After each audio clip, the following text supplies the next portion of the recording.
We're looking at a roughly flat open right now for the S&P 500. That wasn't always the case. We had this gap up initially. This looks like in the post-market, then initially gap down pre-market, but we did get a recovery in that. Looks like that 7:30 a.m. 15-minute candle. As CNBC reports that U.S. Treasury Secretary Scott Bessent could tap the nearly $1 trillion Treasury General account to fund some of these bond buybacks that were first hinted at last week. We're supposed to get some more announcements here from Scott Bessent today, so keep that in mind. I was seeing 10 a.m. on the calendar, is also seeing potentially 2 p.m. So as I get more details, I'll keep you guys posted. But either way, we are expecting an announcement from Treasury Secretary Bessent. We'll discuss that more in a little bit. But yeah, as of right now, I mean, in terms of economic data going forward, it's a light one today with that 8:30 a.m. Chicago National Activity Index. Not really a market mover, but we will get something that's very often a market mover at 10 a.m. on Friday. That's going to be new Fed Chair Kevin Warsh's speech at the Jackson Hole Symposium. So we're going to have to wait and see what happens there. And we have to talk about Nvidia, because Nvidia, another major name on focus, they're going to be reporting earnings on Wednesday after the bell. CrowdStrike, CRM also posting Wednesday earnings. You're also going to get Chinese ADR and retail earnings in focus this week too.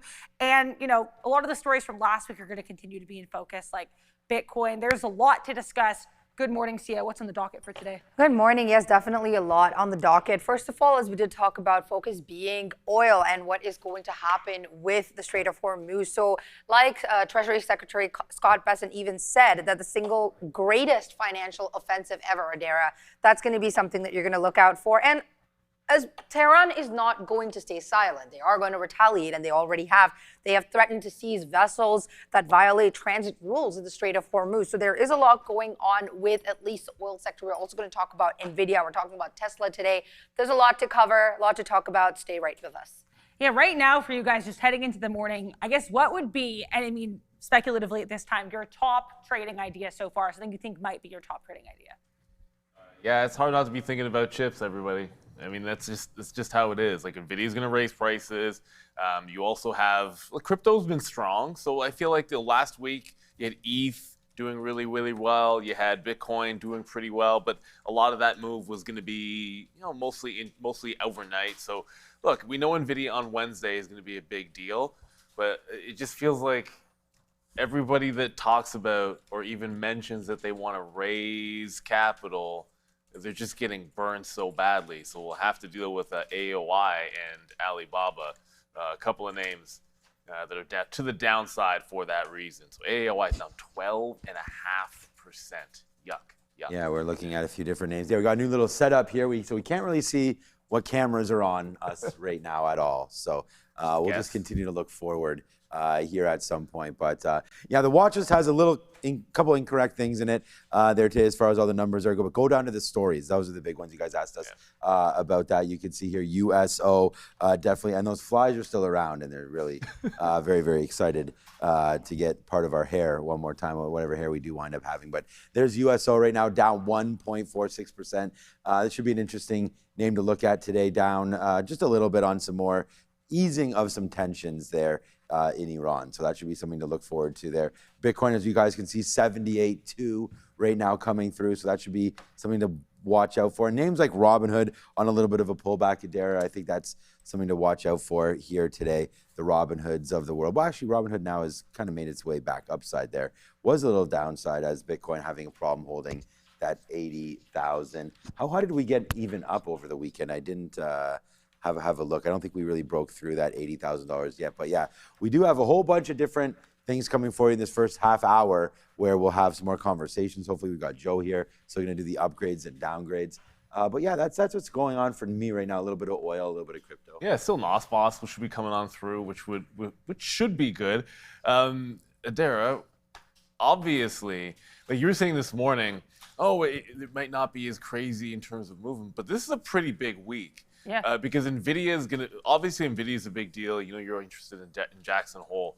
But one thing we have not mentioned whatsoever yet is the fact that we are now focused on the Treasury more than the Fed. It's like we'll be seeing Bessent a heck of a lot more than I think we anticipated this week. Yeah, and that's actually what I wanted to talk about next, which is really perfect transition. And quickly, I want to mention MSTR and Watch 2. We're going to be talking a lot more about crypto during that morning rundown, so stay tuned, guys. But as of right now, they're doing their Monday update in terms of how many Bitcoin they're holding. They've got 840,447 BTC, an aggregate purchase price of 75.39 billion as of Sunday. So looks like they apparently added some. We'll have to wait and see, I guess, how all of that shakes out. But let's talk here about the markets, because I already mentioned around 7:35 or 7:30 a.m. rather, you had this little spike here in the SPY. That's because the CNBC report, citing two officials within the Treasury, suggests that the Treasury Department actually could have a plan for some of these larger buybacks they announced last week.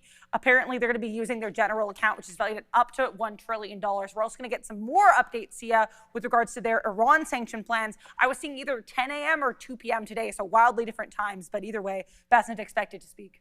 Absolutely, yeah. He's expected to speak as of today. And Treasury secretaries who do know it has said that such operations could be potentially even larger than the new higher minimum. So they did surprise markets last week. We saw that reactions over there. And the United States will, like I said, be unveiling the single greatest financial offensive ever. So that's also something you're going to have to keep a lookout for. He said in a post as well on X on Sunday evening that at dawn begins an economic D-Day. Yep, so he's definitely mirroring the comments that Trump made, using those words as well. So I guess one way you could always trade this, potentially looking here at TLT. This is the 20-year plus ETF. So you guys can see we did get a little bit of action in this ETF, but I guess how would you guys look to trade this type of talks when it comes to Besant and, you know, this economic war chest and these buybacks? So, I mean, it's a couple of things to consider. There's the Iran part. Okay, we'll keep an eye on USO and how that's going at the end of the day. And then that could be a bit of a fray potentially for like China's relations, because China is one of the countries that, you know, would be supporting along with Russia. So that's where a lot of the sanctions might end up being. But from the other side of it, everyone knows the Treasury doesn't print money.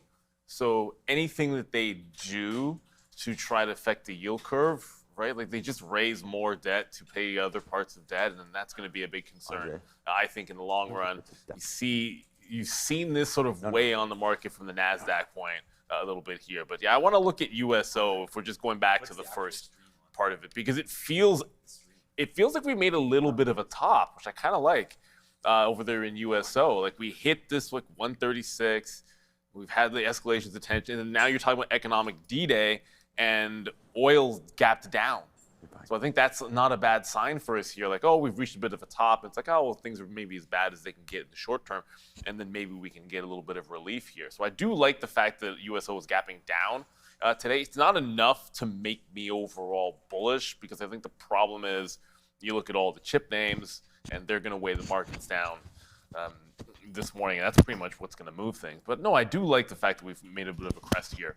But you have to keep your ear to the ground. It's all about, like, at the end of the day, one single headline, one little bit of an escalation can do it. But I do want to acknowledge in the chat, and you can also see with the new view when we go to, you go back to the desk, we're staring at the chat right now. And oh yeah, that's right. Yeah, so I can see everyone mentioning this Lucy stock, innovative eyewear. So the story here with this, and it's a penny stock. Lucy's a penny stock. At least I think it was a penny stock the last 5 minutes. So, no, it's still 83 cents. So it hasn't moved as much as maybe some people would have liked. It's still like 82, 83 cents. They've entered into a strategic alliance with HTC Corporation. That's the story. What kind of short float do we have going on here? Only a 4% short float and 8.5 million float overall. But that's at least one small capper that's running a little bit here for the traders. But keep your, just going back to the overall market and sort of going back into where USO is, the fact that it's economic D-Day and oil futures are down, I take it as positive. Obviously we have some problems here with Canada and US as well. Oh, with goodness, yeah. Sort of trade war that's been happening. Here we go back and forth, a no trade deal. This is what, and now Canada threatening to, put their own sanctions back in and more tariffs and just back and forth with all of that. We still have 60%. This is coming on September the 16th. So we have 60% right now chance for a no cut or no hike, and 40% chance for a rate hike. So we'll wait to see what ends up happening there in less than, oh yeah, that's right. I got to go the other way on my screen right now. In less than 1 month time, because it's September 16th. right around the corner. Yeah, you mentioned some of the chip names there today. Even if we go back over and we look at some SpaceX, I mean, that's something that always looks to be traded right in the middle right now, 134, kind of just stuck here. A little bit of a downside push underneath this 135. We'll wait to see if SpaceX get going. But yeah, IBIT, interesting, right? We saw Bitcoin move around. Let's call up some Bitcoin charts right over here. If I can pull it back over to this side. There it is right here. Yeah, I know that fly just buzzing around. Looks like the highest we got was 79. So we actually never wind up breaking through 80,000 there on BTC. Looks like it wants to hold higher. I'm looking forward to a little bit of a higher move here today in BTC as we try to break through this 78 and change. Even if you go down to a little bit of a lesser time frame right here as we get this all figured out. And bear with us, and thank you for joining us one more time here as we have a new formation this morning as we'll be talking hopefully more and more to each other as we get going. But it looks like we do have a little bit of a bid here around 77.8. Adair, we had some Coinbase movement as well this morning. Robinhood, Coinbase, some of those names moving around there. We're already through earnings, so not 100% sure if we're going to get action based on the Clarity Act. And we have some more talk happening there. The war on crypto maybe potentially started or over. Or what do you think about that? Yeah, I mean, I don't want to. I spent some time in the midday on Thursday, and I believe Ramin also clipped it as it's a YouTube short if you guys want to check that out, where I get a lot more in depth as to my thoughts on the Clarity Act. But basically, my view is there are really three senators that kind of spearheaded this whole movement. One of them's got a lot of personal stuff going on right now, and the other one's actually retiring from the Senate as of January. So time-wise, it's a little bit dicey in my opinion, right? So that's kind of, and again, I can get into that maybe a little bit more later when we discuss crypto again during the rundown. But I think for the Clarity Act right now, I would not get my hopes too high when it comes to that. Yeah. 50-50 by 2028? Well, I was thinking by the end of this year, but maybe even. I think even going into next year, it's still only 50-50 in a coin flip. So, at the end of the day, if that's the reason, everyone's holding out hope for that, everything is over and this is the bottom, I think it's a little bit early. There's still the cycle to contend with, but the reality is money's coming back into it, so price doesn't lie. It's the strongest, one of the strong, I shouldn't say the strongest, but one of the strongest things in the market right now is going to be crypto. But I'd say led by ETH a little bit more than by Bitcoin, for sure. That's actually one thing that we've got to pay a little closer attention to. I know Michael Saylor and all of his buys gets all interesting and blah, blah, blah, Bitcoin. But, the last couple of sessions, you had to make the switch. And I know I did. I was trading ETH instead of Bitcoin because Bitcoin was all an inside day, whereas ETH would open higher and then trend higher. And again, it opened another 3% higher and looks pretty strong. So I think that's one place to look. Maybe BM&R comes in play for more people instead of MSTR. Because clearly it's not the one right now. There's no question about it. ETH is taking a bit of a lead. Well, it's nice because as we sit here and struggle with the NASDAQ and the S&P 500, right, it's nice to see Bitcoin making that 20% move over the last week. So I think a lot of us that have been sort of hoping that BTC wants to eventually go, finally getting that little bit of a break. But I don't know if you guys saw gold today also. That's up 1%. So gold right now trying to kick it a little higher right now. What a nice daily chart gold's had since that break. I remember we talked about this on this 380. Now you're up there to 430 and trying to break a little bit higher on GLD. So I think, yeah, some of the focus today can be on some other asset classes other than equity, I think, as we get a little slow here. ES only, guys, only right now down 0.19. And the NASDAQ down 0.6. It's I don't know. I feel like the flies have gotten more. I have I was about to say, since we turn around, maybe it's just because there's more space in front of us that we can see, and they've always been this much. And when our back is turned to the open space, we can't tell. I don't know what it is. But it's crazy. But yeah, let us know if you guys like this. We're gonna have a little bit new format, some new camera angles. Again, I have no idea where we're looking yet, but we'll get this all figured out as this sort of trial continues to go on. But we want to thank Adair for the morning watch list here coming out today, and yeah, we're excited for this. Sharif's still over there across the pond. I saw he was in Paris there. I saw him posting. He's living his best life. And it's nice because it was so warm all summer, and now I think is a great time to travel in Europe. I know when you were there in London, it was nice. Oh, we got just lucky. Missed it. Yeah, we got very 40 degrees for a long time there in Paris and everything. Have you ladies been to Paris? No, not yet on the bucket list though. And that's a bucket list spot for you guys? Should be. How about London? Have you been to London? No, again, bucket list. Man. My best friend stays in London, so I'm planning a Europe backpacking tour next year. Hopefully it works out. And we just found out that you're leaving us in a couple of weeks to go back home. Yeah, to go back, I will be back though. I'm not leaving. Oh, you make it sound like she's not leaving permanently forever leaving there. us, Come on not now. permanently. Yeah. Well, it's a little vacation. No, that should be fun. You got any vacation time coming up, Vidal? No, my parents are actually in Paris right now, though. Ooh. Oh. Yeah. Oh, that's for them. fun. I think now we can probably turn it back to local, to Canada, because I know Sean mentioned, we briefly talked about these US-Canada tariffs, but I think in terms of where there could be trades within this space is not something we got too much into. Look. So basically, we already kind of know the general story here. US and Canada trade talks kind of falling apart. Auto, steel, all areas that I think are going to be really in focus. Yeah, absolutely. There are auto, steel as well, but details like Prime Minister of Canada, Mark Carney, said that they will be coming in a couple of days, and affected goods are spanning wine, as we do know it has already been affected, but there's dairy, wine, wood products, furniture, cement, ceramics, and a lot of other areas, like you said, steel and auto as well. And as we do know it, the Canadian dollar fell a little bit as of today as well, as down 0.61% at the moment, trading roughly around 0.7 region. But targeted goods only comprise around 0.6% of Canada's GDP. But again, like PM of Canada, Mark Carney, has said, and I quote, collapse in exports would still be enough to push an already weak GDP growth back towards zero. How would you guys be looking at this from like a trading perspective? Do you think there's a direct trade here? I don't know that there's necessarily a direct trade for a day trade that you'd be really excited about here. But if you're interested in the Canadian economy, it's not like the tariffs are not going to be on everything, but it is a pretty solid portion. If this is protracted too long, there's already a few points of weakness. The growth is already one of the worst in the G of advanced countries since COVID. So that would just make things worse. We have a higher unemployment rate, which would be another issue. And so there is a little bit of leverage. Let's be real. The president has some leverage here because our economy hasn't been very strong. But there aren't a ton of ways that I think you want to play this. That being said, there's one name that it's of interest because it's difficult to ignore. It's an auto name, and it's pretty difficult to ignore an accumulation that's happening on it. And like every time I bring up the chart of Ford, it's not that I love Ford, and we all know how Randy feels about it, so like don't add us there, but just have a quick look-see at what's happening on the daily chart. And the $14 level is starting to get a little bit obvious here.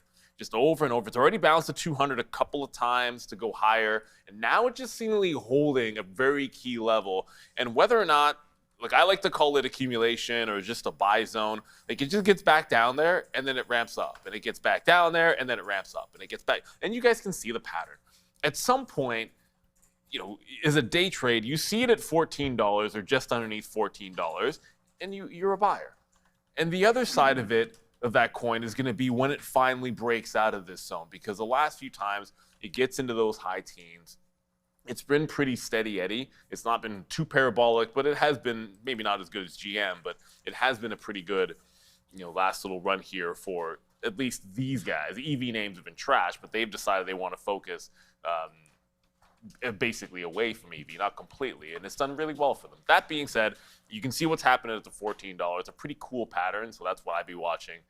But nothing too crazy in terms of trades directly related to the Canada-US, whatever, spat. No, I think you're in the right spot with the autos. I mean, there's Stellantis and a couple other plants looking to close here potentially without a deal. I was just going to look at some of the banks. I mean, Royal Bank over the last little while, as this has sort of ramped up a little bit, has come from 216 down to 204. TD Bank is another popular one that we can look at. Most of the Canadian banks have pulled back just a little bit here over the last week, possibly into some nice buy zones.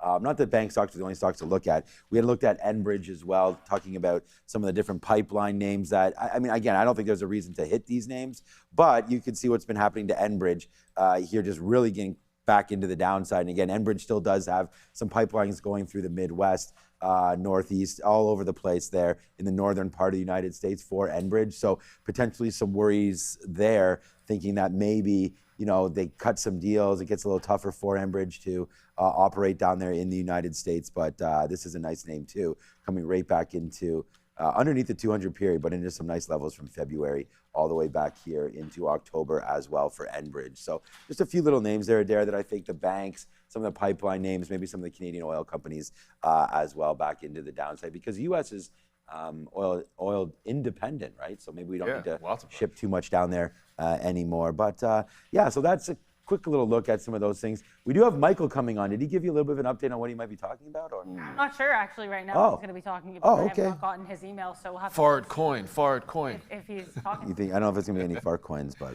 Well, I don't know. Crypto's starting to pick up a little bit. I think, look, maybe not specifically Farcoin, but I mean, whether or not like we've hit an actual bottom and there's some swings in things like ETH or maybe some. But we don't really look at the altcoins. No. Let's be real. But we know that Michael does. So I would be interested to see if he sees anything that's maybe breaking out. When you get a turn in a sector, which crypto is, you want to look for what? Relative strength, relative weakness. Like as it's going, what is going with it? What's not going? So you know, I don't know. Maybe he will, maybe he won't. But I feel like that would be an interesting topic because I know there's at least some that are going to be looking for some explosive plays in crypto. And when it's a strong part of the market, that's where the eyes are going to go. When you're trading, you can go long, you can go short. But let's be real. People are usually looking for places that they can be buying things as opposed to selling. it's always easier.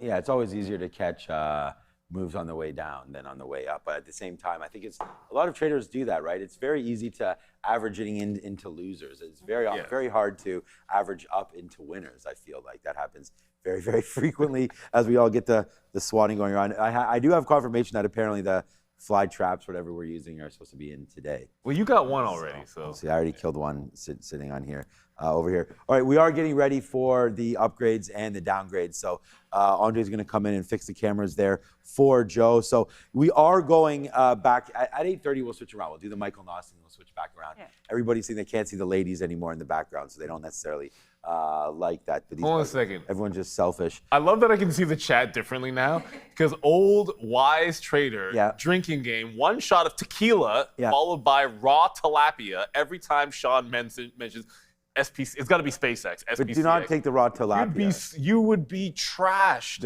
if you took a shot every time. I mean, I'm not gonna mention SpaceX that much. I mean, whether or not we trade SpaceX today or not, SpaceX should be on everybody's mind. Symbol SPCX. I feel like you want to take the tequila shot. That's what I'm saying. We're already getting these guys. No, not for me. It's for these guys. Not the tilapia, that's for sure. And we do have, of course, if you check the chat, we do have the donations getting ramped up here. We have only 4 more days and 5 more days until Fabian chops it all off for charity. So if you guys can get into the chat right now, click on that link. The link's also in the description, and put down a little bit of money there to have Fabian cut his hair there. Hopefully getting to 4 to 5 wigs. We should. If we get to 10K, we get 4. So that'd be amazing. So we'll see if we can do that and hopefully get some big whales coming in for that one. So I think we're ready now for Joe. So look, this is good. I can turn around. I can see the screen. I know exactly what Joe's going to be talking about over there. Looks like we're going to be talking a little bit of Bitcoin with some IBIT. Let's go over to the big screen, I guess, now with Joe and options.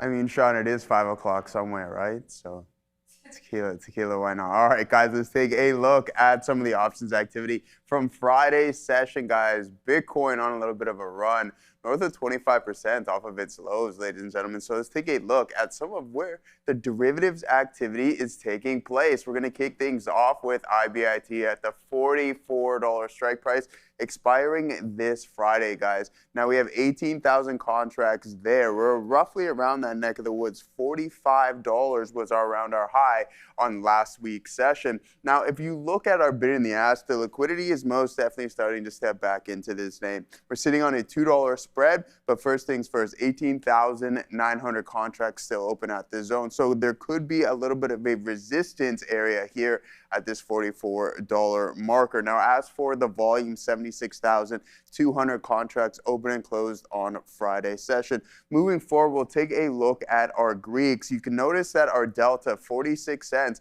closer to at the money here, ladies and gentlemen. You'll see a slight increase here after the bell, but our gamma exposure sitting at 13 cents and only 2 cents here in our Vega, considering we are now on the rise, so you might see some form of a compression in your implied volatility, all right? So that'll have an effect on your Vega metric.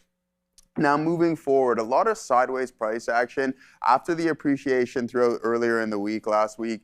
Friday was some sideways PA, but what we can see is that it doesn't reflect necessarily the exact same appreciation in the underlying as it does in this derivatives contract. So there is about a 50% variance here from the high to this low. but still holding on to its value pretty good. All right, now moving forward, Ethereum, I heard the boys talking about this morning, slightly outperforming Bitcoin, $19 strike price expiring on Friday. We're going to be looking at this level, potential resistance, but we can climb north of that. Don't forget, ladies and gentlemen, 22,000 contracts still open at this level, and then volume sitting around 15,600. Now our spread, this name specifically, Ethereum, lost significantly more liquidity than what we were experiencing in Bitcoin. It's good to see it step back into the derivative and in the underlying asset itself. Why? Because that shows you that there is more interest within these names. Now, as for the bid and the ask, guys, we're sitting on a $2 spread. Not bad whatsoever. We're not going to complain about $2 spreads here. Now, our delta sitting at 33 cents. 23 cents here on our Gamma and our Vega exposure. Extremely cool. But what we had last week was a 1,100% return. This is what some individuals in the chat are looking for, those cheaper price out of the money contracts. And then when you get those exponential and fast moves, then that's when you can experience some of these gains. So we go from 3 cents all the way up to 38 cents, giving you a 1,100% return. Now, last but not least, we have Tesla, a name that's been quietly moving higher and higher, especially after the previous earnings report. You have that gap down, and it took some time for us to breach that, and then now we've already filled the majority of it. So I'm going to be looking at Tesla here. Where are we going to run into some potential resistance zones? And that led us to this $380 strike price. Now, 16,000 contracts open at this level with volume sitting around 24,500.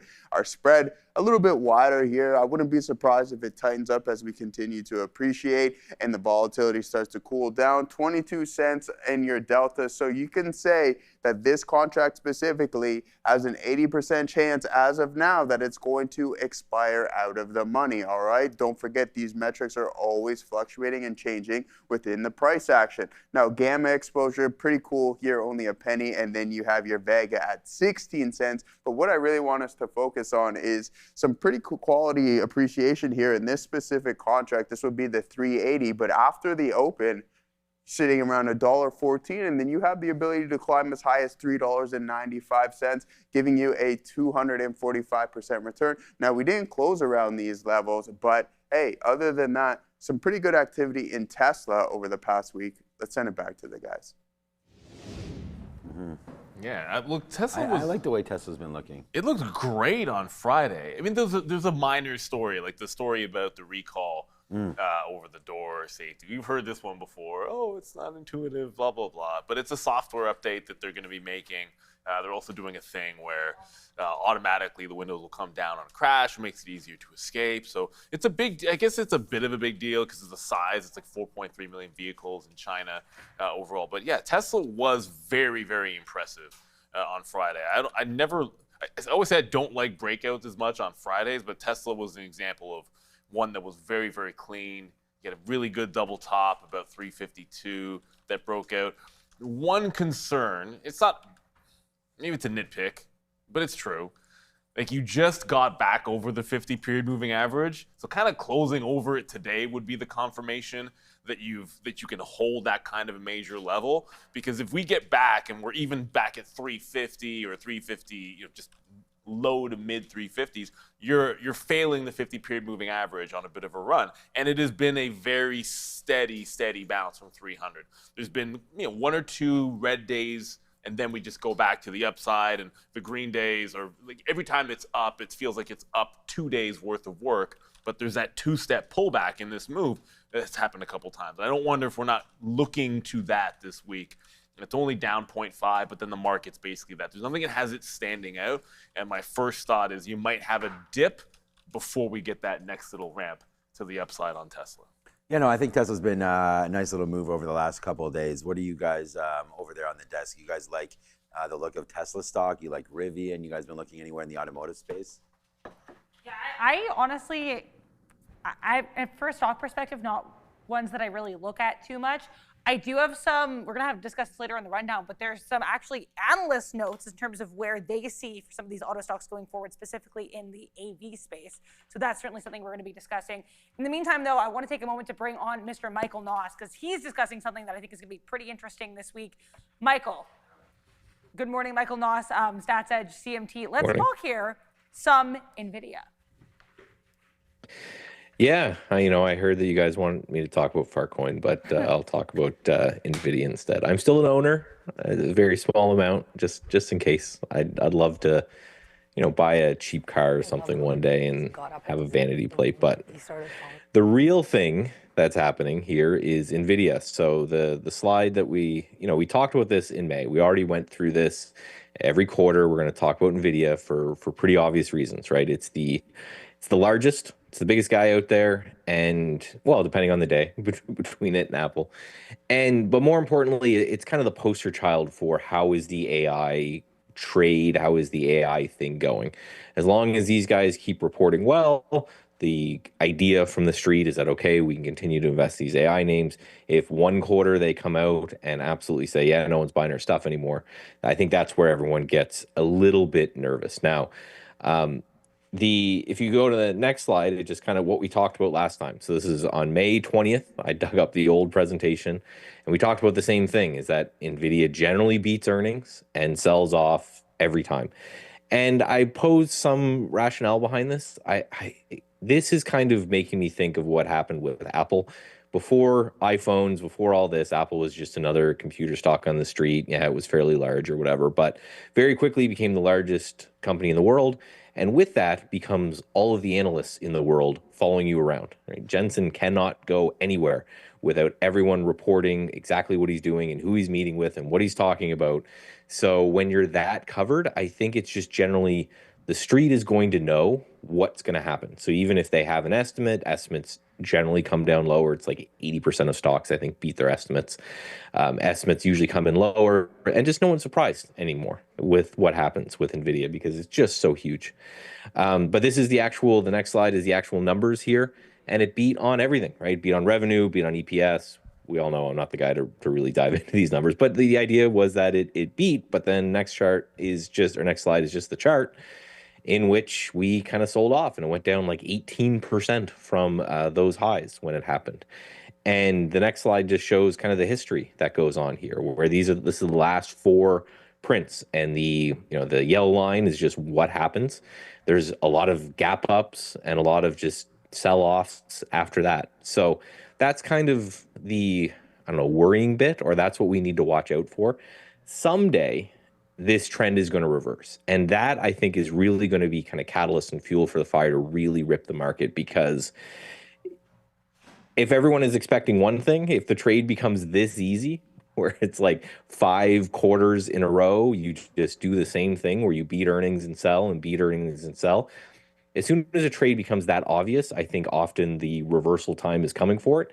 And if we actually have a positive Nvidia earnings report and the thing rips, I think that's going to be kind of the telling sign. So here's the pattern quantified on the next slide. On average, we're talking here, we've got gap ups that are roughly 3% or so, give or take, and then 2% the day of, and then only 1 month, only 38% of the time is Nvidia positive 1 month after they report earnings, considering they generally gap up. And it's just, again, over and over and over again, we see this pattern of they beat everything, they say all the right words, they gap up, and then the market sells into that gap. So what we got to start asking ourselves, is that going to happen again?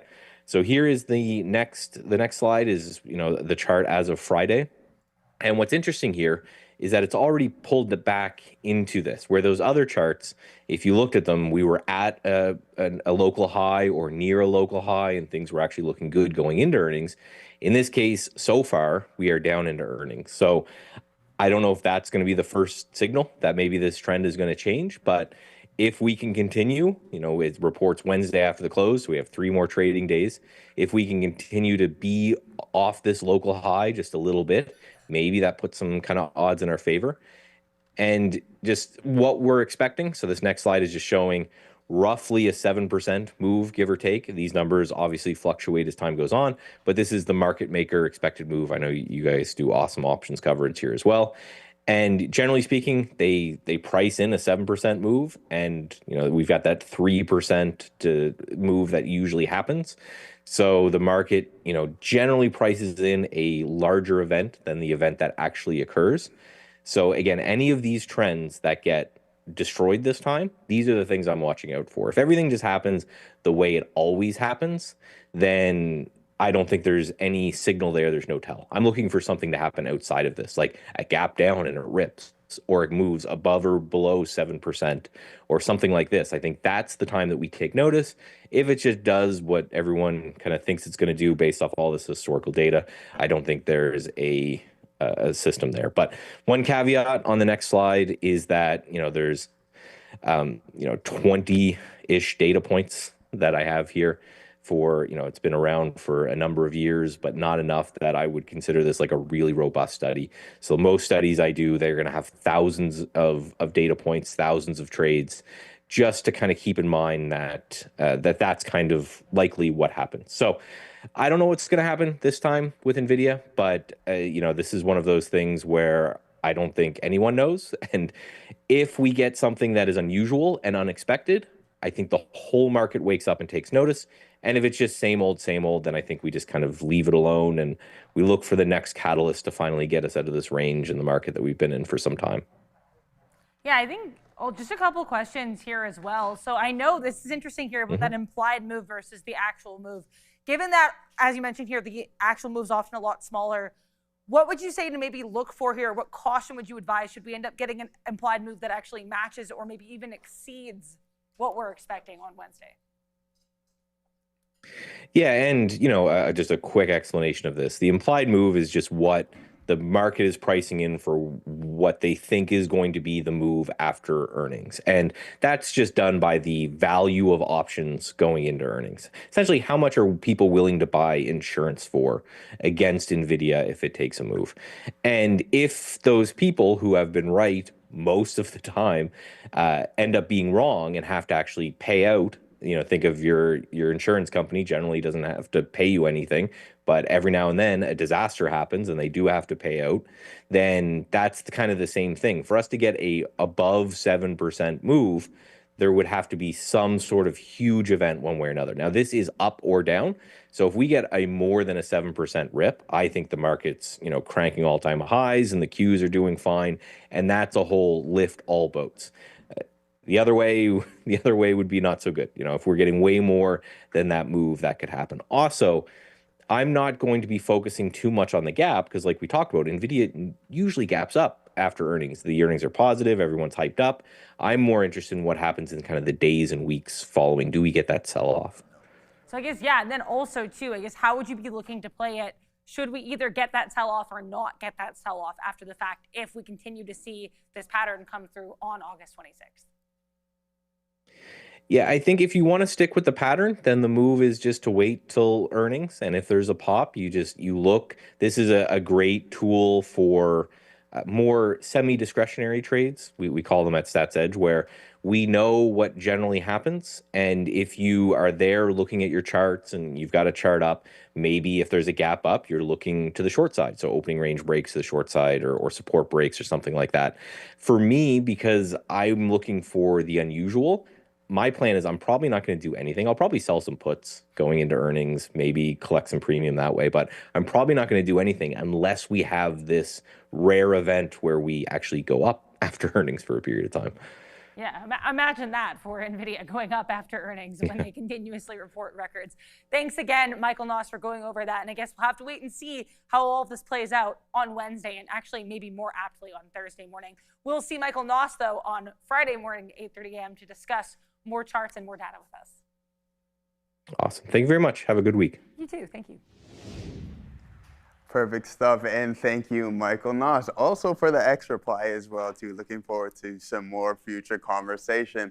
All right, guys, let's take a look at some of the analyst actions here this morning. We're going to kick things off with Domino's Pizza getting the downgrade, going from an outperform to neutral here, guys, with a $350 price target. Barry giving them that downgrade, but the firm also cites valuation for the downgrade with the shares nearing its target price. The firm also notes it does not see a catalyst for meaningful multiple expansion within the company. Moving forward, we're going to take a look at Chipotle Mexican Grill. We're down 1.25 here, going from outperform to neutral, and a $40 price target. That is down from $44. Same analyst giving them the downgrade here, guys, but the firm also notes believes greater reinvestment and thus slower margin recovery will be required for CMG to generate low to single-digit comps versus the mid-single-digit growth it achieved historically. Moving forward, we're going to take a look at some more positive things. Celestica at the top of the list here, guys.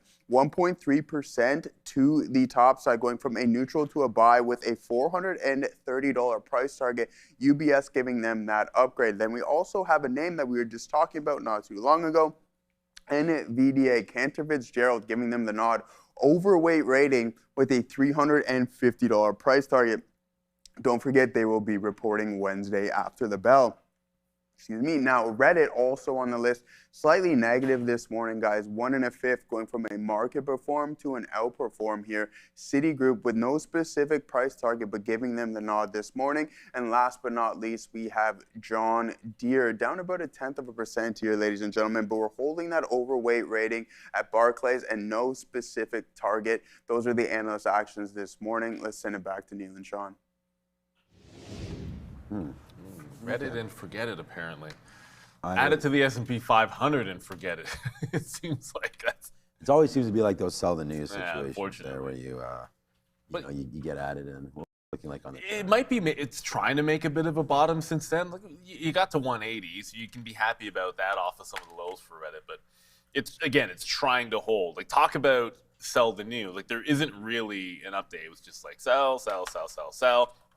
You did catch a good bounce on Thursday, and then Friday for Reddit specifically seemed like a consolidative day that held 150, but we just barely bounced off that one this morning. So yeah, that's a name to watch. If 150 can hold, maybe you get a bit of a relief rally for Reddit in here. There's absolutely nothing wrong with, just being a little bit patient. Whether we call it the 3-day rule for earnings or let something settle down after anything major, I think you can think about the same thing when it comes to anything being added to a major index. In this particular case, Reddit just happened to take the short end of the stick. But you know what we keep seeing in the chat? The right read, everybody. The right setup, the wrong size. And the truth is, you have skills. You're just with an account that's too small. Trade Finder is going to change that for you. You got $100K for stocks, $25K for options today. You can keep 80% paid every Friday and never risk your own money. $9.99 to start, and you're refunded on your first qualifying payout. You can start within 1 hour without evaluation, no background checks, just you and the size to trade that you've been missing. So scan the QR code right on your screen in front of you, tradefunder.com. You can choose stocks or options. I want to shout out to them for sponsoring this portion of the show, Trade Funder. But yeah, as he said, as Michael was sort of saying there, Nvidia this week. Yeah, Wednesday night. Yeah, it should be a good one. We don't usually get as much excitement as people expect. How much better should their numbers be in order to go up? I mean, I think that's the problem. Listening to what Michael was saying, we're expecting like a 96% revenue bump. Like, that's amazing year over year. I mean, what do they have to do to actually go up? We'll have to wait to see if that market does, answer the bell there on Wednesday evening. Yeah, USO right now down 1.3%. Just hearing some more of that. Trump talking, they're in so much trouble over there in Iran. It's unbelievable. It's not really moving around too much. We did have a nice little bump up quickly to 134. Now right back into 133 right now for USO, as there are some truths going on right now, Adara. I don't know if you saw some of those right now, but we can go back. Let's go back over to Adara and catch some of the news right now. I was just going to have it flash on the screen because there's really nothing to talk about. All caps, Iran is completely collapsing. 3 exclamation points. President DJT. And that's the post. Okay. Well, I mean, that's basically what I heard in my ear. And Iran is completely collapsing. Okay. Is it? Yeah, one man's opinion. And I think he's probably right. I mean, it doesn't seem like, they've absorbed a lot of this war. There's going to have to be a big, I guess, bill sent over. I mean, I guess they're gonna have to send some money. I don't know how this is all gonna get resolved. I mean, there was supposed to be that war fund that's just go over there to help them rebuild some of Iran. But yeah, I don't, oil doesn't seem to be really moving around too much anything there. I still think on any dip buys, I think XOM, it got down to that 140 or so marker right into here, right back into here. And, it's been a nice little month and a half to the upside of some of these oil companies, almost right back up to the highs. Gas prices getting expensive around here one more time. It did have a nice little summer dip, which was pretty good for the majority of us. But yeah, now all the way back up there into 165. As it just seems like right now, I think gold is really a better storyteller than oil. I mean, I know oil is going back up to the upside, a little bit more, headline based. Gold seems to have made its move now, and now all the way back, not all the way back, but from its highs to its lows there, we were down, 15%? Oh, sorry, 27% there, from 510 down to 360. Now, we're starting to get a little bit of that, backside now, getting into 440, 450 now for GLD. As again, we know that the rates are not moving, and gold seems to be on the way back up, as is silver. So I think that this is where the story is. And I think if people are a little nervous about what this market's been doing, putting your money into gold seems to have been the safe haven that people are looking for. Okay, here we go, man. Tisha's always got us with these hot stocks, and XPON today. XPON 360. Do we have a story here? Were you able to see anything on there? I just see it right now. Yeah. They're trading higher. The company's announced a $3.42 million acquisition of Eastern Louisiana oil and gas exploration prospect. The company announced the company commenced a $9 million offering of 2.117 million shares at $4.25 per share. So you save room to $7.20 specifically on XPON. I think you got to zoom out pretty far to see any kind of action like that. But it's not a bad looking one in terms of, the pump and dump. We've seen worse than this. It's about the float. 900,000 float. That's it. 900,000 shares on XPON. So again, this probably puts it into the category of a higher probability of a halt. Any of the ones that are less than 1 million share in terms of float, I'm usually expecting they're going to be a halt casualty at some point today. So that first halt has usually been good. If you can catch it, it's above VWAP. It's going to hit that 720 right quick. But I'd be interested to see if it can hold upside at the open. Yeah, this is one of those things, again, where we had that JUNS that was sort of going off on Thursday, Friday there, and then sort of slowed down. I think this one, with this kind of a deal right now, do we have it on there? Oh, no, that's just on there. What's up, Frankie Bumps?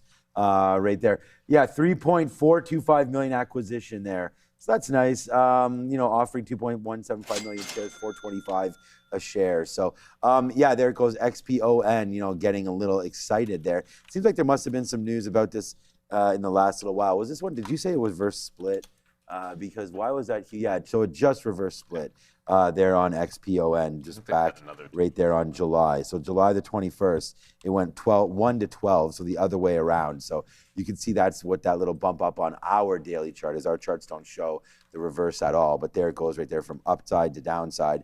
And then right now up as we get that going. And, remember why they reverse split, because they have to stay over $1. And if you're not over $1 for that 30 days or so, you get potentially delisted there. But I think it's even 90 days. I don't think it's 30 days, but there's new rules regarding that. Up to 740, 750. And there it goes. And when we brought this to you, thanks, Tisha, this was 650 just 3 minutes ago. So now 750. I mean, I could try to squint and read that, but it's just a story. It's just a story. Okay, so yeah, just a story there with XPON starting to go back up to the upside. Put in there in the chat if there are any other movers right now that potentially are moving around. We have Intel unfortunately breaking below that 90 marker, so that should be something there today. I have that written down on the note. That's down 2%. So this is not a great stock here going lower. That 90 level looks really good. I like that. West Palm Beach trades. Okay, I have a question for you as well. Love Trader TV. Your thoughts on silver and gold? Why the quotations on silver? Yeah, what's up with that? I mean, silver's not moving. Yeah, you don't believe in silver? We know SLV is not silver, but then GLD is not exactly spot gold either. But the ETFs have both been. Both these metals have been in a turn. Like you can easily say that there's been a bottom, a temporary bottom that's been made in both gold and silver. There's nothing happening this morning on it. It was very consolidative on Friday. But you see the 2 days before. Like, I don't think we should sleep on it because you had absolutely ramp jobs on Wednesday and Thursday. And then again, you made a high and consolidated. There's nothing wrong with consolidating for a little bit before you get that next move up. And the last time I had a couple of inside days, it was a good productive up day. So I'd have the eyes on, but I think you want to catch these when they start breaking out again, because ultimately, like, it'll chop up for a bit, and gold did the same thing. Like GLD down here, it kind of chops up a little bit before you get that big ramp that we saw in the end of last week. So you'll get your decent up moves. Sometimes you just have to take a couple of days off. It feels like we might be in that bit of a realm. Gold looking stronger than silver, and obviously there's only so much that the Treasury can do. And if they're going to print, then gold feels like a pretty solid safe haven. And the volatility is back. I think the momentum is back. With silver, you probably have to deal with a little bit more sideways action. Gold seems to have been a little bit stronger. But I would also venture to tell you that if you're looking to just intraday opportunities, I feel like crypto's been pretty good too. So like both of them have been fantastic if you're looking for strength. It's just the percent moves have been a little bit better over there in crypto. Oh, no reason for the quote, says West Palm Beach Trades. Because you had me thinking, what, do we not like silver for some reason? Is this tongue in cheek? Maybe it was a conspiracy theory that I was unaware of that you wanted to be talking about, but apparently not. It's just a little bit of an accident, which is fine. And we've seen this story before where the metals can lead the way for a while, and it's important to have an eye on them when they're leading the market. You know, I don't think we have the types of parabolic moves specifically in SLV that we had before, but you can see the last time we ramped from here, it was pretty impressive, and we had a good month of opportunity in terms of at least upside potential. But it fell faster than it went up. Just keep that in the back of your head, because we came back in and gave up gains much faster than they were made, especially as we get 20, 30% higher from here. Good so far today. Madera, I know you trade a lot of, you say the spready tickers, which typically usually means it's higher price, lower volume. I'm interested, like, why not look at GLD? Because I find oftentimes it does fit that category. And when there's volatility in it, it would probably be right up your alley. I'm not saying there's a ton of volatility in it today, but it'll start just moving around. A couple dollars at a time, the spread will open up a little bit.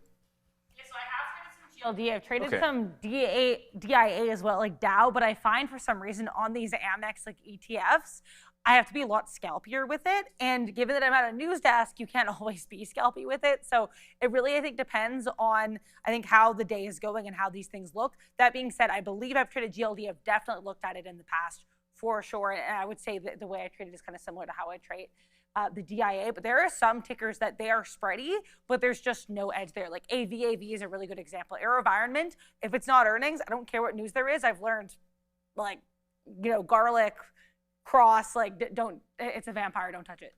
So, you know what I mean? I don't know. It's an interesting look there, but also an interesting look historically has been what's happening on Friday at 10 a.m. Eastern, and that is the Jackson Hole Symposium, specifically the speech by new Fed Chair Kevin Warsh at the Jackson Hole Symposium. Now, I'm going to do more research to make this infographic broader, but over the last 8 years, so during the entirety of Fed Chair Powell's tenure, you had some pretty violent swings. Like we were up anywhere from 1% to 2% all the way to down 4%, depending on how these speeches went. But we also have a Fed chair who is notoriously tight-lipped, CS. This could make things interesting. That is exactly the point I was going to touch. He will definitely, Kevin Warsh will be facing a critical test, I would say, rather this week. There is a lot for him to keep an eye out and focus for, but he has signaled a rather reluctance to use his speech for a quote-unquote more traditional setup of dropping hints over how the U.S. Central Bank may respond to these inflationary pressures that we have around. And the next meeting for U.S. bank officials that we're going to have will be setting interest rates in September as well as in December. So instead of answering questions and focusing around that, he has said that the Jackson Hole speech could be, quote unquote, focused on bigger questions, including concerns over productivity and demographics. Yeah, I mean, we'll have to wait and see if he actually gives us too much here. But I think, as Sia just said, as I said, we're very likely not going to get any kind of sense of direction. But I think what'll be more interesting is how do you think the market might react to that, given that we've seen pretty big reactions to the upside and downside from some of Powell's Jackson Hole speeches. It does cut both ways, because we know we can move after Jackson Hole, but if we also have an understanding that we're just going to get less from the Fed, that's just how it is. And if we haven't realized that it hasn't been that long, but it's been very clear. Warsh does not want to be leading the market as much, and I think that is going to lead to more volatility. The market likes certainty. They like to know where things are headed. And if we can't really read as accurately as we would like what the Fed is thinking and what they're going to do next, then I think that's going to create just a little bit more active chaos, for lack of a better term. So I do think that we're going to see some action this week, but it might not it's not necessarily going to be, oh, he said this, so therefore, yada, yada, the market's going to move. It could be more of the opposite. And I feel like that's going to be the new norm, where being vague or not answering questions or not addressing certain issues, like, okay, well, what would it take for you to be thinking about raising rates? Like, how far would things have to go? How long would inflation have to stay at these ranges? How long would the war have to be going on without a resolution? Without some kind of a concept of that, I think we're in for a little bit more volatility. And the test that we're getting, and admittedly, anything we talk about in terms of the market and how it's going to do for Jackson Hole, we have to get to Nvidia earnings first. And at the end of the day, Nvidia earnings are going to be pretty important too. But the test that we're making is to pull back into the prior high here on the S&P, and I have the SPY up right now. And we already bounced once, and that would have been on Thursday, but it was pretty unconvincing. And a lot of stocks have this profile today, where we got the bounce, and then we had a consolidative level, and I have things in groups. It's the names that bounced and held the lows, like the SPY did, like the overall market did, and then I'm just going to point out one name because it's the front of the mind right now, and it was the last one we talked about, and it's the things that gapped higher, and like tried to bounce with the market and failed. And that Intel would be a perfect example of that. It bounced with the market, failed, the market held the higher low. It's now underneath that support, which is exactly at $90, which makes it pretty easy in terms of a level. So those are the kind of groups I want to think about. Who gapped and held versus who were weaker than the overall market and failed that support that we made on Thursday. Yeah, looking at Intel's, I only have 3 ideas on my watch list today. One of them is going to be Intel. But yeah, as far as Jackson Hole is concerned, I mean, what we're worried about right now is spiking yields. Yields on the long end are at pretty much all-time record highs right now. So let's hear what some of the talk is for the Fed here, how they plan on, trying to sort of get some of these. This is the TLT. So again, as yields spike, the actual underlying asset comes to the downside. So we could definitely look out for that. The longer end of the yield there, the 10 and the 30-year Treasury yields have reached now multi-year highs, and we'll like to see how they can address that. And also, I'm trying to look at this corporate issuance just continues, right? I mean, so you had Google, we have Amazon, we had a couple of these companies starting to issue out these long-dated bonds as well. So I kind of want to hear if Warsh has any discussions about what they think about that, because a lot of this circular financing that continues to happen here in the space, I think is going to eventually come to roost. And, when that happens, I'm not sure, if the market can hold, especially if we have an environment where we are increasing rates and you have all these, I mean, not all of them, but there has been a few companies of major note that have gone out and raised some capital. We sort of know the situation that Oracle's in. If OpenAI doesn't tend to work out, that's going to be a little bit of a problem for them as well. We had Google and Amazon recently do some of the raises. So a little bit nervous, I would say, about the corporate tech debt that's been happening over the last little while. It'll be interesting to see if Kevin Warsh has any ideas with that as far as Jackson Hole there is concerned. And then, of course, will they talk, Neil and Adara, and will they talk about some of the trade policies that are coming through now as we worry about tariffs and all that? And I know that's not really a Fed thing to do, but as it comes up, will that slip? Yeah. Yeah. Look, at the end of the day, tariffs, the conflict, that's going to affect inflation. And that's their mandate. Well, and it also affects the employment market as well. Yeah. 100% it will affect both aspects of their mandate. So there'll be questions about it. I just really don't think we're going to get any real good kernels out of War. He's shown us he wants to be tight-lipped about it. So I think having lower expectations as to what we're going to get out of Jackson Hole, and then that way you can't be disappointed. We're like, oh, well, man, he didn't tell us anything. We've learned nothing from this and from the head.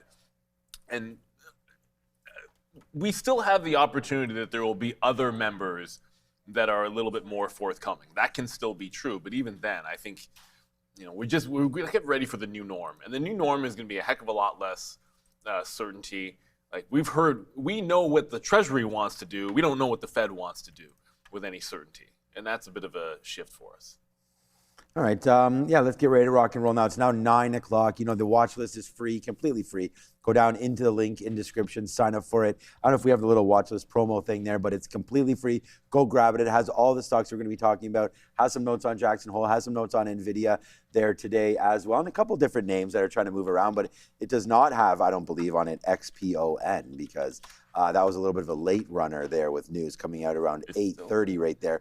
This name was $3.50. Of course, reverse split back in July, 1 to 12, and then now you're all the way to the upside, just touched 9 before falling back in again on XPON. So really no levels. I mean, this is a stock that has been split, so it's just going to keep on going to the upside right now. XPON.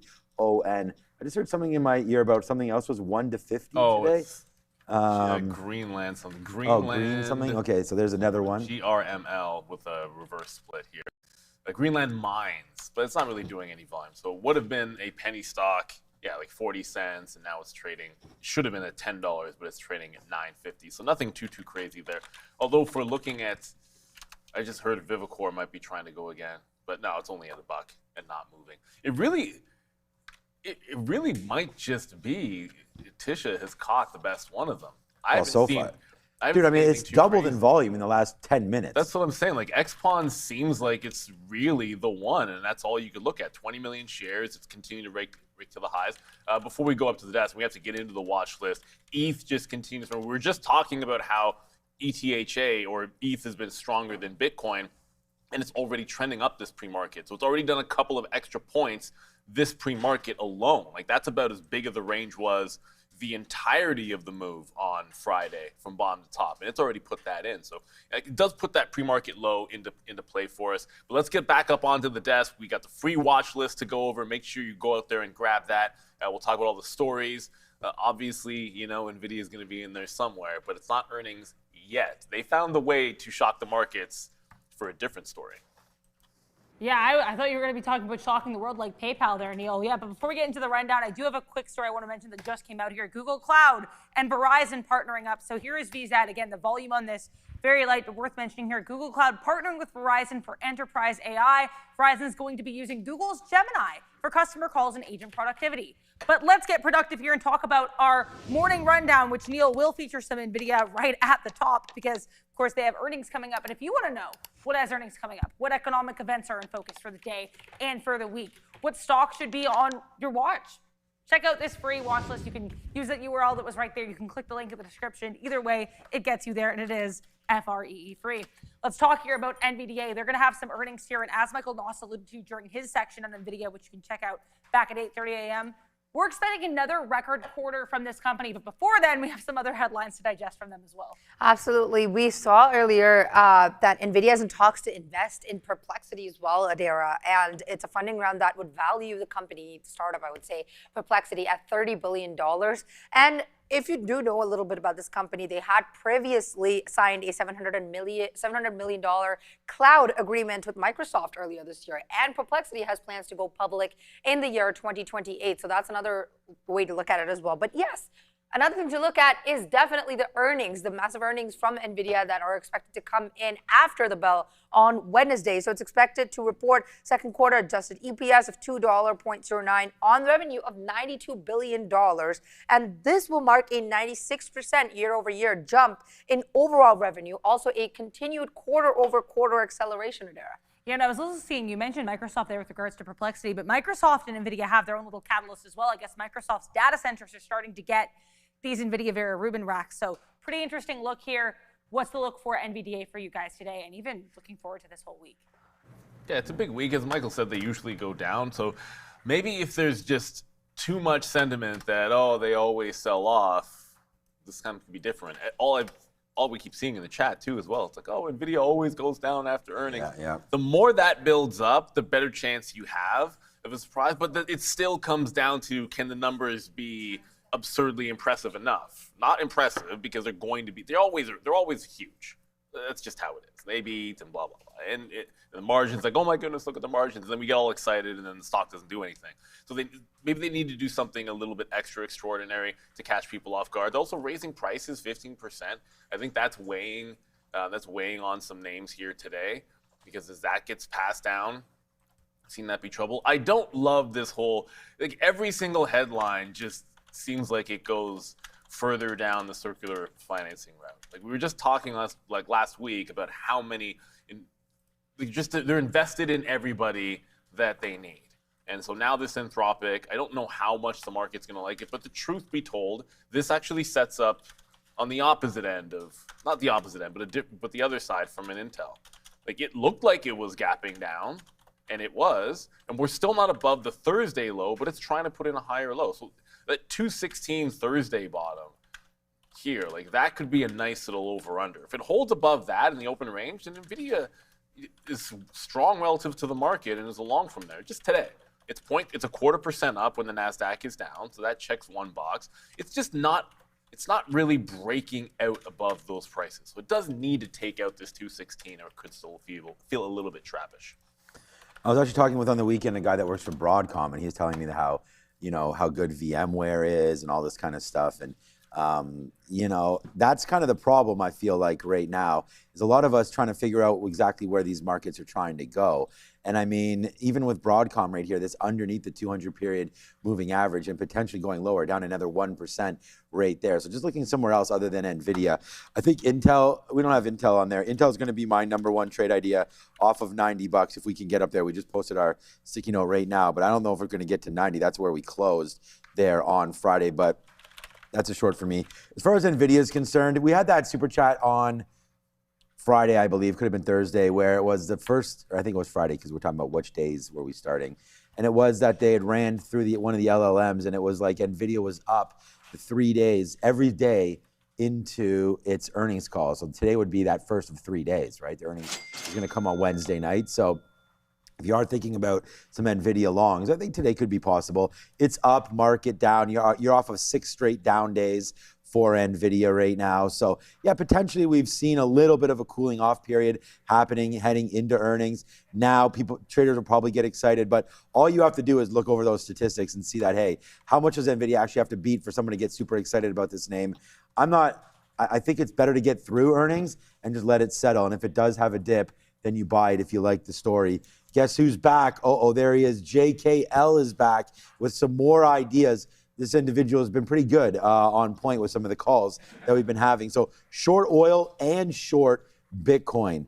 Okay. And it's quite a long call, man. To January. He's going in for the next quarter there. Q4 looks to be a negative quarter there for oil and for Bitcoin. I mean, look, the only one that I could really get behind more there would be oil. I think Bitcoin could be on a little bit of a runaway train for a couple minutes. And then, I mean, January is so far away.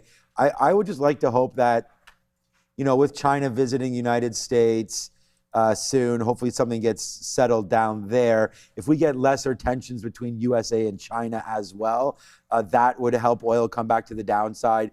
We still got some pretty good numbers. I mean, we're not talking about the R word here or anything like that. So oil should remain relatively high for now, especially with all the Iran conflict. But I don't mind that JKL for oil coming back down to the downside. I think, there should be a settling down and hopefully some kind of a resolve to, is this even a war anymore? I mean, if there's a war, someone should be winning and losing. Like, he's already declared that President Trump has already declared that Iran has lost and they have won. So I'm not sure what oil's even doing up here right now. But the Strait of Hormuz, obviously not settled. So that's the thing. Until ships are passing like they normally would. What would you take, Bitcoin or oil? Like, if you could take one, would be lawyer for. Well, just you don't have to. But I'm saying if you're predicting the next 4 months, or 3 months. Yeah, I don't know. I mean, I think I'd feel better about saying oil. Yeah. Yeah. Because I mean, ultimately, look at I think it's safer. Today's a good example too. It's supposed to be economic D-Day, and it's actually USO down a point. Like we're not freaking. It's not freaking out the way that it was before. That's probably the best way to think about it. But I think just Bitcoin can just go on real news. That's what I mean. It's like this war. I don't know like what news could actually come through. Like if the Strait is open back up, that's great for oil. So that means oil down. It's like what could make it shock higher? Whereas Bitcoin already made a bit of a structural turn. Even if I don't think the bottom is completely in from if we're just sort of looking at the regular cycles, but it's certainly stronger. And you know what? We're talking about Bitcoin next. Yeah. They could all have pullbacks at the end of the day, right? Bitcoin and oil could have pullbacks. But I just think we're going to go to the desk and get the Bitcoin story. But what do you two ladies think? If you could bet on oil or Bitcoin to be lower by January 1st, where would you guys be looking? Well, I need way more time to think about that to give an honest answer here.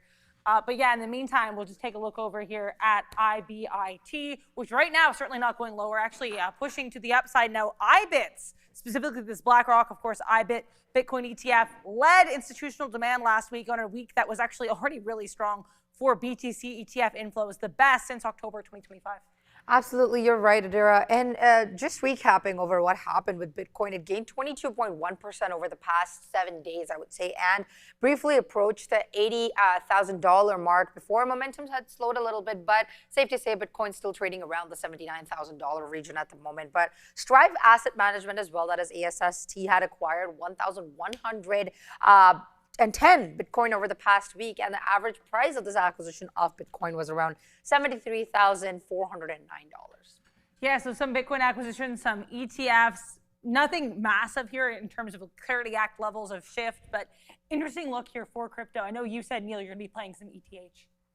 Yeah, well, maybe Bitcoin too. It's just the upside has been better intraday in ETH than it has been in IBIT. It's not that Bitcoin hasn't been going up intraday. It has. It's just, again, ETH has been going more.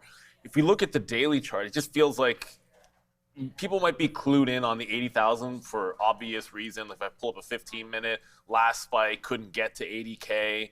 But if you zoom it out a little further back to the daily, like you could break 80,000, and then we've got the prior supports that's just under 85. So we'll call it 83, 84. This recent top more like an 82 half, 83. There's a room up here for consolidation for just a little bit more of a push. It feels like before you get to it. So I think there's still that little bit of upside. Of course, this is the day that it does break away. Like, one of the things that I usually love is, well, if you have an obvious resistance level, do you get the opportunity to pull back in and bounce from it? That would have been 44 on IBIT. On ETH, that's also getting a little bit away because the prior high, you did have a smaller gap and then a pullback into the prior high, but you're now really far away from that as well with ETH. So clearly, I don't want to be punching highs. That hasn't been the jam. Oftentimes, and again on Friday, you could play it off the pre-market low and the VWAP reclaim. Those are the two places that are automatic for me. But yeah, I might look at this 18.7 as well. When I sat down, I wrote down 18.35, which would have been this top. Well, do I really think we're going to pull back 3.5%? And that's the first opportunity? Probably not. So I'm going to have to look at the VWAP reclaim or simply this 18.7 as spots that we can go dip and rip in ETH. And if Bitcoin turns out stronger than ETH, I don't mind flipping in the middle of the day from one to the other. We flipped at the middle of the day into ETH, and it was a better rally. Gave you a couple of points, and Bitcoin didn't. Simple as that. Yeah, on the note today, I mean, I wrote down a very low number of right down into here. But I mean, the market's just ripped up since we got here. Not ripped, but has really started to get higher here on BTC. So I don't think this 43.50 is what I have here. On the note today is 43.50 for IBIT, right? We have VWAP. So I just want to, and I actually circled the VWAP trade here because, you know, I know Neil's just talked about it, but I feel like you might as well buy any dips off of VWAP here if it's going to continue to go higher and actually test. I feel like it's going to test at 80,000. We just saw, what was it, 79.8 or something was the high there. So looks like right now IBIT really on a run. And I mean, you don't necessarily, this is what I was talking about. If you're saying what's going to be lower, JKL, and why I asked, you know, Neil and the girls there, what IBIT potentially could do. And this is the problem.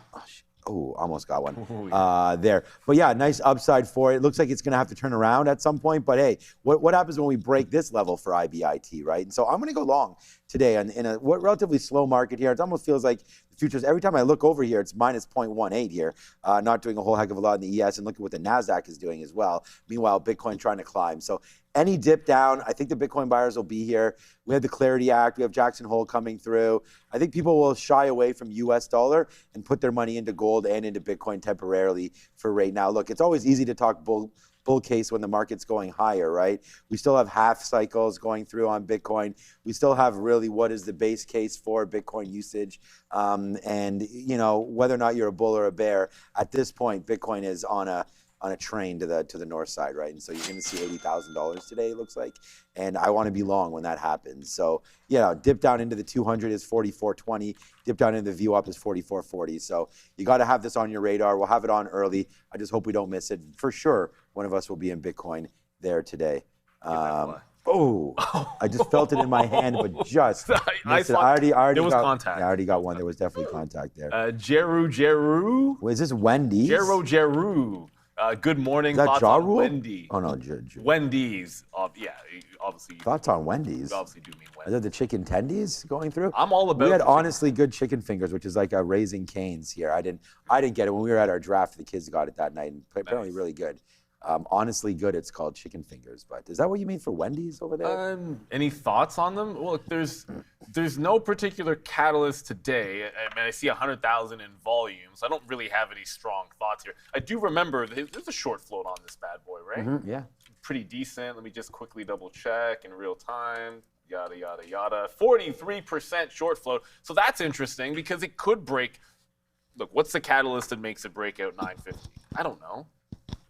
If there's something today, great. But there is definitely a decent short, I want to say squeeze opportunity. I don't want to say squeeze would have to happen. But the shorts, after that last run that it had, it's right back. I didn't realize it was all the way back up at that 9 level. So watch out for a 950 break. Ideally, you do so with some kind of a positive catalyst that could really get it going. But yeah, it's not uninteresting in terms of an investment. Don't color me a fan of anything in the space, if I'm being honest. It's more about the chart and the 43% short float that gets the juices flowing there, but nothing really that would make it happen today. You want to see pre-market volume, you want to see a catalyst. I do see they've named the new chief marketing officer this morning. I don't know that that's going to move the needle here, so it is what it is. They have a new in-app for some nuggets, but I don't think that's going to move it today. In-app offer for nuggets? Well, it's like, No. I'm not making this up. Like 9 a.m., there's a press release. Like seriously, like this is actually in the news thing. Nugget lovers rejoice. Get 10-piece Wendy's nuggets for just $1.99 with in-app offer. Is that enough to squeeze it through $9.50? No, but it's enough to make my stomach growl a little bit. Is that real chicken? I mean, 10 pieces for $2? Does it matter? Okay, first of all. Is that right? 20 cents a piece? Just a look, nugget, right? A nugget. But does it taste good? Oh, wow. Can I put it in some dipping sauce? And do I feel satiated after? Then Probably, yes. then we're all okay. I just don't think that story is going to make it squeeze today. And if it does, congratulations. You've certainly surprised me. Interesting. I was here's another name here, Jersey Mike's. We actually talked about this last week. It was very similar to Bending Spoons there, as Jersey Mike's actually got pretty good off the open there with recent IPO now about a month away. It just fell back into $22. We actually talked about this last week when this had happened back into, and we're like, you can go long holding it against some of these lows. Jersey Mike's now up, giving you that 1-to-1, a little bit better than that on a move higher here. So just another name. We had Chipotle as well. I think Chipotle was upgraded, I believe, earlier today, or maybe it was on the downgrade side, but it was on one of the sides there. It looks like I think it was downgraded, actually, Chipotle. And I was thinking because we went to Joe and then we didn't come back here for it. But it was just like, probably downgraded because it's getting to some of these levels. So maybe they want to get longer. But Chipotle's been actually working out there ever since they figured out that, I don't know if they have figured it out yet, but part of the things that were hitting some of these names were that lettuce, sort of that explosive diarrhea. Sorry to say that, but that's what was happening. That's what hit some of these stocks earlier. So, all right, man, what's having explosive recalls? Is Tesla what? I don't know. What's going on with this Tesla recall, ladies? So it's not just Tesla. I think I was seeing a couple different Chinese EV names. This actually, or Chinese auto names. It's going back to Friday, but I was seeing this for some reason discussed a lot this morning. So I think worth getting back into this here. There's another smaller story here. Again, an analyst note on some of these plays in the AV space. But Sia, let's get into this Tesla recall bit here, because this is not a small number of cars. Jumping off of what you just said, the other automakers, there were 8 other automakers that did also report and that did also issue recalls, but Tesla's was the largest, is something that you want to take a note of, because it was nearly 3 million vehicles. To be exact, it was 2.9, around that number, million vehicles. But it happened in China, and they're starting on September 25th, is what you want to know. The company also said that they want to install a window control software with the over-the-air update. Now, what this will do is that windows will go down automatically when there's an accident that has been detected. So that's another thing that they do want to install in this recall. And according to notices that have been filed with China's state administrations for the market regulation ADERA, Tesla said that the recall covers imported as well as China-made Model 3, Model Y, Model S, and Model X vehicles. Yeah, also here for Tesla, we had TD Cowen coming out here and saying they believe that Tesla and Google's Waymo are the best poised right now in the AV space, but they don't think it's too late for the likes of Uber with that Neuro partnership, or even Amazon Zoox to catch up later down the line. Yeah, well, I would agree. It's not impossible for them to catch up, but as you said, I know the horses that I would prefer to back in that space, and it's the aforementioned first two. It would be Waymo and it would be Tesla. As we were talking about with Tesla earlier, I love the run that it's been on, but it has been, 2 steps forward, 1 step back, or 1 step forward, 2 steps back, this entire move.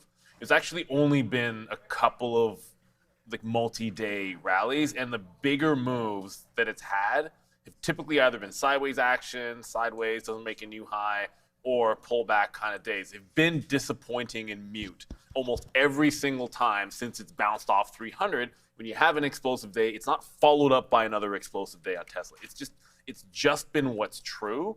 So as long as it's in this part of the pattern, I'd be waiting a couple of days for the next leg up here on Tesla. It's exciting, so let's look for, even if it you could pull back, reestablish the prior resistance, and we bounced there on Thursday. That's the kind of thing I could see. So wait for it to get into the low 50s before taking the next leg higher on Tesla. The story is not really too much of a concern. It's definitely on a nice upswing from the 300 level. So that continuation has meant wait for the next pullback on Tesla. So I think that's what you do until it proves it's out of this uptrend. And it has shown nothing to tell you that it's over yet. It's actually amazing that Tesla's just up quiet 20%. Yeah, you so could have quiet. just grabbed an easy, not easy. I mean, it's been easy if you've been holding it, but how to find that low, I have no idea. But it looks like, again, you're always cherry picking when you look back at some of the levels that come into play. But yeah, that 300 seemed to have been pretty good all the way back to last summer. So we've already had this dip down, and we make that right up to 480, and maybe we're going back there. I still do like the robotaxi story. I'm using FSD more and more now, but not that really matters. But yeah, I like the stock. I'm just gonna say it's not a great story for them. They're today, having to do a little bit of recall. Their it's a good thing that it's just over-the-air software updates are gonna lower the windows a little bit when upon a crash, make it a little bit easier to get out there. It is a bit confusing. I had my parents in my car the other day, and they have no idea what buttons to push to get out of the car. So I do think that a little bit of education there goes a long way. But yeah, it does make for, I think, a short day on Tesla. I mean, it is hard to say that because the market's been doing pretty good, but you are underneath VWAP right now. I don't know if it has this explosive move in it there today, because why go in today and buy it with this kind of negative news there? But it's not that bad. I'm not in love with anything I see right here on Tesla. If anything, you had Rivian trying to break above some levels there as well, trying to hold out on that 14. I think, so it got as low as 14.50 right now on Rivian, and it's trying to break above its 200 period moving average and hold it. So we have that right here at 16.50. If anything, I know Tesla's had a nice little run up, but look at the run that's had in Rivian now. It's been 15 to 17.50. Nice move straight up to the upside right now and trying to hold out. Very choppy for Rivian, but as they roll out some more R2s out there, I think it's coming with pretty good reviews, and they work on some of their full self-drive and their autonomy. I think Rivian does have a chance, to grow their market share and get back up to the upside as well. So in the EVs getting more and more popular for sure. I think Rivian has a spot in this game.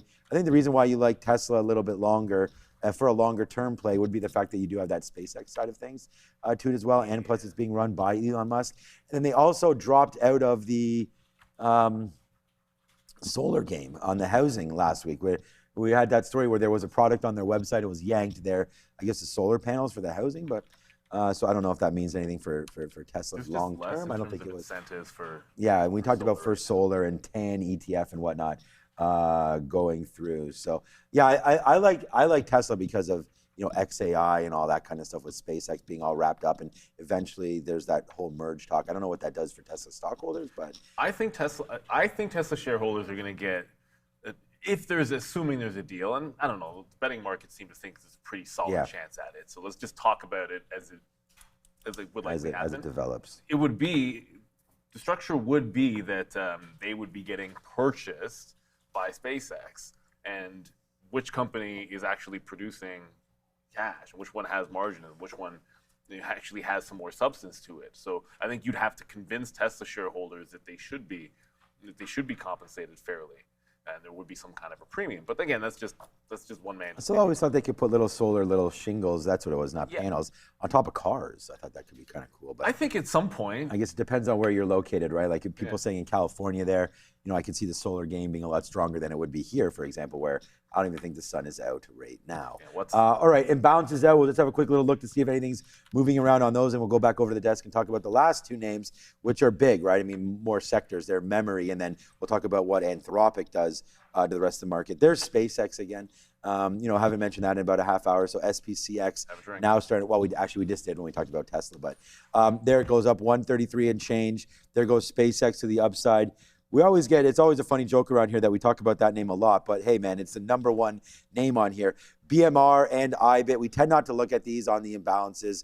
They don't really have any sort of a play there. Gold on the buy side too, that's really nice to see, but let's go back over to the desk, get the story on memory. We'll talk about a few names, and then we're 4 minutes away. We'll talk some memory, and we'll talk some Chinese ADR earnings really quickly too here before we send it back. But let's start here with memory, because these names are gapped down pretty sharply here. You've got MU, which traded more or less in a range for most of the back half of that Friday session. They're gapping down by about $30, and SanDisk also trading lower. Now, I guess there's also worth noting you've got some chip names, specifically Nvidia, reporting this week, so that could be in focus here.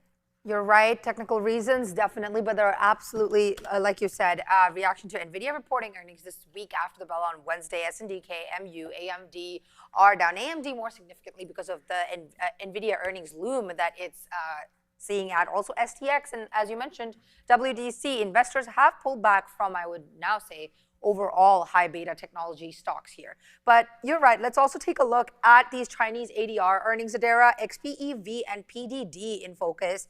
XPEV, it reached a 19.74 billion yuan, which is approximately $2.91 billion, representing an 8% increase year over year and 51.5% sequential increase, but it has fallen short of the consensus estimate of 20.57 billion yuan. And PDD, on the other hand, reported a quarterly EPS reaching $2.84, topping consensus of analyst estimates of $2.73, and revenue is up 8% year over year to approximately 16.6 billion yuan.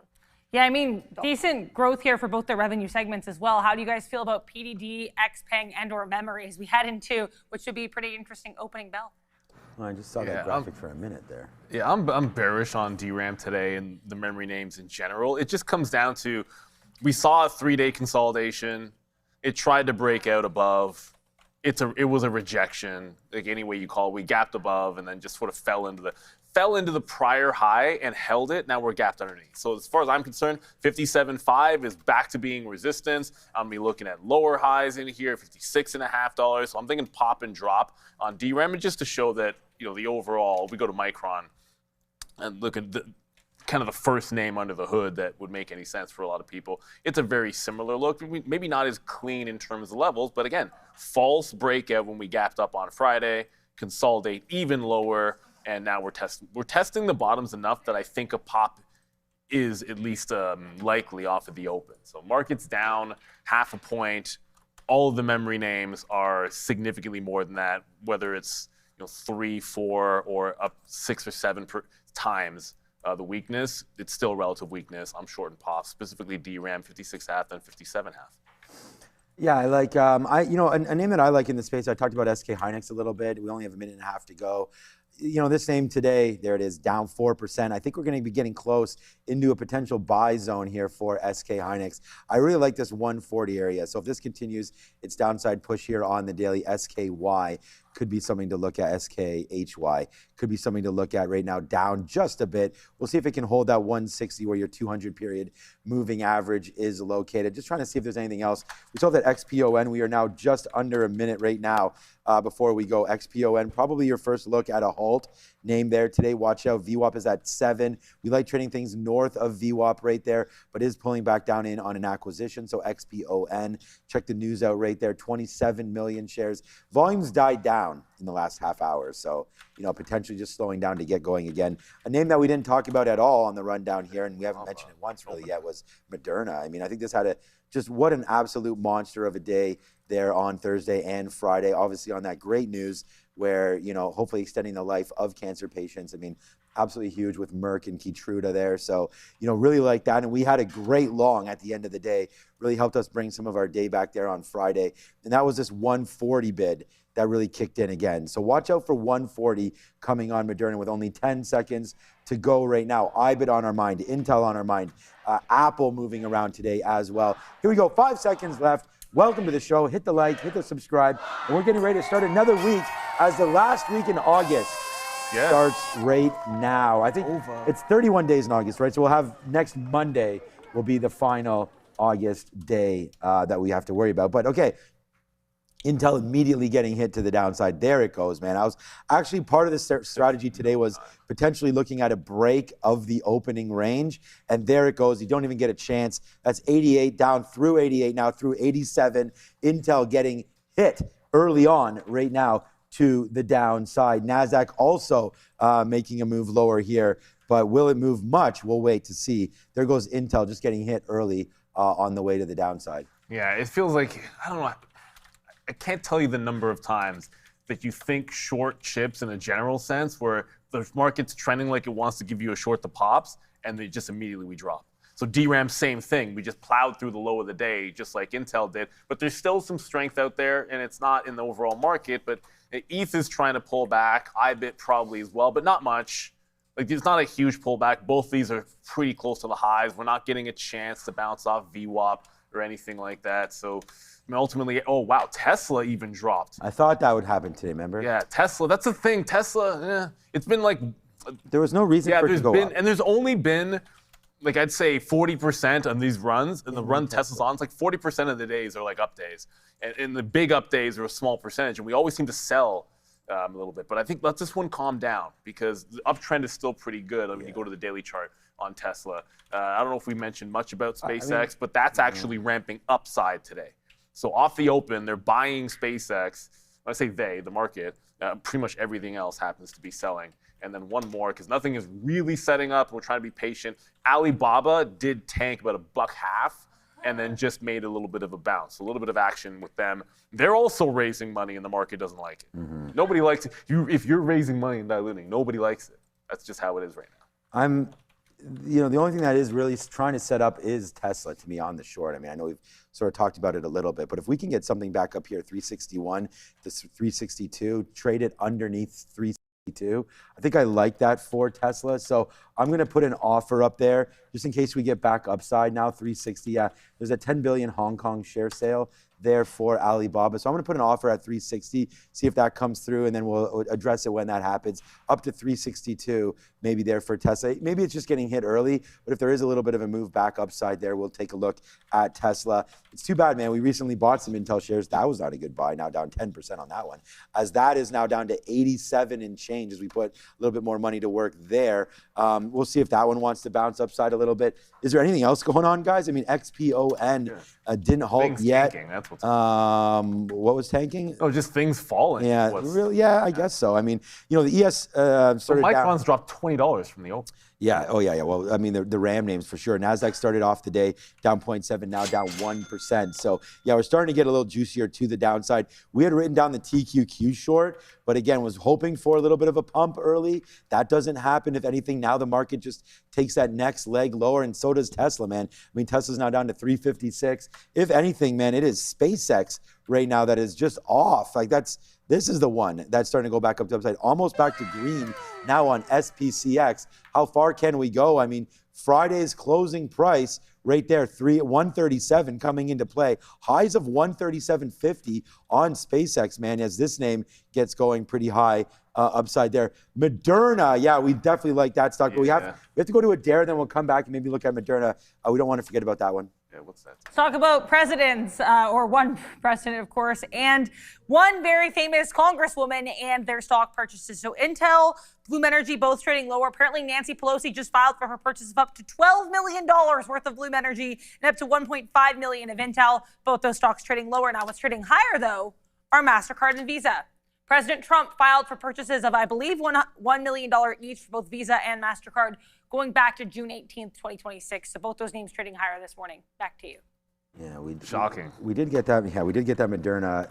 Yeah, $1 million. I mean, I don't know what these guys are net worths or anything like that. Even that Nancy Pelosi. I mean, you can now. There are some ETFs out there to monitor her.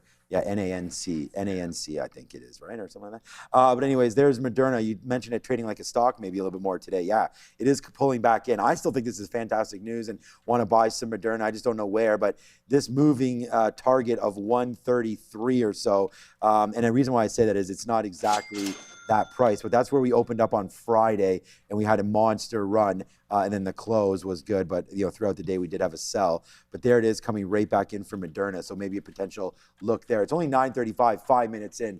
Nothing on board for me quite yet, as SpaceX has just broken through the high from Friday. Or I don't know if it was the high, but was it the high? I looked at it. Yeah. So there it is, man. Breaking through the high from Friday is now SpaceX. Wow, what a mover this name was today. From red to very much green now, SpaceX. I'd like to short this name. But it's just like someone's out here buying this. When these programs eventually stop, maybe that's when the buy comes in. So we'll have to keep on watching SpaceX. Nice move higher as Tesla down to 355. George Lerma, thank you for the super chat. MasterCard and Visa were not on your bingo card, but you know what? If it's on the president's, and sometimes that's all it takes. Look, I don't think for any day traders, these are names that are going to be in your bingo card. Neither one of them's going to have a tremendous amount of volume, like 400,000 shares on Visa. The spread's pretty decent, but look, breakout's a breakout. It's been doing very, very well, and certainly helping the XLF out. So I'm not going to complain, even though I haven't been the biggest fan of the group. They have helped to drag up the entire space. You're not even catching a bounce to fade here on the memory names. Sheesh. No, there's nothing. Well, like it's been all red. There hasn't been any kind of a bounce. I look over, and the only thing that's really setting up would be a shot long at ETH. It's about to hold VWAP again. So Bitcoin and ETH are both at least relatively strong. All right, we have our first position on. We just put it on as we were talking about it, and it is SpaceX. So there it is right now. We have this on board. Now it's 50 cents in the money. It just did get into the 80s. We did take something out at 85 there, right back into this level. Let's see if SpaceX wants to be something here today. We only have a quarter of a unit right now on SPCX. So coming back in there, it is 136.80, another take there. We wanted to let this name settle down a bit.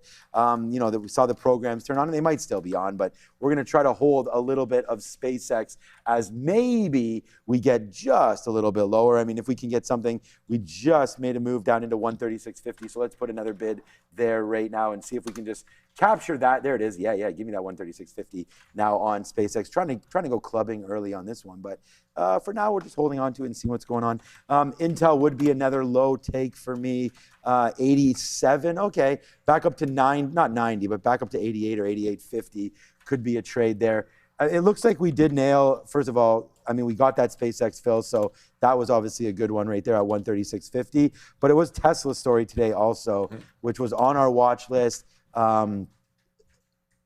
It's funny because I was like, I think this is a short today, but what are you going to do? And that was just to been taken the low break. right there of the pre-market because there really was no bump up. I mean, unless you're sitting there and catching that very first little wick there, I don't know how you're going to do that, but there it goes, man. Really bleeding to the downside is Tesla, now down 2.5%. So yeah, those recalls, they don't like it. And we've seen that happen before for Tesla. It's not like this is a situation, I don't think, market-wide as far as EVs are concerned. I mean, No. Rivian's kind of holding. I think it's a very Tesla-specific, and just hearing more stuff about Canada in our ear, and that's going to affect names like that Ford and Stellantis and whatnot. Go Meta.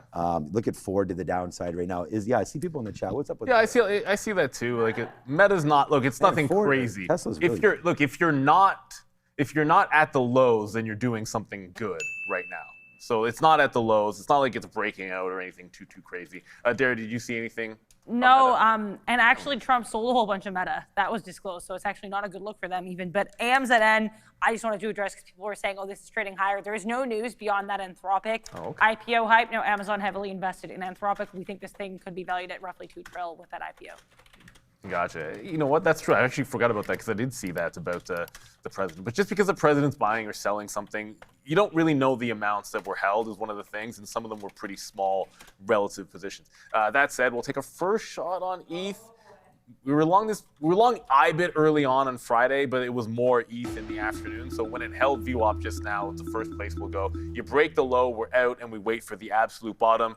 Ontario Premier Doug Ford, Canada should be ready to cut electricity to the U.S. Yeah, he said that before. Yeah, that's exactly what he said the last time. It is what it is. That's just how he rolls.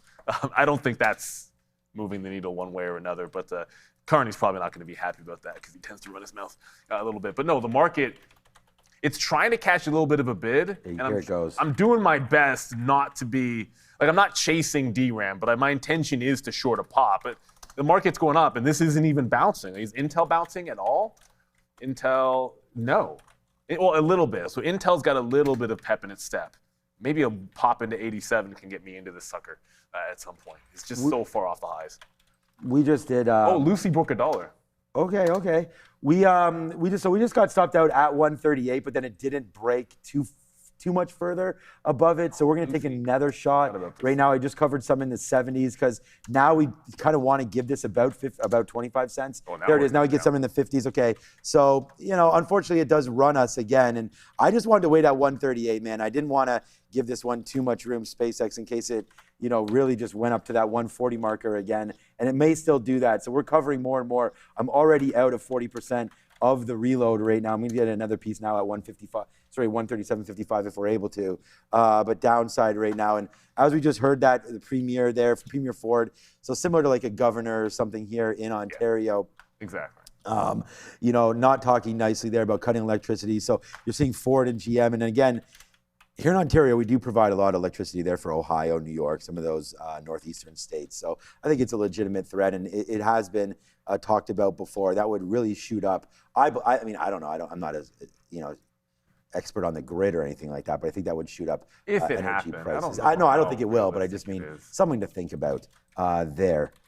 As we look at, we talked about the Enbridge, some of the pipeline companies as well, right? So Tesla still cannot find that bid. We have been getting out more of SpaceX. That might be a long SpaceX there as it just keeps on going higher. So we're going to stop at 138.50 now on that trade, and we just did a little bit of a reload.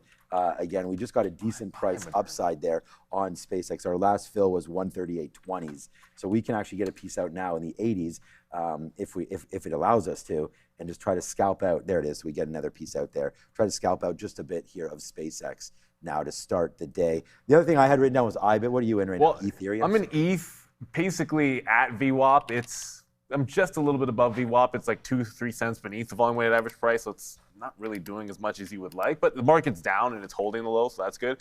Didn't really think this would happen so fast. Wrote 130 on the note for Moderna. The low from Thursday is really more like 128.5. But the way Moderna is dropping, and we've seen it do this, you almost want it to consolidate or do one heavy rebound candle. So this is falling like an absolute rock. It's flush city in a lot of places, but Moderna, a little more volatile than the average stock. So let it get to, it could break 130, go $2 or $3, and still be a 130 hold because it comes back through.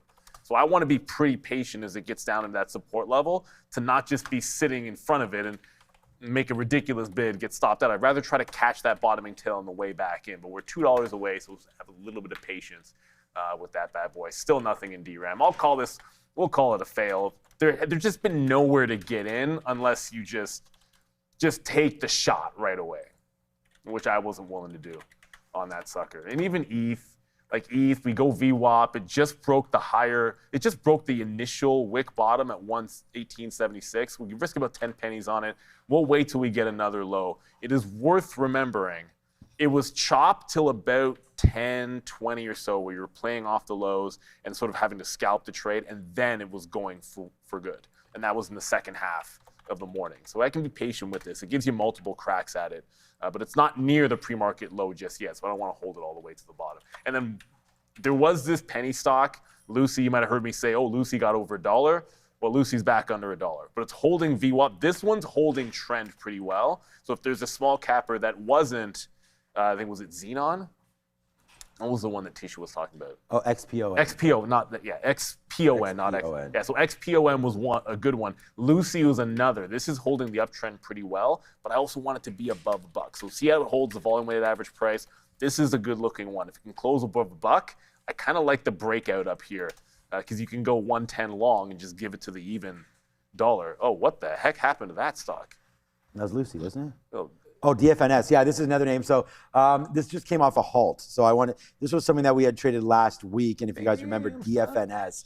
Okay, here we go, man. Now we're clubbing. Finally, I did want to talk about more of this. But there's a downside play, man. We're at 136.77. I have no idea. There it is. Yes, we get it. Yeah, let's go SpaceX. Big mover right now. Finally back into this thing. We had to give it a little bit of room there, and we got stopped out first time, so we're just making this money back now as we get extension lower now on SPCX. Let me just try to figure this one out as we continue to go lower, and maybe VWAP would be my next. Let me just put a bid there. I don't have a bid yet. 136.25s, and then we'll try to hold on to what we have. We still have about 55% or so. So if we do get this fill, we'll be down to about 50% left, and then we'll be able to hold it right now at $1.50 in the money over here on SPCX. We like the stock, and it just had a nice move higher and just couldn't really figure out what the story was with it there.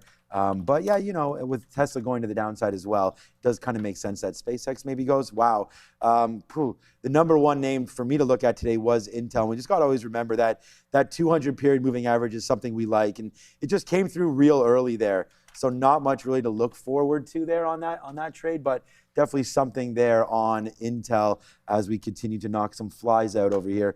Nvidia down 2.27%. I'm just going to reload this just to make sure that I'm talking about, talking about the right stocks there. Nvidia down, Broadcom down. There's not much up right today in Techland, right? Micron down 6.5%, Dell down, AMD. There's our Intel down, SanDisk, wow, down 10%. 10%. Yeah, right now, as you mentioned, DRAM. As there it goes, man. We're now $2 in the money now on SpaceX. Tesla downside, consumer manufacturing, not good, man. Caterpillar down, GE Vernova down 3%. Not a great name, or not great day for some of the data center space plays. Visa, MasterCard nicely cooking today, both up 2%. Those are good. JP Morgan in the bank space is up. We have Anthropic coming, more fees, more funding for the bank names there to the downside. But yeah, buddy, nice move lower here. We just get down to 135 and change. Let's put another bid here. We'll just cover some at 80, and there it is. So we get the VWAP. We get some nice high ticks there on SpaceX. Try to be patient with it, and patience pays right there. Okay, you got in and out of Ethereum there. I was just going to see Bitcoin because it is falling back into 78,000 now. Yeah, it is, but we're getting a nice bottoming tail candle in ETH, at least for now. But it's Moderna. It didn't quite get to 130, but it bounced off 131. Yeah, I think this can be a bit of a comeback play. Moderna doesn't have to care about what's going on in the market. It's close enough to that support level. I tried to pick up some 133s on this kind of confirmation candle. It didn't really give you a fill inside the body of the candle. So it's either break out 136 over VWAP, wait for a pullback at 33. But ETHA said this is one where it chopped in the morning on Friday, and if it tries to do it again, we're going to take, as long as it's above the pre-market low, I want every single curl. So it's putting in a nice bottoming tail off the 70 level. Once it closes green, confirm that candle green. It's almost the same setup, right? Like confirm green, bottoming tail, get in the body, and then run to the upside. Lucy just lost $1 again, so I don't know if that's going to be anything It's trying. It's still above VWAP. It's still holding trend, but like twice in a row, this has failed underneath the dollar level. We have a halt. I don't love these stocks over if they're under $1. Xpon. Yeah, Xpon finally just got hit on the scanner, so hit the sirens for that one. You gotta get the first halt. Yeah, I wasn't paying attention to it, but 838 halted right now, tapping 840. So early halt right now, not really giving us too much indication of what we want to do. It's 9:47:47. There was the time of the halt. So if it's 5 minutes, we'll look back at this thing at about 9:54, and then we'll be able to see where this one opens up. But halting right now at 838 and tapping 838. So, not much going on over there. We did a PFSA. This was a violator last week. I remember we had a couple halts on PFSA last week and trying to do it again today. Doesn't seem like it has much energy behind it right now off of its most recent halt there, PFSA, now reopening back up. And then that other name was DFNS, which was starting to go a little bit, but only 240,000 shares right now. Controversy today, of course, seems like it's more President Trump is now focused on Canada a little bit right now, which is fine for us here, but it's left oil just kind of hovering and not doing a whole heck of a lot. So, we'd like to look at this space, but it has to be doing something in order for that to make any sense now, and it's not. We just took another fill on SpaceX down there at 135.50, so that's a name that's going on again. DAIC is another name that's been halted, that's now closed for a couple minutes. 205 was the halt area, and that's where it looks like it wants to open up. So you got 3 more minutes or 2 more minutes until this one finally opens up, DAIC. SpaceX is really dropping like a rock, man. Now we are now $3 in the money on this one. So we'll put another bid right there and take it out as there goes SpaceX, man. We tweeted this one out early and it's working late, man. Yeah, SpaceX, $3. Let's go. Right there for SPCX. Nice move lower. Yeah, we're starting to really ramp up here in Moderna. 136 is very close to breaking. We're almost there. I think it does eventually get there. We're able to get back in. And ETH put that bottom tail. It did do our confirmation. Right, you're gonna break? You're gonna break? No? Close. Which one, Moderna? Oh, my order didn't fire. Okay, well, we'll try to get in manually if we can. No, my stop didn't go because I have another one up at 145. That's why. Oh, that's so annoying. Oh, we got filled, just sort of leaving the order in on the break. So we're in at 36, VWAP's at 35. With Moderna, that makes it pretty simple. We'll try to give it that buck. There's just this low here from Friday at 139 to 139.5 is sort of an obvious target for me. Like that stands out like a sore thumb. I like resistance to support and support to resistance. So if that Friday low that you saw on mRNA at about 130, we'll call it 139, that's going to be a target to the upside as this one goes. And we are, like I said, we're back into ETH. I'm preferring that to Bitcoin today. But that can change. Like I have no issues like going back and forth if I find one stronger than the other. But for now, we are liking that ETHA. I'll just show you here because we're on Moderna. ETHA back with a bottoming tail. We'll play to the high, which is 19. Once it gets to 19, I want to make sure I have like 80% out and then try to hold more for the dream after that. All right, I just covered a little bit more there on SpaceX. I mean, this is obviously a big stock here now, 350 now.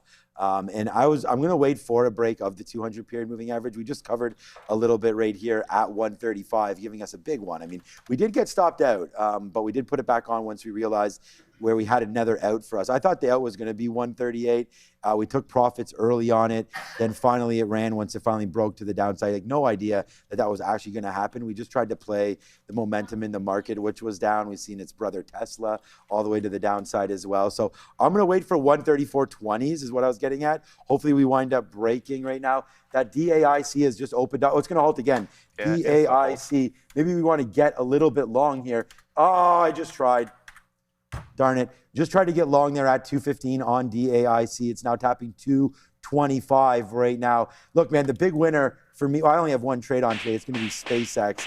I'm only at half my daily goal right now, but there's a nice move to the downside because we did take a hit on this early, but SpaceX right now really paying dividends on this particular trade as it's now $4 in the money. What's up, Adara?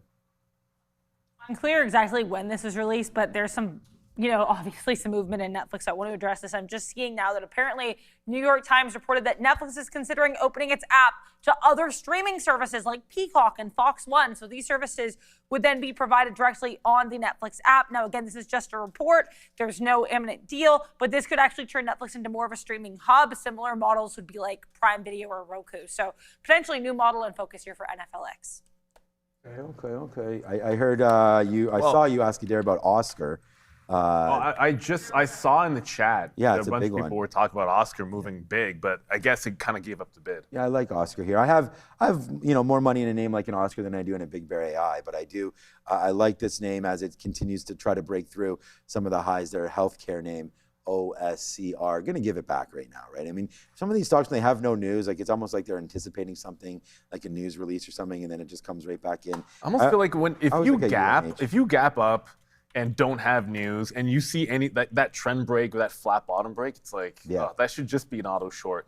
So they go the first buck on mRNA halted again, by the way, here, and it just doesn't seem to want to break the 137. So we got to 37 a couple of times and tested it, scalped some out. But if we lose VWAP, this one we'll jump out of this trade. If we lose volume weighted average price, we'll still be slightly up on it. But the break just doesn't really go all that far. $1 is good on Moderna, but Moderna dropped at the open like $14.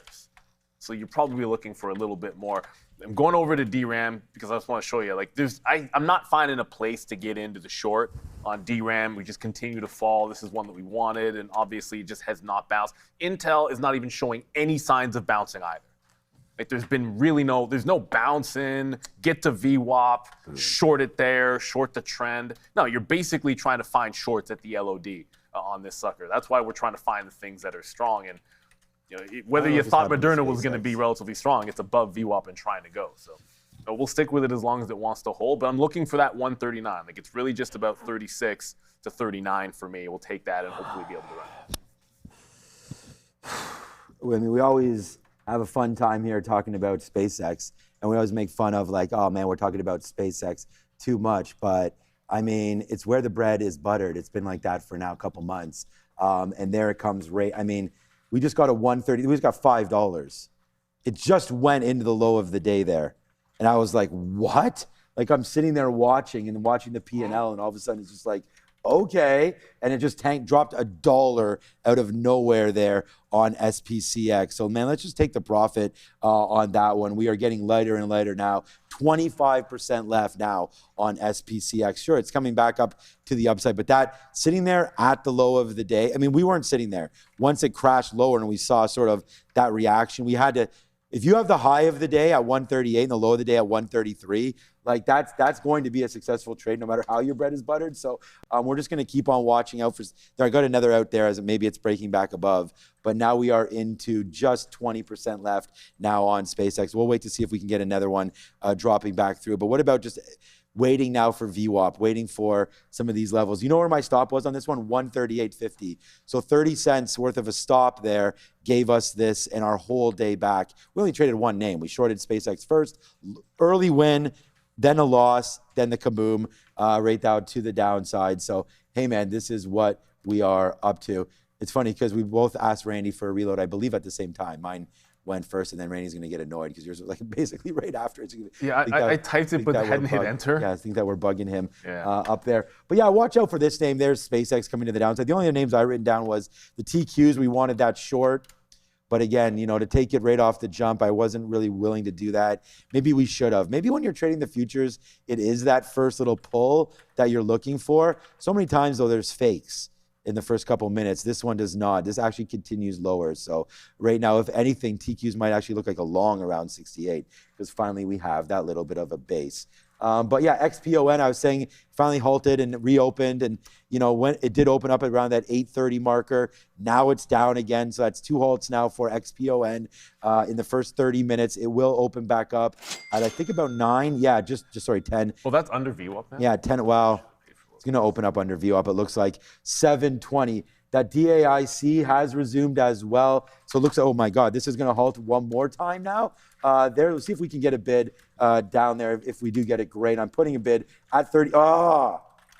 I tried to bid 31s there on DAIC. See if we could, now it's 250, darn it. So all you can really do is when it gets into that halt state is you sit on that bid. And you just hope for a fill. Yeah, and you hope for a fill. So like there's bat Ys. I was on bat Y. I never know what dark pool to use, so it's not my first go-to, but maybe the dark pool is the right thing to use there. But there's one halt at $1.25, opens back up $1.60, opens back up $1.80. And wow, we just got another move down there in crypto. Just went to 134 from, sorry, in crypto and SpaceX. Crypto's going up. Yeah, crypto's doing well, man. That was a nice bounce off 78 right there. That we are actually marked down that we wanted the 78 long, but again, just sitting here watching that in Bitcoin. In SpaceX and not in Bitcoin. Here's your 15-minute chart there, and I see you're in Ethereum, so that's good. But if we just sort of move this down into a 1-minute chart, you're going to see that it does go right into 78 again, right there. Just touched it out and a nice bounce back to the upside. So I think we were right there for IBIT at 78,000. So let me just have a quick little look and see what 78 looks like on IBIT. So 44.2. So 44.2 is the levels to maybe look for on IBIT if that is a concern for you. But yeah, man, that DAIC, just another one that's been halting back and forth. This might be the one. Really low vol. Yeah, now this is now 1, 2, 3, 4 into its 5th halt. Generally on 3 halts we look for a pullback, but this is 235 now for DAIC. Yeah, so you'll see we just lost VWAP and Moderna, but thankfully because it gave us the dollar scalp, we'll at least be able to salvage up on it, but it ultimately just couldn't go. The 130 looked pretty good, but it got to 131. ETH, we slapped back into it. This might still be okay if we can recover the volume weighted average price, but I like the breakouts on squeeze names. Like I want it breaking higher instead of catching bids. I don't want to be on the bid when Moderna's falling. I want to be getting long when it's going higher and joining the party. So I'm going to continue to try to add here in front of this 18.7 low on ETH. So it's VWAP, 18.7, those 2 levels that we gave you. Those are looking good. But I just don't see much happening. Like the market's coming back up, which is good, but DRAM, which we wanted to short, you see that coming up? I'm looking, trying to find the bounce. I'm not really seeing it. And the same thing is kind of true with Intel. It's only now trying to go. So any chance to get into this at VWAP is going to continue. Wait, sorry, that was just a super chat, I believe, that I missed. So we can throw that one up there. I believe it was, okay, correct. It was Palantir from Lee. Lee Orts, Palantir thoughts moving a bit higher. Interesting. Palantir didn't have a catalyst. It wasn't necessarily on the radar. It hasn't had one for a while. This morning. It keeps on moving around. I guess it just dropped like the rest of the market. I know it was one of the bajillion names that the president probably talked about. Well, not talked about, but that moved around in his account. But yeah, it's still the same thing on Palantir. Look at the bull flag. There's just no breakout yet. It's holding 170s and it's not breaking 180s. So wait for 170s because that feels like it's been the bounce spot. But when this can actually break out above 180, I do love this setup on Palantir. It's still very much inside. So nothing to do for me. Let's go up to Adara. It is time for happening now. Mm-hmm.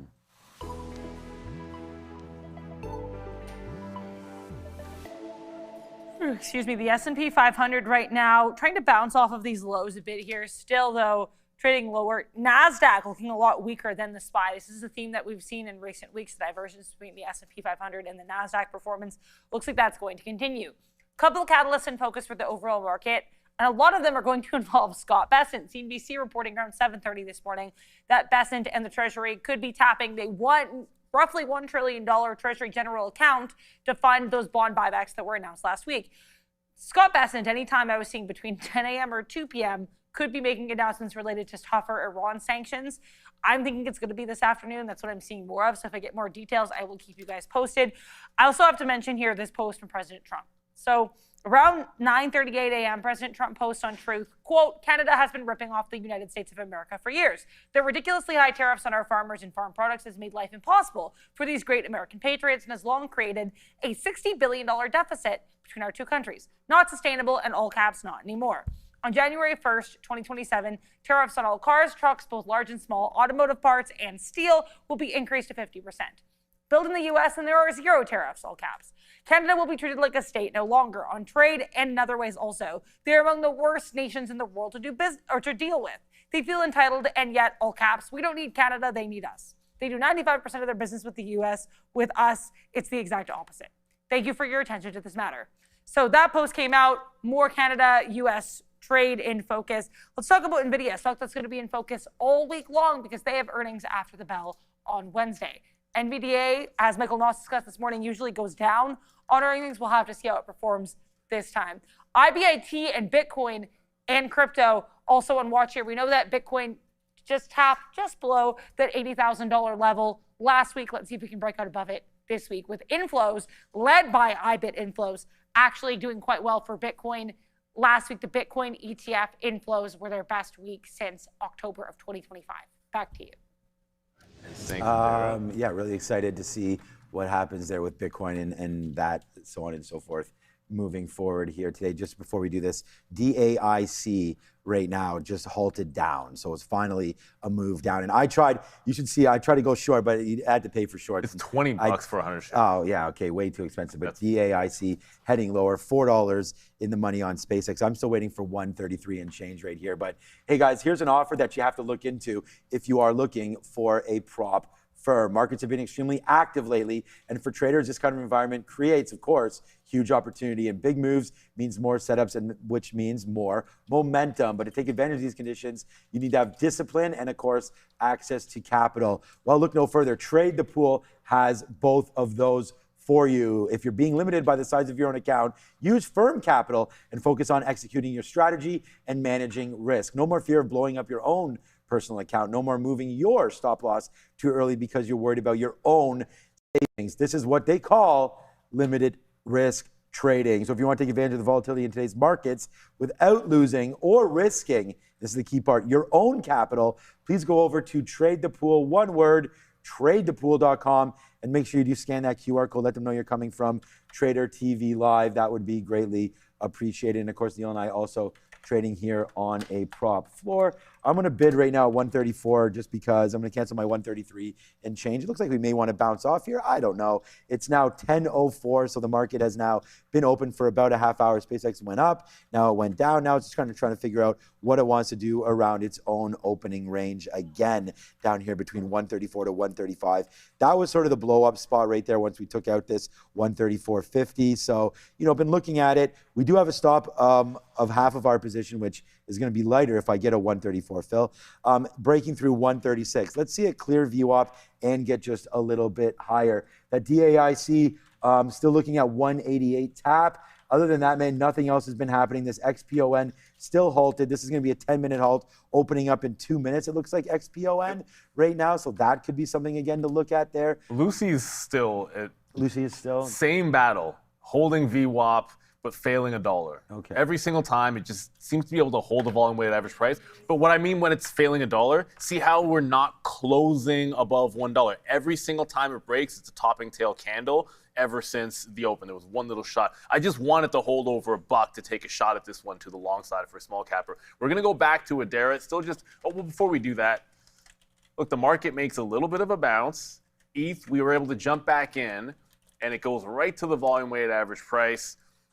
Kind of ticked it up a little bit, but we're holding some higher lows. So again, I like the relative strength here.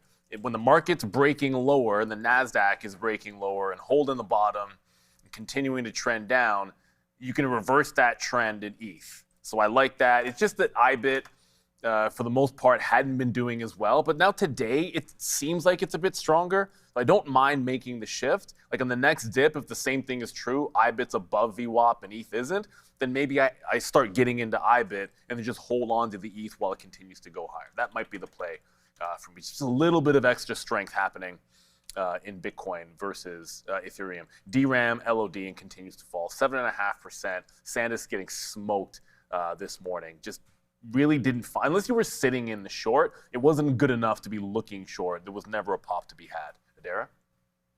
No movement on this, but I think worth mentioning just given what the story is. USAR currently near intraday lows, but the Department of Defense just announcing that the Pentagon has backed this asset called Serra Verde. This is apparently soon to be an asset of USA Rare Earths. They're investing $700 million in this Serra Verde asset, and apparently total government-backed initiative reaching $1.55 billion. So again, the U.S. government, specifically the Department of Defense, the Pentagon, investing here in Serra Verde. This is an asset that apparently is soon to be owned by USA Rare Earth. USAR not reacting to this at all.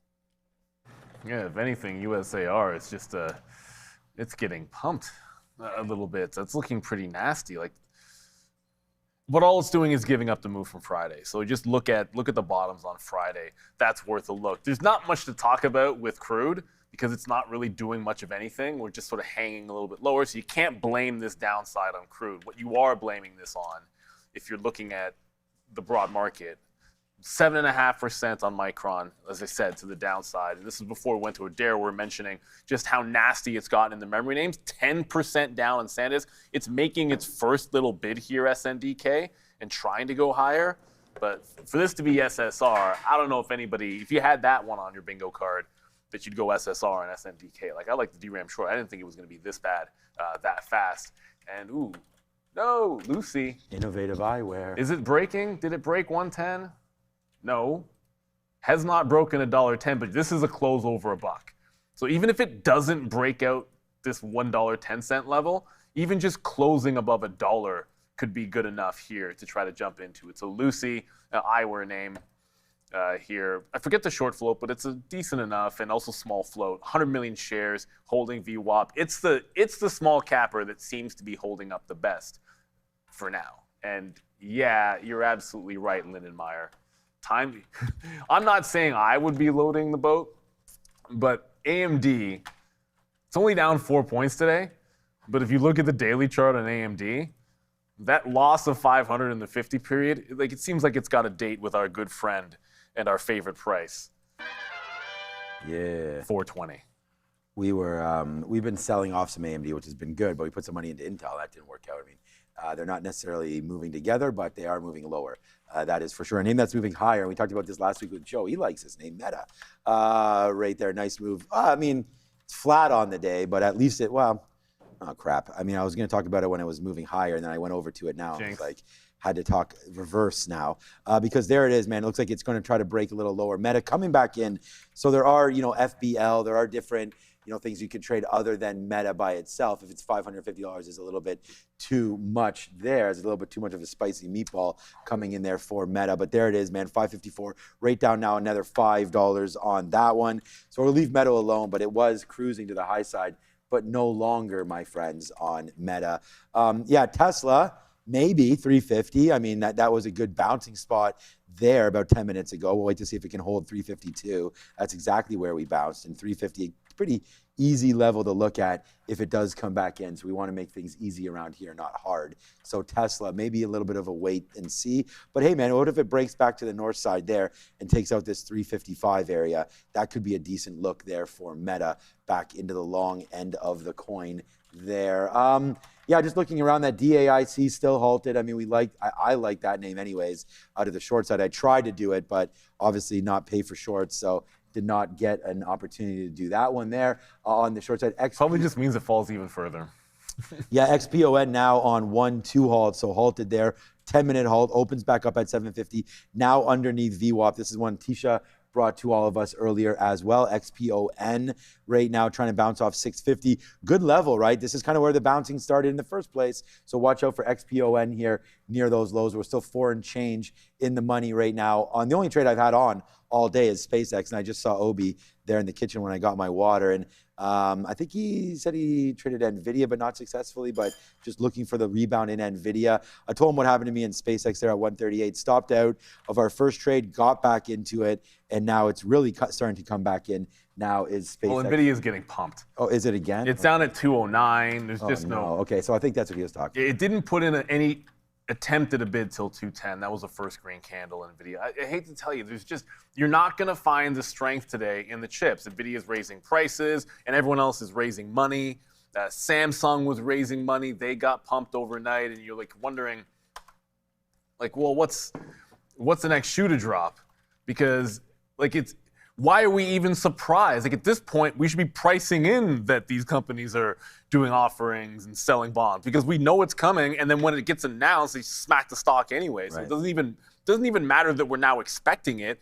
Baba got hit on the same story as well. Again, ETH is one more tick from getting to the top. But I got to start thinking about if it gets to the high and pulls back, it hasn't extended far enough that I'm thinking automatically VWAP.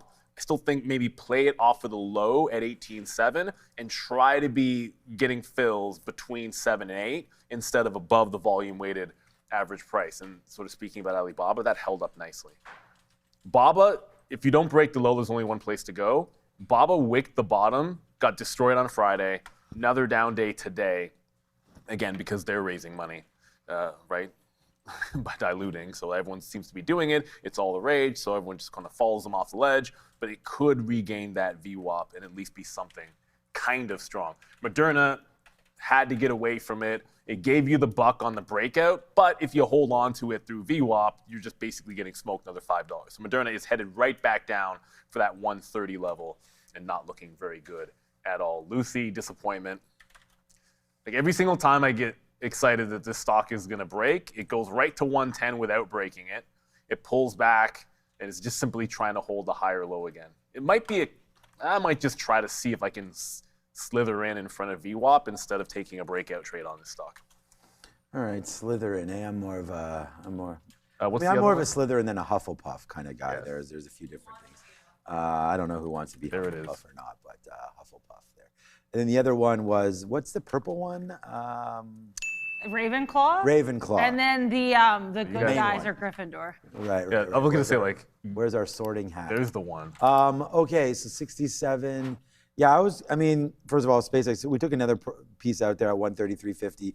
We do now have just underneath 20% of this trade. And I was thinking about, breaking it out again if we do take out its 25 period moving average. So it looks like it's trying to do that right now, 134.50. So we're going to adjust our stop loss to 134.50 and just get out of half of what we have on that one. We'll go 134.60s, and then we'll just punch out of half of what we have left on that one. We'll make sure we cancel our other stop order, put that in, and again, this is a 25 period moving average. And this trade was a risk of 30 cents. So now $4 in the money. So, risking 30 to make 300 plus pennies, not bad on that one, but we do have to stop out if it does take this 25 period moving average as it gets a little lower right now. And I was actually thinking about shorting the market if we did break. It's not the ES. ES is fine. It's only down 0.36. It's the NASDAQ right now that actually,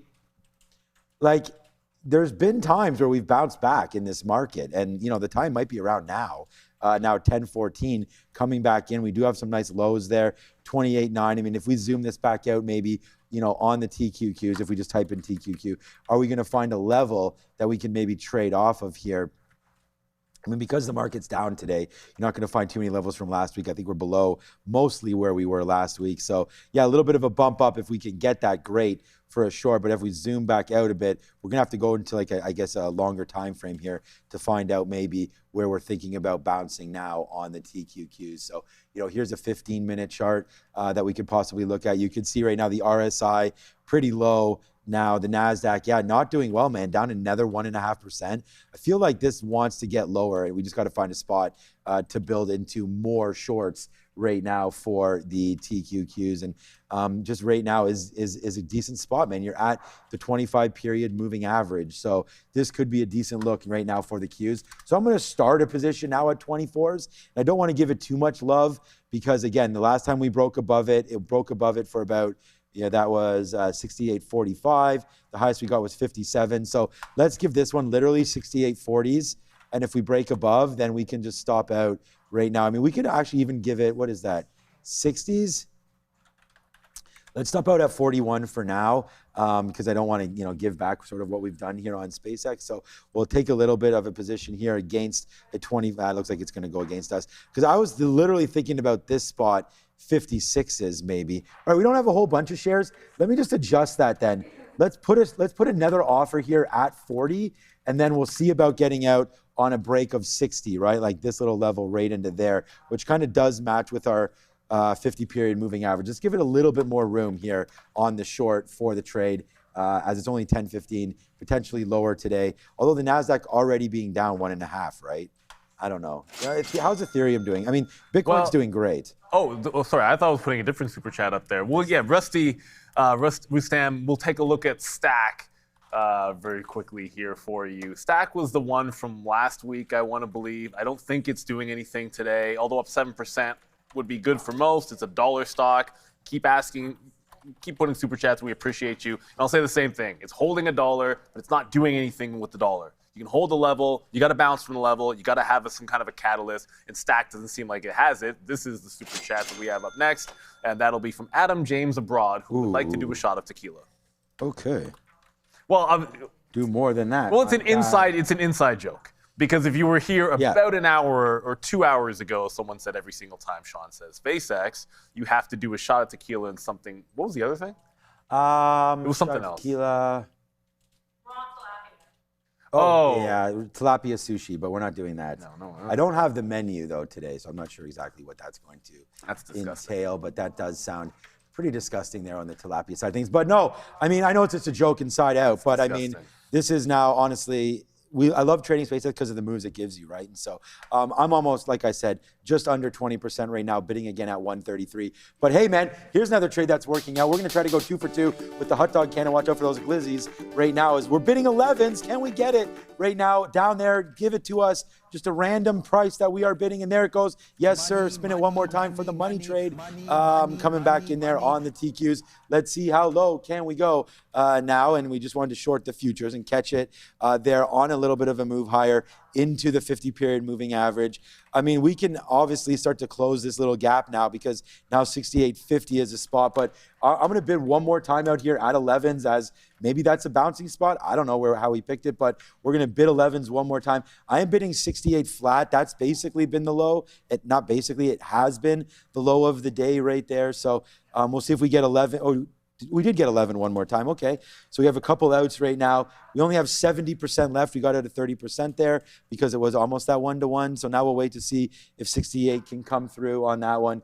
But yeah, that's all for me that I'm looking at here. We can have a quick little look to see what's going on in the stock visualizer if you do have that up, and what stocks you guys want us to talk about. This DAIC has halted a bunch of times again.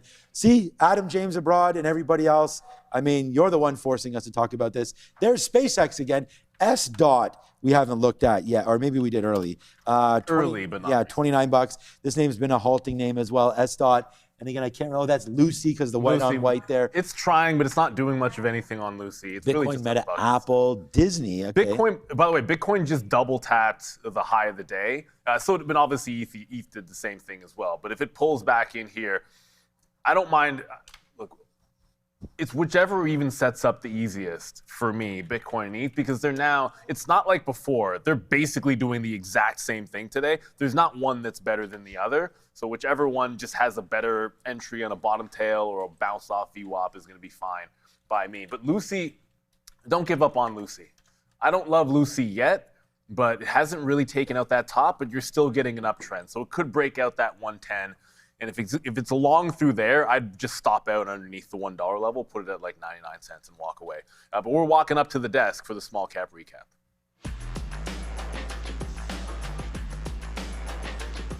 Yeah, nice pun there, Neil. We will discuss some Lucy right here as well. Go over the catalyst for you guys again. But let's start with Expion 360 XPON.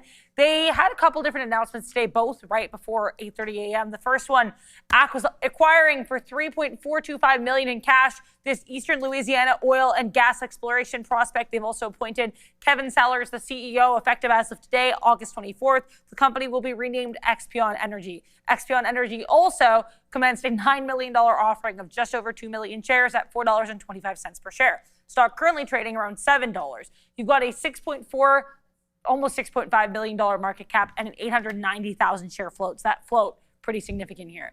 LUCY, Innovative Eyewear is the name of this company. The ticker, of course, often referred to as Lucy. They announced a strategic alliance with HTC for the U.S. commercialization of the Vive Eagle Smart Eyewear line. LUCY has just under $9 million market cap, 7.97 million share float. This is a name that's also traded higher in the past, so it's what we call a repeat offender. In focus and quite volatile is DAIC, not seeing any news for CID Holdco, $4.4 million market cap, 1.34 million share float. So all of these floats, guys, are going to be sub 10 million shares. Back to you. They're all tiny floats. That's the story lately has been short float it's a nice bonus if you have a high short float, but it's actually even better if you're just one of those random low float stocks. It just seems like that's a better way to go. So when you're doing your screeners, maybe small preference to, hey, does the float under 5 million shares? Is it under 1 million and it's going? And then you're sometimes absolutely laughing. Yeah, Moderna's close to, it's almost at the double bottom or effectively at the double bottom, but it was 130. We liked a little bit better with a 129 low from Thursday. It's very weak, so you'd have to Like, I did like it better as a breakout trade above VWAP if it's going to make that retracement. So catching the falling knife is not as appealing here. Okay, Lucy's trying again. I'm not going to break out on ETH, but we have to reevaluate. If it's going to break out the highs, then once it takes out the top, then the dip is VWAP. Then forget about the lows. Once it's broken out the high, then I'm looking for the VWAP dip instead of the reload underneath 1880. 1875 seems like it would be a little bit ideal. And I bet you Alberta VWAP, there you go. MSTR is breaking higher. Michael Saylor will be happy about this. A few up days in a row. Watch out for 135 in the coming days on that bad boy. What's our friend Intel doing? Because we missed the two shorts I liked were going to be Intel off the bottom, same as Nvidia. Intel and DRAM. But this is barely, it's not at VWAP yet, but it's getting pretty darn close to it. So I think the shot to get the VWAP short is coming up pretty quickly here on INTC. Yeah, so it's really just been two things for me, and it wasn't even the top two things on the list. Because my first thoughts were DRAM and Intel short, but again, you had to be sitting in that at 9:30, or even just sitting it in the pre-market, because there was no bid. There was just no chance to get it. So ETH continues to rally. Oh, there was another strong name. We're talking about relative strength and weakness on days like today. How about this? Would you have been guessing that when the Nasdaq's down, that Bloom would make a V-shaped recovery? Maybe not the one that I thought would go, especially with the rest of AI getting smacked today. It is Bloom Energy, not green, but it is breaking out. So shout out to anyone who managed to catch this dip and a good look. Maybe I don't know if you recall, it was Nancy Pelosi, right? It's just the buyer of Bloom. I know, it's just more of the. So that might be part of it. That's like you're at the point where that's the reason that a major stock, when the rest of the sector is down, is going to be up. Yep. Is because Nancy Pelosi bought it. Yeah, it wouldn't be the first time, I guess, right? It's kind of whatever. Well, it is what it is. Yeah, that is what it is, right? I mean, that's the market, and we all know about it. That's why there's that stock to talk about that. We do have a reload, and so far so good. Let's go. Wow, I mean, just bounced off a little bit there. We should have put some bids in the mid-20s there, but we didn't. We were waiting for low 20s right now. So here goes the TQs. We did reload that position a little bit on the short side. There we go. We'll take a fill at 26s there. We are waiting for lower. I'm bidding some at 20. Maybe that comes in there as hopefully the market gets just a little bit lower for us now as we watch out for the NASDAQ coming back in.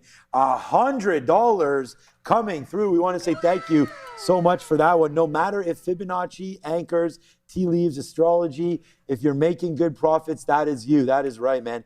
Take credit for your deduction and intuition. So write it down. My inspirations is Statler and Waldorf, if you follow the Muppets. Yes. So we've talked about that a couple of times here on the show. Love ho, ho, ho, ho, ho there. GLD Pisces, this man is as well. Shout out to Adam James Abroad. So this man here, David, making some money, and we definitely like to hear when that is happening to our listeners. So congratulations on that one. And congratulations to anybody that also took the futures trading here with me, because that name is starting to kick it a little bit here to the upside. So we're happy with what's been happening there on the TQs as the reload coming back into 68.20. So that name seems to want to go bump in the night a little bit. And we are now short at 68.36s and just trying to let's capture a little bit more there at 17. And then we're going back down to the downside. We'll see if we get another bid at 11s again. Let's go to 12s where we were last time, but so far so good here. SpaceX lower, market lower, and we'll go over to Neil. Absolutely, and Intel also lower. Well, the market, Intel, all the chips are looking pretty weak. But you know what? All the weakness in the market can be taken advantage of if you're prepared. And if you want to be prepared, then you want to get that morning note every day that Sharif is here. It's something that the members all can get. In addition to just getting the morning note every single day for $4.99 a month, you get members-only videos, posts, custom emojis, and loyalty badges. We're talking about 25 cents a day if you look at how many trading days there are. So come in, join, become a member. You get, it's like you said, you get the note. It's about 15-ish pages long when Sharif is here, but the benefits for that price, I mean, what more can you ask for? Everyone's always charging more for things like that. So we appreciate everybody. And I always say this, we have so many viewers that gift memberships. And if you want to take advantage when that does happen, you need to be in the chat. And to be in the chat, you have to be a subscriber. So you subscribe, you join the chat, and then whenever memberships are gifted, if you have enabled gifts, then you can possibly get it. And we see KC and many others. I think David's done it as well. Appreciate everyone that does it. But everyone always asks, how do I get the memberships when they're gifted? Well, you got to be in the chat and active in the chat. And once you do that, you're absolutely good to go. So, yeah, and thank you, Sharif. When he gets back here, you'll get that morning note just like normal. It didn't get to VWAP, but if you're going to show me topping tail candles, which is one of my favorite setups, there's one fail of 86. There's 2 fails of 86, topping tail, so standard entry. Give it to the prior high, which is 86.10, so the out would be literally at 11s. And the low of the day is out in front of 85 over there on Intel. ETH, do I like that? Do I like that topping tail enough as a break to get in at VWAP? I'm not sold that it's a reload at VWAP and not underneath there, but it's not there yet. We're still in an uptrend. Market might be going down, but this is still holding out that uptrend for now. If it gets underneath the volume weighted average price, then I'll be a bit more concerned. So the only new thing for me is that Intel trade. We're going to look for LOD. Is now the time? Wow, Moderna just caught a bid, eh? That's a bid. Moderna just caught a heck of a bid off the 130 level. Maybe it's going to squeeze again. Moderna doesn't have to care what the market does. You got a huge like this. It's possibly groundbreaking if this treatment can extend further than just one form of cancer, and there's not more there. You know, there's lots of shorts, not just caught.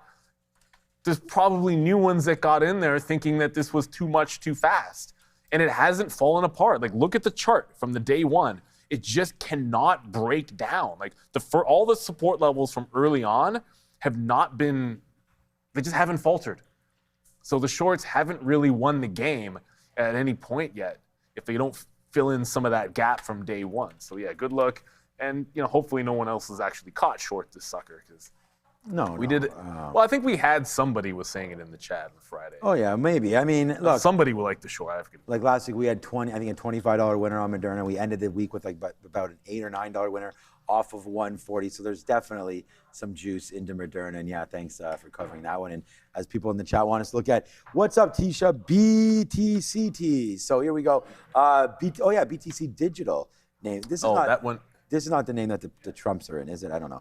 But there it is, going to the upside there as we continue to hold out hope that the market can hold on to these bids, right? I mean, Bitcoin's been real super hot. I mean, we don't need to tell you guys about that. We've been sort of looking at it in BTC with nice movement to the downside. Was that a recent split there because of that movement that we're seeing there off of the bottom, or was that just...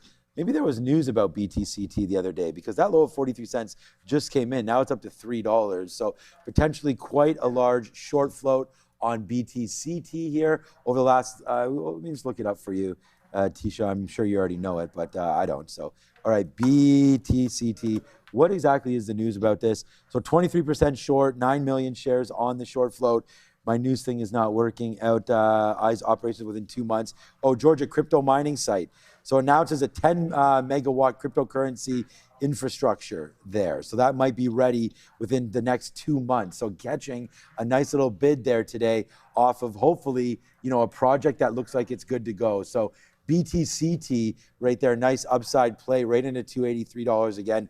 To me, it's a short at these levels just because of it's up 123%, Tisha, but we'll see if it does break above that 280. I'd say you could go short now against that 280, but I know a lot of you are long, so as long as we're holding this 25 period moving average, looks good to me, and we haven't really broken that since this move happened back there at 150. So look out for a little bit of a bid coming in around 2 to 220 here on BTCT. So far so good on a decent look there, Tisha. Thanks for sharing that. Yeah, it is. That's a good-looking stock. TQ's just popped through there on the NASDAQ. Yeah, Intel, this will end up having to be a flat trade. It's not at VWAP yet, but the entry wasn't volume-weighted average price. The entry was these topping tail candles, so once they break out, you just got to jump away. Could have been more aggressive scalping the first move, but you know what? At this time of day, it's 10:30. Usually this is when you're thinking, either you're in the trend or you're playing the reversion at this point. And the reversion would have been to the long side, but we didn't like long on Intel, unfortunately. mRNA, for all of that juice, it goes right to VWAP and it's starting to slow down. I'd much rather, if you don't have the low, I want it breaking out above and then starting to squeeze. Maybe even like a 137 break a little bit later on.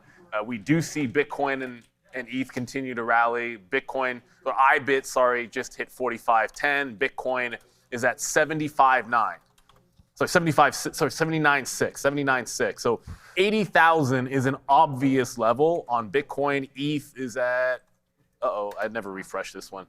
Yeah, just above 25. So I feel like if we get to 80,000, I know I'm in ETHA, but I would suspect we could find a bit of a top. I have an offer just in case we spike 80,000 and then come right back in. I have an offer way up there in ETH just in case we get pegged. But when I see that 80,000, if I see it fail, it's like jump out and look for some kind of a dip there. Crypto strong. Markets trying to follow upside.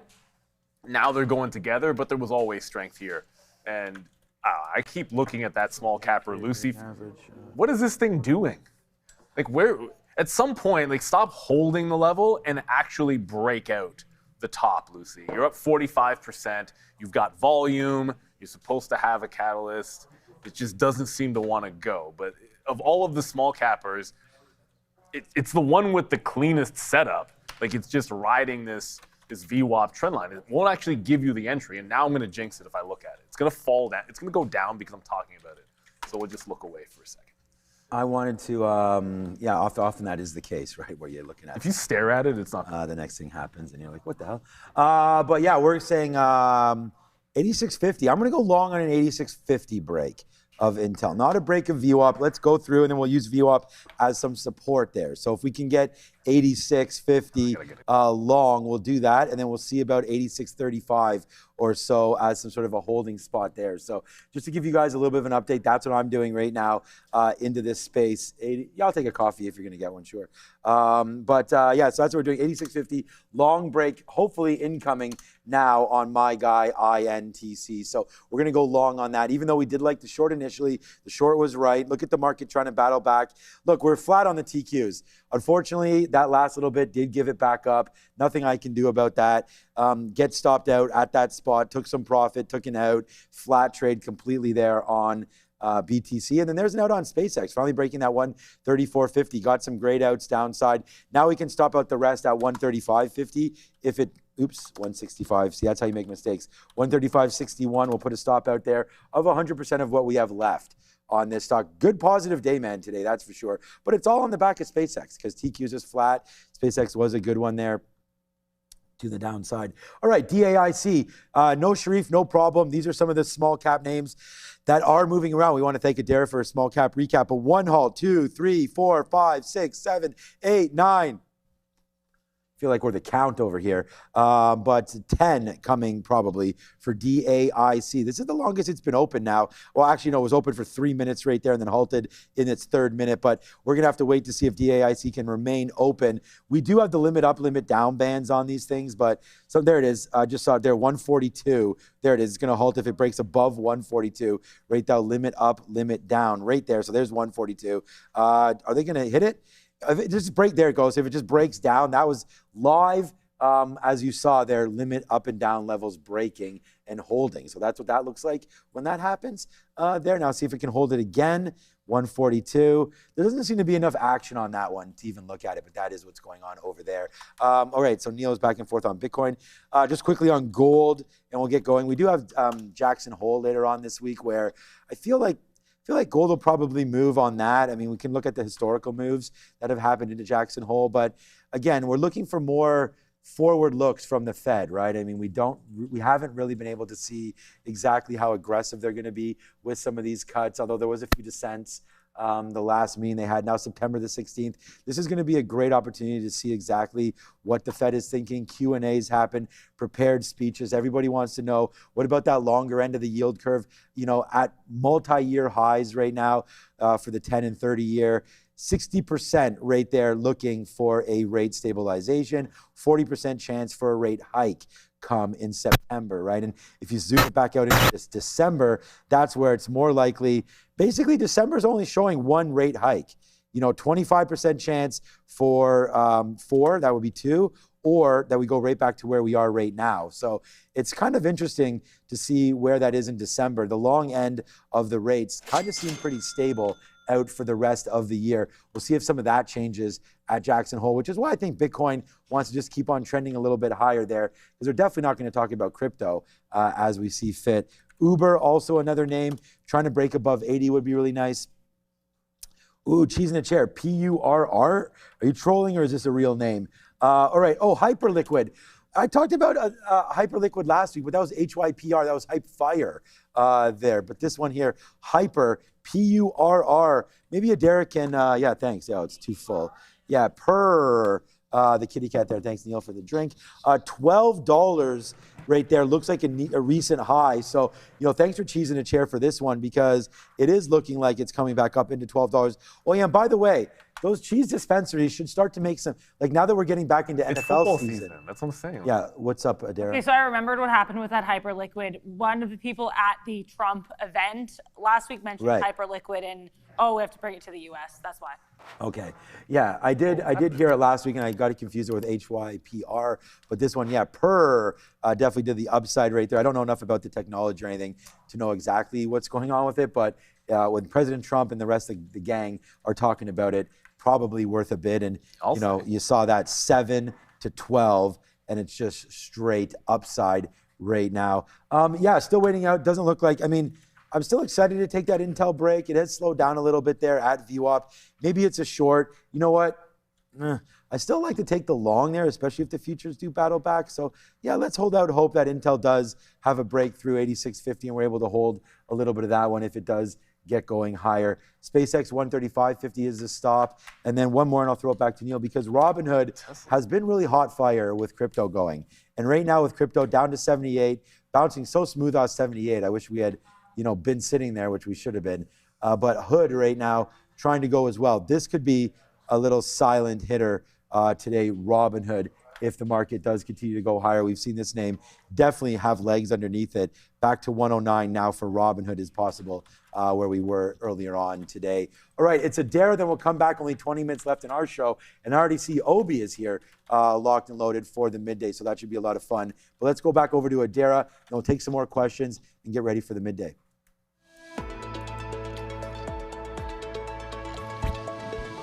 The sector board made me smile because it's an interesting one, and then you have a lot of sectors that are very directional. You've got, for example, strength across retail trade, strength across consumer services. Seeing some talk about Disney both in our chat and online. Disney apparently now in a bull market, up 20% or so over the last month. Commercial services strong, health services relatively strong, consumer non-durable strong, finance incredibly strong with MA and Visa, both of these Trump buys over the last, I think this is on June 18th, he purchased both stocks.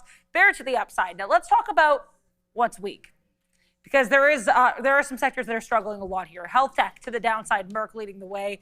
You've got producer manufacturing weak, industrial services mostly weak, and electronic technology with the exception of Apple, and that Apple inverse trade continuing here. You've got Apple green, but then weakness across the chips and across the memory names. Intel, AMD both down 3+% each. TXN to the downside, KLAC to the downside. Marvell, which reports later this week alongside Nvidia, though they're on different days, also to the downside. Micron, STX, SanDisk.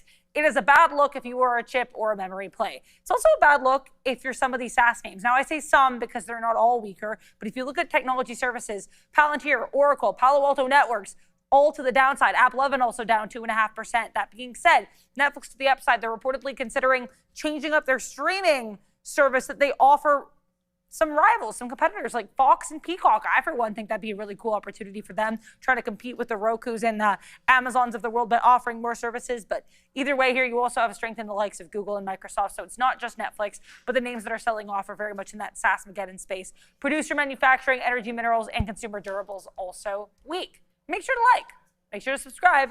Stay tuned as we send you over to Sean and Neil. Thank you there. Thank you, Adara, as always. And wow, now you're starting to see some acceleration. I think he said to the upside. Like here comes, oh, come on, Q's. Next open. There we go. Like look at it's like a blowout through VWAP over there. Like Tesla as well. Let's grab that coffee. Tesla broke out big time. And if it closes the gap, 360 looks like an obvious level. I'm just going to go with trend line. We're now 79.8 on Bitcoin. ETH is following suit. ETH isn't at a big technical level, but I'm feeling like we get to 80,000 and you can look for some kind of reverse. So just a couple of ticks higher. And at some point, I think we're going to reverse that trend. I'll slap a trend line on this just so I can have a trailing stop in. But once we get to 80K, I'll be looking for definitely the exit, if not a potential reversion play off the 80,000. Lucy still just does nothing, man. I don't know. Amoy in the chat. Lucy is trying to pop, but it's not getting it done. It's just sitting here doing nothing. Eventually, the longer it holds out, the better chance that you get a break, but it's getting a little bit ridiculous. The stock just doesn't seem to want to go. The memory names, which have been beaten up the worst, I don't want to say the worst. I'm sure there's a random stock out there that's done worse than the memory name, but as a group, if you're looking at big cap tech, it has been Micron, SanDisk, SK Hynix, DRAM's down 6.5, and that's coming off of the lows. It's now at VWAP.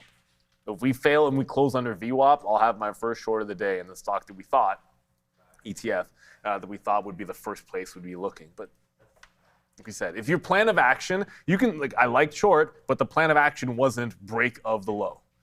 It was short the pops. I liked into 56.5, 57.5. They were just never a bid. Never a bid at any point. It looks like they got enough to get it into VWAP. But if it closes underneath, that's an entry. If it's breaking out, I'm not trying to fight this little V shape that the market's trying to put on. Yeah, no, it's been a relatively, I don't know, screw face market. I'm looking at it I don't know. Nice move down, a little bit of a bid there, trying to hold VWAP right now on the bid side of things, but not really holding with any confidence. The volume's at lows right now. This is, and we want to thank everybody for watching, but I do want to remind everybody, first of all, hit the like, hit the subscribe. That would be greatly appreciated, but it's also very much so summertime trade. And I mean, I even looked at the watch list today, and although it was a great watch list, there wasn't any of those huge, monster stories that sometimes you come in on a Monday and it's okay, president's saying this, or there's a new buyout somewhere, or, something has sparked a little bit of action. If there was a new buyout in the XBI, maybe you'd have something there, and that would be the biotech names. Yeah, there were no deals. Yeah, it's just kind of a very quiet sort of day, which is fine. I mean, that's why we've been sitting in the names that we are. DAIC right now, 14.5 million shares. No quiet here on this name, Andre, as it's halted a couple times back and forth, now tapping 183. The reason why I'm not going over this that much is the taps are always within pennies and then it just halts. So, whether or not this breaks the high of the day, I think that's maybe where you want to get excited. It's now hovering around VWAP there. We did have Hyper Liquid, a little bit of a move there in PER. I think that was a good talk there. 1140 high, pulling back into 1120, potential long zone right now in PER, setting up. Alibaba's had a nice run to the high side. There was a couple names recently that I was thinking about I needed to buy somewhere because of some of the moves down, but they're all in tech space, and I don't necessarily want to buy any tech names. But Alibaba was a good look. I think this is maybe what it was, bouncing off its 50-period moving average, right? Stuck in between the 200 and the 50. Alibaba off earnings last week was a good story. I still think China and the United States, I know the United States right now for some reason just pointing right at Canada. Not much we can do about that, obviously, but yeah, not a great look for us. Now, maybe China comes back into look at some point there for the United States, and Alibaba gets going to the upside if there's some good talk about China. Now, I don't know if there, like I said, don't know if there's going to be any good talk with Canada, China, US, and China. But yeah, so far, Alibaba to the upside right now in a down market. So that would be an interesting look there. And then I still wait with only 15 minutes left in our show. Doesn't mean we're going anywhere, but I'm still looking at Intel to potentially make a move here as well. So INTC trying to break above 86.50. That's a level that I'm interested in there, 86.50 for myself on Intel. Oh, speaking of the Chinese names, I believe it was Burry? Michael? It might have been Burry that got out of Alibaba as it bounces off the lows in favor of, I believe it was JD.com. And JD has not been as good. I just find the irony of Alibaba gaps down and is the one that's making the bounce back higher. That's what happens when you get out of your positions, Michael. They try to bounce for you a little bit. We'll see. One thing it's definitely not bouncing, which you can call it like it is. I don't know how much oil is really moving the markets anymore, but for what it's worth, it's very quiet. This whole economic D-Day that's supposed to be today, well, tell that to any shock in oil prices. We were going a little bit higher in the pre-market, and all you've done is reverse it. So even in the midst of this morning's weakness, USO has been dragging down. I think that's a positive. The fact that we're not really ramping higher is good. No one seems to be too concerned that we're going to get a recent breakout here, or that things are going to get too much worse. But you got to recognize the fact we've already gone on a pretty good run. Another place that we haven't looked at since the open was, I have a button for this. Yeah, get those buttons. Yeah. Shout out to one of the funniest Canadians. That was a good one. Of all time. You can see why probably traders are a little bit more interested in trading like ETH or Bitcoin, because they're just a little bit better in trending, although, hey, you could be breaking that trend. I'm going to slip out if we break this prior low on ETH. But gold, inside day. Up day, but inside day. Won't break the high, won't break the low. Not much happening there. There's nothing wrong with consolidation. I think consolidating in an up market is actually pretty productive. People look away for a while. But on the flip side of it, for whatever reason, silver just doesn't have it. SLV, like it gets up here. It's also not breaking the high, but notice how it's under VWAP and weaker. If there's a big time reverse in gold, I think the short is better in SLV than it is in gold. Something about this just doesn't have the juice in it today. And not even just, it's not just today. It's felt like there's been a couple of days like this where ETH just, not ETH, but silver just sort of languishes a gold move. So we've trailed out now on ETH, kind of took that high, failed back underneath that prior high, breaking the trend line. So I'll be looking for 1875 reload.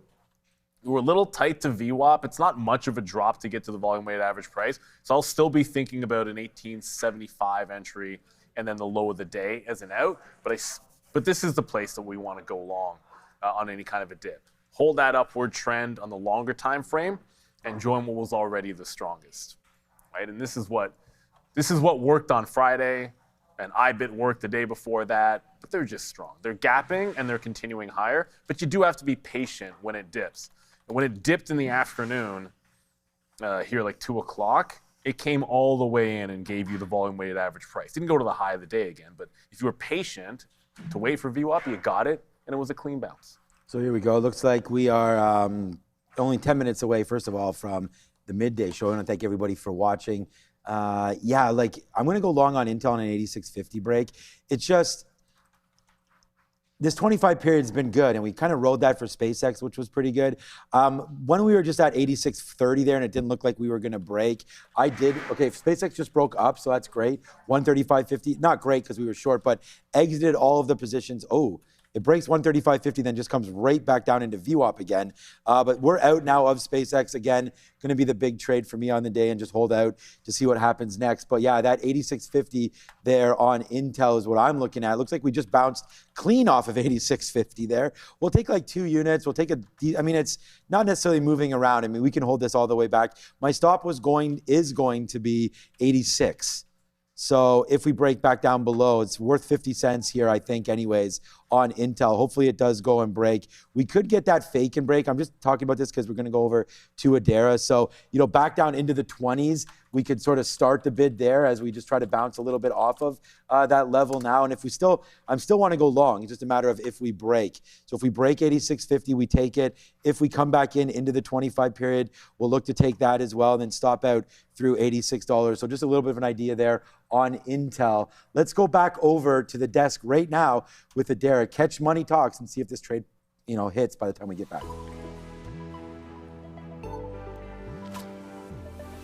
Hey guys, here's the US dollar. US dollar actually poised for its 3rd straight green day, though, again, as you zoom out, it's clear, technically not a great look here. We had sort of a double top or a higher low, no matter how you want to slice it, kind of a bearish looking pattern happening in early July on the daily chart for the US dollar. We have not been able to recover since. Now, next level here of potential, previous support could form as resistance is around that 99.38 level, currently trading around 98.97. So we've got a little while to go. Let's talk here about the CME FedWatch tool, because we're going to get some comments later this week from Fed Chair Kevin Warsh. Now, I was just reading, pretty much as we expected, Warsh is not seen as very likely to give us any kind of indication as to what he and the Fed are going to do with rates. We don't really expect him to. He keeps things very close to the vest. He's notorious for that. But either way here, we've got roughly a 60% chance of rates being held here at the September 16th, 2026 meeting, 40% chance of a hike. So that 60-40 coming back into play. It'll be interesting to see, again, if these comments that we potentially get from Warsh do change the tides here. But another event that could change the tides comes through on Wednesday at 8:30 a.m. So just over 48 hours before Warsh's comments begin. And that event on Wednesday morning is the PCE data. PCE, that is seen as the Fed's preferred inflation gauge. I already have an infographic going back to 1 year of PCE data. That's on XOTTV Research to check out. If you look forward at probabilities, we're seeing that we could be getting a hike December of 2026, potentially another hike in June of 2027, then coming back down here by 25 basis points December of 2027. So we'll have to wait and see if all of that comes to fruition. But either way, at least one hike is expected over the next 6 to 9 months. Back to you. All right, thanks, Adara. Yeah, we actually looked at that rate hike story earlier, and yeah, good one. I wonder, it was SpaceX there trying to break above. Well, we got stopped out on it, which is fine, obviously. But that might be the better VWAP break right there on SpaceX. But as we still wait for Intel, maybe Intel's a nothing burger today. I only want to go there because we were looking at the short a little bit higher. Even Nvidia's underneath. Yeah, you know what? I'm going to. I just don't want to be here to watch that trade. I mean, if it breaks, it breaks. But I'm going to cancel the Intel. It's too much in its. It's like it's in its own feelings over here. I don't. It's just back and forth between 86.50 and 86 right now. I don't think this is looking like something that I really want to take at this time. Better off doing something with a little bit of juice behind it. And obviously, it's down 4%. It has lots of juice, but it's not moving like the way here's Netflix breaking underneath VWAP and going. So this could be a decent short here as we look at it. SpaceX now above 136 and going right back up to day's high again. It looks like now for SpaceX. So that could be the next thing to look at if you're going to make a trade anywhere on SPCX. Nvidia, the other one we had was IBIT. That's now 79.4. So IBIT continues to climb higher. The only missed trade for me on IBIT was I wrote down 78,000, but when it got there, we didn't do anything about it. There it comes down in 44 bucks. Was a great long for IBIT. You should be in the money $1 on this name. We had, again, on our list, number one idea today was IBIT, and we wrote down 78,000, but missed it on the pullback in. Was looking for 43.50 where we closed. We never thought we were getting there. It was always going to be the 200 period, but just got away from it. So that's been a good worker so far there today. And I mean, this is what's been pumping on the trade rate. SpaceX, Nvidia, SoxL, Apple. Apple's been having a day, right? Another red NASDAQ day today, and pretty good red anyways, down 1%. Apple up 1% right now. So yeah, good high there for Apple. Maybe it's seen its best days today. Google down 1.3%, MSTR up 4, which is nice. SanDisk was down 10, now down 8. So there are some names that are catching a little bit of a bid here. And you know what? Here comes Intel again, right back up to 86.50. Maybe it does want to go. I don't know, man. But a good hold there. Do we try 86.50 long on Intel? I don't know, man. Nothing else really halting. That DAIC halted again, same kind of levels there. But yeah, it's just Intel dancing around this 86.50 marker. I don't know if anybody else is looking at it, but Lucy, I guess, back and forth through $1. Yeah, it is, and I might get away from the DRAM idea as well as the volume weighted average price as I'm looking up at it. I don't know if that one wants to go. So Lucy failed to break. It went 4 cents if you're interested in 4 cents. Oh no, this chart's gonna. Okay, didn't crash. I got those rings which usually tell me that my chart's gonna crash. Yeah. But then we break out, fail to break. Like I said, you could have had 3, maybe 4 cents if you're fast. Came back into the dollar level, broke the dollar, immediately retook the level with a refresher. But that refresher is just sitting there now. If it gets back under VWAP, that'll be like 96 cents. So the other play is gonna be 1, give it to 96. 1-to-1 will be. I mean, the 1-to-1's at 104, but I'm sitting at 106. So if it holds on to the dollar level, it's more important that VWAP holds. I'm in it exactly $1 on that bad boy. And what I was talking about for DRAM here is, I don't know, it just seems to be pressing higher, like the short's not ready yet. See how it just keeps on going. I want there to be either a big topping tail, maybe a volume spike. Look at how low the volume has gotten on this. Like, do something to get people trapped into a long over VWAP, or like a heavier second drop to jump into the short side of the trade for DRAM. And ETH, we'll try the reload in Bitcoin or ETH, one or the other, whichever one I like at VWAP. ETH is not there yet. IBIT, it's so close to 80,000 that almost ideally you drop a little bit further. Like, I want this to drop further away from 80K so that you can have a good run up into it, as opposed to this shallow move, then we lose 80K and you have no room to run. So that's what we'll be watching during lunchtime for sure. Obviously, we didn't get the actual lunch menu, which kind of sucks. Yeah, it was fun to do that last week for a couple minutes, but well, I think we'll get it. As more and more people come back to the office, we'll probably get that lunch menu. What was on Friday? It was the wrap. The wrap was good on Friday. It was quite possibly my favorite lunch ever. They had the cookies, you had the wrap, my favorite lunch ever has to be something warm, but yeah, no, it was good. The cookies were delicious. I had a couple extra ones. Yeah, Joe hooked those up there. They were pretty sweet, man. Yeah, I'm really not hating on them at all. It did have a decent, the side, the coleslaw was also very nice there. All right, man, we have a new position, and it's just, so we'll just hit sirens.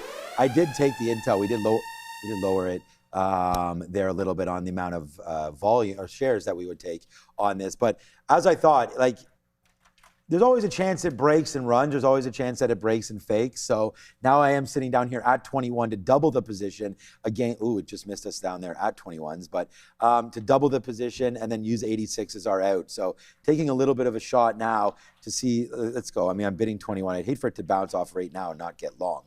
What am I even using? Okay, there we are. Now we're long. What was I bidding there? Oh, I was bidding NASDAQ? Okay. Anyways, we get it now. There's my average price now, 36 is. So it looks like this could fall through. I mean, NASDAQ's not really moving. Intel wants to give a little bit back. We do have I do have to stop in there, a break of 86. So if that happens, man. We haven't broke the 50 period moving average since 10:30. So it's been about a good half hour trying to hold the bid there. Finally tries to run the top. We get in, so it's probably a sucker's trade. Yeah, maybe, I don't know. I thought the market could have had a chance of going. We do need Nvidia to go, but we need the whole space to go if Intel's going to work, I feel like. And, again, they kind of broke through 210 and came right back in. Now that's back down now 25 cents as well. So some of these names just continue to falter just a little bit. Let's go back over to AMD and see how that's doing. I mean, we don't need AMD for Intel to work, but so they all basically failed at VWAP there. So, a good one to look at for all of this is the SOXL or the SMH, something to have a quick look. And I'm going to guess, yep, there it was. So everything ran to VWAP and now is pulling back in. And look, cry over spilled milk. I mean, this is 5 cents out right now on Intel. So, not really worth, losing sleep over, but that stop is on a break of 86. So if we do wind up going to the downside, then yeah, we'll be stopped out, of this trade at $86 and just call it a day right there. Not much else going on for me now. Just waiting for that Intel to get going there. Always looking at SpaceX, of course. Uber, Tesla was a good run today, especially if you were short early, and bouncing cleanly off 350. I mean, it doesn't get quite there, but really one downside move there and the rest upside as now you're trying to break above 359. So right there, but so far so good. I think maybe Nvidia. Shout out to Chipotle, by the way. Yeah, I thought that was a downgrade today. Well, it's was it Joe Chipotle? I don't know. If it was, somebody gonna get hurt real bad. Yeah. Up 3 points, and still, like, trending higher is the more important thing. Just watch out on the daily chart. When this gets to $39, 39 and 42 look like resistance on Chipotle. Before we throw you to Joby, we have news on Nvidia, and Adara's gonna give it to you before we throw to the midday. So SpaceX. Yeah, SpaceX, Nvidia. Both SpaceX and Nvidia in focus here, guys. I am seeing that SpaceX AI, so that is the AI aspect of SpaceX here. They're planning to base their first gen Starmind AI satellite on an optimized Nvidia Vera Rubin NVL72 system. So Nvidia and SpaceX apparently working together with SpaceX, planning that NVIDIA-powered AI compute in orbit. I would also watch AMD. We already know that Elon Musk previously said they're going to be purely sticking with NVIDIA. AMD not really reacting to this story. I was thinking it could be negative sympathy play. But either way, apparently on Earth, SpaceX AI is going to be deploying the NVIDIA Vera CPUs for agentic workloads and expanding the infrastructure behind Grok, G-R-O-K, on Vera Rubin as it scales towards gigawatts of compute capacity. Back to you.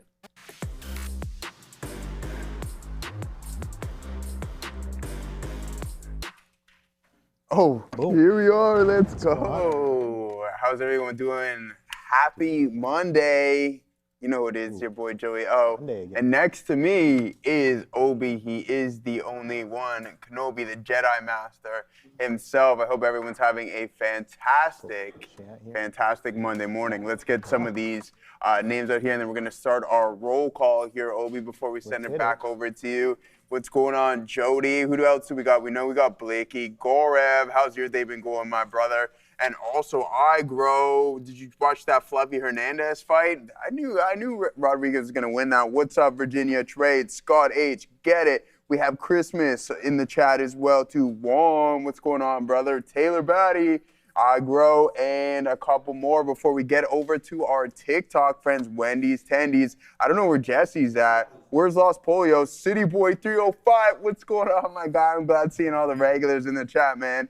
A whole lot of fun going on here today. Before I send it over to you, Obi, bravely, who do we got over here on TikTok? Danger Carlene.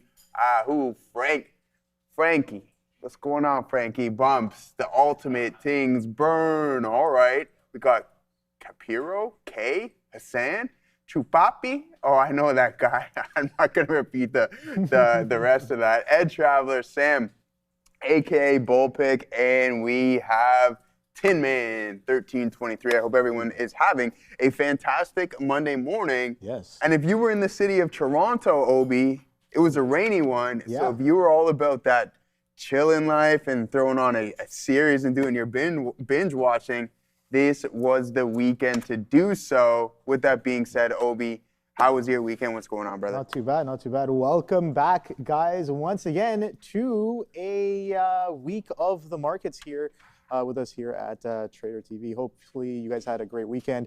Mine wasn't anything too crazy. Okay. I did have some outdoor chores, which were pushed to the side because of the rain. You. You know, I don't know about lucky. It'd be lucky if I had already gotten the work done. Okay. So I got it out of the way, but a little unlucky from the rain. But you know, nothing too crazy. Yeah, just chilled indoors. Had plans on potentially going fishing, but those kind of crashed as well. So yeah, bit of a chill at home. Nothing too crazy. Same here. All right, well, we're rocking and rolling, ladies and gentlemen. We're gonna look to take a little bit off here on this trade. Oh man, you gotta get those orders out before, Obi. All right, we'll take some off here. Let's see if we can catch a fill on IBIT. We'll do a quick trade review momentarily. I'm posted up, so an additional tick down. Maybe we'll look to get a little bit off. So there it is. Oh, come on, print it. You could do it. Print 04's bang, and there we go. So we've been taking a couple of shorts on this bad boy. We'll get to you momentarily here, Obi.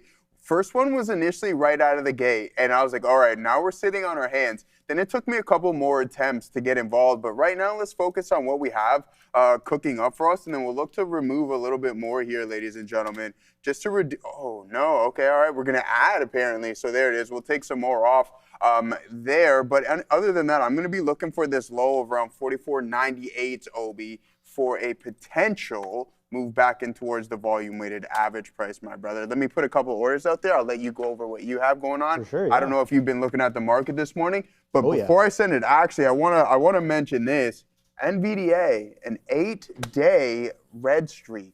Not too good of a look for that name. So, yeah, other than that, I think that's fine. Don't forget, Wednesday is when we are going to be reporting after bell. We take some more off here on IBIT. This one has been successful for us. Yes, sir. I've definitely been looking at the market this morning, Joe, and I was looking at it maybe not so closely last night. In a bit of a trouble there with some of the overnight stuff as of right now, but it is what it is. Where's the next trade? The market seemed to be having a little bit of a continuation last night. Kospi really selling off. Again, more kind of chip weakness. Some of the memory names continuing to sell off in their markets. We get that pressure coming in the morning as well. Continuation on Nvidia. Wow, all the way from 216s down to 209s, and I've taken a few stabs at this long. You know, I tried to revert it, and I'm like, all right, well, this is not really going anywhere. Getting a little chopped up on this one here. So I tried it a few times. One on maybe like half of a position before the rest of it kind of came into the stop as well. But we've just been chopping around sideways. So I have really been looking for a potential reversion, but no sign of relief as of right now here in this sector, Joe. SpaceX was, I guess I tried a quick little scalp short. Kept it a little too tight, stops me out, and then comes in 138s. I know Sean had a pretty solid short on this one as well. Probably from similar areas here as well. That 137s pretty good reasons to sell once those sellers do step in. 136s as well underneath the VWAP coming in quite nicely. So where's the next trade? That's what I'm looking for here, Joe. Don't see it just yet, but you guys know anything can fall into our lap. Someone called me Moby. Do you know who Moby is? Moby? The rapper? Or like the artist? Yeah, Moby. That's crazy. All right. Moby All right, VinFast reported strong Q2 momentum, delivering more than 70,000 EVs globally, up 96% year over year. First half deliveries reached nearly 129,000 vehicles, up 78%, reinforcing the company's growth trajectory across its expanding EV portfolio. By mid-year, VinFast had already achieved approximately 43% of both its 2026 4W and 2W delivery targets, putting the company firmly on track across both growth engines. Now, all right, guys, here it is. So we're out of this one pretty quick, but it's been a good one. This was one of our better trades here on the day, considering we get that out. And then as soon as I seen the tape start to flip, I'm like, all right, maybe we should peace out, because I am going against the grain on this one. Don't forget, right? And so what we want to do is just try to hyper focus on what the time and sales is telling us. And unless we break down relatively quick, then it's going to be a little bit more difficult of a trade to the short side. So I'm more than happy to have just scalped out a couple of times. Blicky, hold on, man. I got to talk for a second. So here it is. Right out of the gate, I had the hunch that as soon as we were extremely extended from the volume-weighted average price, I'm like, all right, we're going to most likely get that move back into VWAP. And that was my initial thesis starting right out of the gate here for IBIT. Pre-market trend higher. You're extended from VWAP. Let's see if we can get that move back in. And then sure enough, we got that right there. And I'm like, you know what? There's no point in me leaving any for a runner. I've hit my target. Let's get out. Then the exact same thing. There was a volume anomaly that happened. And I'm like, oh, okay, what's going on here? Some selling pressure starting to step in. You have a little bit of a pullback. So let me post up near the higher end of this range here to see if I can get involved. Sure enough, got the fill. And then as soon as it broke, I got out of this position, tried it again. We take half off, take the remainder off, break even. And then with this trade here, we were profitable on that one. So we are fortunate enough to go 3 for 4 here on IBIT. We're positive 3%, and I'm going against the grain, so it makes things a little bit more difficult. But other than that, I'm not going to complain whatsoever. I'm sure there's going to be multiple more opportunities. Now, before I send it back to Obi, let's talk about a couple of names on our watch list. I know we had some small cap names running, which we'll take a look at momentarily, but here's Nvidia. Okay, so this is getting pretty ugly leading into the earnings report. And my worries are that, hey, this might be a little bit of a double top. I understand that there's some whipsaw moves north of this range here, but this 230 level definitely acting as some big resistance. And after we gapped up, I thought at some point, if we're going to hold 211 is going to be that level. That isn't the narrative. So I'm thinking, and this was my thesis prior to us going on this, I think the Leopold fiasco here, boom, the Leopold low, and then you go on a little bit of a run as you cover through. Listen, I don't know what it is. I understand. I was doing actually some research on what we are classifying as this circular financing ordeal and what Nvidia and Jensen got going on in regards to that $500 billion deal as well in regards with some of the big banks and what they're up to. He's essentially going to commoditize GPUs, and he wants to finance GPUs to other companies. Anyways, that's not a conversation for right now, but I do believe that we can head in towards this 190 marker once again, and then even south of this, because there's a key support level. This consolidation, I'm going to call somewhat of a fail. Why? Because look how lengthy it was, and then the expected move here wasn't what I was thinking was going to happen. I thought at this point you head up into maybe even 250, 270, but that wasn't the case. So we've been chopping around. It could just be a stair step before you take an additional leg, but I wouldn't be surprised if we do see it south of this specific support level. There is this key structure, but this could be a liquidity grab, and the momentum is most definitely starting to pick up. Once again, 8 straight days, 8 straight trading sessions to the downside for Nvidia, Obi. Yes, sir. Yeah, that's a pretty aggressive sell. Selling in the chip sector, a bit of a breather off of I guess the run up we've been having. For when? Since for the past 6 months, 12 months. Sorry, repeat that one. Repeat that one. A little bit of a relief pullback on that Nvidia selling after the run up we've been having for for a couple of weeks, a couple of years maybe. Consider bigger picture stuff. I think. But it's interesting to me to really see that we were talking about a potential, backside of the move when it comes to some of these memory names, and I'm looking at Micron and SanDisk, and it does seem like, we'll take a look at it. We'll take a look at it together here. I see that sock sell here, kind of watching this one as well. Nice little continuation to the sell side. Let's see if we can drop down even more going into the end of the day here. But yeah, let's take a quick look at Nvidia here on the weekly, and then I'll go back to Micron and SanDisk. So you can see Nvidia not as bearish. You'll understand that once I pull up the SanDisk and the Micron charts. This is still very well within its uptrend. 2 weeks of selling, yes, right?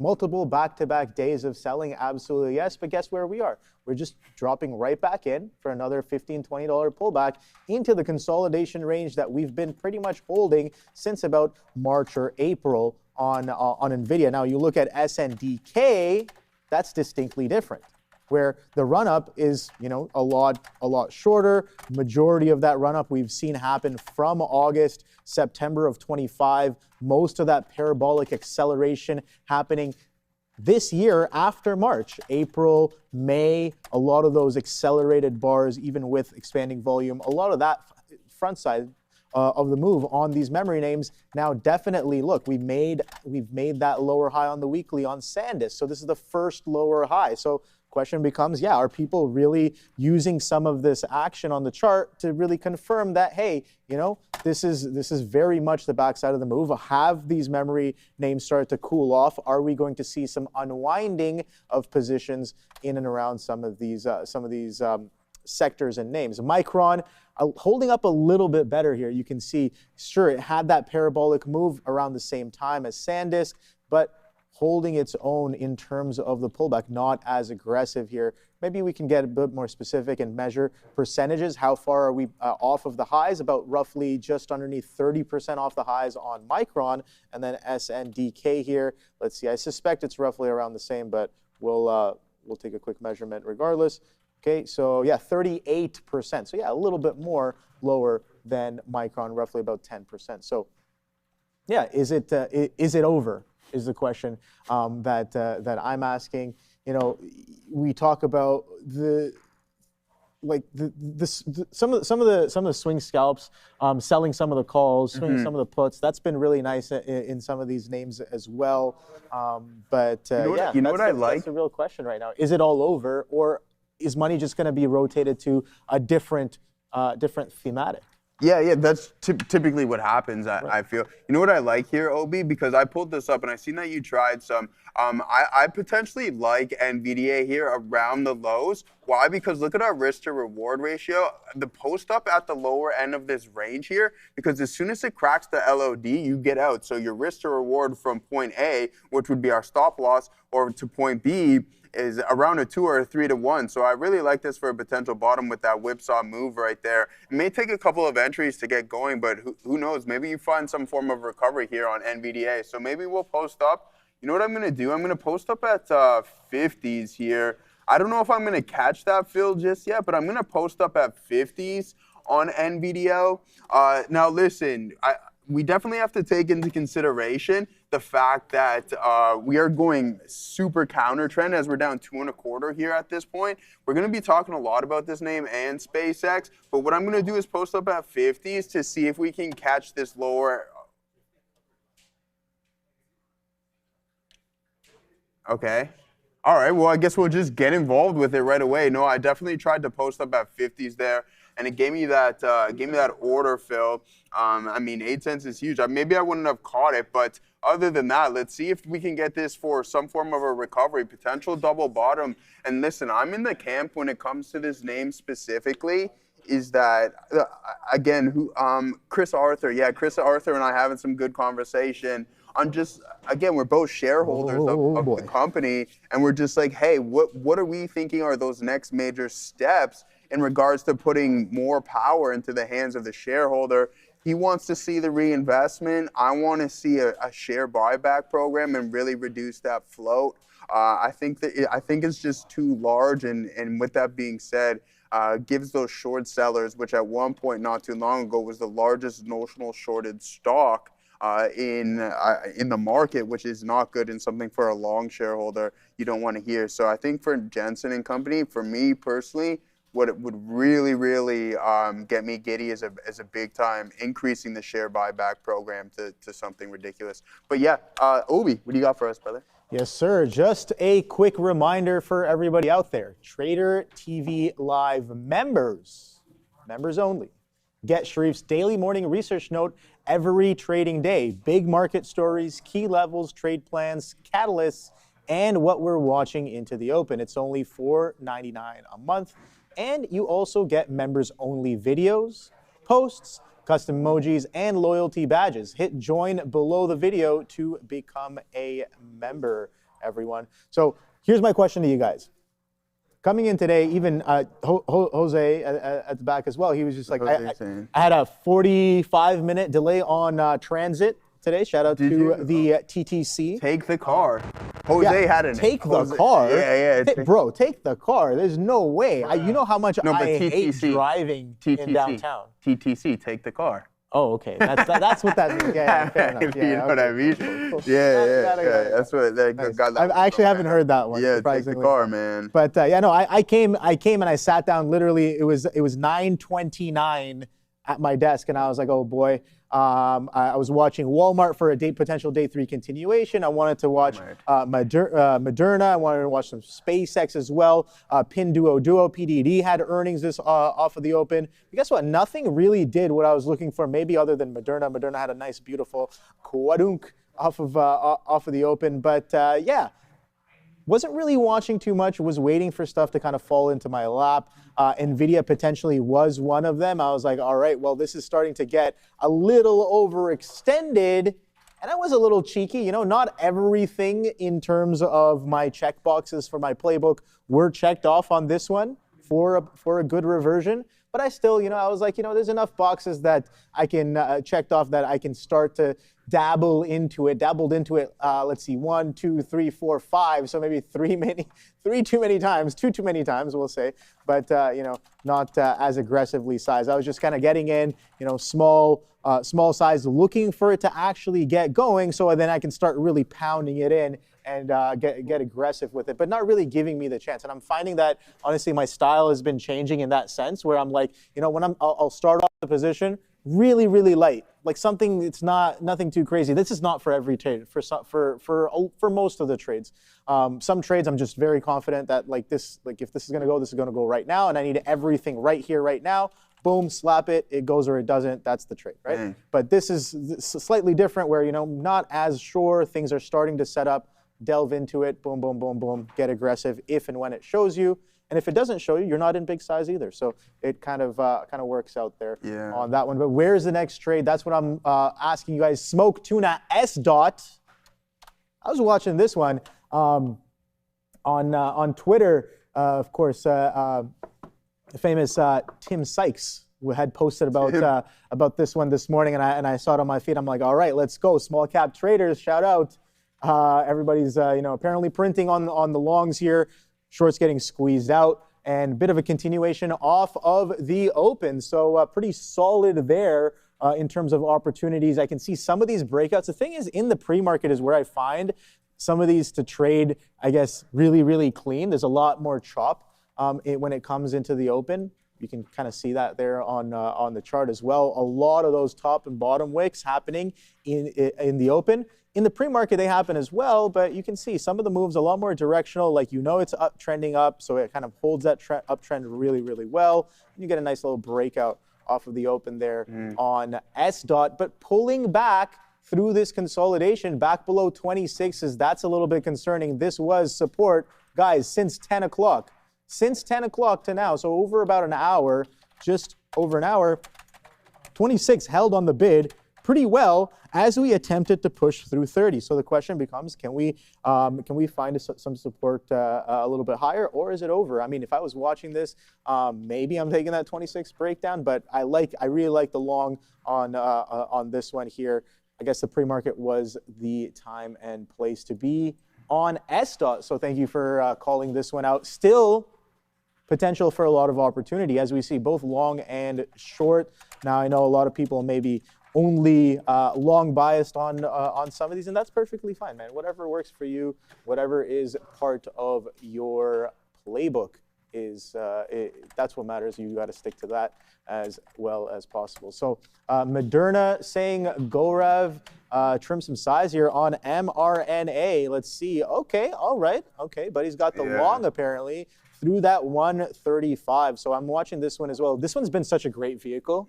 At the same time, take a look at some of these just like breakouts and breakdowns, even the builds, the pops and the drops. If you're looking for, to build positions, I think it's good. Kind of some of these breakouts, they work, some of them right away, some of them not really. So it's providing some good opportunity, I'd say. Not as good as it was on day one, day two, but still the residual, I guess, volume and volatility are still holding up not too bad on this one. Yeah, I know. I'm looking at it too. So nice, Gorev. Gorev is in the chat too. So if you guys are in mRNA, man, congratulations to you. I'm gonna be honest with you. Like, listen, I think this is gonna be a trade where we have to be a little bit more patient with Nvidia. Let's pop over to what we got going on over here, Obi. It's just unfortunate, man. Like, listen, I'm a shareholder. I've been building a position in a pretty big one at that, and I will continue to do so. The cheaper it gets, the better off for me, because then you get it even at a little bit more of a discount from what it's trading at PE-wise. Listen, we know what it's done. Michael Noss was talking about this before, and I'll pull it up here momentarily, and Adara, I'm sure, has a solid infographic coming for you guys in regards to a couple of the names that are going to be reporting Wednesday as well, too. But listen, let's just kind of not expect what hasn't been happening, I guess, right? Like if we think that Nvidia is going to exceed its expected move in either direction, I believe it showed us over the past couple of quarters that it doesn't really. If it does, that's fantastic, right? It's kind of like what happened with Microsoft for a couple of quarters as well, too, as it wasn't performing very well, and then eventually it just gets to a state of being too oversold, and then sure enough, some of the numbers or some form of metric within the earnings report itself comes in better than expected, and the next thing you know, the stock gaps up 25%. I don't know if that's necessarily going to be the case. Listen, from a shareholder standpoint, that would be fantastic. Do I want that?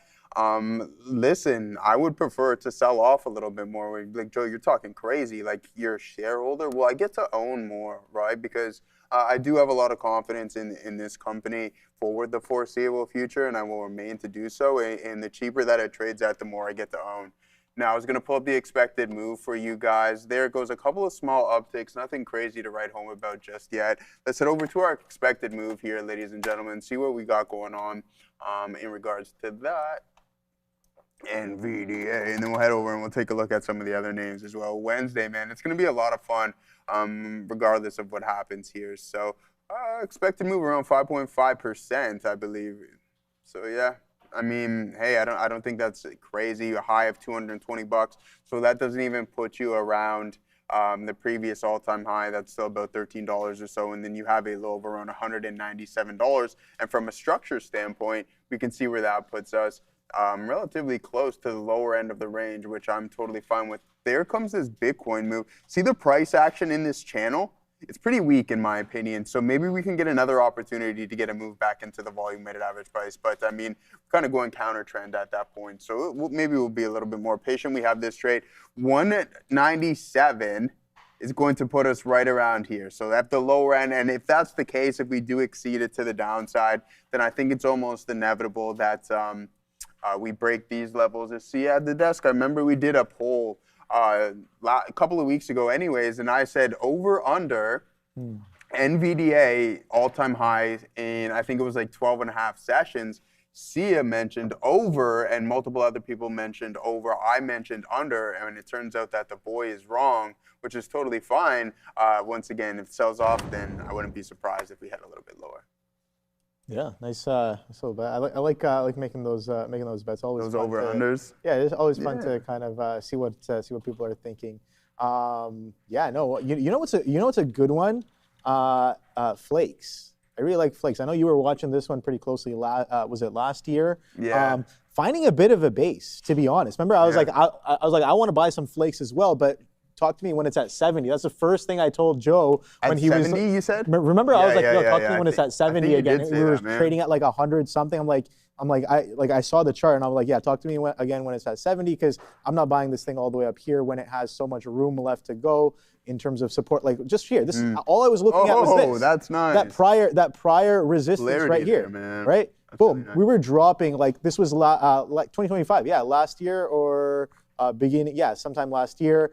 We were coming down pretty aggressively, and I was like, yeah, this is making a beeline for this prior structure, and guess what? We eventually did come back all the way. Sure, we got to bounce to 110s, but I do kind of like it a little bit better here. Let's see if we can catch more of a move. This is a bit of a bid here off of the 70 mark, but we've already kind of attempted a bid here, so recent resistance just shy of that 110 as well, but I do like the name. Speaking of flakes, Yes. check out Snowflake. Oh, yes. It's actually been performing really well, man. Yeah, I think software, right? Yeah, software, yeah. it's Like been cloud. catching that Yeah, software cloud bid. Wow, provider, yeah. beautiful.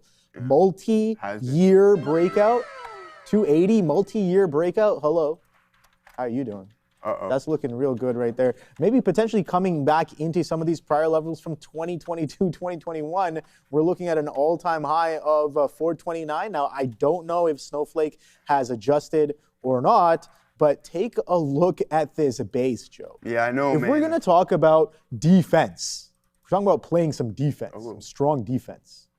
Guess what? 107s on Snowflake. Since 2022, there has been some very strong defense played on Snowflake since then. And that, I guess, over the past, I mean, it's not often you find something like this. You can just sit with a bid, maybe at like 130, right? And be like, this shouldn't get below 100 or so. Sit on 130 and be like, all right, every time it comes in, I'm just gonna take it until, for whatever risk to reward, risking against that 100. That would have worked pretty well multiple times since about 2022. Now, sure, retrospective, it all sounds nice or whatever, but it's something that's been working, it's been holding, and now catching a bid. So great point out there on that one, Joe. But we'll be right back from SIA, guys. What's up? Even eye out here for USO falling a little bit right now. It's going to down, but had a volume spike as well. So Iran's Mohammad Mokbir saying that Iran's response will be more decisive than ever, according to Mirror News. USO currently down and SPY currently climbing. Thank you for that, Sia. No, honestly, Obi, you kind of gave me the idea here on NVDA this morning. And as I was mentioning, I was like, okay, I wanted to post up at 50s, but instead we get punched by accident. But I just want to show you how it drastically, with a mistake like that, decreases your risk to reward. Even though the trade's working for us right now, think about if I'm posted up at the level, we would have caught that fill, and then it's just straight up into the right from that point, giving you a really, really good risk to reward where you're only risking 5 pennies and you're now you could be potentially 30 cents, right? So that's a pretty good move, 6-1 almost. But it's just unfortunate that we made that little bit of a small error there, and then boom. Regardless, it still worked for us, so we'll take it for what it is. We'll keep about 40% of our position remaining just in case we do want to go on a little bit of a run here. With that being said, what we will do is we'll take a look at some more expected moves momentarily, but I want to look at the options chain on NVIDIA. I think it's really important just due to the amount of activity. It can tell us so much, and that's the beauty of when you have a really active underlying asset within the options chain, is that you can just go back and reference it and see what we got going on. So 215, and there it goes. Like, this congestion is really starting to pick up, Ozan, leading into the report, right? So, I mean, 42,000, it's nothing crazy, and to be honest with you, it's nothing that I haven't seen before. We used to see significantly more volume, and I'm talking about 2 to 3 times more open interest within this specific name leading into the earnings report. So I don't know if that's going to be any source of indicator that, hey, there's the ability that we could climb a little bit higher. I do believe that the numbers are going to be great, as they have been for the previous quarters. But what the street always looks for is what part of it, what segment is going to give you some form of surprise. And I think that's what we have to keep an eye out for. Let's send it over to the desk. It's time for us to talk about the European markets, because it is 11:31 a.m. and as of 1 minute ago, they're closed for the day. But how did they perform today? Not a good start to the week for European markets, trading lower. Eyes right now on US-Iran diplomatic talks, as well as global trade frictions between US and other partner countries. We see stocks Euro 600 marginally down, currently in consolidation mode, as basic resources as well as luxury gains offsetting trims in semis and tech. Over in Germany, the DAX marginally lower at 0.18%. Tech and AI stocks led the declines, with both Infineon and Siemens Energy falling more than 3.5%. Over anxiety ahead of course, Nvidia earnings later this week.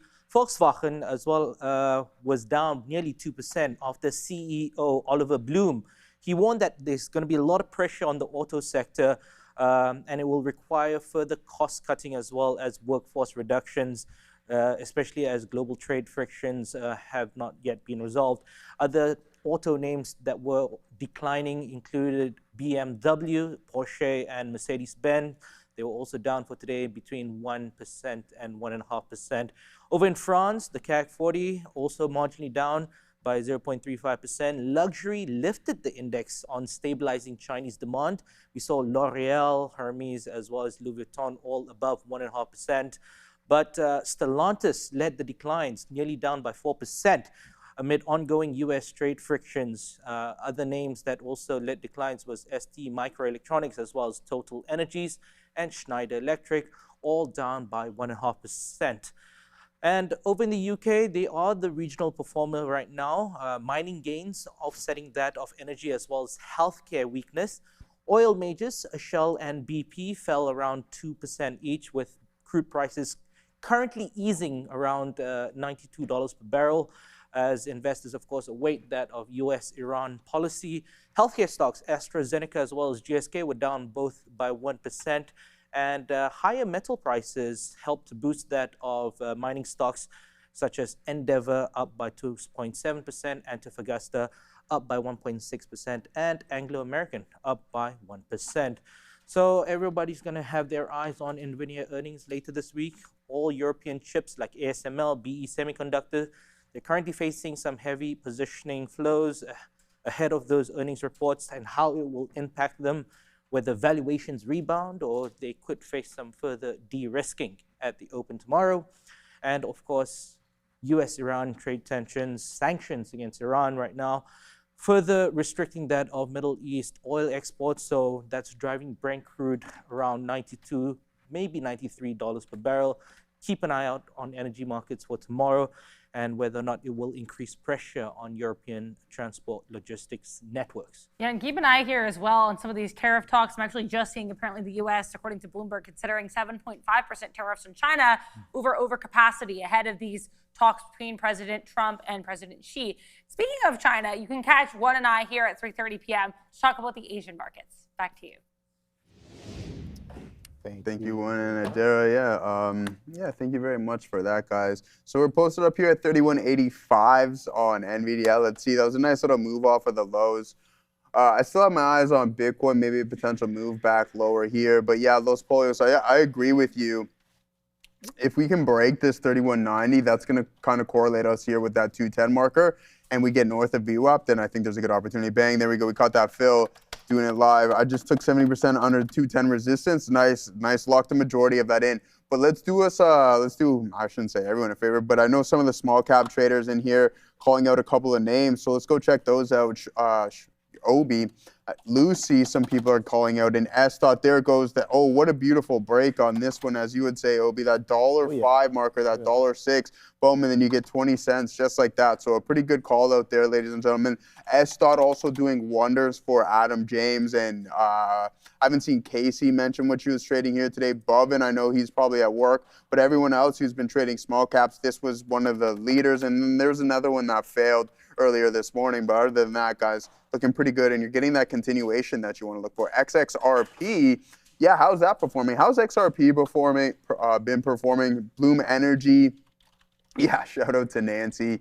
Bloom Energy, just super strong form. I mean, so it's funny, as I continuously do my studying, Obi, and I read more on the Dow theory and everything along those lines, and certain market forms. It's funny. So I'm not going to say the direct definition of it, but anyway, super strong form is when you have the ability to outpace the market and have kind of exponential gains, but also written in that is the most likely scenario in that is that you have insider information. And Nancy Pelosi has completely outpaced the market in every form of way. Yeah, I mean, it's a loophole, right? It's a loophole, and she's taking advantage of the loophole. She's taking advantage of it, man. So, right? You know, of course, Nancy's now laws obviously have to be changed for that to be.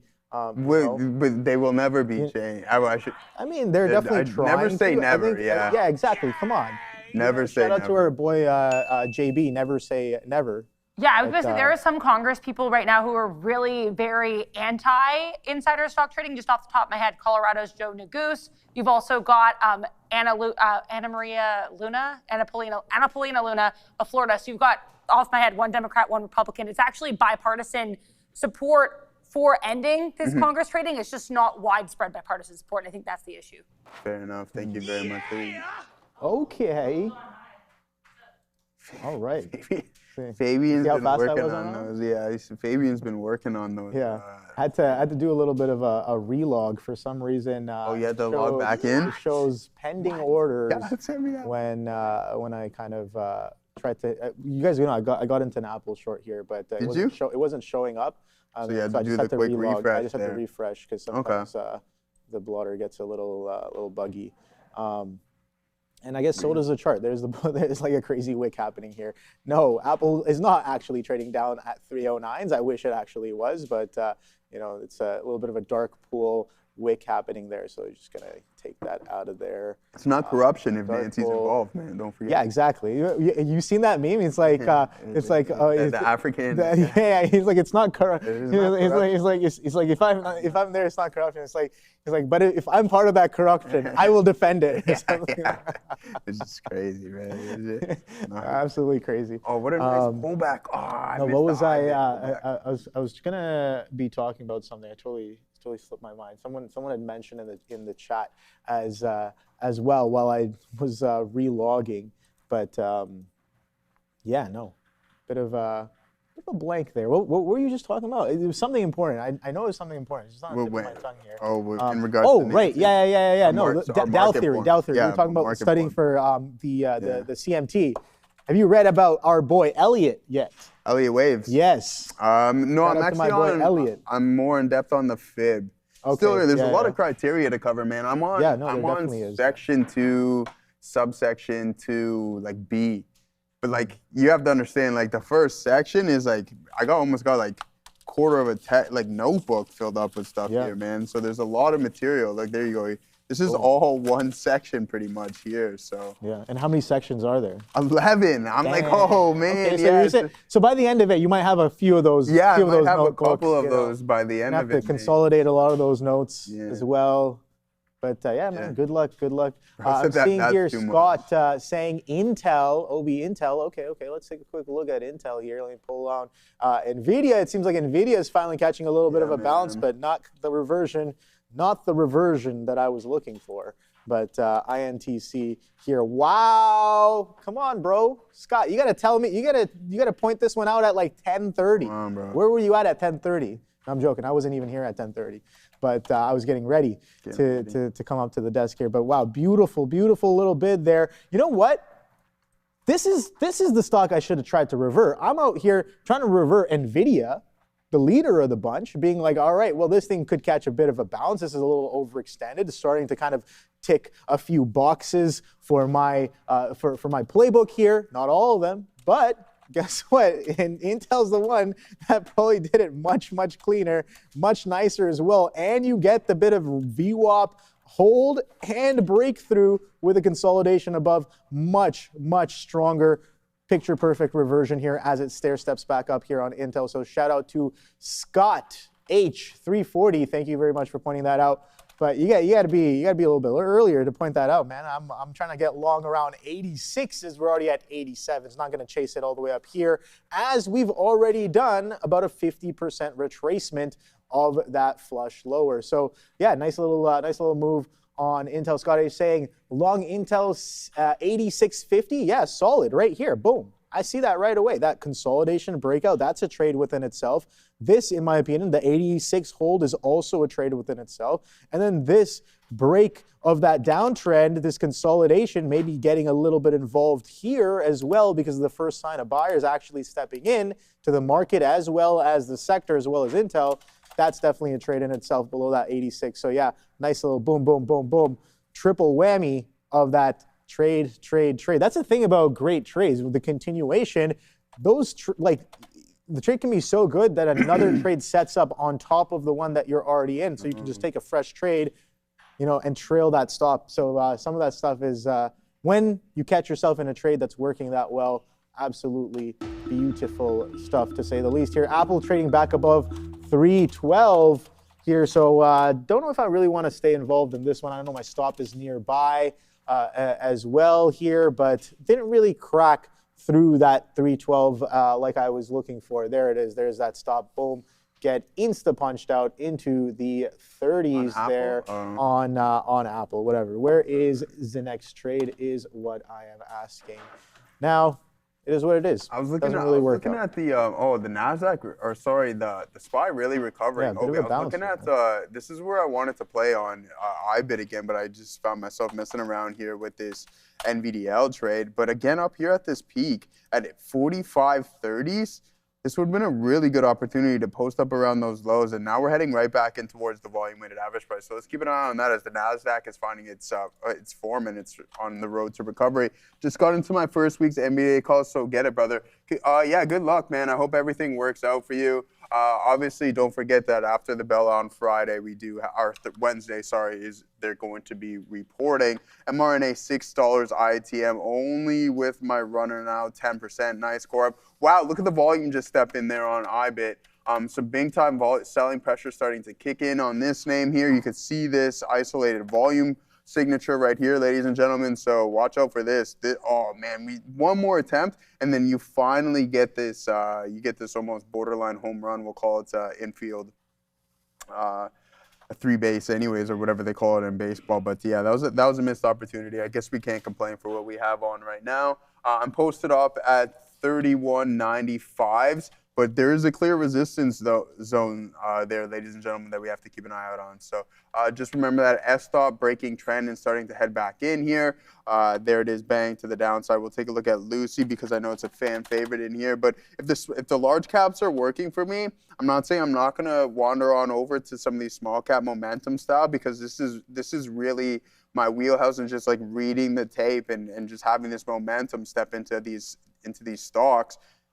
I just feel like it's gone. So you have those higher lows continuously testing this trend line almost to a T, and then sure enough, that volume steps in as soon as you break for the fourth attempt or fifth attempt here, and then off to the races you go. So really, really good look there for everyone who had caught that earlier in the intraday session. Now, this is going to be a key area for us to head into. If we can't break this 210, there's a couple of headwinds for us from an intraday standpoint that we're looking at right now. 210.63, the volume-weighted average price, and a clear resistance zone here at 210 as well. So let's see if we can break that as the market is continuing to climb.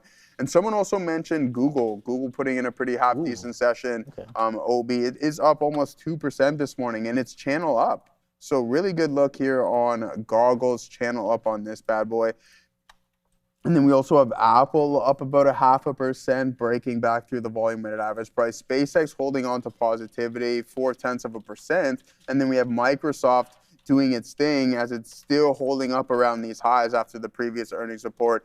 I'm surprised by that. I think Amazon is most definitely giving back a little bit more than what we've experienced there in Microsoft. But hey, man, not too bad numbers. And then there's Meta up a measly, I shouldn't say it's better than it being down, but Meta up 1% at this point, Obi. Now here, Blicky said, I'm not even going to repeat what Blicky said, but Blicky said DRAM not looking too good today, and he's right. Still down 33%. DRAM down 5 3/4. STX down 5 7/10. SanDisk down 6.8%, Western Digital down 5%. So, I mean, I don't think this is anything new that we've seen within this space, right?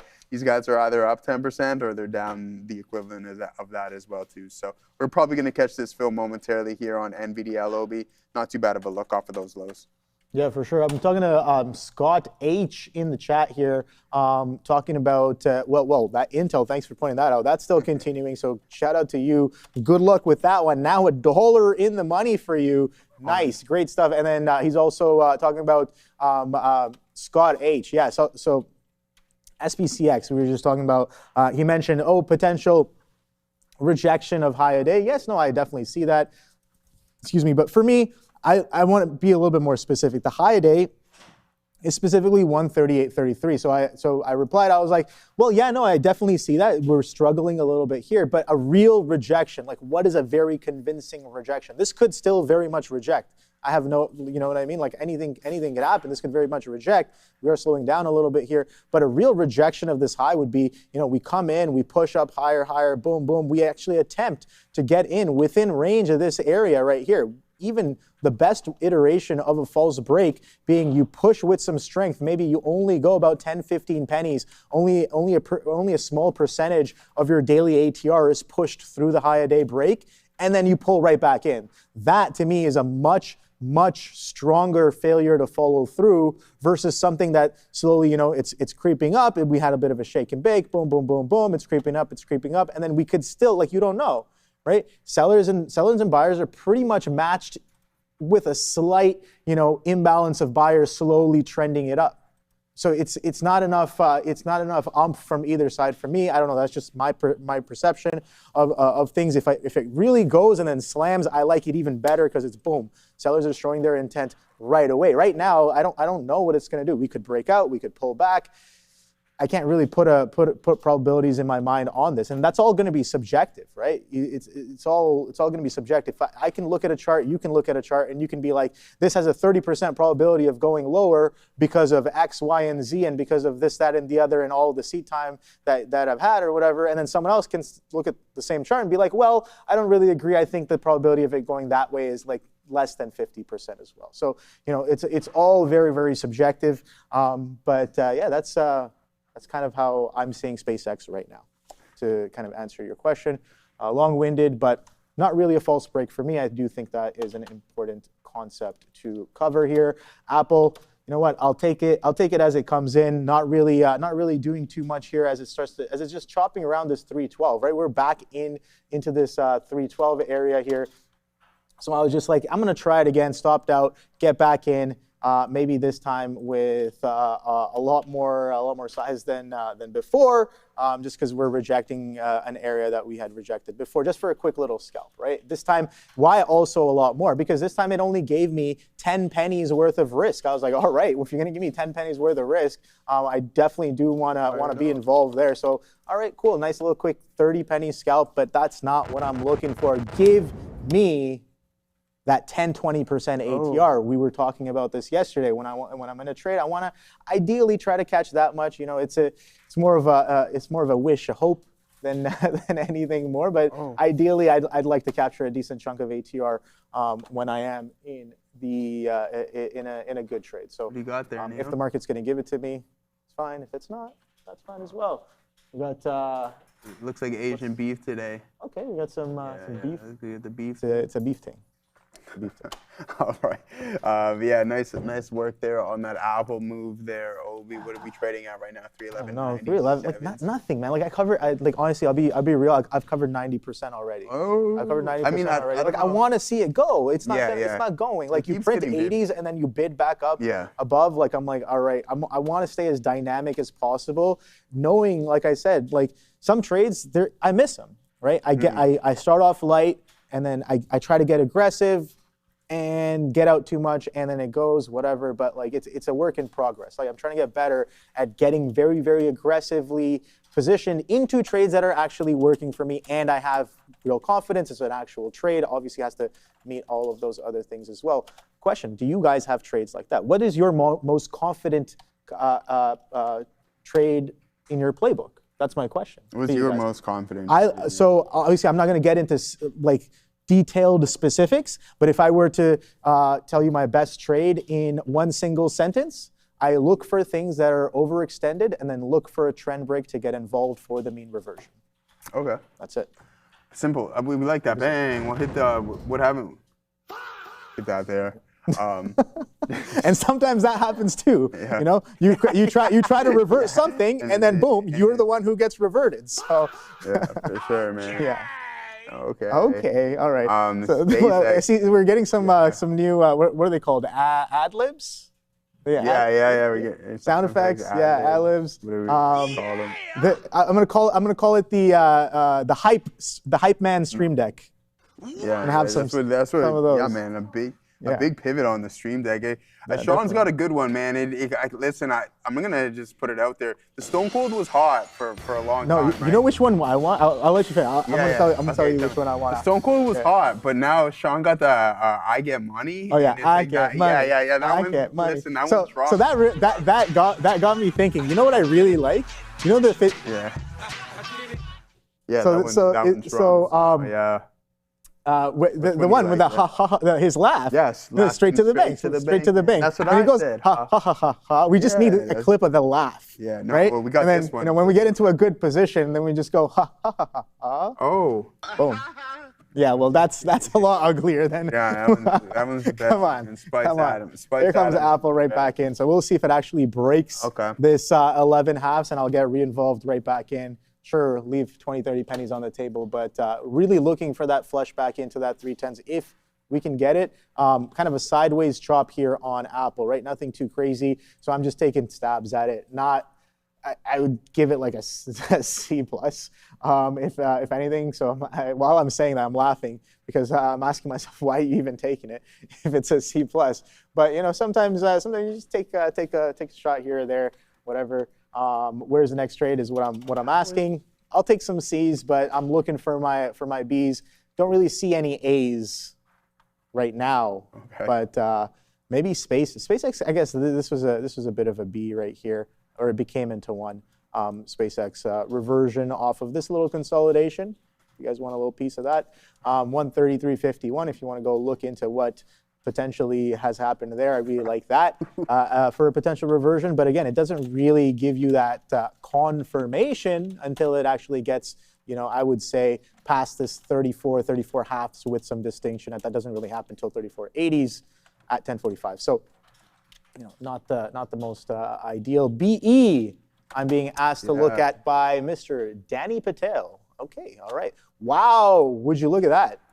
This one's full of energy. This one's blooming with energy. Oh, this one. That one has BE on the day today. Here. That one has not been used here. No. Wow, would you look at that? You know what? I actually like this. Thank you. Who shouted this one out? Yeah, Danny Patel. All right, Mr. Patel. Are you ready for this? Recent like this. filings show that Rep. Nancy Pelosi bought over $4.25 million worth of Bloom Energy, August 21st, Best 2026. trader of our time. Records indicate the Representative Nancy Pelosi filed a purchase of Bloom Energy valued at $4.25 million and $14.5 million, according to the August filing. Transaction occurred on July 24th. So you're already a month behind.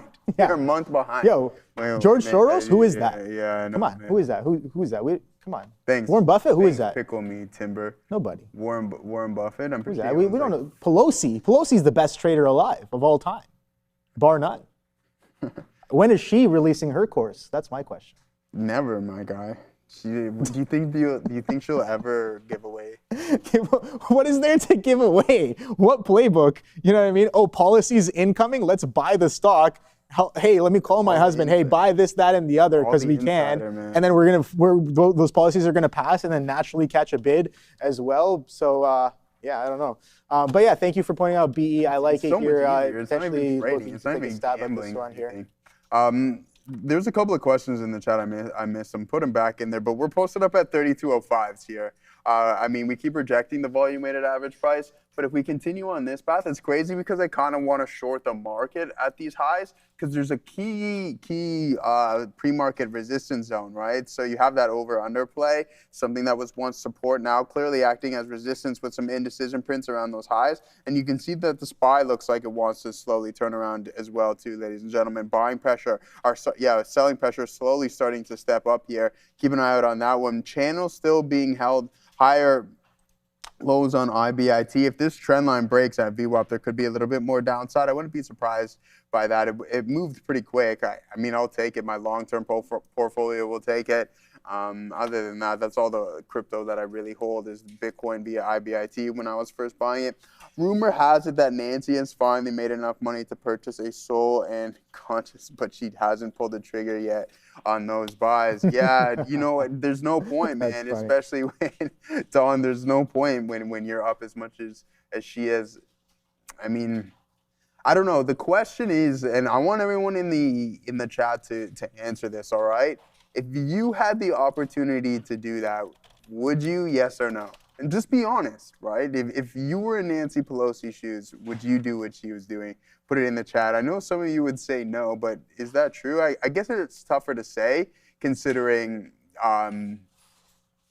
you're not, but then you've never been in that situation. Someone said no, and again, yeah, I know, but listen, everyone would say that someone says like a whole lot of yes. What do you got going on?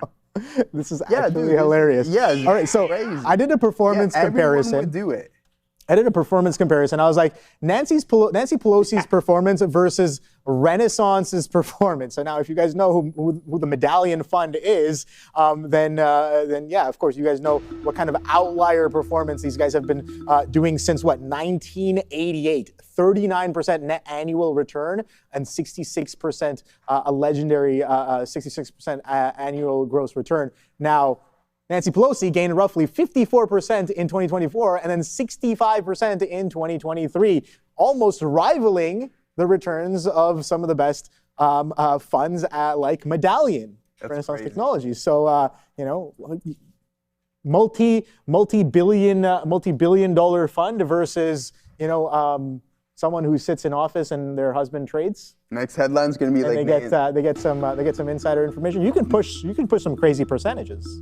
Nancy Pelosi going to outpace Jane Street and everyone. Oh yeah. That's great. I hear that as soon as she's done for office, they already have a position for her at the Citadel, really? Jane Street, and Renaissance. They're all fighting over her. Yeah, she's good. Yeah, a few other funds that nobody knows about either that we stay hush hush about, but good, you know, man.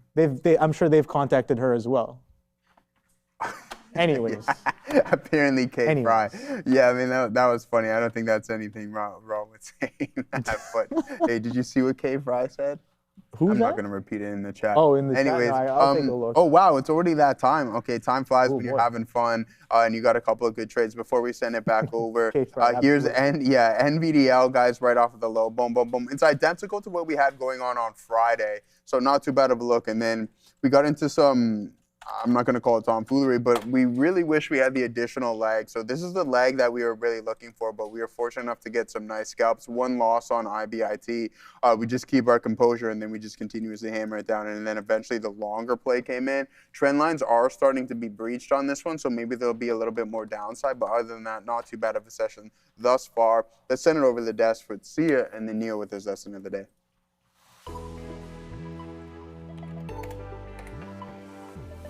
Let's take a look at what the markets are doing before we dive into what is happening now. The SPY is currently down on the day, 0.18%. The triple Q is also down, very close to a percent actually. The Dow is up 0.30%. Let's take a look at what is happening. JMKE right now is what I do want to talk about. That's Jersey Mike sub. Bit of an analyst action here. So Wall Street bullish a bit on JMK according to a number of initiations that we saw after the company went public. But analysts are seeing a growth ahead for the company. And Morgan Stanley analyst Brian Harbour has said JMKE is a robust franchise business and long-standing share taker in a large but mature segment. And he gave the stock an overweight rating.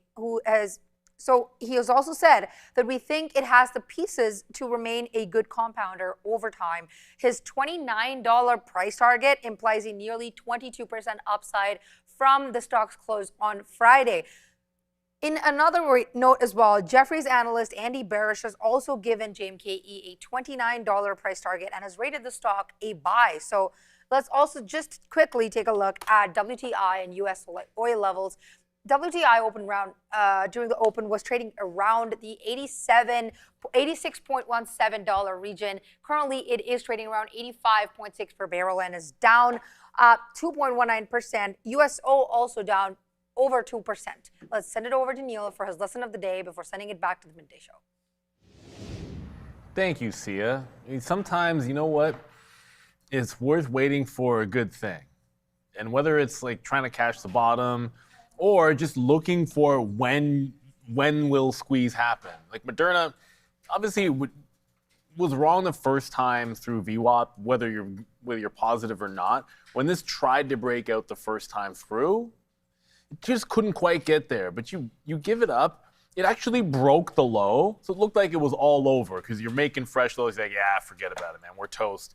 Then it gets above VWAP, breaks out the same range that it failed before, and now look at it.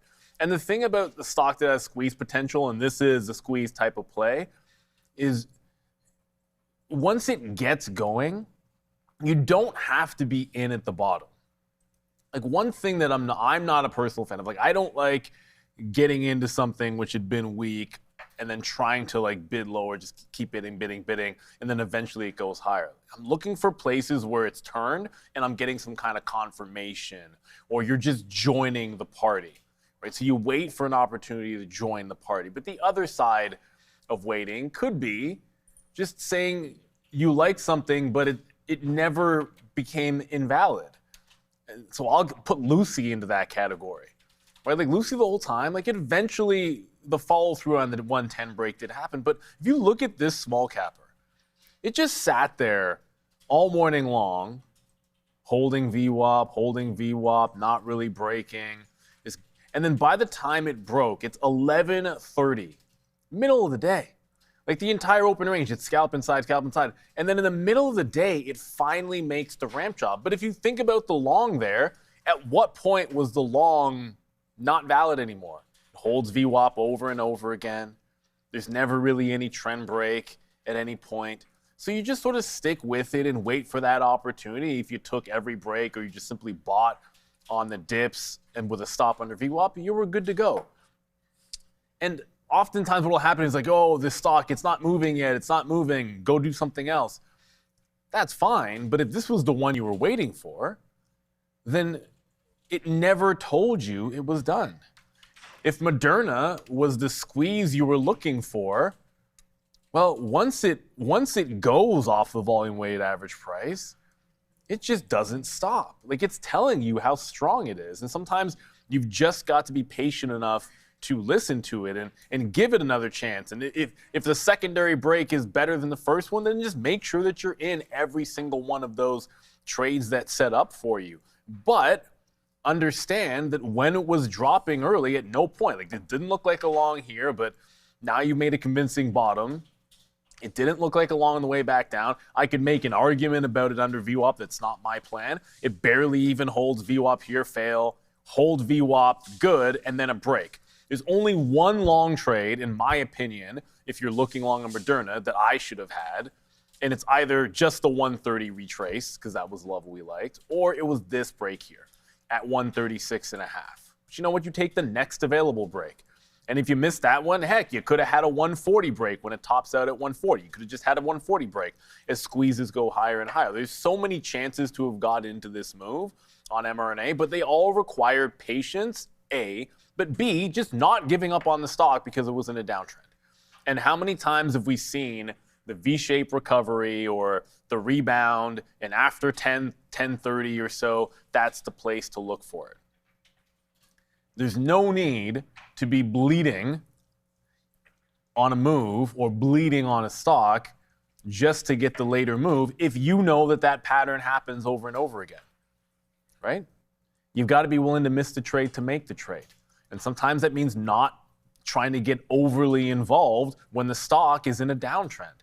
Allow it to completely reverse the trend. Like completely reverse it and then break it out in the other direction. You're not going to be long at the bottom, but I promise you, you're going to be less stress in your life when you get it when it's heading back up and looking strong.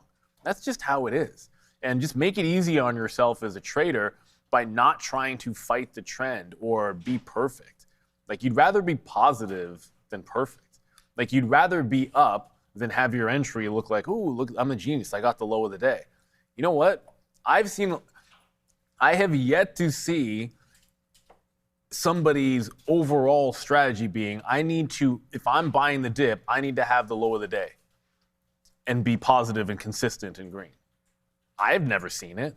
Sometimes it happens, but I don't know anybody that does that as a consistent strategy, because the flip side of that is when you're wrong, it looks uber ugly. If you're just constantly trying to have the absolute high for a short, the absolute low, because it usually means that you're taking every single shot at each high and each low, trying to make each one the one. So instead, just stick with your regular plan, have an idea of where you want to be in, whether it's VWAP or trend breaks, as Obi says, and if it still fits your parameters, then don't walk away from it. Let the trade mature. So shout out to everyone that got that mRNA. What's crazy about this, and just to go a little bit higher time frame with Moderna, the shorts can't feel that good. Yes, it's making lower highs. I get that. Every single day since the first day, it's been putting in a lower high. But you know what it has? It just won't fall apart off this 130 level. And as long as that's true, the shorts can't get that comfortable.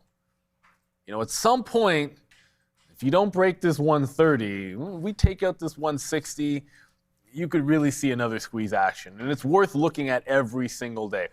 It's been 4 days. I've made 3 trades on this stock, and all of them have been to the long. It's just like you take 3 little shots on it to try to catch moves. Like, I'm not even trading 10 times or whatever. It's just look for that one chance to get a quick little scalp in, because it hasn't really broken down outside of the range or up outside of the range. Once that goes, then I'm going to start thinking about $10, $20 moves. Hopefully it's to the upside, because we hope the stocks go up for everybody. I'd give you a grade on the lunch. I can't. I've had like 3 bites of it. It's just like the rice and beef with a side of vegetables and a salad. So it's pretty plain, but it gets the job done. There's enough beef, so there's protein in it. But I can't tell you how tasty it is, because I barely had any. What?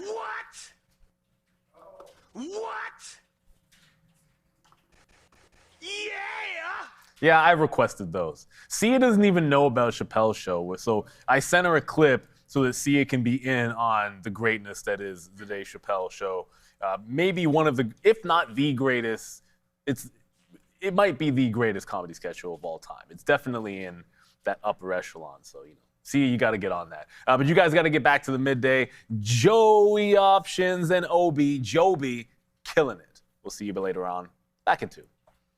Yeah, let's take a look here at Nvidia quickly. This isn't a massive move, but I think thematically it's a pretty interesting look. So Nvidia investing in a company called Lancium. I looked into them, and they're an infrastructure play. Basically, it's a fancy way of saying they power data centers.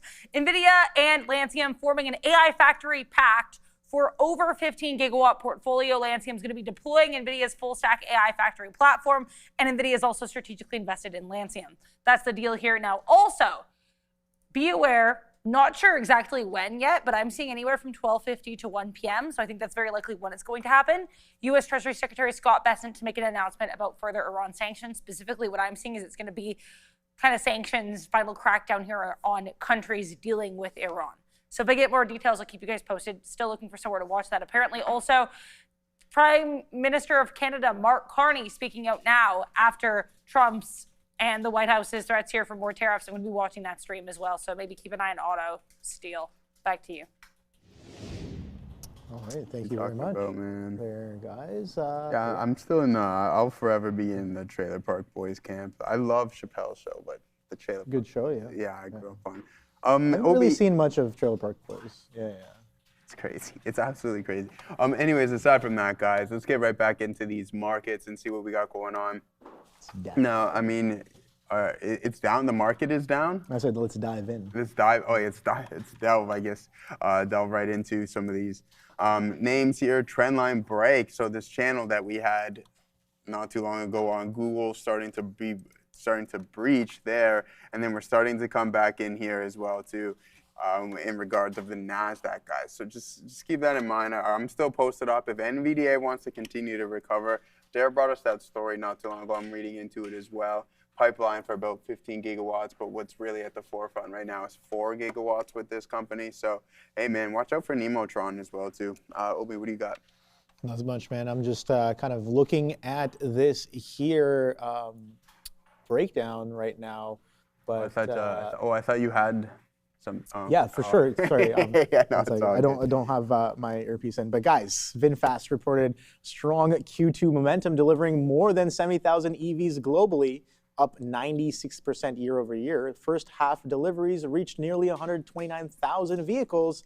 That's up 78%, reinforcing the company's growth trajectory across its expanding EV portfolio.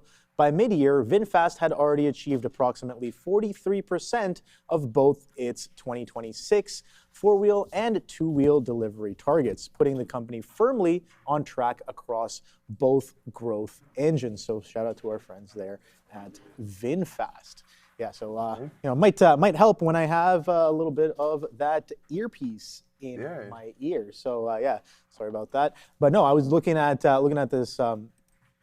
The sector map right here, just taking a look to find the next opportunity. So what's distinctly different here? Technology, of course, we know that's kind of sold off. Nothing really distinctly different. Micron being the most sold out of the bunch here that I'm seeing. Micron down about 5.5%, SanDisk over 6%. So a little outlier there on those hardwares. What else seems like a little overextended to the downside? I've already found. I've tried to revert a little bit of Nvidia. That's happening right now. We just looked at that one, right? Nvidia. You're looking to go short Nvidia there? Maybe potentially. I mean, we got back up to VWAP, so the reversion to VWAP came in, but it wasn't the kind of reversion I was looking for. Potentially something more cleaner. This iteration, not something I'd really be wanting to do, especially here. But yeah, Nvidia recovering pretty decently. Micron as well, not the cleanest, but much better than Nvidia. Bit of a reversion happening. That's kind of what I'm looking for. I'm looking at some of the stuff that was aggressively pushed, whether it's to the downside or to the upside. This was aggressively red or green in the morning. What are they doing right now? Have they kind of settled down, or are we looking for potential continuations, right? For Nvidia, yeah, I think you put it right. Maybe potentially for a continuation, because we had a bit of reversion. We got back up to VWAP. Now this is the question becomes, is this going to do something similar to that of Intel, where Intel got back to its VWAP, reclaimed VWAP, and then went for another leg higher? Don't know if that's going to be happening here. Market's looking like it's catching a bit of a curl here on the NASDAQ. That's the bottom chart on the right side of my screen here. But yeah, when you compare this to Intel, this is distinctly different. We got back up to VWAP, we reclaimed, broke out of VWAP, and now we're consolidating much higher. So I don't know if I'm looking for something the same on Nvidia, just because of the whole bigger picture, what's been happening. Like you said, we've been pretty sell heavy over the past couple of weeks. You said 9 days straight, right? 9 days straight, back-to-back jacks for those sellers there on Nvidia, and still consolidating within the bottom quartile of today's action. So don't know if it's going to really bounce with the same kind of aggression that Intel did. So yeah, maybe potentially looking for that VWAP continuation. But I'll stay watching here, looking for the next trade. Throw it up in the chat what you guys think are potential opportunities or places to look at. But we'll be right back from SIA with a small cap recap.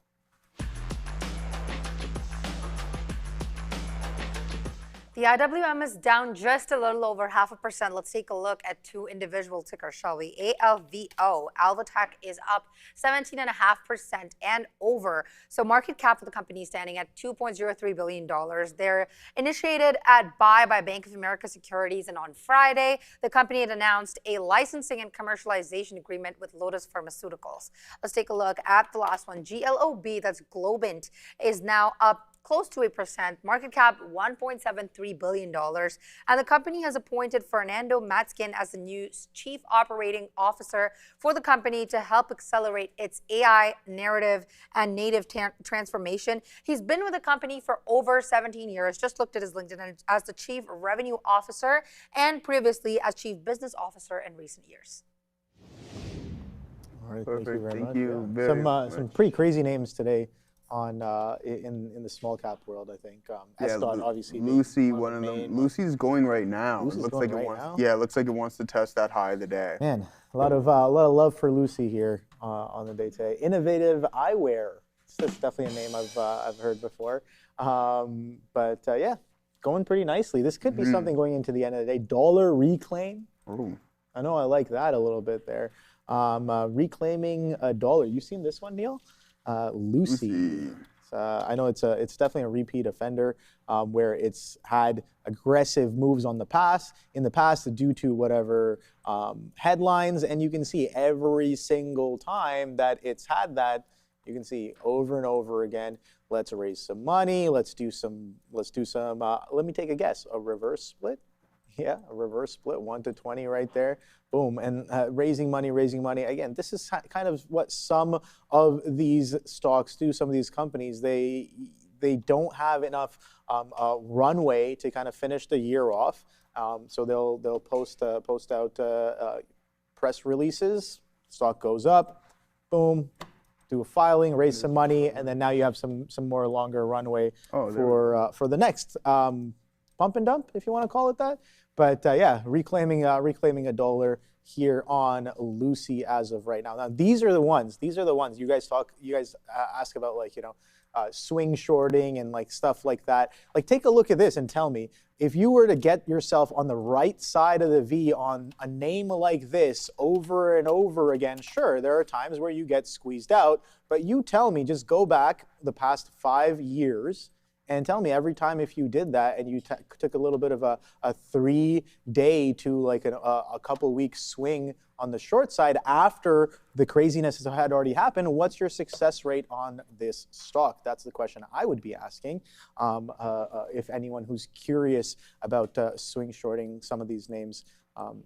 Moves the market. The only thing is you get an overnight. The biggest risk is you get an overnight news, and then yeah, you gap up to like $3-4, and you get absolutely slapped. But you know, you gotta kind of sometimes the market got to slap nuanced. you. Sometimes the market has to slap you around in order for you to find your merry way there. Yeah, the market will slap you around. There's no doubt about it. There's no doubt about it. Ooh, is right. All right, guys. Here's CrowdStrike going to be reporting after the bell on Wednesday, 4:05. We have CrowdStrike 4 o'clock, Salesforce, and then 4:20. Nvidia, all right? So there's going to be a lot of fun come Wednesday evening. Now, let's take a look at what we got going on. 8.3% expected move, high of around 206, low of around 174. Moving forward, let's take a look at Salesforce. What's Mark Benioff and company got going on? Nice bounce off of the low in this company for Salesforce. We're not going to complain about that for a name that has been continuously beaten up. It has not been a good ride for the past year and a bit for Salesforce. Now we're looking at a 7.2% expected move with a high of around $224 and a low of around $194. Obi, I know I'm being sarcastic when I say this. What's up? OKTA. I know you like this one. Yeah, 11.8% expected move here. Looking at a high of around $145 and a low of around 114. We have Synopsys as well reporting after the bell. That's going to be at 4:05. OKTA going to be at 4 o'clock. So, I mean, a pretty good lineup, guys. I'm not going to complain about it whatsoever. But what we do have is an additional fill on Nvidia. I have to give credit to Obi on this one, because when I seen that he was looking to take some longs for that move back into towards the volume weighted average price, what we wanted to do is try to catch the lower end of this range here. But we wanted to post up at 50s instead. We buy accidentally punch at 58s. Regardless, it works for us. We wait for a 2-to-1 before we take any form of risk off the table, and then bang, sure enough, we are now trading above VWAP. Now, I don't know. Listen, I'm not going to say that the selling is completely over. Bitcoin right back at the high of the day, but the selling in this name is completely over. I don't know if that's the case.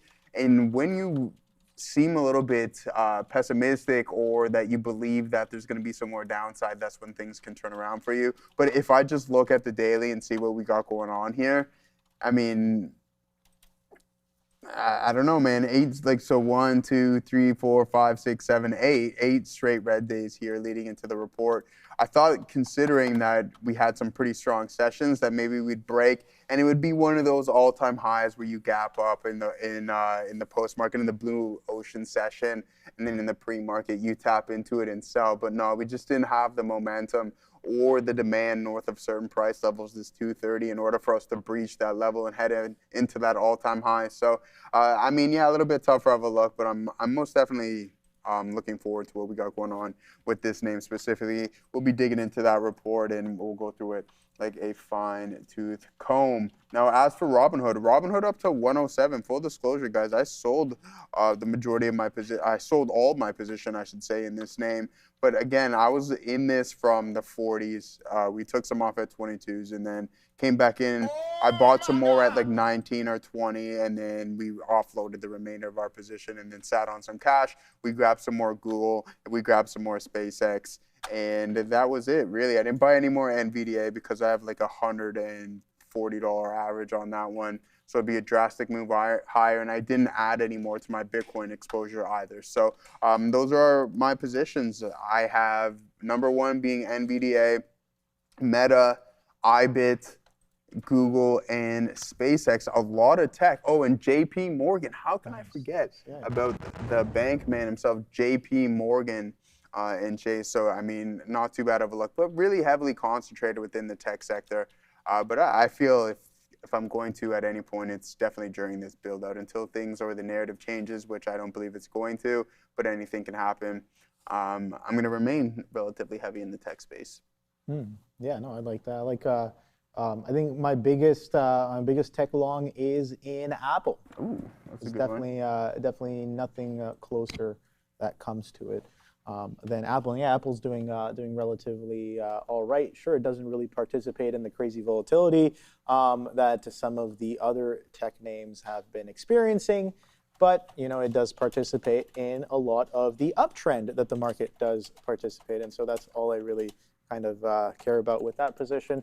But yeah, a couple of you talking about Tesla. Nima Mahdi in the chat saying insane day for them today. They shorted Tesla off of the open and then went long on the Nvidia bounce. So good look there. Yeah, that Tesla short, man. I mean, I saw this thing coming in off of the open. Talk about a crack of that pre-market shelf, sideways consolidation, boom, boom, boom, boom. 360 comes right in off of the open, and then boom. I thought actually we were actually going to go all the way down to 350s with the level of aggression that some of the selling was coming into in the market. Unfortunately, didn't really get those 350s, but we did get a nice little bounce off of that. But yeah, no, shout out to you who had the short off of the open. That was absolutely pretty, like it goes right away, right? Instant, pretty instant. So I guess those are the best ones. So congratulations on that Tesla short. Nvidia looking like it might actually bounce now. We finally got above that VWAP as of right now, but again, still distinctly different when you compare it to that of Intel, like you guys were pointing out earlier. Wow, Intel all the way up to 88s. I wonder if Scott H is still holding his position from 8650s. Great trade there on that one. Almost, I guess, over a percent in the money now on that trade. So yeah, Nima Mahdi, good look there. Where you gotta let me know. You got to join the pre-market meetings here if you're going to be pulling out bangers off of the open like that. It wouldn't hurt to share with the rest of us. No, we can't do that. We can't do that. Good trade. What's going on? Or you can't. When you got that good quality information, you have. Oh, of course. Yeah. Bless you. Yeah. Bless you. You can't be sharing that, man. Otherwise, you'd be giving away all of Pelosi's secrets, and then you don't want to do that. We don't want to do that, right? You get the Secret Service knocking on your door. Exactly. There's zero chance that the playing field can be leveled.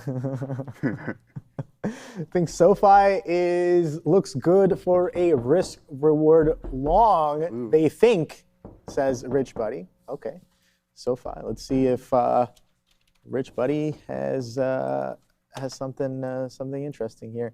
All right, looks like a long. Oh boy. All right, so right away, it's getting wrong. Who said that?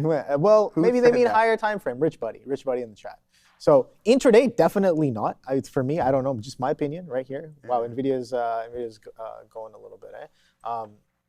Interesting. I'll keep an eye on both of those. Apple's still consolidating sideways. But yeah, no, SoFi, maybe you mean on a larger time frame. Now I'm only looking at a 3-minute chart, so let's slowly incrementally zoom out. We'll go up to a 15, and then to a daily, and then a weekly, and then see if we really need to go higher than that on this one. Okay, maybe a bit of a sideways consolidation. So if you're looking to participate with price acceptance, The chart has definitely been showing you some price acceptance here in and around the $18 to $19 level on SoFi. Let's go to a daily chart. We're coming in pretty decent bounce off of earnings. Oh boy, all right. I like this right here, Rich Buddy. Now, if you say I like SoFi at $15, now there's a different story. Would you look at that? A nice, beautiful triple bottom defense support level there on SoFi. So where is that at? Let's get specific.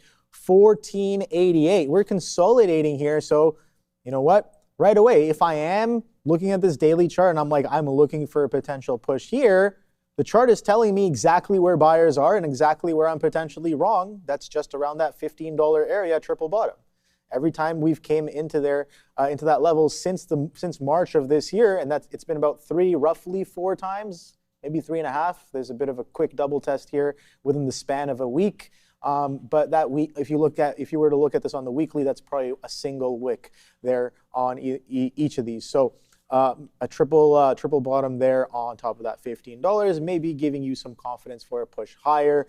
Bigger picture, we have maybe been stepping up, but you can see where we're coming back off of as well, right?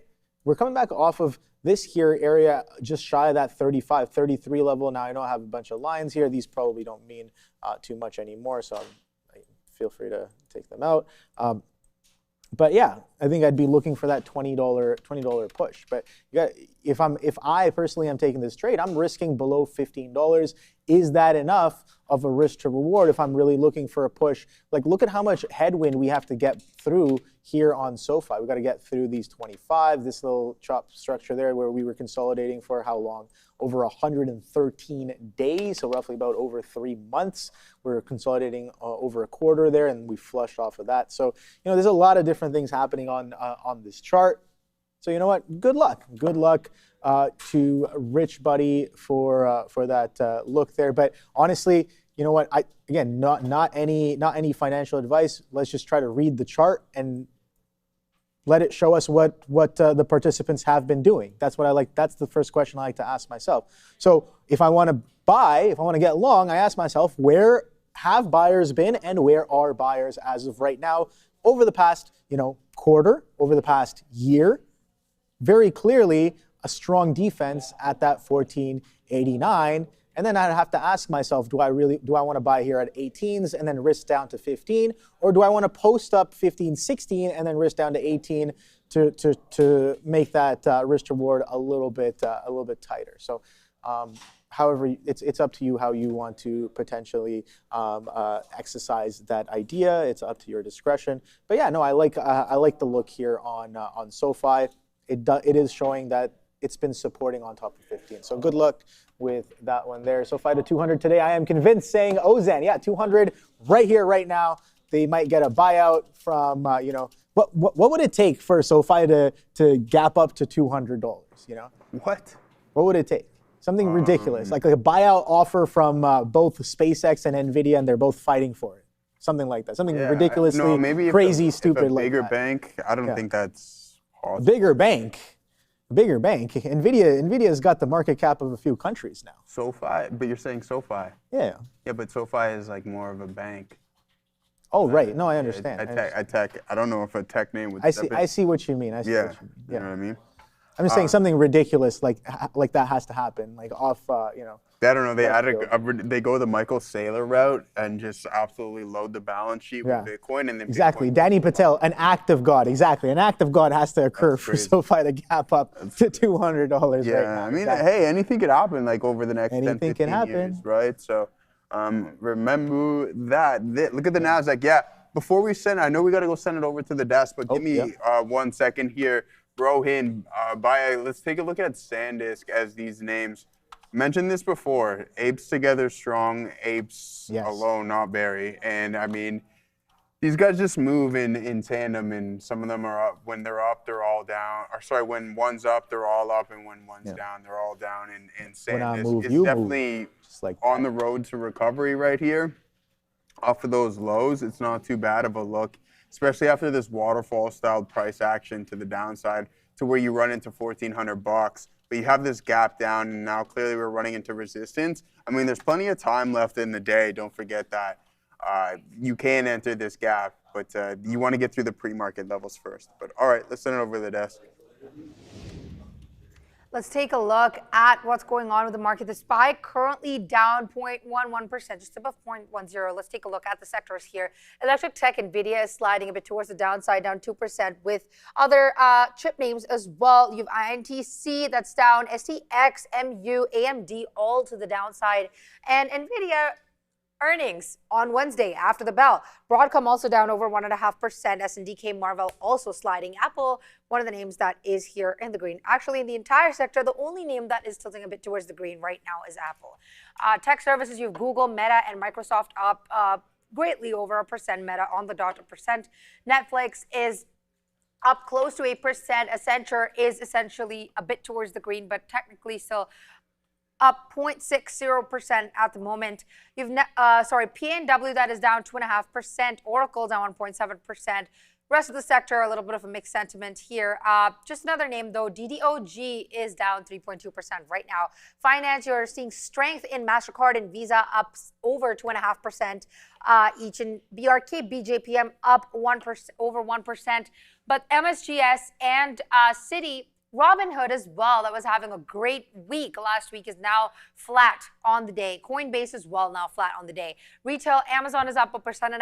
Costco is up 2.2%. Walmart up 1.5%. Home Depot, TJX, bit of a flat outlook here, with LOW, Lowe's, that also reported last week, down 0.29%. Producer manufacturing, a bit of a bear, I would say, and a bit some of the names here with AMAT, LRCX, CAT, and GEV down on the day. And you have LITE that's down 4.2%. Consumer non-durables, UKO, PM, PEP, PG in the green. This entire sector does not look too bad. MO and MNST. MNST is up 2.6%. MO is up over 3.2%. Health tech, however, I see a bit, again, of a mixed sentiment. Lilly is down on the day. Not insane move here, nothing of an insane move here, but J&J is up 1.3%. However, you have Myrna that is down close to 5% on the day, and A that is down 3%. Consumer durables, you have Tesla that is down close to 2%.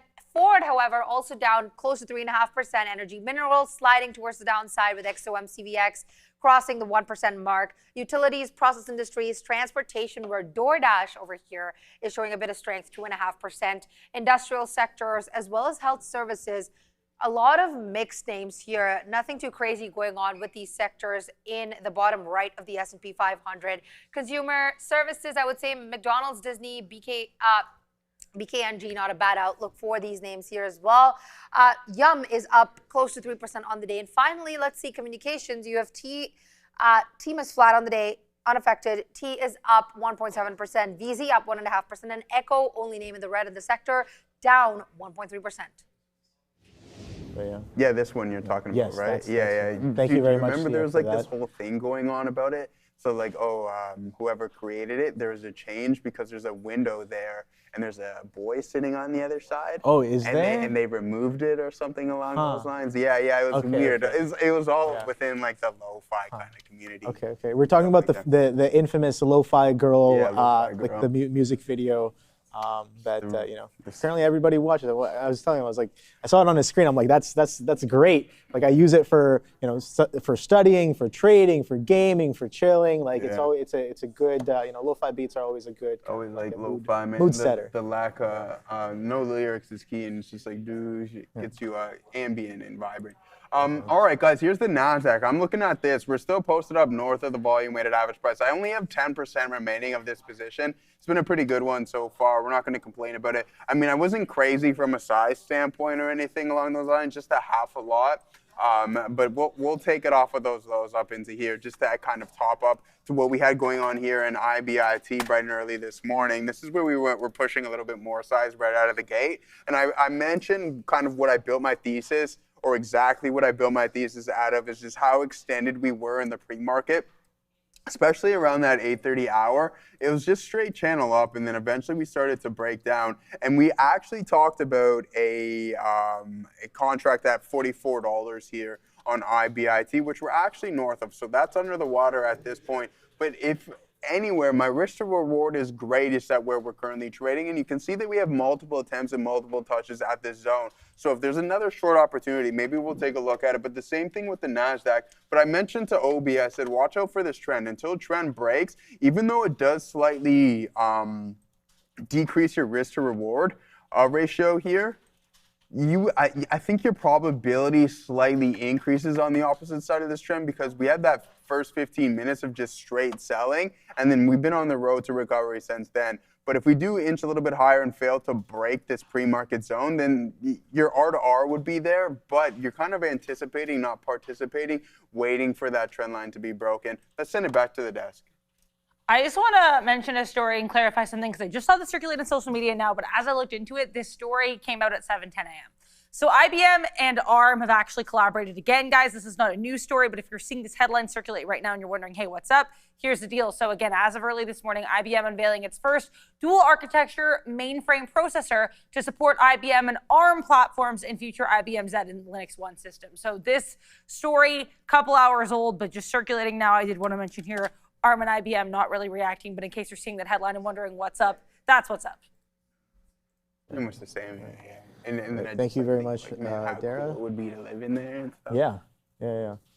No, interesting story there on that IBM. And ARM. Yeah, that the news kind of coming out in the morning, we saw a similar move to that of some of its friends in its sector. Flush continuation happening here as of right now on this name. So yeah, I like it. What stands out to me right away, shout out to some of the potential reversions, but this stands out to me right away. I'm like, wow, this is a very clean trend line, hitting it 1, 2, 3, not really 4, but 5 definitely, and then breaking it on the 6th time there for a little bit of a relief back through and into VWAP right now. So nice little look there on IBM. Apple catching a bit of a bid here. Some of these names, guys, trending all the way back up to their highs. So Amazon, I know a few of you guys are mentioning some of these names. Amazon back up at its highs. Alphabet's there as well. Tesla's nowhere to be seen anywhere near its highs. It's consolidating below VWAP right here. Don't even need to have VWAP on the chart to know. Right there, boom, right below VWAP right there, as we sell off a little bit more on Tesla. And someone else in the chat, I forget who it was. There's more people as well. Athel in the chat bought NBIS dip and it looks juicy. Yeah, NBIS is the one also trading back up towards its high of day. This one looking much nicer. A little bit of a choppy stair step up, but a stair step nonetheless. So nice little bid on NBIS. So good luck to you who is participating in that one there. Wow, we haven't really talked about Trendla in the longest time. Trenda, yeah. Trendla? I don't know, man. Trendla? Is it Trenda? I thought it was Trenda. Trendla. Trend ticker, the trading turtle, or Trendla ticker, the trading turtle. Either way, it is a very alliterative name. Shout out to Ramin. Okay, all right. So maybe the turtle hasn't been mentioned as much because where are the trends at? Where are the trends? We're just kind of consolidating near all-time highs, sideways. Sideways is a trend, brother. Is it? Yeah. Is it? I mean, it's a sideways trend. Sideways. Yeah, I guess. Yeah.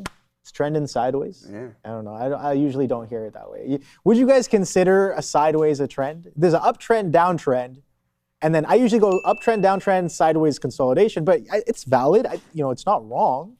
But yes, Adara. To me, it's a trend if it's a range, because then there's you can actually kind of predict that. If it's just pure sidewaysness, I mean, example off the top of my head, Micron all Friday afternoon, to me, that's not a trend or a range, that's just some sadness. So I think it kind of depends on how defined. A sad lull. Yeah, it's just a little flutter. Yeah, no, for sure. I mean, there's also ranges that can trend as well, right? You have very strong ranges that give you a slight trending action as well. But yeah, no. Can see that bit of a sideways trend.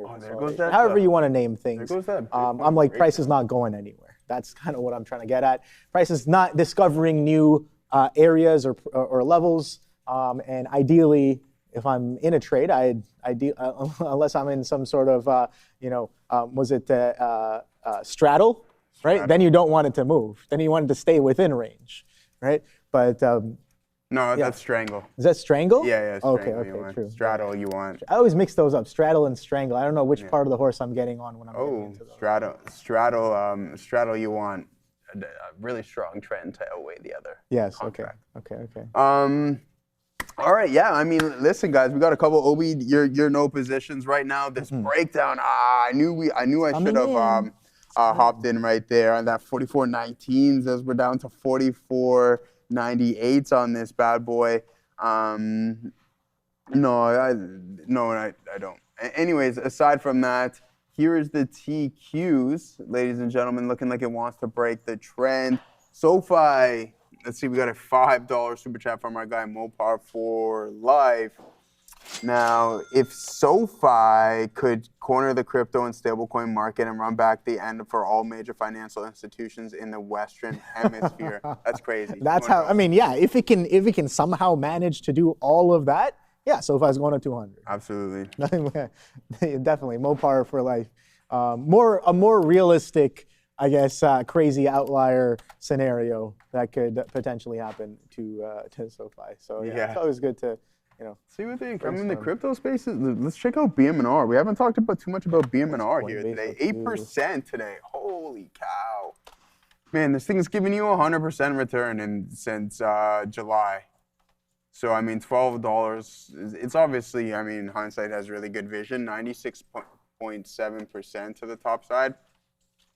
$12.50 all the way up to $24.65.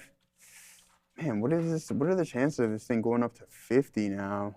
I don't know, man. I think trends are starting to be broken in the crypto space, considering we did have a year or close to a year of a downtrend in Bitcoin, and then you bounce right off of these lows, and we're using this pivot. Now you're up 36% off of those lows. Trendline break there, OB, on the TQs. So maybe a potential move back in towards the volume-weighted average price there. That might be a deep pullback, but anything can happen at this point. But yeah, some of these treasury plays are looking pretty good. I know Michael Noss was talking about getting involved in some MSTR potentially as well too. I'm pretty sure he bought some more, as Adair mentioned it earlier this morning. Let's see if I can find it. Yeah, strategy earmarks $1.6 billion cash pool for treasury operation buyback. That was this morning. Strategy raises $2 billion as Bitcoin's 24% surge turns holdings profitable. Okay, so now he's ITM on those bad boys. And then strategy didn't buy Bitcoin as crypto surged, but it wasn't sitting still. I guess they're referring to this other cash equivalent here. All right, but yeah, interesting stuff. Listen, shout out to Michael Saylor, finally in the money. Let's see if this guy is going to be able to turn the ship around. This guy's really going to climb the ranks. If you get to all-time highs in Bitcoin once again, he's going to be up there, man. This guy has a lot on the line and just nothing but concentration risk. And if you're looking to kind of achieve what he is, then maybe that's the optimal way. 38% still off the lows is better than 53%, that's for sure, as it was down 53.4% off of the all-time high. So the underlying asset got cut in half. Trendline broke on both directions. So there we go, bang. As of November 25th to the downside, and then I think officially we can say if you get this retest, then I don't know if people are going to be looking to re-engage around this $60,000 marker, $65,000 marker. So yeah, I mean, not too bad of a look there in the crypto space as it's gone on a pretty good rally over the past couple of weeks, Obi. Yeah, for sure. I mean, did you take a look at MSTR there? We know that there was a whole thing on Saylor over the past year or so about is the guy going to get liquidated? Is he in trouble? Let's see what low that stock hit here. Let's go to a 3-hour chart. MSTR? So, MSTR hit a low of 81.15. So it didn't get too far, or actually, was that 80? Yeah, not 100. We did have the 100 bounce, and then we kind of attempted to break through 100, only got to 81s, and then bit of a bid back up. But yeah, you can see where we're coming off of. Oh boy. Yeah, imagine being in this reversion. Absolutely crazy, all the way from 500s. Yeah, no, a bit of a bid here. You can see I like the volume signature this thing's been putting up as well. Some aggressive volume bars here on a 3-hour chart over the past week or so as we get that bid up in Bitcoin as well. So I like the story here, but Gonna have to continue and wait to see. If I'm gonna be trading the Bitcoin move, I'm probably not gonna be doing it on MSTR? MSTR. Yeah, you watching that? Honestly, It's jokes. yeah. Right? I'm the opposite. I'm the complete opposite. No? If I'm adding more Bitcoin, I'm going the MSTR route. Oh, okay, I see what you mean. Because why would I thought you meant your opposite on Oh that. no No. on this. I would go with the MSTR route just Right. because there's no direct ratio in the leverage aspect of things. It's just a leverage play. Like sometimes it's up 2.5 to 1, 3. You see it going on some big time runs. So I would I would go. had the hedge play as well, right? They would long Bitcoin and short MSTR. Didn't really quite work out at first, but eventually that worked out pretty nicely as well, right? I don't know. Yeah, a lot of people were short. I mean, listen, what has more of a potential room to run? I mean, like think about it. This thing was $500 at one point. Yeah. We were just looking at the 3-hour chart all the way from 548 high. 548 high. I'm not saying that it's going to just absolutely. There's no way it's coming back up there. Come on. Dude.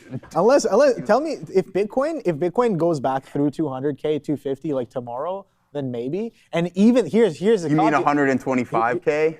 It never got to 250. No, I know, but if you're saying if it goes to 250, if it just slaps up and breaks out through this 125, then yeah, I think maybe we're likely to see 180s, 175s, 200s, and then 250s. But I'm saying if that happens. I think. And even then, the question is, even then, like, what if the story on MSTR has changed by then, right?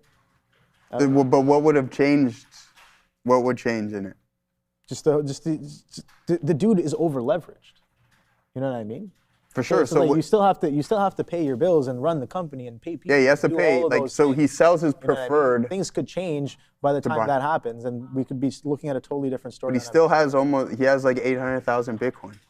So if Bitcoin goes, how much he has like seven something, high 700s. So if this goes back, this thing climbs 100,000. I have the utmost confidence. Again, there's no direct leverage. How much? 840,000. This guy. 70 billion worth. Yeah, exactly. So if Bitcoin goes back to 1.25, the chances of MSTR being around that previous high, I think the probability and the odds are in that favor. What are we watching, Blicky? We're watching IBIT come back in, and then we also seeing the slow curl around here in the NVDA. The market is on the south side of the trend. And then we also have the the S&P 500 hovering around the pre-market levels. So nothing crazy going on right now. You can still see we're sitting in that Nvidia long. We'll see if there's going to be any more opportunities here today. But let's send it over to the desk. Keep an eye on some of these fertilizer-related plays like MOS, Mosaic, and NTR Nutrien. These are both going to be on watch here as we get more comments from Ontario Premier Doug Ford, who says that Canada, quote, needs to restrict potash shipments to the U.S. He also said, quote, it's time to inflict economic pain on the U.S. Now, speaking of economic pain, we're supposed to get the economic D-Day speech from U.S. Treasury Secretary Scott Bessent at some point in the next hour and a half. Not sure when he's going to start speaking. As that starts and when that starts, I'll let you know. Yeah, someone said this, boring, but I invest in XLP. Check out the Medical Meatball said that. It's crazy to see what XLP is doing right now, considering the hit that Walmart took last week. But look at this wedge. It looks like it wants to break down. And as I was just kind of sitting there reading, just doing whatever I was doing at my desk over the weekend, I'm like, this weakness that we're seeing in Walmart from a comp standpoint, I mean, you're getting lower traffic just due to the cost of fuel as well, too, with customers south of $100,000. I'm like, what if this is the start of something a little bit bigger?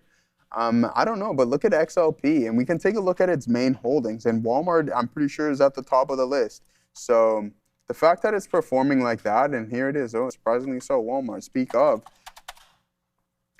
So the top holdings in XLP are Walmart, Costco, Coca-Cola, Procter & Gamble, Philip Morris, and then we have Colgate. So, I mean, like Walmart being 10.4%, and the fact that it's still down like 15% off of its highs, and the XLP is performing like that, I mean, hey, man, that's pretty good because once you get kind of everyone moving in tandem, once everything's moving in tandem, then sure enough, who knows what can happen with XLP. Boring is good at times, right? And trust me, I sit here, before we go over to Sia, I sit here scratching my head like, what am I doing sometimes? Just like building this position in one name when you have things moving around you. But unfortunately, or fortunately, I believe it will have its time in the sun, and it just take a little bit more time maybe for the street to realize. And the longer that it takes, the more shares I get to own OB. So I'm okay with that. Let's send it over to the desk. Sia has something for us.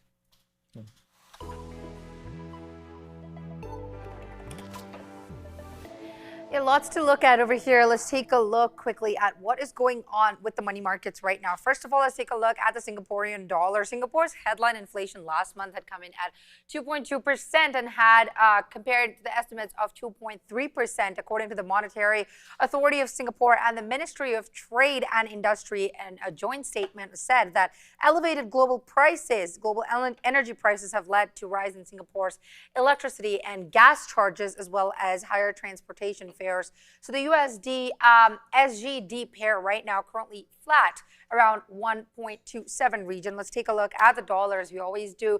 Currently a bit higher above the 0.15% mark, trading around the over $98.5 region.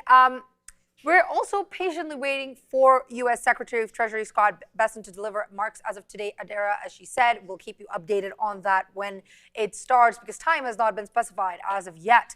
Also, let's take a look at the pair, the Canadian dollar and the USD. As we've been hearing, there's a lot going around with this related to the tariffs. We also spoke about it in the rundown as of today earlier in the day. So U.S. President Donald Trump has, as of today, said that the United States will be raising tariffs on imports of cars, trucks, and auto parts from Canada to 50% starting 1st of Jan next year. And all of this coming after the breakdown of negotiations that we saw as of last week. So this latest threat will double the top line U.S. tariffs on Canadian imports, which currently sits at 25%. All right, well, thanks for that, Mr. Donald Trump himself. I mean, I don't know how much I can really say without getting overly political, and it's not necessarily the purpose. Now, what are we thinking here, Obi? There might be that curl over at the volume weighted average price on NVDA, pretty good. As we're starting to come back in. And then this was the missed opportunity for me on the IBIT re-engagement, even though we had multiple shorts, boom, boom, to the downside there, boom, boom. And this is the only loss to the short side that we took on this name. Not the cleanest, but we're fortunate to walk out unscathed and then profitable from that trade specifically. Now, NVDL, I mean, trend line broke at this point, right? So I could just take up my remainder 10% and then just to look to re-engage somewhere else just in case the market does want to kind of pull back in. I can post up at 69.75s. I think that'd be a good area to get involved because then I only have to give it 10 cents worth of risk, and that is right around the high of the day roughly, so not too bad. Walmart and Costco, Taylor, yeah, we'll take it. We were looking at those not too long ago. Nice recovery in both of those names here today. After the thanks, O2, Lutnick just bridged some of his friends going to make lots of money. Yeah, like the bridge. Yeah, I know, man. Those guys, yeah, I mean, Donald Trump somehow got something out of the bridge, which I believe is that half of it is going to go to our side of the border, but then the other half of all the profits from the Gordie Howe Bridge are going to go into an economic investment fund, I believe it's called, or something along those lines, which we don't know who's going to have control of it. Even though we paid for it all, I believe. What's happening? Can you please enlighten me here? Okay, so there's a bridge that was built. Yeah, in the Windsor area. Okay. Right. So into Detroit. So I'm pretty sure our side paid for it, but then in order for us to open up, Donald Trump wanted to strike a deal. So it benefits America somehow. Mm-hmm. And sure enough, we get half of the toll fees. And then the other half goes into an economic investment fund for an X amount of years. Okay. So, yeah. All right, $20. Boom. Can you relax, man? All right. Bit of a pullback. As a pair of Air Jordans signed by Jordan sold for $2 million. Now ask yourself how much the 16 paper towel dispensers I stole from the Capitol on January 16th would fetch if I could get Nancy Pelosi's signature. Cha-ching.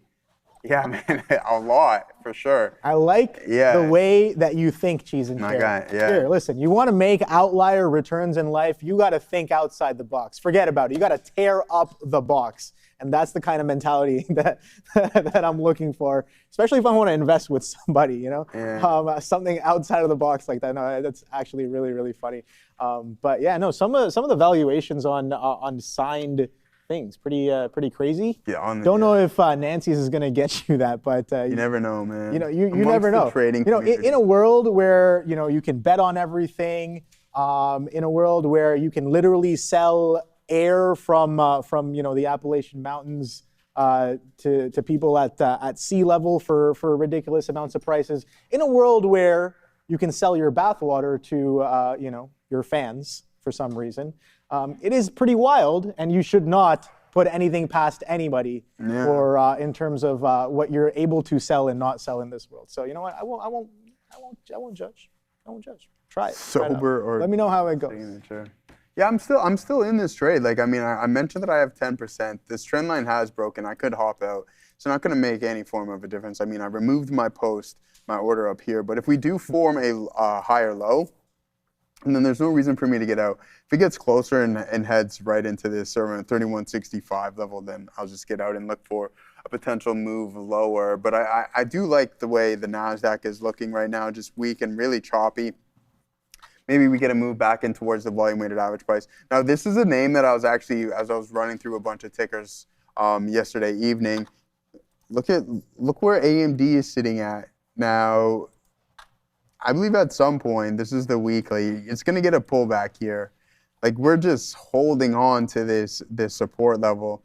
And you can see that this trend, consistent higher lows. So watch out, or lower highs, sorry, I should say. So watch out for the support at 460 to break, OB. And then you get somewhat of a move maybe and start to fill this gap here. But that would need a lot of momentum to the downside. But anything can happen in this market. But this has just been hanging up around these extreme highs for quite some time. I wouldn't be surprised if we get something south of this $430 marker, especially after Nvidia's report. Who knows? Yeah, who knows? I'm looking at Nima in the chat. I guess they're tagging you. Just re-entered Nvidia, sell below 209.50s maybe. Yeah, man. I remember. Was it at 210s or 210s and some change? I look over at Joe. I'm like, yo, I want to short Nvidia so bad here, but I'm not too confident in it, and haven't been really watching it as closely as I really should be. And boom, coming in quite nicely now back into some of the day's chop. A bit of a middle of this range since the range that we've made since the morning session here on Nvidia. Just revisiting that as of right now. So nice look there, Nima. Don't know if I'm going to chase it down here. I liked it much better above 210s, but you could easily get right back up there. We're 30 pennies away from there as well. Yeah, Ben Affleck. I guess these guys are still talking about the TP from Cheese and a Chair.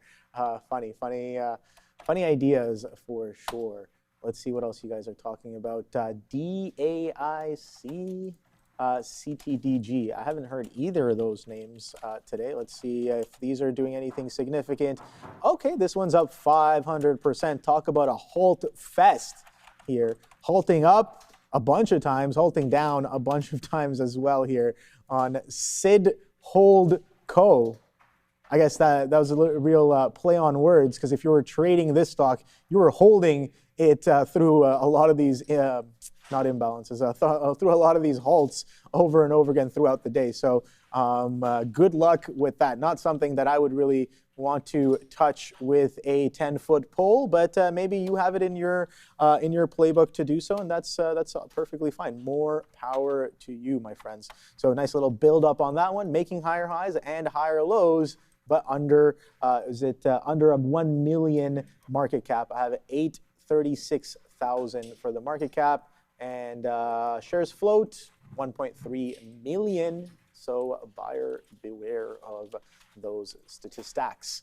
What else did we have? DAIC. There was another one there as well that you guys mentioned. It was like a G something. We just got to scroll right up. CDTG.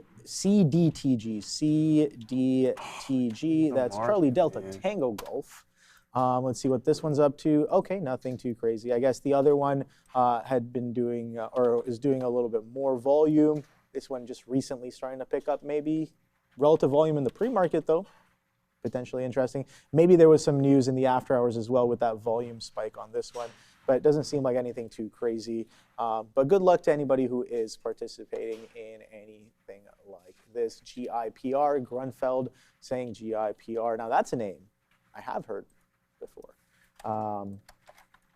Okay, some interesting volume stepping into this name at 12 o'clock. Maybe some, wasn't really doing much volume, you can see, and then all of a sudden, boom, we start to break. On the break of the opening range highs, that volume picks up, I would say, almost exponentially on this name, and then we move from 36s all the way for a push of 50 pennies. So I'm going to take a quick little guess and say that volume stepping in here on that opening range high break is Buddy stepping out of his short position from the morning. So I don't know, just a wild guess, but it's always interesting when something sets up like this, and the fact that we're holding and sustaining, maybe poised for more of a squeeze as well. So GIPR, good look on that one, but had to be involved, I guess, much earlier. Don't know if I would take the reversion on this one. It's literally showing me that, potential squeeze setup, stepping up higher. Give me a blow off top for me to really get involved with this one. Hangry Wife, I like charts as well. I just stare at them and they make me happy, and both times they're tagging you. Hey man, I love staring at charts as well. No, because I just told him I said ignore some of the stuff in the chat. And what's that? I said ignore some of the stuff in the chat and just focus on trading, because there's No, nothing. we're definitely focused on charts. We'll tell you that. Yeah, exactly. Look at these trend line breaks here, Neil, Obi. This one right at the volume weighted average price on Bitcoin. But I would have liked to get closer to the top. And same thing here with the NASDAQ. So any strong pullback here, but this has been channeled down. We're still sitting in this NVDL trade off of the lows. The risk to reward was there for us, right? So we were fortunate enough to just kind of catch that before it took an additional leg lower.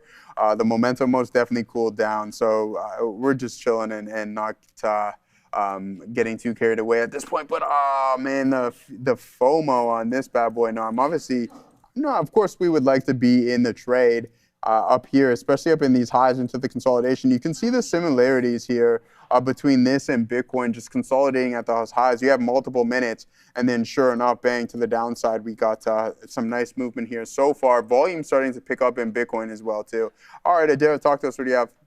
So Bessent is live right now, U.S. Treasury Secretary Scott Bessent. The audio in the stream that I have is quite frankly terrible, so I'll try to see if I can hear him a little bit better. But there is a statement released by Treasury as these remarks began, saying that U.S. Treasury is sanctioning nearly 60 Iran-linked entities, people, and vessels across nuclear, missile, cyber, and oil networks. So just to recap, guys, I'm going to try to get better audio of his comments, but either way, U.S. Treasury Secretary Bessent and his team sanctioning nearly 60 entities, people, and vessels linked to Iran across nuclear, missile, cyber, and oil networks. Back to you. Sure, Ozan. So I'll take a quick look at LMT. yeah, I'm looking at Lumentum or something, or Light.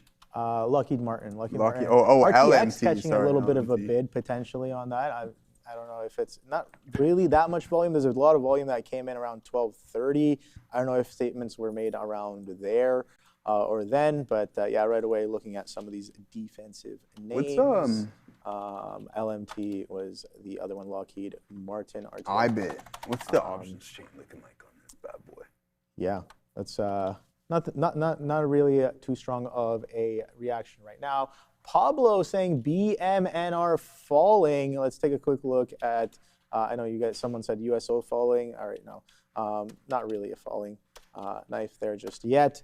BMNR, that's more of a little bit of a pullback right here. Bitmine immersion with a bit of a pullback. And I know Joe's looking at IBIT. Yeah, that's pulling back as well. BTC USD, probably going to be something similar here. Yeah, boom, right there. A bit of a pullback into its VWAP for the session. And a bounce off of 78,600 there on the BTC. So yeah, make charts great again. Yeah, for sure. Charts have always been great, with or without me. I know that's been a fact. But yeah, long-term still bullish.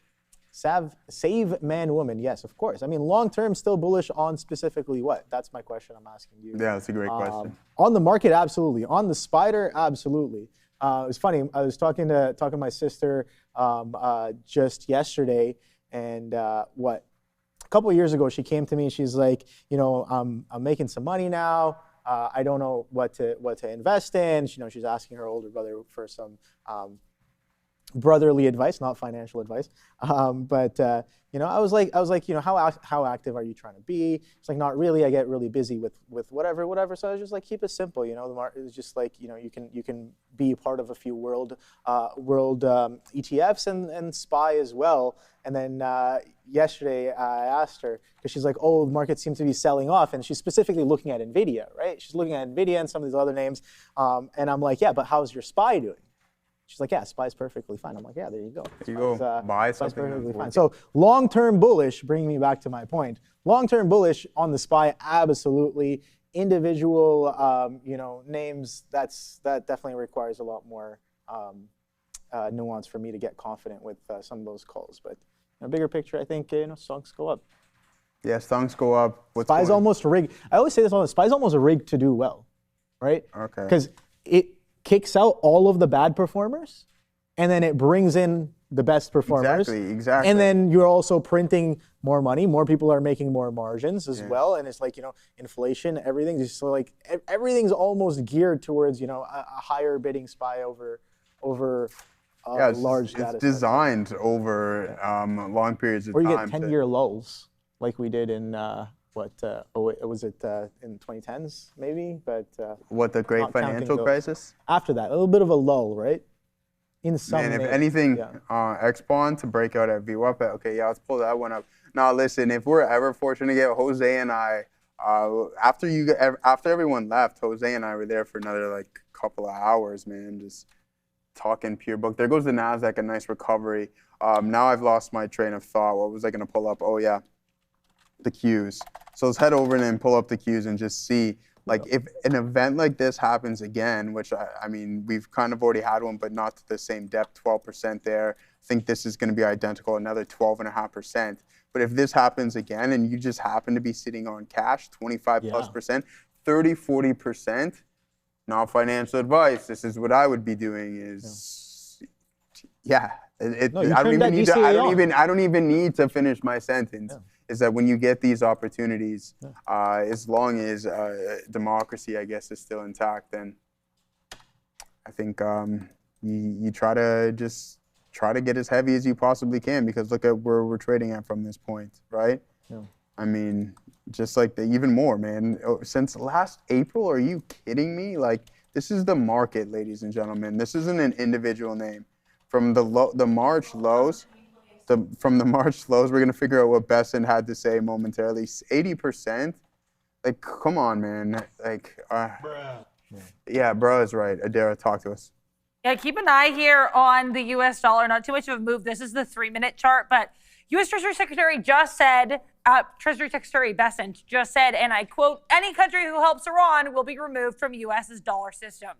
So pretty big threats here on sanctions coming through from U.S. Treasury Secretary Besson. The other thing that he mentioned going back a couple minutes ago is that in addition to the roughly 60 or so entities, et cetera, that are being sanctioned across specifically the missile, oil, nuclear sectors, they're also considering 5 more sectors for other sanctions. Those include digital assets, tech, gold, aviation, and shipping.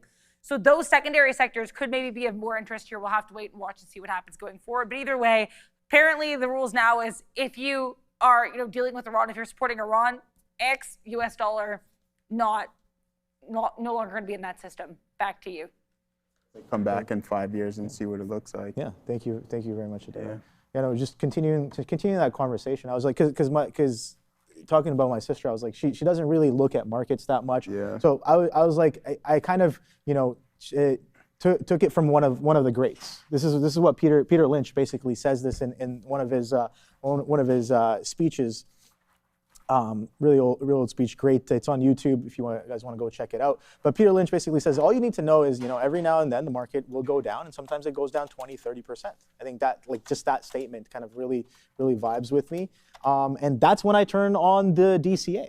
Right? I'm not buying every now and then. I'm like, all right, when the market starts to drop a certain percentage, I'm like, all right, this is the time I'm going to start buying. And I should also know that even though I'm buying, it's probably going to continue to go down as well. So know that you're not getting the best prices, but it starts. That's how I personally kind of like to do mine, where you sell off a little bit at a certain threshold. After that threshold is met, you start the DCA, and then when you reclaim some of that threshold, then you just stop it. And over time, if you just DCA during those periods of aggressive sell-offs, it's been working pretty well. So see you, Nima.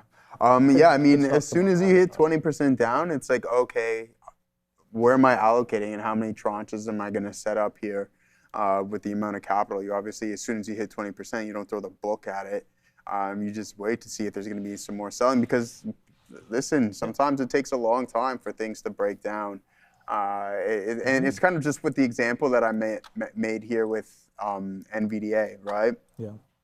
I think a major headwind for this company is the fact that these guys in multiple tranches as well too, once they deliver their product, Meta and OpenAI are going to be receiving about 10%, I think it's around 5 to 10% respectively, each one of AMD shares, which amounts to multiple millions of shares, right? Opposed to the opposite direction in which Chris Arthur and I were having the discussion, and the fact that at least Nvidia is gaining stake in companies when they buy their product.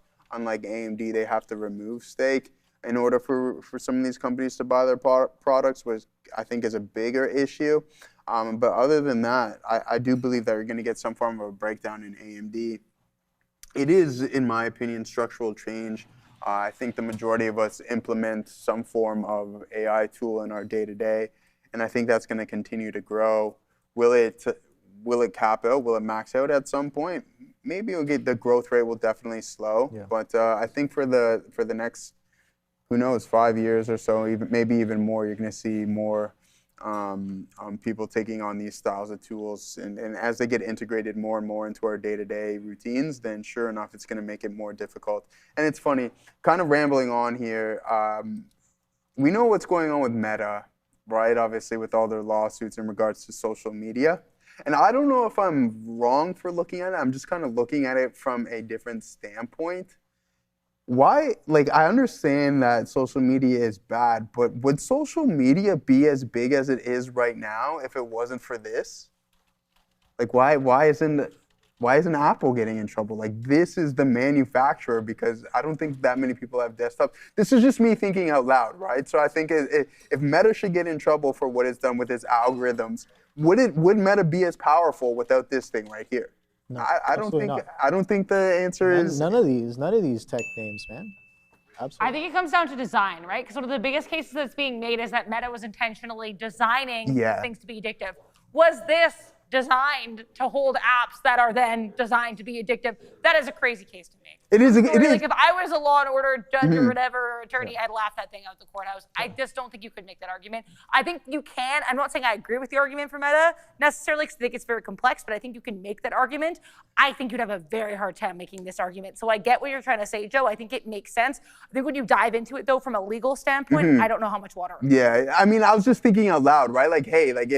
Instead of you're going after the drug dealer, but you just leave the manufacturer kind of on the side, right? It's okay, it's fine. You can mass produce this thing, but the individual who's on the street doing whatever they're doing is the one who's suffering all of the consequences. So I don't know. This is just a thought that I had, right? I just run these scenarios through my head, and I'm curious what the chat thinks about that. Yeah, she is right. From a legal standpoint, you have to be able to justify this, and I don't know if that's necessarily the case there for Apple. But I think if you were to put all legal aspects aside and just use your head, I can't say common sense, because there's apparently no such thing, is that Meta wouldn't be as big if it wasn't for smartphones as it is right now. I think so. Definitely. You have to remember how this company came into fruition. Meta, first of all, Meta wouldn't be anything, forget about these. Meta wouldn't be anything without a PC. Yeah. Right? Meta wouldn't be anything without a laptop or a PC or a computer, because that's where they started. That's where Facebook came in, right? Yeah. They were one of the first real competitors to things like MySpace, and I can't remember what was before that, probably before my time. But there was what else was there? There was that Friendster? No, that was something else. Anyways, but yeah, Facebook came in to being off of. I heard MySpace.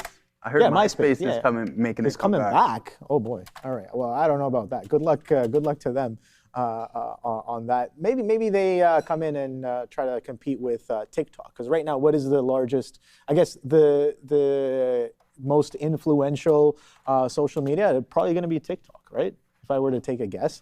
Now, I personally don't have TikTok on my phone. I think Instagram has the argument, especially in North America. I mean, even I've never had TikTok. Insta's pretty huge as well. Yeah, I think Insta is definitely. Facebook did well to adapt and do the Instagram from their Facebook. So they moved on from the Facebook. They still keep Facebook very much alive, but you'll see that it tends to be used a little bit more by the older generations. So, I think there's a few different technologies which have helped Meta along the way, and Meta's not the one making those technologies. It provides services on those technologies. So it's like, in a sense, it's kind of like they've used the technology environment to really push themselves forward and push their technologies and services forward using these things as a base. I think that's definitely something that can be obviously said with confidence. But without some of this technology, none of these companies, I'd say, would be where they are, right? Ooh, yeah, okay. I can agree with that. Got a little bit of a headline. What's up, Adara? Keep an eye on, I think, just the market. You got a little bit of a pullback here in the SPY, and if I get any sense of who Bessent's talking about, I'll let you know. But Scott Bessent, U.S. Treasury Secretary, did just say, quote, "I expect a major financial institution to be sanctioned this week." Now, the way he said it implies he does have one in mind. I have no idea which one he has in mind. I have no idea what country this institution is from. But either way here, guys, if you're trading any banks, be aware a major financial institution is expected to be sanctioned this week. That's interesting. I don't know. If I were to take a guess, I don't know. What would you guys think it would be? 6277 saying China, not specific enough. Looking for what you said, a financial entity.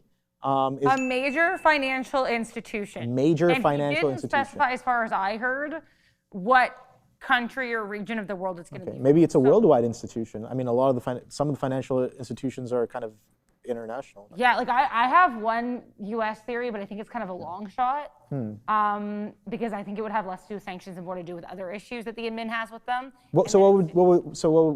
That'd be JPM. JPM? But I don't think it's going to be JPM. I think that's kind of a far, like kind of a crap type name. I think it could be someone in Europe or someone in Asia, which I know is super broad, guys. And if I think further about this, which I will, and I come up with any better conclusions, I'll let you know. But I don't want to lead anybody astray either, so I'll just stay with I'm not sure, but I bet it's probably somebody international. Okay. Yeah. No, good guesses there. I'm seeing some guesses in the chat. People saying TD Bank. Some people are saying TD is Canadian. Yes, but hey, TD is a very strong worldwide bank, guys. Definitely. So let's see what other Capital One. I don't think it's going to be Capital One. What's in your wallet? Bank of China. I don't know about that. UBS. JPM, some people are saying Bank of America as well. Let's see, Goldman Sachs, GS. Yeah, maybe it's Goldman Sachs. Schwab. Isn't TD under Schwab now? Maybe. SoftBank, potentially. Citadel. Well, I don't know if Citadel is really a bank. Maybe. They operate kind of like, I don't know, whatever. But let's see. It's Baba, funny. It's Wells Fargo. I have inside knowledge saying Nemixies. Okay, Barclays, interesting. So you know what? Right away, a lot of people are naming some names here. I'm seeing some flushes into the book here. You guys can see on my screen Nvidia getting some flushes into the bid at the same time. So let's see, is the selling going to come in now on a few of these names? But what I was going to do was check out XLF for some of the financials, and then maybe KRE for some of the regionals. Now, I know what is looking at the ETF going to really do when it's one institution that's being targeted? Look at that, some more heavy hits into the bid on Nvidia that I'm seeing back into some of these 109 halves as of right now. So we'll have to wait and see if there's going to be some selling coming here into the market, some selling on KRE, it would seem, as well, not as much on the other one. But yeah, no, Klarna, just Kendo, maybe. Hey, yeah, I'm curious as well. Whoever's going to be first to that one could be poised for a decent trade. Okay, market's really taking a little bit of a flush here. Hasn't just finished, so it could just be sell the news. We also have Trump at 2:30 p.m. at the Rose Garden. No idea what he's talking about, and I haven't read any kind of indications either. Yeah, thank you very much, Adara. Yeah, a bit of a chase for me coming in here at the lows, but you know, it is what it is. I'm willing to chase. Yeah, on NVDA. Now, again, more than willing to stop out a couple times. If we are going to continue into 209 and print some fresh lows on the day, best believe it's going to give me more opportunities to get involved as well. So keeping that in mind, just staying a little light. Again, 210s, I should really be short this. 210s, 210, 40s. Kind of mentioned earlier, I was talking to Joe about this. I looked around, I'm like, yeah, kind of want to get short on Nvidia, but not really that convincing given how everything else is looking. But seems like that starting to work out now as we trade a little bit lower. So where is the next level here on Nvidia? Let's pull up a chart on the side and take a look-see at that one. NVDA.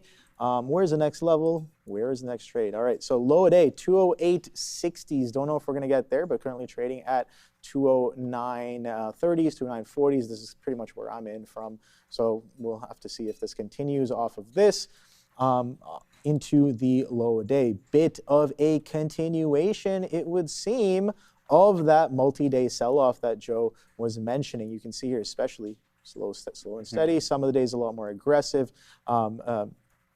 On Nvidia, some of the days sideways as well, but selling dominance over the past couple of weeks here on Nvidia. Let's see if we can start the Monday with some fresh lows going into the later half of the session. So that would require us to trade roughly just shy of $1 lower into the 208s on Nvidia. So that's what I'm looking at here, pulling right back in. Futures also taking a little bit of a pullback as well. So kind of like that.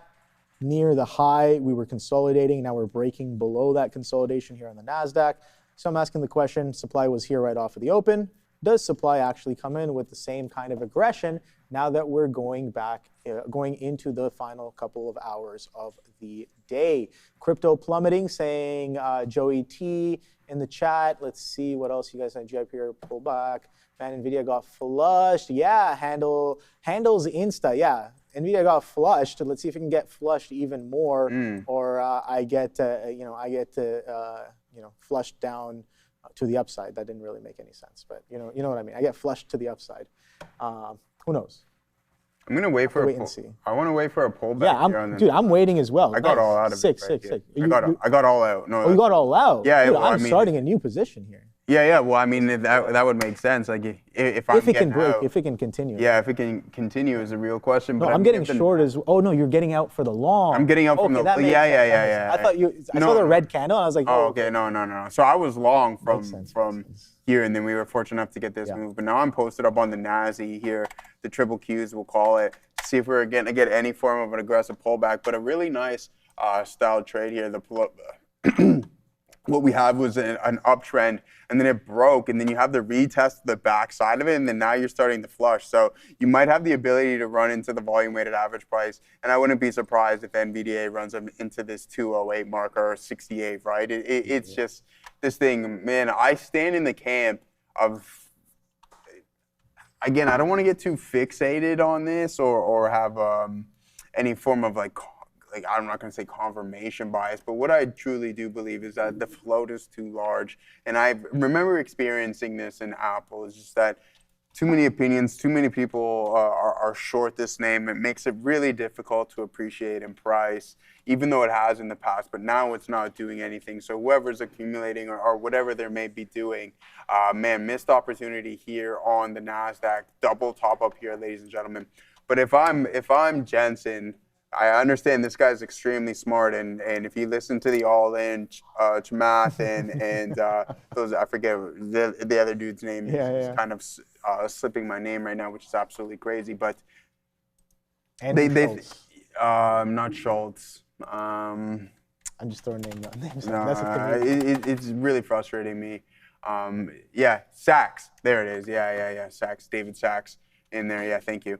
David Sachs. I mean, those guys like what Jensen's got going on. I do too, but I just want to see him start to buy back some or increase the share program. I mean, we've seen what happened before. You were collecting a cent dividend. Then on the previous report, he increased it to 25 cents. Never mind that. I don't want any of that. I don't want any of that quarter dividend BS or anything along those lines. Just buy back, yeah, David, just buy back as many shares as you possibly can. Adara. Talked earlier today about these reports that SpaceX was going to be using Nvidia's Vera Rubin NVL72 system for launch into orbit. Elon Musk has now confirmed that. So Elon Musk, SpaceX CEO, confirming that SpaceX is going to be launching NVIDIA's Vera Rubin NVL72s into orbit Q4 of next year. So the Q4 of 2027. Then space-optimized Vera Rubin will reach significant scale in 2028. So this is well down the line, guys. But either way, that report of the NVIDIA-SpaceX collaboration being confirmed by Elon Musk himself. Rubin and Nemotron. NVIDIA's biggest problem is the law of large numbers. It's already priced as value for years of earnings, beats, and growth, so it's always hard to beat the whisper numbers.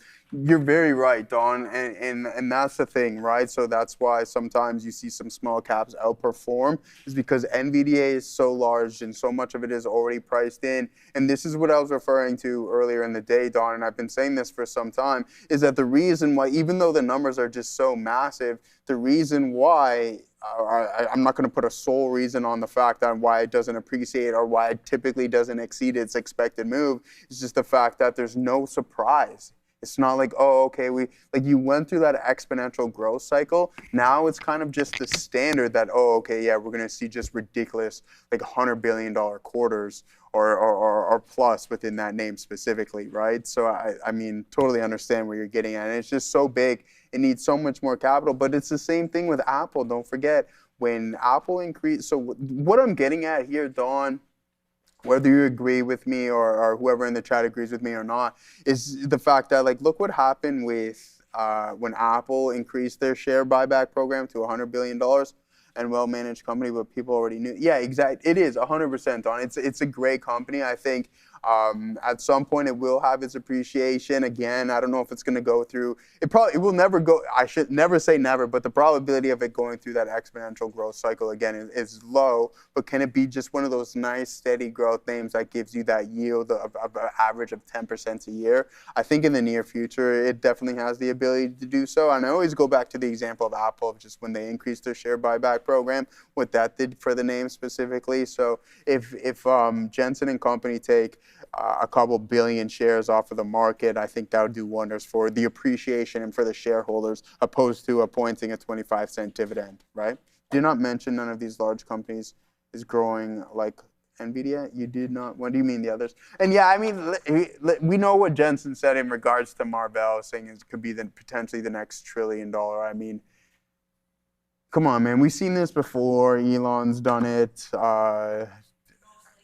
Mostly Elon's done it, and now Jensen is going down that road of pumping other companies, but that he likes and that he favors with, and that that has investment in. So, hey, it is what it is. It's the market. Are we going to be having the same conversation? And Jose and I, after everyone left, Adara, Obi, and all the gang left, I asked Jose, and we were just having the conversation, is there a high probability of NVIDIA going to, let's cut its market cap in half now, 2.5 trillion or 7.5 trillion?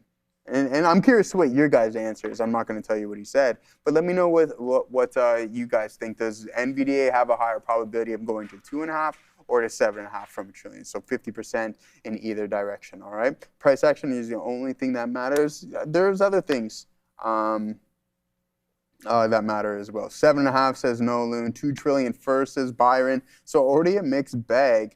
Already here with the 2 people who have chimed in. Vote. He said he wants the vote. Needs to go higher for the market to go higher. Is that true though? Like I don't know. I see where you're getting at just from a size standpoint, but good thing we have the ability to compare to compare charts. So let's do that right now. And I don't know why we don't do this more often. Maybe we should, Adara. So here it is. I don't know. No, I just brought you in just for the sake of saying it. So here it is. Let's go here. Same new price scale. All right. So the market, to state that the market only goes up if NVDA only goes up, I mean, it's pretty identical. But I mean, if you go from a percentage metric, I think it'd be tough to say that, right? So this is the NASDAQ here, and this is NVDA. It's very identical in price action just due to the amount of size. But from an appreciation standpoint, from previous April, I think, yeah, where would April put us here? Maybe not. I could totally be wrong. 80, yeah, I'd be wrong on that one. So, I mean, it is pretty close. It definitely would help if NVDA appreciated, right? To send to all-time highs, but to say it can't, no, I think it would just be more of a struggle, right? It wouldn't be a smooth sailing. Like if you had every other name like Google, Apple, SpaceX, Microsoft, everyone who was in these trillion-dollar clubs moving higher, and NVDA was the exception, it would still move, but maybe just not at the rapid pace that you'd be expecting it. Canada's Carney. Canada will come to the negotiation table with the U.S., has the right attitude toward when the U.S. has the right attitude towards our industry. Yeah, I mean, it's unfortunate that they're going the way that they're going. Yeah, I have no control over what these guys are doing, going back and forth. All you can do is really vote, and I just stand on that. So I try not to lose any more hair follicles paying attention to that stuff. Now, here it is. Yeah, price is the one true. It is. Market simply needs to accept that Nvidia is a class on its own. Now the Mag 7 grows at high end of double digits year over year. Carney, okay, one thing. That's not very nice, bro. I don't know why I even decided to read anything that you put in there. But anyways, yeah, it's just like, I mean, Tesla doesn't hold as much weight, so much weight. Joe, don't let the, oh, okay, yeah, so 7.5 and $2 trillion first. There's only one thing that is going to answer that question, I believe, and that's time. You can release whatever numbers, as Don was saying. He's just so big that it's going to take a lot more. But let's reduce the flow. And then I think we'll be having a little bit different of a conversation. As the market is starting to come back into the volume-weighted average price, Carney using, like, hurting the Canadian people to get... It's not true. Anyways, okay, so let's change the topic to actual underlying stock. I know it has some form of effect, but let's do some more comparison. What names do you guys want to compare on our chart here? I think that's pretty cool, and maybe we should do this more often. We'll take off the NASDAQ here, and maybe we'll do another thing. The S&P 500 has definitely been performing a little bit better than NVIDIA, or from a chart perspective anyways, so. Let's see, oh, S&P. Oh, no, we wanted to, oh, this is a percentage metric? Okay, we don't want that. So let's get that garbage out of here. And we'll do another one later. I'll see what you guys got going on in the chat. What are we trading here, Polyer, whatever? What are we doing in the chat? What are we looking? I'm not. Don't worry, Manning. Don't worry. I appreciate that. Who does Canada think they are? They are known for boring the USA. Yeah, I mean, come on, man. Yeah, all right. Not to get into that because I'm not well-versed enough to really discuss and to get into depth, right? So it's just a losing battle for me. But what we can talk about is how the Kospi got hit over the overnight. I'm like, hey, Obi, how was that? As Obi was short SOX L, we'll pull up the Kospi and see what we got going on with this bad boy. Man, oh man, Leopold, this guy, man, just rained on everybody's parade for quite some time. And this is what I'm talking about. In regards to, oh, thanks, end of summer sale. Maybe I'll have to get that and start just running the algo based off of this. 28% still, right, off of those highs. So let's keep an eye out on this one. You were down 43%, and that was just all the leveraged ETFs coming into factor here in regards to into this specific market. SK Hynix, Samsung, the majority of its holdings when you have the whole index leverage and a high majority of the individuals in the country itself, South Korea, that is, where a large amount of the populace is a retail trader and has trading accounts and are invested in the overall market. And I believe there is headlines circulating saying that even the government was telling you to get involved with some of these leveraged ETFs for the index, and then sure enough, when you sell and Leopold just gets absolutely destroyed and you fall 43%, you have just a mass amount of individuals getting liquidated, and then sure enough, the participation, you don't get that aggressive snapback reaction that I think some people were kind of looking for. You need to wait for that next wave of participants to step in and come in here and hopefully climb and take SK Hynix and Samsung to new heights. It may take a little bit longer than what we're anticipating, but yeah, that's definitely an unfortunate event there. Give us Drake. Yeah, we didn't give you anything, Ben Affleck. Relax, all right? We didn't give you anything. He still has a house here, and we got Jay Beebs as well too. And I think Nelly Furtado is Canadian, so half of Americans probably don't know who Nelly Furtado is. But I can't stand Drake. She is Canadian, right? Now, see, I'll show you what I know. Oh, isn't Ashanti Canadian too? I could be wrong, but I'm pretty sure. Let's figure that out. Ashanti. Let's see.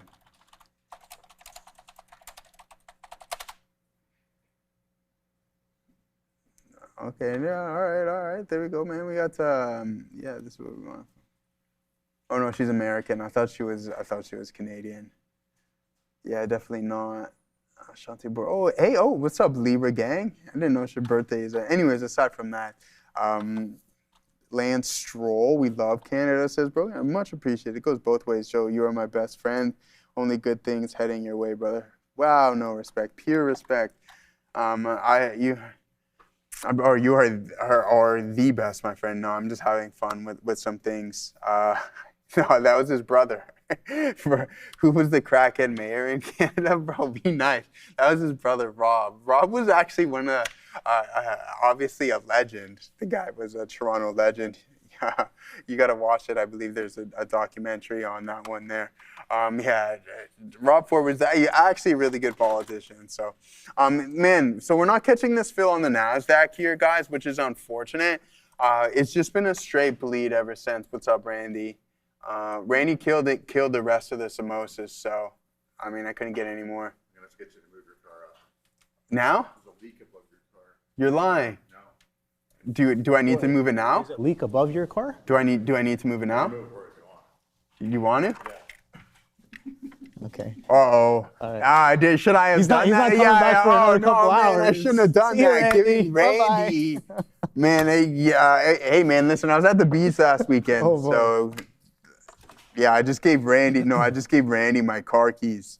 I don't know if I should have done that. Boy. No, I trust Randy. Of course, my guy over there. I would trust Randy with my life. I'm gonna come back. It's gonna have a crazy amount of kilometers put on it, and no, but in all seriousness, man, this bleed in. What's up, Fabian? This bleed in the Nasdaq is crazy. We haven't got any form of pullback. Are you looking to re-engage in SpaceX or in the short? Well, you guys already know I was short Nvidia. What's going on, Fabian? Checking out your trades. Check Seeing them out. Sorry, Dave. Stan. Yeah, just check. I mean, you can see my blotter right here as well. No, I'm joking. What is Don't it? look at that. Oh, Don't. $300 more for that 5K. Oh boy, yeah, come on.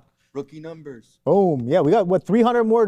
Come on, you guys gotta Let's cross that threshold. step those numbers up. I love your shirt, by the way. Dope, Pink Floyd. Pink Floyd, man. So yeah, you guys know what this is for, right? Chop for charity.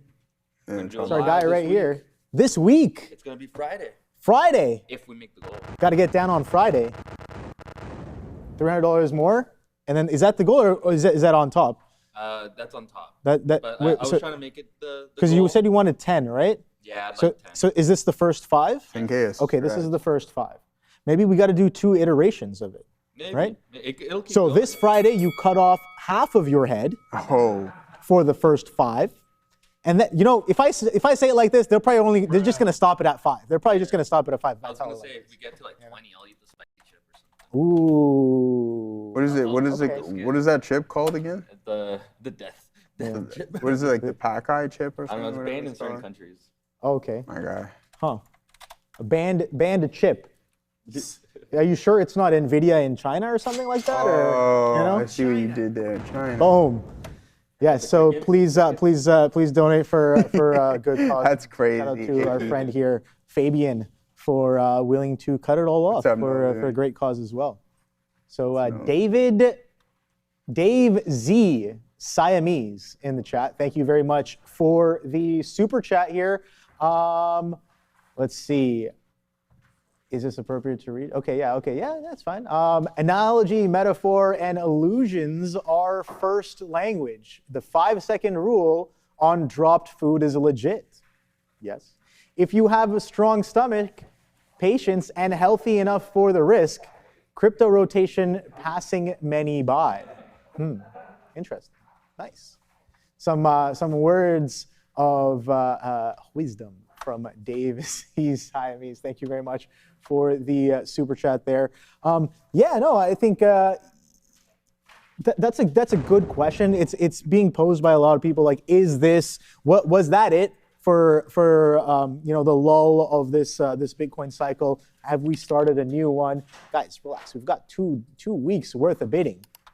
We've only gone up what, 20, 30%?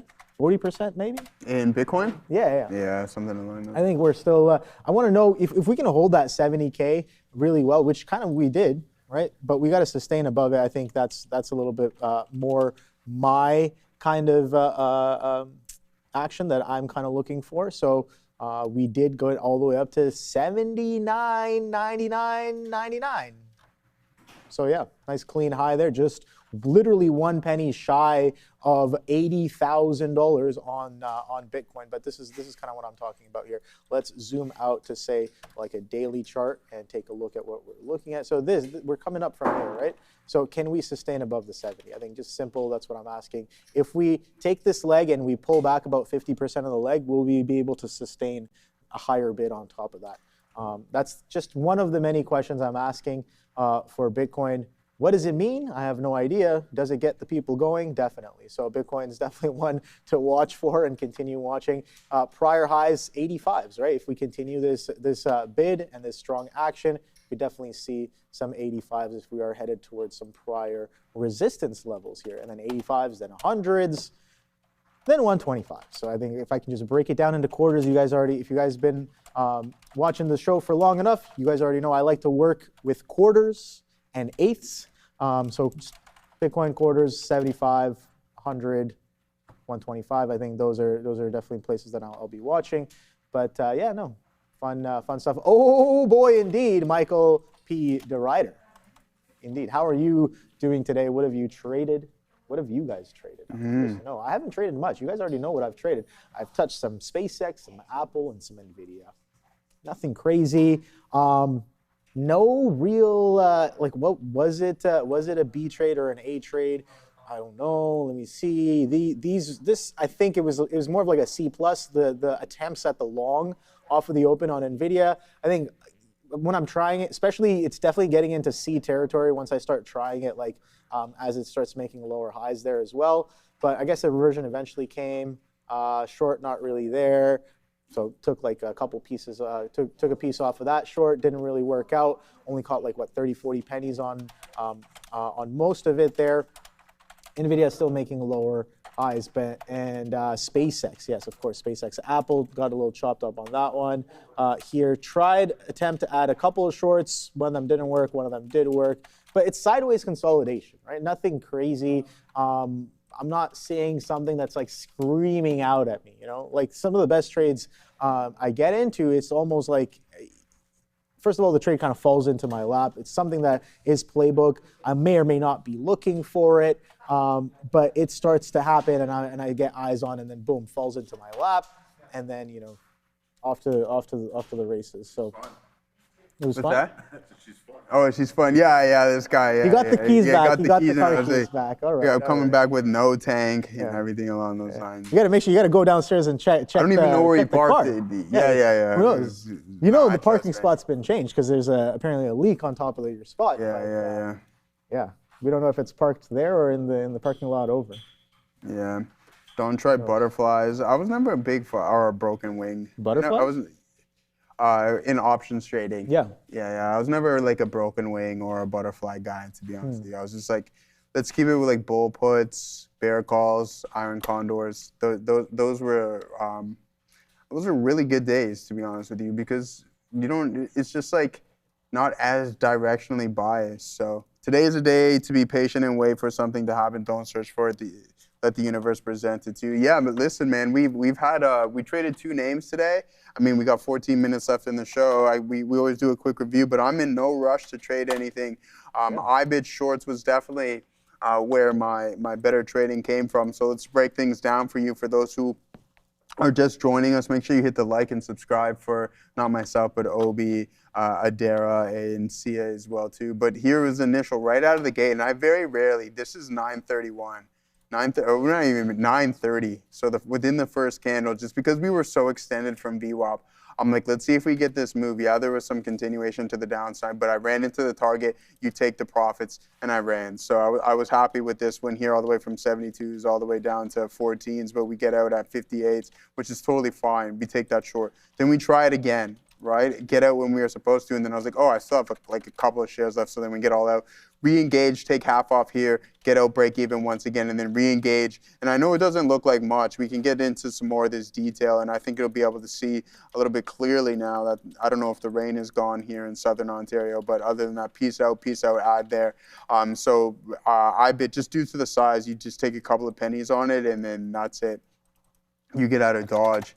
And look for that next opportunity. But boom, this flush where you take half off, add some, take some, take some. So where we were taking profit was always at lower prices, and in which our entry was obviously, otherwise it wouldn't work. And then what did I just pull up, or what haven't I pulled up here? Yeah, and it was NVDL.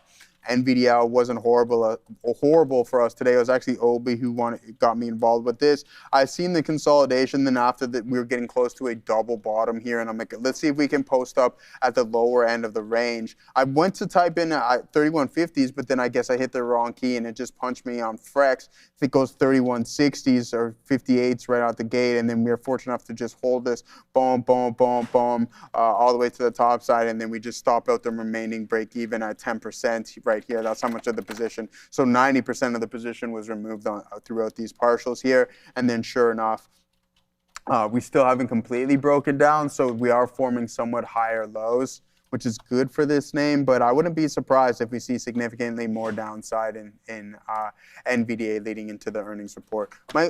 Michael Burry officially break even now. So not too bad. Good. That's always good. Well, I think his average price is like 210 or something along those lines. Officially break even on his that NVDA short. Position. Yeah, his NVDA short. Right. Yeah, not bad. I mean, it's still. We looked at the weekly chart just a little bit earlier. We're still kind of consolidating at all-time highs, pretty much, right? On Nvidia. Yeah, we're not too far. We're just few percentage points off of those all-time highs. I think we're about, I wish I could do the quick math here. Palantir catching a bit of a bid here. About 12% off of the. Yeah, 12%. So it's within like 25%. Yeah. Which is like, it's still well within like, breakout territory, next leg up. But we got to wait and see. Wednesday's earnings. We've seen some pretty horrific kind of reactions to some of these tech names off of their earnings reports. So the question becomes, I don't know if the question anymore is, will Nvidia beat? I think, if they don't, then that's going to be very, very interesting. But the question becomes, is the street going to get what it expects? Obviously, that's been the question over the past couple of earnings. Yeah. Is it going to get what it expects? Because if it doesn't, oh boy. It'll get ugly. If it comes in, if anything comes in lower than expected, then it will get uglier than if you beat by a couple of percentage points on whether it be EPS or revenue. Then I think it gets uglier in the south direction than it would get positive in the long side of things. So that's my opinion. I could be totally wrong. Don't forget that, right? Like just because, and we've gone over its previous expected moves and how it typically stays within side of that range. Again, just keep going with the flow until proven otherwise, then There's no reason for me to. Joe, you are parked. Virginia trade. Oh, I'm parked beside. Okay, I'm parked beside Randy now. Okay. All right, he's letting me know. Bravely. Oh, I thought. Oh no, I thought it was Bravely. Okay, so yeah, let's see. Let's go over to TikTok. Let's not forget about our folks over there. I know it's a little bit late, but what do we think about Palantir? Oh, but you were bringing up Palantir not too long ago. Did you want to just a little bit of a bid here on Palantir. I think I was responding to someone in the chat. I'll get back to that in a second. They were talking about Virginia trades, talking about how they trade with their 11-year-old as well, or their 11-year-old trades once every now and then. I think that's absolutely solid, man. Absolutely solid. I think if you can get exposed to markets at an earlier age, I don't think there's nothing but upside in some of that early. Straight out the womb. Yeah, exactly. So it's just some solid stuff. So I respect that a lot. Virginia Trades, shout out to you for starting them young, getting them involved and educated. That's why into the financial. Listen, we'll give credit where credit is due. The Yeah. Trump accounts, I think, are just a really, really good idea. A couple of my buddies moved It to brings awareness as well. the States, and they had kids in the States, and they're gonna get their kids. Why not? Nice. $1,000.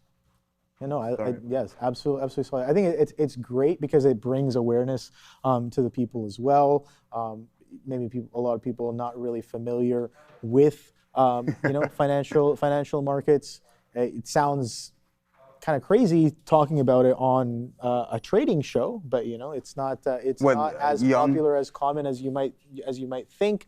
But I think that could be changing with the younger generations as well, right? It's more gamified. I think that it's more gamified. That definitely helps at the same time. And yeah, it's a good thing. I think honestly, it's the gamification of trading is, in my opinion, absolutely solid. Maybe biased because I am bit of a gamer myself. I have more of an affinity towards things that are somewhat gamified, and I try to make the process gamified as well, right?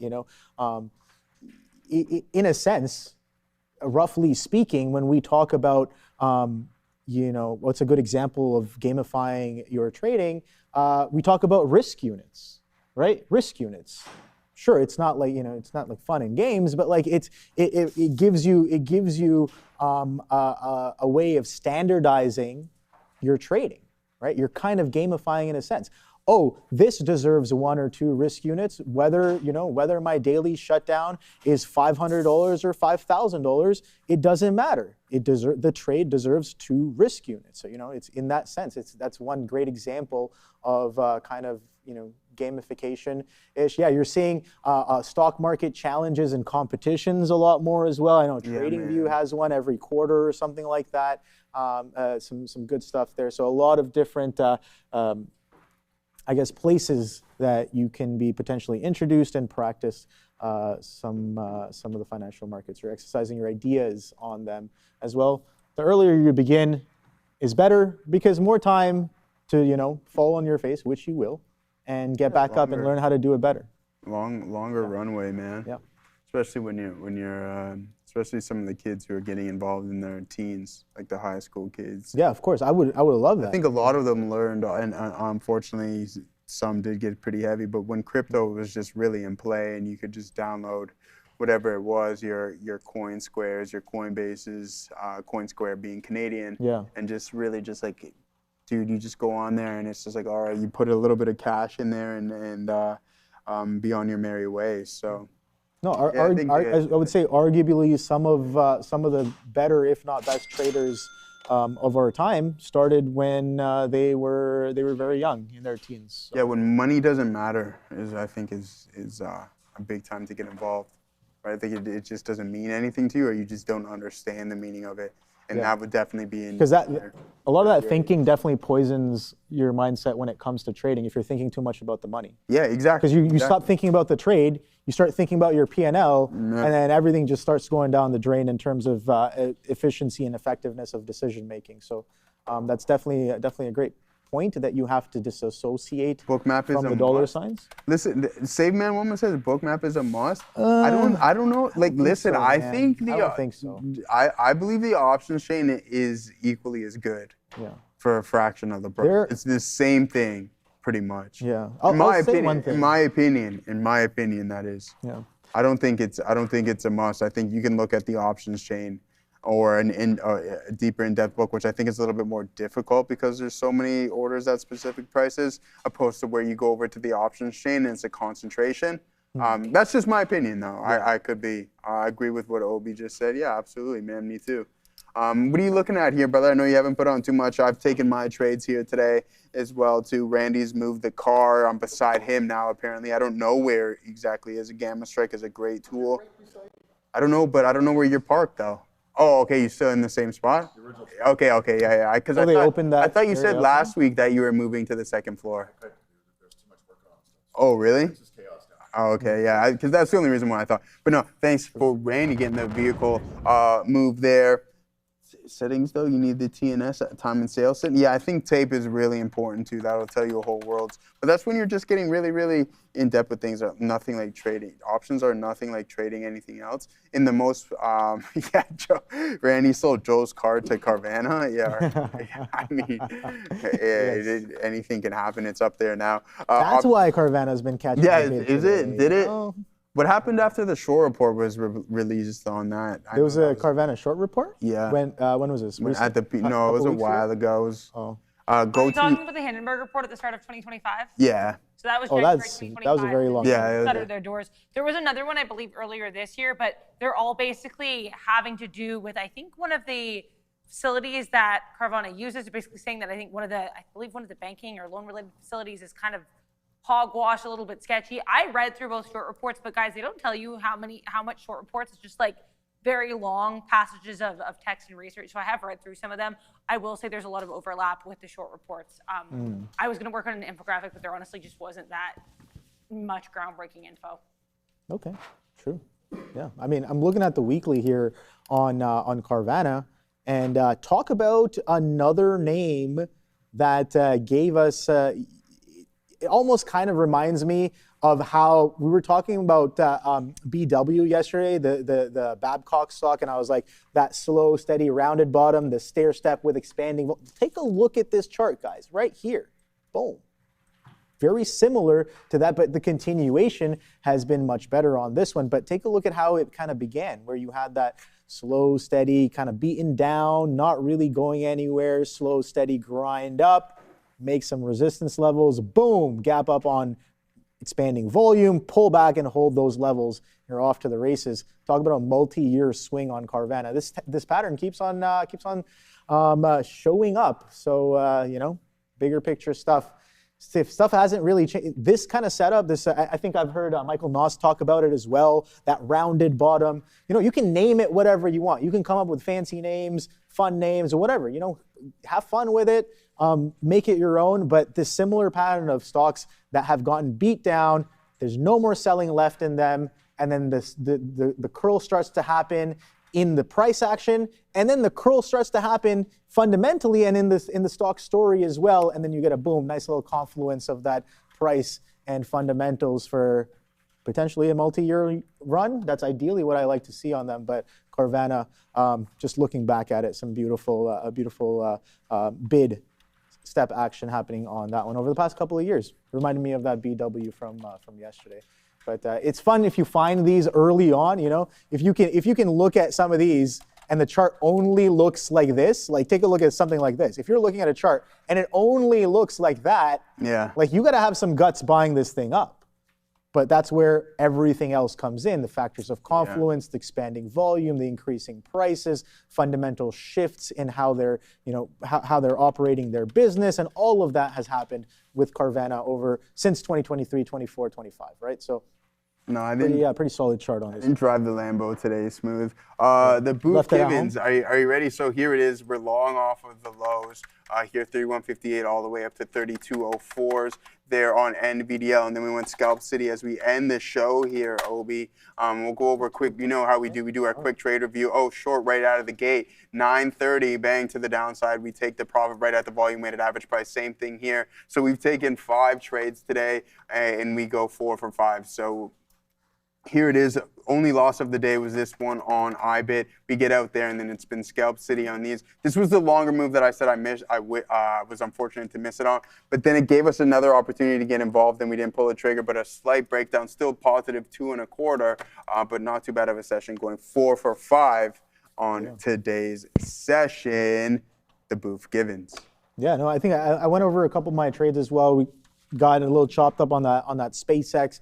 SpaceX, I had one attempt. Let's see. I'll pull them up as we talk about them. So SpaceX right here, boom, aggressive bid. What a beautiful straight line up off of the open. So I was like, all right, well, when those buyers stall, guess who's going to be on the other side of that move? Me. Didn't really risk it too well, didn't re-engage. I think I had the area right. The risk obviously a little too tight, but that's perfectly fine. When it does come in, I just have to re-engage, boom, boom. You know, not everything is gonna work on the first try, but this one, if you gave it even 3 tries, it worked within the three attempts there, and you got a beautiful push all the way from 137s to 134s. Didn't really catch it, unfortunately, so missed that one. Nvidia, attempted a reversion here, chop, chop, chop, lost on most of those. I think I won on half of a position here, but definitely a loser on this one. Scalped a bit of the short here, nothing too crazy. I guess Apple, once again, a little bit better on the day where, you know, get involved with the first short doesn't work, second short, maybe a lot more aggressively sized on this one, and then boom, quick little scalp off of that one. Nothing crazy. I would say relatively flat for me. A little bit of losers on the docket, but nothing too crazy. Where is the next trade? I didn't hear no bell. No bell. Still got a couple more hours. 2 more hours, my guy. Yeah, exactly. So a lot of time for potential opportunities and potential time to flip the script. Copy that, Booth. And let's flip the script right now, guys. See you, we'll man. see you guys Have tomorrow. A good one. All Take it love, easy. baby. Till next time. Tomorrow. Yo, what up, everybody? What up? Yeah, thanks, Obi and Joe for their I ain't hear no bell. coverage of that. Yeah, we're just saying that's a little bit of a rocky situation there. Well, I mean, I'm still in the same positions, but welcome back, everybody. Then when we left you guys, we were buying some 86. Remember that 86.50 break on Intel that we took right there? We had to absorb a little bit of it into the downside, and boom, shakalaka, there's the long back in for Intel, and a couple good plays there. So it's going to be my number one, and we just waiting around for SpaceX to get going as well. But welcome everybody back to the midday show, and we'll talk about everything, including the upcoming Nvidia earnings call. Earnings day, I guess, followed by the call. We'll see if Jensen and company have that surprise for us, and how much can they beat the street by to actually get the stock moving. There was 3 days. Nvidia makes mad money. I wish that when we got that super chat, I think it was you maybe cheesing a chair there. What was it, or was it David that mentioned they ran a study and they looked at the up days heading into earnings for Nvidia? And it was like 3 days. I just don't know if it was an average 3 days or it was every single day, third day leading up into it. Because we're not off to a good start. That's what I was going to say. Today's day 1. And right here, Nvidia down 2.28%. Day 1 of 3 heading into earnings. And we've had a good little bottom here of 209. So that could be a play that we look out for as well. But I hope everybody had a very exciting and entertaining midday there. It was some sort of a Thai beef that we crushed for lunch there. It's the same thing we always get. It's just, with the rice. And it's funny because last night, Marissa made a beef broth it was a Thai beef broth with ground beef and rice and all that kind of stuff. It's very similar to what we had for lunch. And of course, regardless of my wife watching or not, it was much better at home. You think?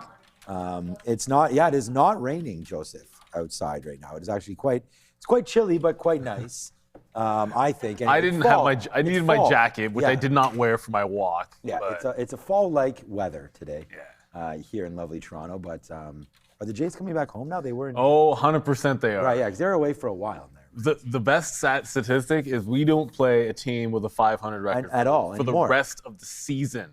So if you can't do it, and we don't even have a 500 record ourselves. Well, I mean, obviously, but if we can't do it when you have weak competition, then you can't do it at all, which is fine. There are some things that are starting to move, and like I was in DRAM, like literally as we were coming back on, I should say. Coming back on, like the memory names picked up off VWAP.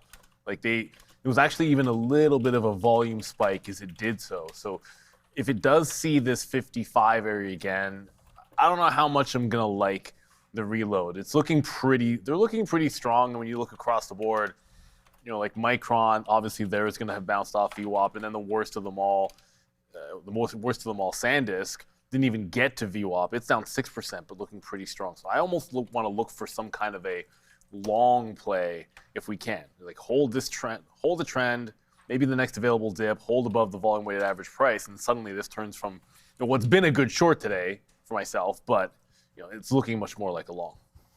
All right, guys, we are hearing updates out of Orogenics, of course. You've heard me talk about this before. Ticker OGEN on the NYSE American as my daughter gets back on the ice tomorrow, I believe. The company has now activated its phase 2A clinical trial in Australia with its first fully operational and patient dosing expected next. They're developing ONP-002, which is an intranasal treatment targeting concussion and mild traumatic brain injuries, an area where there are currently no FDA-approved therapies.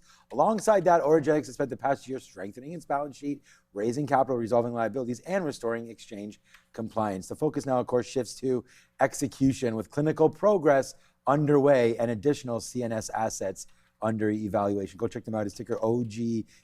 Scan the QR code in front of you. We just did. Let's go. There it is, man. We just put it on at 2 p.m. We put on another bid there. Uh-oh.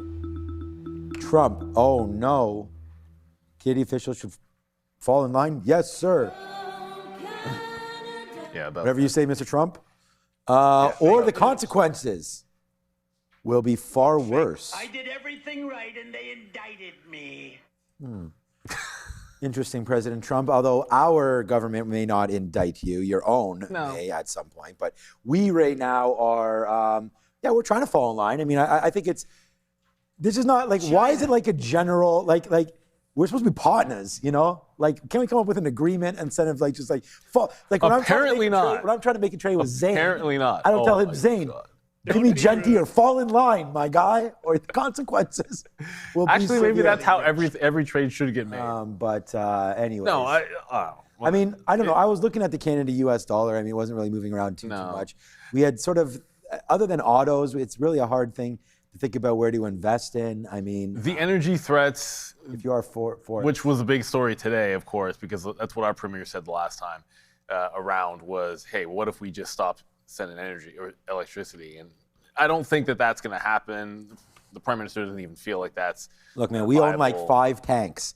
Like if 6 or 7. Just fear. I think we have like 3 naval ships, and like we got a plane 4 or or 2. 5 tanks, and maybe 5 fighter jets. Yeah. So like, but Canadian pilots are really good. I don't know who's fearing who right here, but Canada's ready. Well, but Canada's ready. Well, we're going to get help from ready. Assassino's place over there. Brazil is going to come in and help us out with their huge army as well. And then we'll only attack if only attack in the winter. And then we will. Okay. I better play it back a little bit here because I don't want Donald Trump there calling me out by name over here. But no, all kidding aside, I mean, I think oil independence, we talked about the United States, that they're getting enough from Venezuela. So I can actually respect, this is coming from a Canadian, right? I mean, I can respect Trump's positioning here. I mean, he's trying to do the best for the nation, and he's been really tough on tariffs with every other country. So I think here in Canada, honestly, I think we should expect nothing less. I mean, this is how he is, and this is what the dealings have been. And I think that there eventually will come in to something. I mean, you sort of have to become a little bit hard before, we come up with a deal, right? And I think that's always something that Mark Carney, the thing about with what we're doing here is he has experience. He did the whole Brexit and everything like that. So I think there's some room for compromise here at some point. And then we'll figure it out after that. But yeah, it says Canada officials should fall in line. Or I wonder the consequences, I guess, will just be higher tariffs and for us on anything that we're importing from the United States, I guess. But right now it's on a small portion. So it's not really the It end hurts of the our world. manufacturing, right? It does. It hurts our manufacturing. It'd be much worse for us. It's not a very large impact in the U.S. Like I don't think there's not much in the Canada-U.S. negotiations that's going to matter too much to the markets. I don't think. So I think you're good there. Like let's be real. Like you're going to care much more about the resolution in Iran, and you're going to care much more about moving on to China because. We're talking about Nvidia being a dog today and not going up. It's supposed to be going up 3 days into their earnings. So we've been told. and that's not happening. Well, one thing that I don't know if we're going to get any progress on is Nvidia in China, because that would be a huge step for them to actually get to that all-time high, which, remember, when we were thinking we were going to make a test of the all-time high before earnings. It really felt that way. Instead, we're in dip mode. So it's dip buy mode again on Nvidia, and there's not much you can do about it. The place where it also went, there's a lot of dip buys here today, but one that has a chance for a little bit of a secondary rally. Don't fall asleep now on Moderna.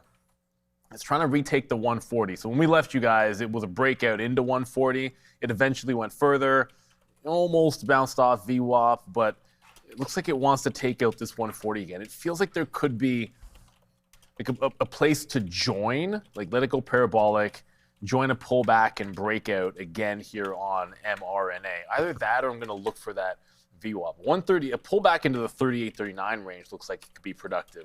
But for down 3%, this has actually been a pretty good one to the long side. Like everything was down this morning, let's be real. And then I guess there's this Sadot group, which was fun. Now it's not. Don't know what to tell you. SDOT, no longer a runner. I didn't check back on Lucy. Lucy got to 130. Lucy's back at VWAP. Lucy is back to $1 and the volume weighted average price. But look at the volume, dead. So I don't know if it's going to be the same kind of runner from the dollar level that it was earlier, because volume is at an absolute premium. So yeah, Moderna's on the mind. Obviously DRAM, try to get back to. Oh, and absolutely, how did we not discuss this morning? Enough, I should say. We are now a mere 4 days away. 4 days away from Fabian cutting off the quaff live on air, and it's being donated to charity. The charity's Angel Hair for Kids. And at this point, because we're actually only at 4,700, we keep saying we're at 5,000. Once we hit $5,000, that guarantees 2 wigs. 2 wigs.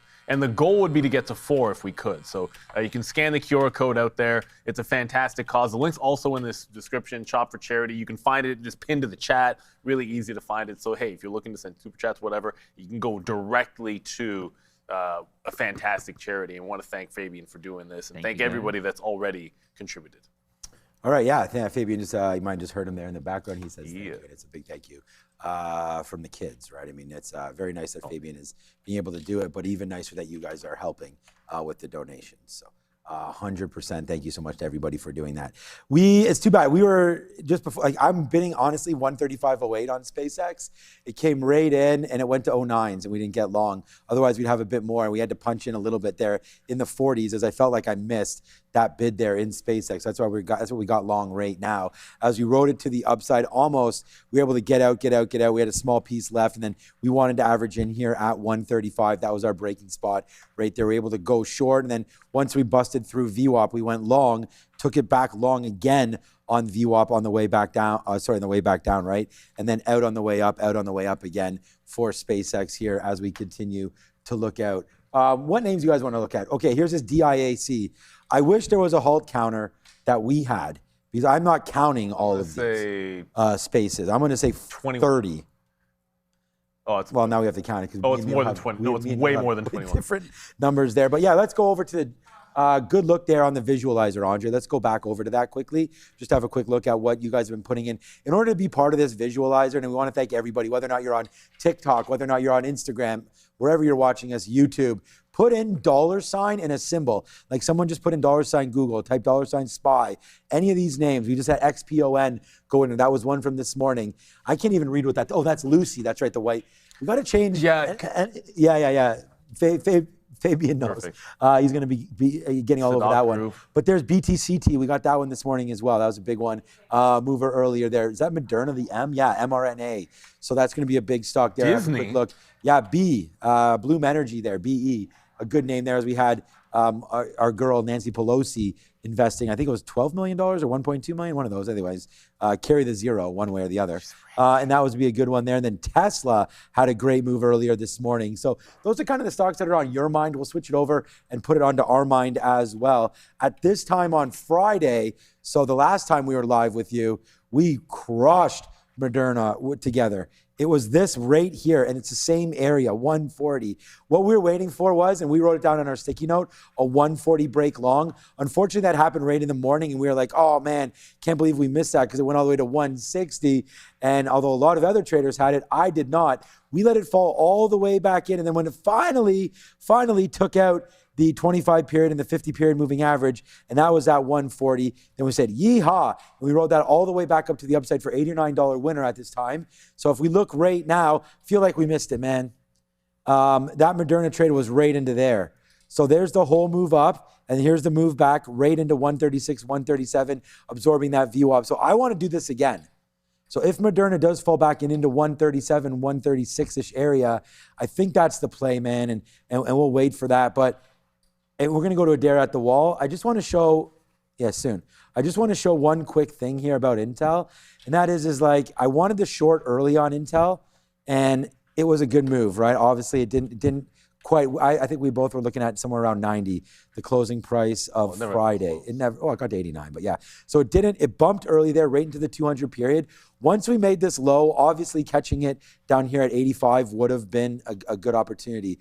But what we wound up doing was once it finally broke VWAP, that's what we kind of waited for, and we let it build around VWAP and then it go to the upside. It could have easily fallen back in, but I think this is the kind of trading that I'm starting to feel more comfortable with, and that is like, don't put on any size while this is happening, and I'll show you the SpaceX story after this, but just wait for levels to develop, and then when they do, that's when you can sort of switch maybe the way you're thinking about a stock, and then even go big size on Intel right now.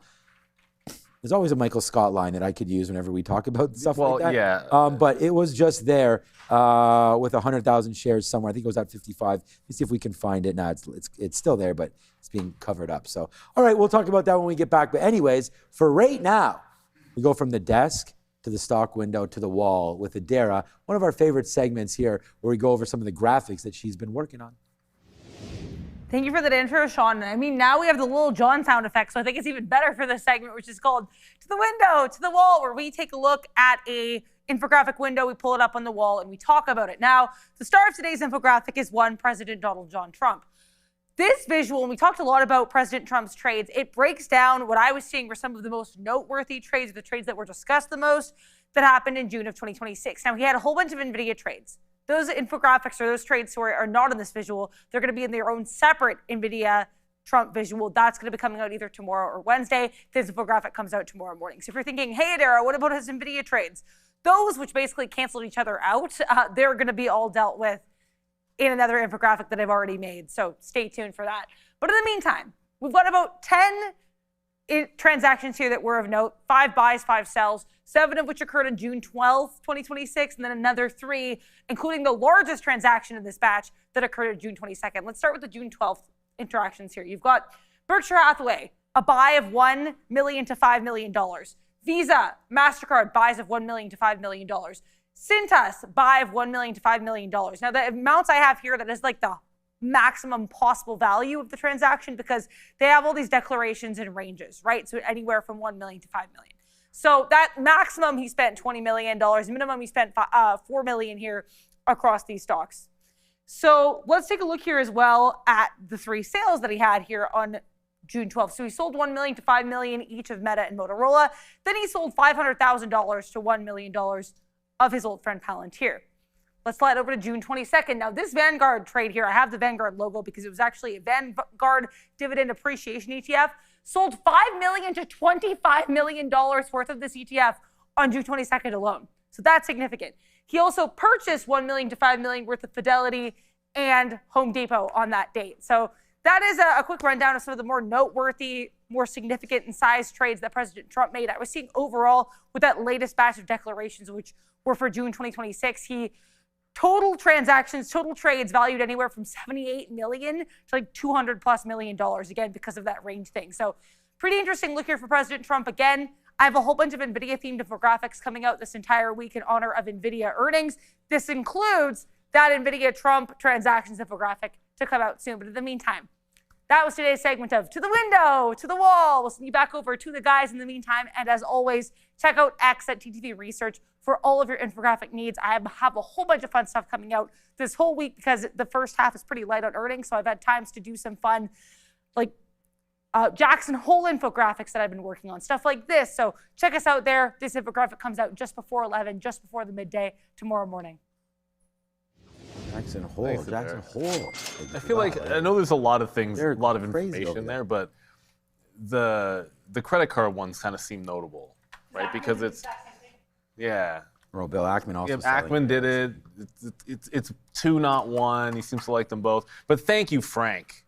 There we for go. the first donation of the day. Appreciate you. Thank you for the donation, Frank. And we should have probably shouted it out more in the morning, but that'll take us to 47.5 up there. So we're getting close. We'll get to that 5,000 goal. Remember, we're shooting for more than that. Every $2,500 is another wig, right? So that's one more kid who gets the needed boost. Because chemo obviously is We're lucky enough that Fabian has such. The ability to do donate. it. Not everybody is in a position not everyone's to do in it. a position. We can help financially, so that's what we're doing. Obviously. Okay, so just real quickly, and the good thing about that little infographic there is, at least as of those filings there, selling Palantir, and I was just actually looking at it. It was only sold 1 million. I mean, again, no idea how much that is, but you said June the 12th, so that was actually not a great.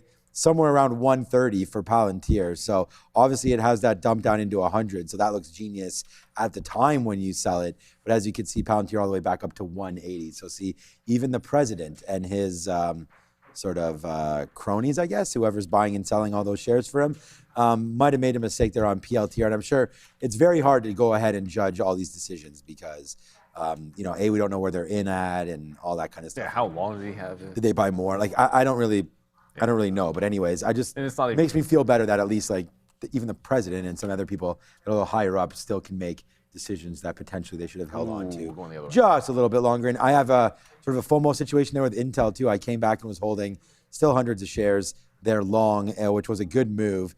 And now we don't have hundreds anymore, man. We are getting very, very light on this name as we come right back up again, right pretty much into the high of the day there for Intel. And it's pretty good that we had that long. So I'm going to take one more piece out here and see if we can't just wind up holding. There we go, again, 83. See if we can't just wind up holding. That's my best out so far there on Intel. But we had to be pretty conservative with it. We were at the gym. We had some offers that were there. And then when I came back, you can tell when I came back, it was right here. We were underneath the 50 period, underneath the 25 period, enough for me to exit. Then we put a stop order of half of what we had left at 87 when that broke. So now it's looking like, definitely a mistake getting out of that position. But you know what? What are you supposed to do? Intel back in near the highs. We like that one.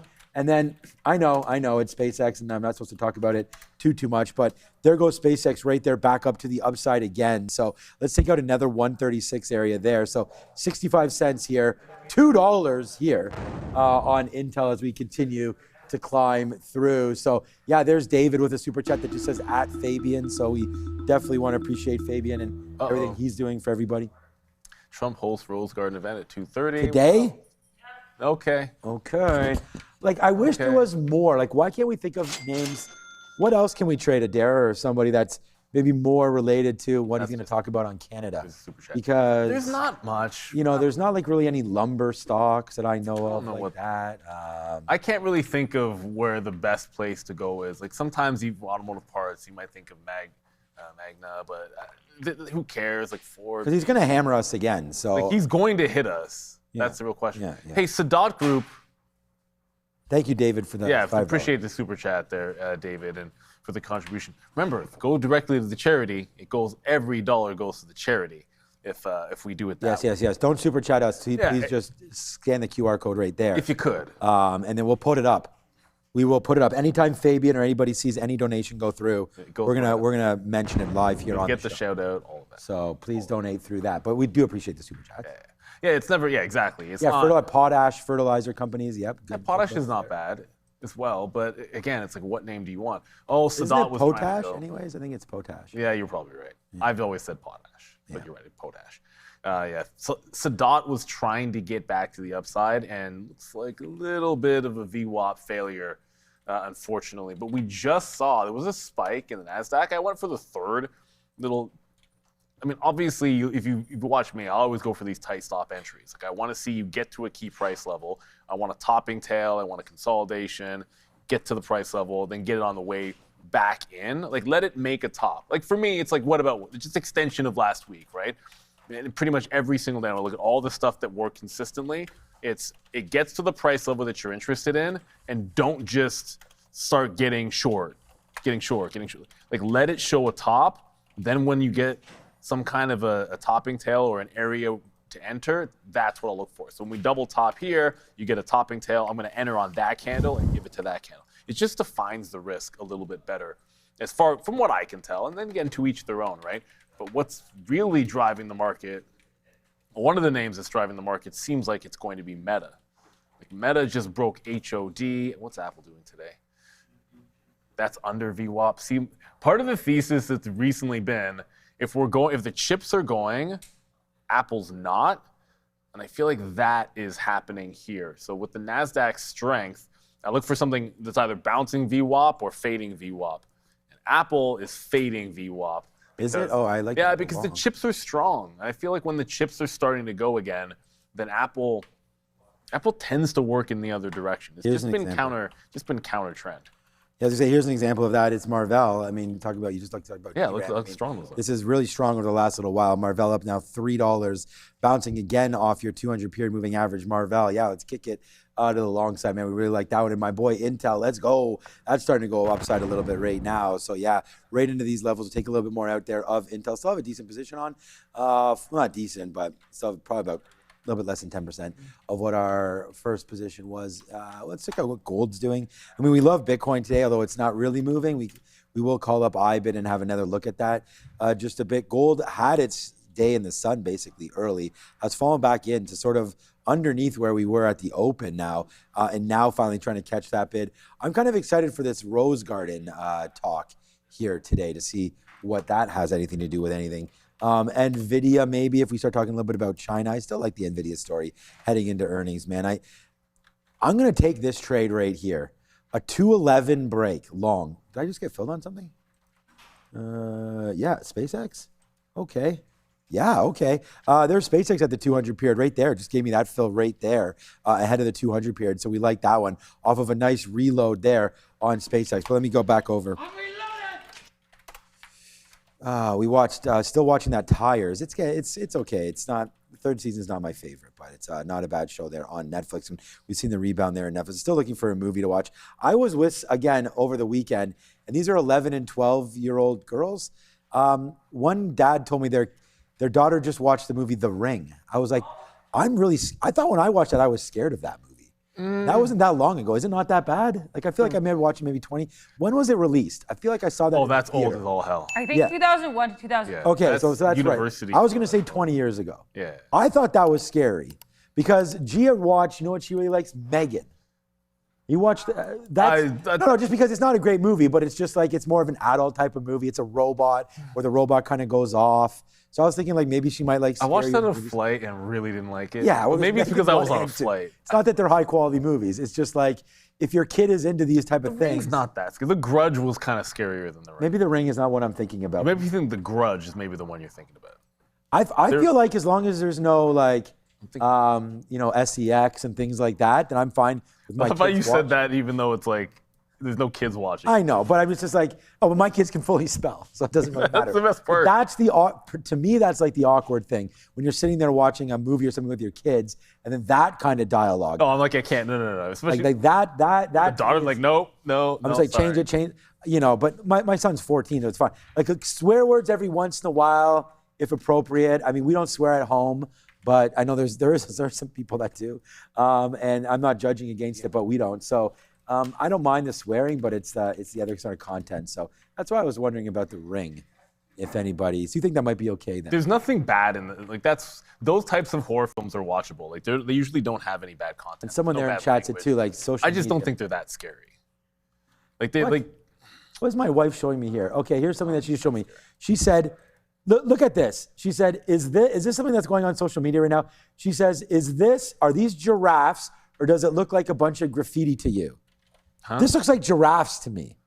What does it look like to you?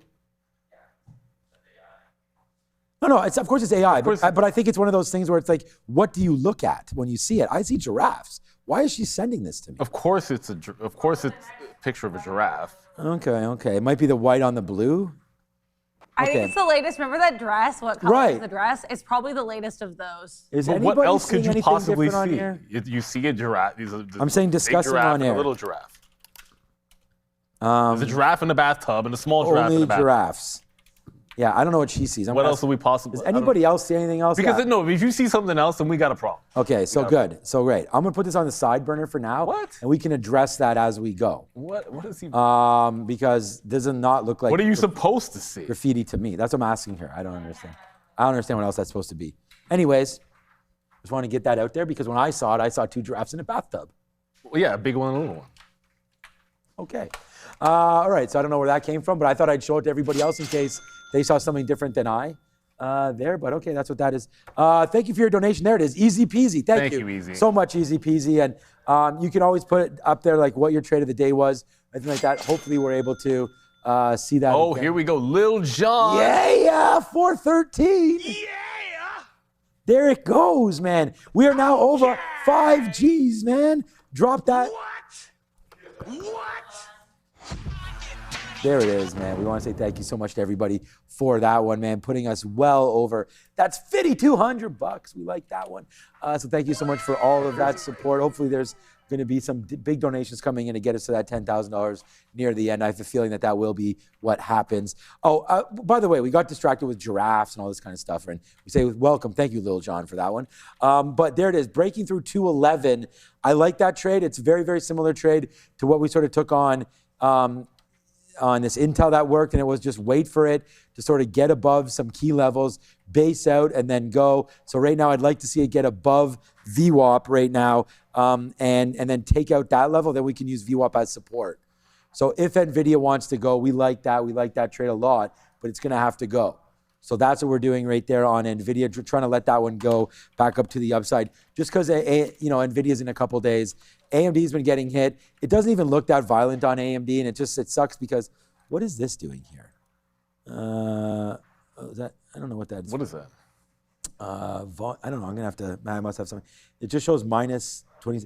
Oh, that's from before when I did how far something was down from the highs, 27%. I don't remember what it was.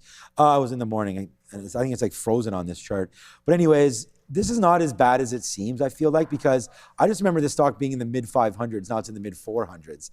So it is a downside play, but the chart doesn't look that bad. You still do have a long ways to go on AMD until we get to the 200 period moving average. So I actually emptied out a decent percentage of my position on AMD just because I felt like if there was worries about circular financing, if there was a little bit worries coming out of this Nvidia call, if there's anything about the data centers, I really do feel like Nvidia is one of those ones primed to get smoked because so many other names have gotten hit. And look, Nvidia's not going to go down the worst, like ARM will, Marvell will, Broadcom, Oracle will. Like there's many other names. GLWs will, Qualcomm. Like there's a lot of names that are going to get hit, but I just feel like AMD was one where you could have been, it's like the 8th inning and you still have the lead, so you can kind of bring your closer in now and maybe, get out and then worry about what happens after that tomorrow. But yeah, that's going to be one of those plays here for Advanced Micro Devices where I still think that it may hunt this 200 period before there's times to buy. So watch out there for anybody looking to pick something up on the downside. I mean, you had to wait for a while on Palantir, and I think, shout out to my good friend Nelson if you're watching. He asked me about Palantir. He said he's looking for a name to put some money into. And I feel just lucky that he had asked me when Palantir was at 130. Now, it went up when we first had it there, but then it came back down in. And, then he was able to get out around 150, 160 on that little bump there. But you see how it kind of flattened out a little bit? Sure, we have that dip down, and that was all scary because if you're holding it, that sucks. But, at the same time, we did see some support down here. So now upside. And it's just one of those things where I don't think we find support on some of these other names until some of those bottoms are hit, right? So I heard Neil mention like some of these names have maybe already bottomed. So if you're looking at a Marvell, came right back into this 160 area, and you're going to see the 200 period, see? So like some of these names did bottom out and came back. So just be careful with kind of the stocks that you're looking at trying to bottom pick. Make sure you do have some kind of support areas. And Marvell has one there, and so did the other name that I was talking about. AMD. AMD I think has AMD didn't. 350 doesn't. Okay. Was Marvell, and then we're looking at some Nvidias around this 210 area. Oh, Palantir was the name I was talking about there at 130, where it looked like it had leveled out, right? And so Just be careful. One with that's all coming this. into one is G Vernova, actually. The position board. Oh yeah, It's G Vernova. Yeah, that'd be another good. It's Look at coming that. into a trend support. I mean, the 200 period as well, but this has not seen the 200 period since, look, it's all the way back here. I'm not going to bother to zoom out the chart so that line will connect further. You get the idea. But look at the higher lows that this stock is putting in. That's pulled back in pretty decently. You can throw this into a category. This was not pun intended. You can throw this into a category with Caterpillar, if this ever decides that it wants to load. The difference being, there you go. The difference being G Vernova has held trend. This is vastly different. Like this is actually looking more like it's starting to roll over on Caterpillar. So one maybe not as loved as the other. Cat needs to reestablish the 200 period moving average, or there's a little bit of concern there. There is this new small capper, which is really just picking up in volume. So in this afternoon, he just broke the high of the day. This is not one that we've actually talked about today, so let's actually see what the deal is here. It's almost 100 million shares. It's up 41% and literally broke the high of the day. VBIO. It rings a bell. Like I should know this one. Yeah, Valiant Bio. It's been a runner before. Yeah, I feel like we've seen it as a runner before. It's not Chinese. It's an American company. What's the float? 4 million float only, 20% short, and there's, I don't know. All I see is I just see a Form RW filing. So, yeah, nothing too crazy in terms of news here. Yeah, it doesn't look like they have any kind of gigantic catalyst, and looks like a bit of a late runner. Just double tapped this 18 break and could pull back into VWAP. That's one place to potentially look. Moderna's fallen asleep. Come on, Moderna. Like it looked like Moderna did want to break away from 140 a couple minutes ago, but it goes kind of gets up to the $0.50 and falls asleep there. I wanted to just take out this high, and then you have almost like a little bit of a scalp into the 142 areas. Moderna, I'd like it to wake up, but you've seen it do it before. It's only 2:30. You know, it was sleepy and then picked it up in the morning. It picked it up late in the day yesterday. I just want a third chance at the long to see if this can get it back into the high, but I'm not going to chase it around if it's not doing any volume. I was liking it down at those levels, but it's not moving right now. It's not really doing a whole heck of a lot. But look at this. The SPY is making a turn downside. What about crypto? I mean, it looks like. Well, I'm thinking it's not that strong today. I was going to say, like, it's actually. I was going to go with you on that. I was going to say, like, we're now bouncing off of VWAP, going lower. We've had that rejection again of 80,000. So, okay. I'm shorting. Not late at all. Trump's actually, I don't know, maybe there needs to be a graphic on this, Adara. He's been more punctual lately. Right. I'll give him full credit for that. Because I always thought that there was jokes when Obama was in there that he was the one that was taking forever. You know, Biden, I don't think had as many press conferences as you can't be late for ones that you don't show up. As Trump, yeah, exactly. So, you know, Biden just didn't, you know, but anyways, I just think Trump seems like he's more on time than past presidents. That's all. Maybe it's a lately thing, yeah, as Adara mentioned there. I wouldn't be on time if I'm the president. I'm the president of the United States. You wait for me. Yeah. Like that'd be part of the. Yeah. It's kind of the whole press secretary thing, right? Just waiting to make the moves there. Excellent. But yeah, okay. So President Trump. So Adara will come with the news, and you're in the right spot if that's what you're looking for, because we are here to talk about that. Whatever he talks about, we'll try to get back over. Let's have a quick look at USO in case there is some oil talk right now. 132 and change. I mean, zooming out a little bit on this is a 5. So I just look at a 5-minute, a 1-minute chart here, and then the daily when we're talking about the show. But yeah, not really much going on here. Key levels. I mean, the 200 period I like to look at as far as 5-minute charts are concerned and trying to catch a direction. But that's 134 and change right there for USO. So we got to get back up. I don't think we're going to get a 1.5% move out of nowhere here unless something dramatically winds up happening. You say that now, but yeah, you never know. We did get out of the majority of our SpaceX there at the 200 period. So now that it's coming back in, I'm going to drop out one more piece there at 68, and there it goes. It coded as a short sell. That means I have some offers. Yeah, so my 140, I was waiting at 140 and 136.75. Those both, we'll cancel those and see if we get a little bit upside. I do want to still try 135 on space if it comes back in.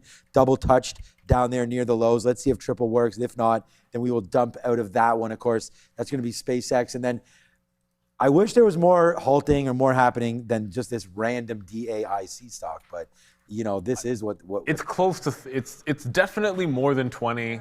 But I'm going to just say halted it's in again. it's I in mean, the you know, I high- think it's all like 5 times since we've been on the air at it least. can't even. The problem with that stock, can for count everyone that's interested in DAIC, Joe has halt counters over there. is it flat out just it won't stay open long enough for you to make any kind of a structured 13, trade. 14, 15, 16. Yeah, like I think it gets to an area and you just sort of enter and then hope it uphalts. And that's it. Like you get out you get out in front of the halt band, I suppose, and then hope it goes into 38. an uphalt. 38, that's ridiculous. That's rough call 38. I mean, it might have missed ridiculous. 1 or 2 over there. So What's the point? 58 million shares means there's plenty of liquidity. this is where I think the SEC or somebody needs to step in, some sort of a regulator, and just say like, look, there's obviously clearly not enough volume to do anything here. And at least this way, no one's really getting rinsed. Like there's not too many traders that should be out that much money on a play like this. But this is not the way a chart should look, right? I mean, something's got to change in the way that they develop all these things. But anyways, that's DAIC and nothing else. I mean, here's the halt scanner is really pathetic. There's actually really nothing going on the halt scanner right now. So we'll have we could definitely have a quick look to see if there's anything else going on, but nothing on that front. This is interesting, man. Alibaba showing up here. We've got Alibaba and SpaceX both showing up on my scanners right now, heading into VWAP. So there's Alibaba with a VWAP scanner right down there at 118. Could be good. This is actually a trade that I like, you know, where it's basing out down there and now taking VWAP. So I think, again, like just being a little more conservative. What about a break? It'd be nice if the volume was here today and it wasn't just like, you know, this sort of late summer trade. But what about a break right there and then using VWAP as our out, or even some of these lows? You know, it's hard to put on a lot of shares right now because they're just not moving. But if it starts to go and, you know, the buyers come in, they could always run this to the 200 period moving average. So a break basically of 118.60 there is a nice move, you know, but then you need 50 cents to give it, I don't know. But anyways, that's a good little dip buy opportunity maybe for Alibaba. I'm not really hearing anything out of the words of Trump now. I mean, Adara's over there. He's talking about school choice, so it's probably not going to have anything to do. He made some comments about Press Secretary Caroline Leavitt leaving and saying, oh, she loves her kids more than me. It's nothing market related. It's entertainment, but it's not market related. Yeah, okay. That's an interesting observation. I mean, if you love your job more than you love your kids, you might be maybe you shouldn't have kids. Well, yeah. No, but if you love your job more than you love your kids, like if you love anything more than you love your kids, I don't even understand how that's possible. We are literally hardwired that is just normally how things roll.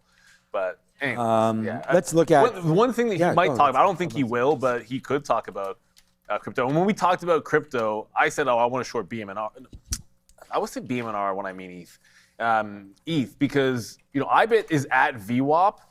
But as the market goes higher, today was not ETH's day. Like it doesn't matter whether there was a good long on ETH, but it double topped and has been trending lower as we speak. So it's under VWAP. I like this 1875. Like the bounce spot that we had in the morning has turned into like support, has turned into resistance. So I'm going to short that, give it to the 75, and then work it into the LOD. It just feels like it's going to make some sense. The Gipper's moving again.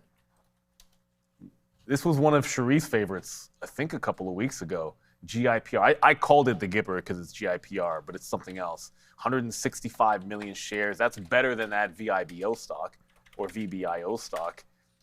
What was this? Is there a story with this one? You really hope with these small cappers that you have a catalyst, because the second I look at it, I feel like I'm a bit of a jinx and it's about to lose VWAP. Like the second I'm like, oh, this one could go. This could be a runner. It's got good volume, blah, blah, blah. And then that's exactly when this one gives it up. Generation Income Properties. They reported last week, and there's no story today. It's up 82% after reporting last week, and no catalyst today.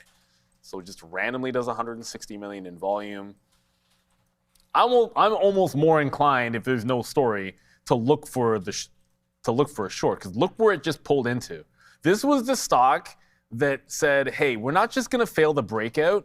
We're going to fail the breakout, and then we're going to lose an extra 50, 60% just to be especially cruel. Like that was one of the nastiest reversals you'll ever see. It's one thing when a breakout fails $1 from like 70 cents. It's another thing when it ends up at 40 cents at the end of it. It goes right back into that resistance. No, this one is a pay for shorts and short it when it gets under VWAP because I don't trust you, GIPR. So I was going through Twitter and check out this.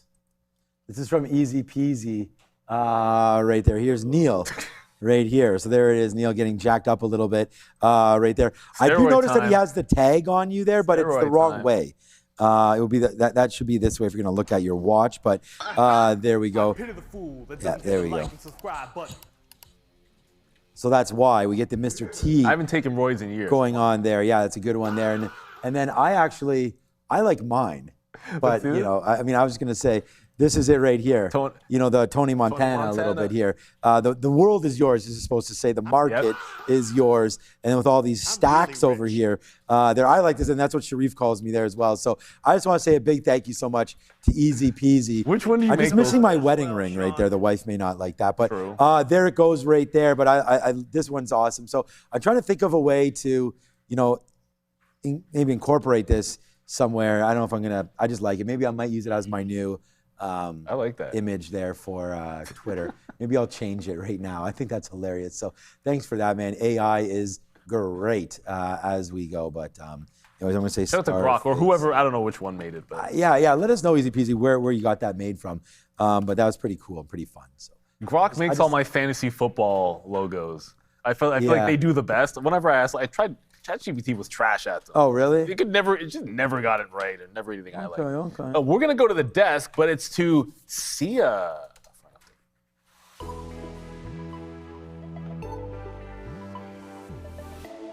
The SPY is currently down 0.16%. You have the triple Qs that are down close to 8%, and the Dow is up 0.28%. And now let's talk about the Dow is in focus right now. On track for back-to-back daily gains for the first time since the 5th of August. And on the Dow, let's just pull up Visa here.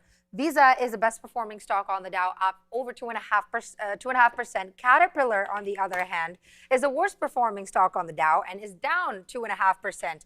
And in the S&P 500, Expedia is the best performing stock as of today, according to CNBC, and it's up 4%, hitting a new 52-week high. But what you do want to look at as of today, we covered this earlier in the day as well, but it's still continuing later in the day as well. Memory stocks failing and falling as of today. SNDK as the worst performing stock in the S&P 500, down over 5.5%. Well, I think you can have the outro. Whoops. Music on the outro works too. You do it however you want to do it. Fine by me. But SNDK, I know it's bad for SNDK, but it was going and looked like it had a chance at a bit of a breakout, but you kind of run into a little bit of a wall here. That's still an impressive dip buy. Ultimately, I know it's going to say, and it is down 6%. I'm not saying it's not down 6%, but after all that volume dump, all you're going to get is a bunch of buyers in there. Zion saying Tesla might break the low of the day. Yuck. You know what the problem with Tesla, and I don't think we were convinced about this one in the morning either, it's just what Tesla has been doing on this rally. Like, it's definitely not going up every single day. It's going up. You'll have a big up day, then either indecision or pullback. A big up day, then not much happens, and you get a big up day, then not much happens or pullback.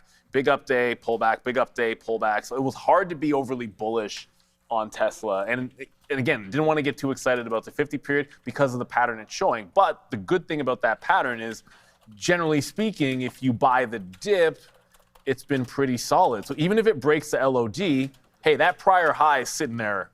The 348 to 350 zone for a potential reversal is going to be in play. And the Gipper might be giving it up. Easy, gratitude, thanks are yours. You need more, let me know. The triple eights. Well, it's a 6/8 account that we need, I think. That was the Nick Leeson thing, right? There was a 5/8 account. 5/8 account. The 5/8 account that he had. Every trader just needs a 5/8 account, not the 3. The 5 is what it's about, and then you can hide everything. And then you see, Nick Leeson had it perfectly. You can't lose money if you don't actually cover the position. Right, yeah. That's what I'm saying. Like, are you actually still have that position, or are you waiting for it? But appreciate you, Easy Peasy. Yeah, that was great. Those things were really funny. I already have it right now as my new profile pic. Right there. I'm thinking I should put it in the background right into here, but anyways, I have it right there. And I have Ramin working on it because it needs to be a little bit more. It's about centering. The quality is not. Well, that's what I just saw when I downloaded it. Right there. So I'm going to try to figure it all out. But anyways, thank you too much for that SPCE. Oh, I want to see, did the Fed rate change at all? I mean, this is going to be something difficult to judge before, no, still 60-40. So, with Jackson Hole coming this week, the Nvidia numbers aren't going to do anything to this, but we'll see where the market goes and if there's any sort of opinion after that. Because you just had a question right there, so thank you, Arthur. Isn't memory a buy right now? I mean, I think memory, if my memory serves me, by the way, Walmart, yeah, we talked about buying that off of their earnings. One of the biggest moves down in Walmart in a long time in an individual day happened there off earnings. They went from 116 down to 104. We touched down to 102, 103, and that's where I was like, if you're going to wait for 100, you just buy it right now. So you should be long at 103 if you're waiting for that. But anyways, one day doesn't make a great trade, but Walmart is now getting back up to the upside. I think a lot of us thought that was possible, but I really like SK Hynix. I was saying that, like, as far as a newer name that's come through, just one more day or so, let's bring it back into 140. I think when you said, Arthur, is memory a buy now? I mean, a lot of these names have come back in. You can look at it. SanDisk was down 10 early, then it was down 8. And I'm not even sure what it's down now. It must be better. Yeah, now it's only down 6. So yeah, for me, I mean, Neil talked about this last week. Sometimes it's better to buy, right at the close and right at the open. But a lot of these memory names, when it's bad in the morning, they're the ones that really get crushed early. So, and then tends to battle back in the middle of the day. Now, that might not always be true, but look at SanDisk there, even on Friday, all the way down to, battling back.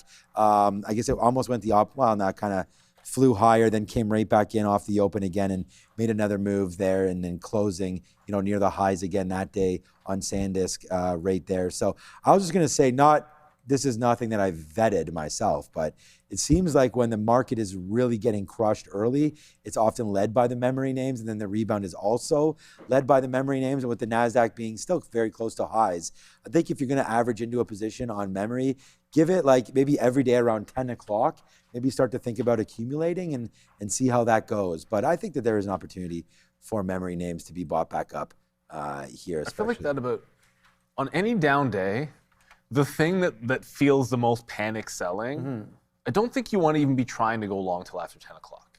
It's one thing if, okay, like the memory names are leading the way down, but you find it doesn't really matter. Like Intel's a bad example, but it could be like an SMC. Or just something Intel was the same thing. Something that's related but not as bad. It'll probably bounce sooner than the things that everyone's the most panic about. Those are the ones you should wait till after 10 o'clock with. Maybe just wait for after 10 on all of them. The only thing about memory that I'm not as, like I look at Micron, and Micron is not the group, but Micron went right into this 1,000 level, like exactly to 1,000 it failed. Went 7 bills to 1,000, there's the turn. So it's almost like waiting for it to make the next up move, because it's in this bit of a pullback. It couldn't hold on to the 200 period, or so the 50 period moving average. So yeah, it's cheap, but I feel like it made its run to 1,000 and it's in the pullback. So I want to see this start getting upside again. Although today is not a bad start, right? Like that's a pretty decent volume bottom. It's not the best, but I don't think you're gonna get. It's August, right? So this is not the time of the year where you're gonna get a wipeout bottom that also gives you the biggest volume in the move. It's going to be the lowest volume in the last 2 weeks so far because, heck, it's the last week in August, sort of. Like I think there's like one more trading day in August on Monday next week, something like that. Yeah, Monday, yeah. Yeah, Monday's actually last week. So it's kind of the last week. What are we still doing? Like ETH, I mean, that's come in, so we have the short off of this high, but it's not really moving all that much. That VBI, the Gipper is trying to go. And it's not the Gipper, it's just my nickname for GIPR. Because I'm not going to say GIPR every single time. So the Gipper just held the volume weighted average price and is trying to break trend. So kind of like that. If it can break out above 56, volume's not the best, but hey, it's a good setup at least. So if it breaks higher, I really don't mind being in the long to the high, but I'm playing this both ways. If it loses VWAP, I couldn't even find a story on this thing. And so there's no story, and we already saw what happened to it last time, which was that.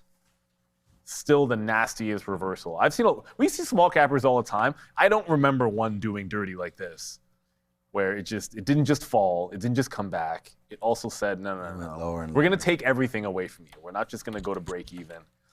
We're taking it all. That DAIC halted again. We will have SIA coming out soon with one of the updates. If we're gonna look just really quickly, have you here, seen this one? Which one? I mean, is this what Easy Peasy's been doing here? That's from Step Brothers? Yeah, it's I guess that's Step Brothers. It yeah, has to be. They do have something like yeah, that. because that's the what's the other guy's That's name? pretty funny. Well, it's Will Ferrell, and then I know the guy. I can see his name. Same thing, Talladega Nights. Man, how can we never know that? What's the other guy? What's the other actor's name from Step Brothers? Everybody. It's embarrassing. It's I've seen him in like a million movies. John O'Reilly. No, oh, it is something Riley. O'Reilly. John O'Reilly. John C. Riley. John C. Riley. John O'Reilly. There you go. Kevin O'Leary. But yeah, there it is That's right what there. I That's a would funny one. Was that Easy Peasy again? Oh no. It's I was gonna don't watch me save it and download it. Everyone's gonna start tagging us all. So if you have some cool pictures, man, send it in. We would love to get those. But oh gosh, Easy Peasy, man. Easy Peasy just popped out another one over here. I don't know how to pop these things out. Open in reading mode. Anyways, I'll figure it out in a second here. Here it is. This is what he's sending in right now. Shout out to Easy Peasy on here. This looks like the Marvel. They're the Swami there. That's a good. Actually, this is actually really cool, man. Yeah, Marvel is a big one. You can put Marvel in your PLTR. Oh man, I really like all of these. I can't get the smile off my face. These are pretty hot. I like them. This is a really good one, man. I might put this. See, now I'm just changing too many things on there, but I really like this. Shout out. That's a good one. I like how the charts. Look at the sunglasses. This is awesome. And these are my Ray-Bans, by the way. I have these exact Ray-Bans. That's the crazy part. I mean, I don't know if that I don't know where you're getting all these, but this is awesome. Oh, I like Day even the trade day trade repeat. This is awesome. The Bulls over there. This looks like a ring. I don't have a ring. This looks like our from when we used to play fantasy football. Oh man, these are pretty awesome, man. Shout out. Yeah, whatever happened to I just opened it up the randomly. rings for our league? We used to do that. We used to do the rings, man. We used to actually do rings. We had our draft this weekend. We used to have rings, and then all of a sudden, in the last like 10 years, I guess we got away from it. I guess nobody cares anymore. You get to that age. We don't have like what I saw what the Blue Jays did for how they picked their fantasy draft. So every single coach on the Toronto Blue Jays got up on the mound, and they were basically like doing radar guns. Oh, I so you saw could throw that. the I hard- saw that. Yeah, and yeah. each player to determine draft order had to pick their coach. Yep. And it's like how hard that coach threw.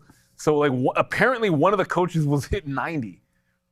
Like it was like a pitching analytics coach on the Blue Jays was throwing 90. I'm like, heck, man, figure something out and sign him up and need him in the pen over Brennan Little. Yeah, well, whatever. I think the Blue Jays might be. But then there was somebody throwing 47 miles an hour too, so it cuts both ways. Those things are pretty cool, man. I don't know. I like all of those. I don't know what to do anymore. If you said that DAIC would open up for 3 minutes at one point today, I might have said no, but we have a little bit there, a little bit there. Now we have another go right here on DAIC. So potentially now, and I don't know, maybe the halting has come to a stop on DAIC. I'm betting not. No, same, but 244, 245 right now. There goes DAIC. Finally getting some, I mean, it's always had volume here, but waiting out for the halt bands. Maybe there's one right now at 246, but a nice move up. Oh, there it got broken. So limit up, limit down happening right now again, hopefully on DAIC as it's finally been open just for a few minutes. But yeah, thanks to everybody, especially Easy Peasy, for sending some of those through. You can tag us both on X and get those going. That was a lot of fun.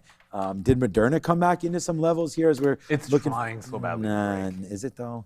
I don't know. Like I really wanted to be back into here into 137. I mean, if it doesn't go there, then see you later on that one. Still doing the same kind of stuff on Intel coming through again. But you know why I initially went to Twitter was actually to see our Trader TV Live Trader TV research page because I wanted to look through here and see if there was one for earnings this week. Here we go. This is earnings. Oh, this is just for today.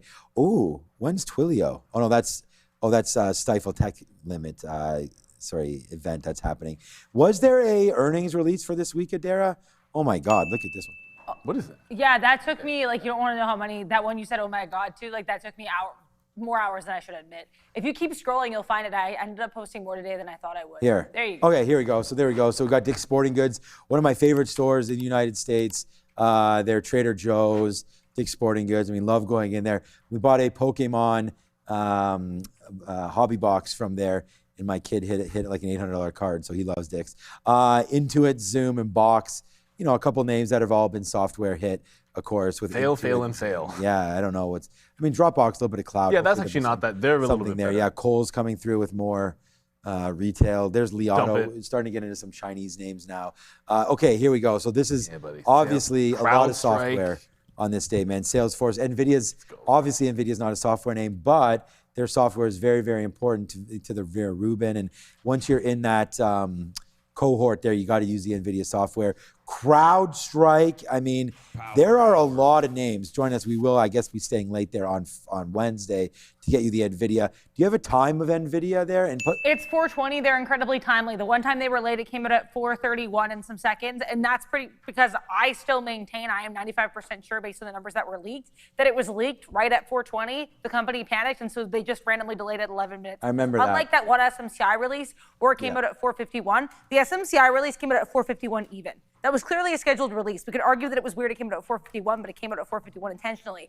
What Nvidia did was it came out like middle of the minute, like the milliseconds, you know what I mean? They didn't line up, which is why I'm pretty sure that there was some shadiness happening there. And I don't think Nvidia planned to release it late, but let's hope they don't get leaked and we should get it at 4:20. There you go. Let's And that's a big day. CrowdStrike, that's a big one. Remember, cybersecurity is a little bit volatile. CrowdStrike has been getting hit the last week or so, and including like what the massive day last week on Wednesday, like middle of the week, it got destroyed. But it is finally making a little bit of rounded bottom.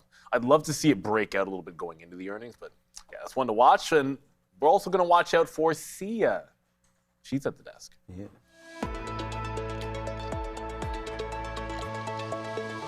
The SPY is currently down 0.20%. Let's take a look at what is happening and what is already taking place in the market towards the end of the day. Electric tech, you have Nvidia that's furthered into its losses. It's down 2.5% now and over. Apple still remaining a bit steady from earlier in the day. It's up 0.70%. And all the other names in this sector, such as AVGO, MU, AMD, INTC, you have GETX and SNDK continuing to slide with SDX as well. And Dell with WDC down 5% on the day. Tech services, you've Google, Microsoft, and Meta still holding on a bit of a momentum from earlier in the day. It's up. All of these three names are up. Meta is now up 2% almost. Palantir, Oracle, PNW still continuing to slide towards the downside a little bit. Netflix is now up 1%. IBM is down 1.2%. A little bit of a mixed bag of stocks at the latter half of the sector. But finance, you have relative strength in Visa and MasterCard that are up over 2.5%. And BRK, BJPM as well up over 1%. BAC is up 1.2%. But there are stocks like Coinbase that has now slid further into the downside. It was flat when I did my segment earlier in the day, but it's down 3% right now. Robinhood is down 2% right now in retail trade. However, Amazon, Costco, Walmart doing not so bad over here, but Walmart, Costco is up over 2% on the same levels. They're up 2.12%, both. TJX, LOW, HD, all the same levels as before. Ulta, however, is up 3.3%. Producer manufacturing, CAT, LRC, XAMAT, and GEV still continuing to slide in health tech. You have Lilly that's still down over 0.5%, and J&J that's up almost 8%, just a few inches away. MRK is down 1.3%. In energy minerals, stocks continue to slide, but there are some names such as VLO, you have MPC, EQT that are super flat on the day, but consumer durables, Tesla continuing to further its losses, down almost 4% on the day. Consumer non-durables looking like a bit of a strong sector here as well. MO is up 3% in the sector. Utilities, you have DUK that is up over 1.5%. PCG up close to 3%. And finally, just want to take a look at transportation over here. Dash up 2.3%. ODFL is down 2.5%. And the rest of the stocks in this sector, bit of a flat sentiment, but you have FedEx that is up 1.5%, and like I said, DAL, UAL, both flat on the day. All right, good look. We are getting out a little bit some more of Intel here as it's 3:03 have now entered into power hour. Yeah, Moderna breaks that 140 mark. That could have been another spot to think about the long there, mRNA breaking through those levels. Still just looking to see if there is anything else that we may want to talk about here into the closes. I don't know, Derek, Trump is gone now, or? Okay, he's gone. So really nothing, I didn't hear anything in my ear whatsoever about anything, and I assume nothing Derek didn't interesting either. So no. nothing really too interesting going on there. Marathon Digital has made a move. There is Marathon Petroleum, of course. These guys have made a move down again into now breaking, hasn't broke the low of the day, but we are starting to break lower there. This could be a good call as we see crypto coming back into the downside in Marathon, thinking about that 1140. And the reason why this is an interesting look is you're starting to turn upside down now. A break, I mean, we've already broken. I think this could be a decent short against 1140 now on Marathon. So what do we think about that? Potentially going short right now against 1140. Mara right now, not a horrible idea going short this one. And it's not going to be like a violent name, you know, moving into the close. So I think you can sort of let this one bleed maybe back into 1120 or so, possible 20 cent worth of a trade rate here, only giving yourselves, I mean, you can basically risk 10 to get 20 if you like that right now, up to that, basically the 200 periods at 45. So you could definitely give that, or sorry, not the 200 period, the 50 period, the 200 periods right there at 50. So, you know, a little bit of a look there for Marathon on the downside if you thought that Bitcoin might be giving it up, which it kind of is. Look, crypto was heading back lower. Like I look at the market trending up, and everything in crypto is trending in the other direction. Like ETH was, you know, it was 1 for 2 going long earlier, and it ended up being that IBIT was just a little bit stronger in my opinion here on IBIT. It's not like it's not crazy, but it matters. You know, you're at VWAP here and you're looking weaker on ETHA. And there's a logic to this that you could see ETH drop faster than Bitcoin. And that logic would be, well, it ran faster to the upside. So if it ran faster to the upside, when they get weak, it's got more room to drop. Like that's ETH. And this is, you know, Bitcoin finally getting going. But ETH, so let me finish the thought here. Like Bitcoin was going sideways when it broke out. Whereas when we got this breakout, like ETH had moved more, broken a prior high, and it consolidated higher. So it had moved first, and then they both consolidated together. And you have a good breakout going on the daily, which has room on ETHA. It's room to pull back into about 18 and a quarter. So as far as again, that 18 and a quarter, which sat down this morning, like my dip buy level, which is not where I dip bought, because it didn't get there, was actually into here. Now I think if we break the low, that would be the target on ETHA. Oh, that Gipper stock did go for those that are interested. Generation, whatever the heck I said it was, GIPR. There's your bounce off VWAP. Gets right into the 60 to 62 cents. Still a good volume. There's no story on it, but it looks like a pretty good runner if you happen to have it, GIPR. It's not halting every 5 seconds like DAIC, so it's at least tradable. Let's go to Adair. So there's no move on this, but keep an eye on some of these quantum names here. QBTS, IONQ among the names that could be in focus here. Excuse me, the Treasury has launched a quantum readiness task force. The goal of this task force is to accelerate the financial sector's shift to post-quantum cryptography. Again, both of these names near low, but again, post-quantum cryptography shift task force in focus here. So keep an eye on quantum. Back to you. Yuck. Wish I hadn't looked at these. 7% down. You know when you hear a story and you're kind of hoping, like, you know, that sounds pretty positive, there's going to be a spike. Like you're hoping to pull up a chart where it's up on the day and it's breaking out the highs. That's an abject, no, QBTS, of course, now on the NASDAQ. Ugh, yuck. That is a nothing burger, breaking the low of the day and only trying to regain it. And when we have days like this, where the NASDAQ was just down all morning and then catches a bit of a bid, the stuff that's at the low when you're in the recovery in the afternoon, like that's the stuff that you're a little bit worried about in the short term. So the fact that these quantum names didn't get much of a bid, maybe there's an opportunity, and maybe IBM went down today and there's an opportunity in that. I just want to show you because people might be wondering like, hey, we just got a different price in SpaceX. Remember that 135.08 that we were sitting at? Well, it just printed. So, you know, often we'll sit here and cry over spilled milk saying it just missed us, but this time we definitely go bank error I mean, it's not an error, we're sitting there, but definitely our favor on that fill. So we're going to punch out more here as I cross into the 30s and get some more out. As, you know, this is one of Neil's old sayings, we're looking at gift horse in the mouth, because that just showed up right there and was like, oh, we'll give you 30 cents. So or I guess it was 20 cents. So we wind up taking about 25 cents, and then it does go up to 40 and we miss that. So we're now sitting here a little scattered in and amongst these areas. So I have some 32s and a 38, and then we'll see if we can get a little bit higher. Just need SpaceX to get going. Our stop is a break of 135. So if we can stay under there for a couple seconds, we'll get punched out. SpaceX underneath 135, just trying to find a little bit of a go spot there. And I thought we found it at 135. And so that was just a trade that's happened for us, and yeah, hopefully we're able to take a little bit of profit. It's it's not moving at all, so it's a little bit. I don't like that. I'd rather see it printing around a little bit. The market looks. Yeah, I was gonna say the market looks like I'm gonna get out another piece here. I'll just punch some 21s. There we go. Ooh, lucky we got those 21s. Do you know why this one is one of the best? Still ones? Step Brothers. It's it's still Step Brothers. But why I like this one is it has the look and feel of South Park. But specifically, you know how the Canadian, like the heads are. Yeah, like it's got the South Park look for the heads, which I've always found hilarious. So shout out to you. Is this another Easy Peasy one? No, this one's Snowmeister. Okay. Because Easy Peasy was sending the first couple. We got Snowmeister People are starting to sending tag us now. all now. Yeah, I like appreciate it. Oh, yeah, I see that one. You'll get the That was a like. good I'm loving these. He These says are throwback to absolutely when hilarious. was being interviewed. Yeah, interviewed from these positions. we both More were. like just being told, hey, by the way, you get on camera. Not much of an interview happening around here. Yeah, definitely. We're glad to have now Joe as part of the team over here at Dara, Sia. One coming up with their Asian market update very, very soon. But we do have to remind everybody, please do the poll, or sorry, you're setting up a poll. Do the charity there. If you can get the link in the description. We are now only 4 days away from Fabian getting rid of 28 inches of hair, all being donated into Angel, what's it called? Angel Hair for Kids, right there. Not Angel Hair Pasta, which is not bad, but Angel Hair there for kids.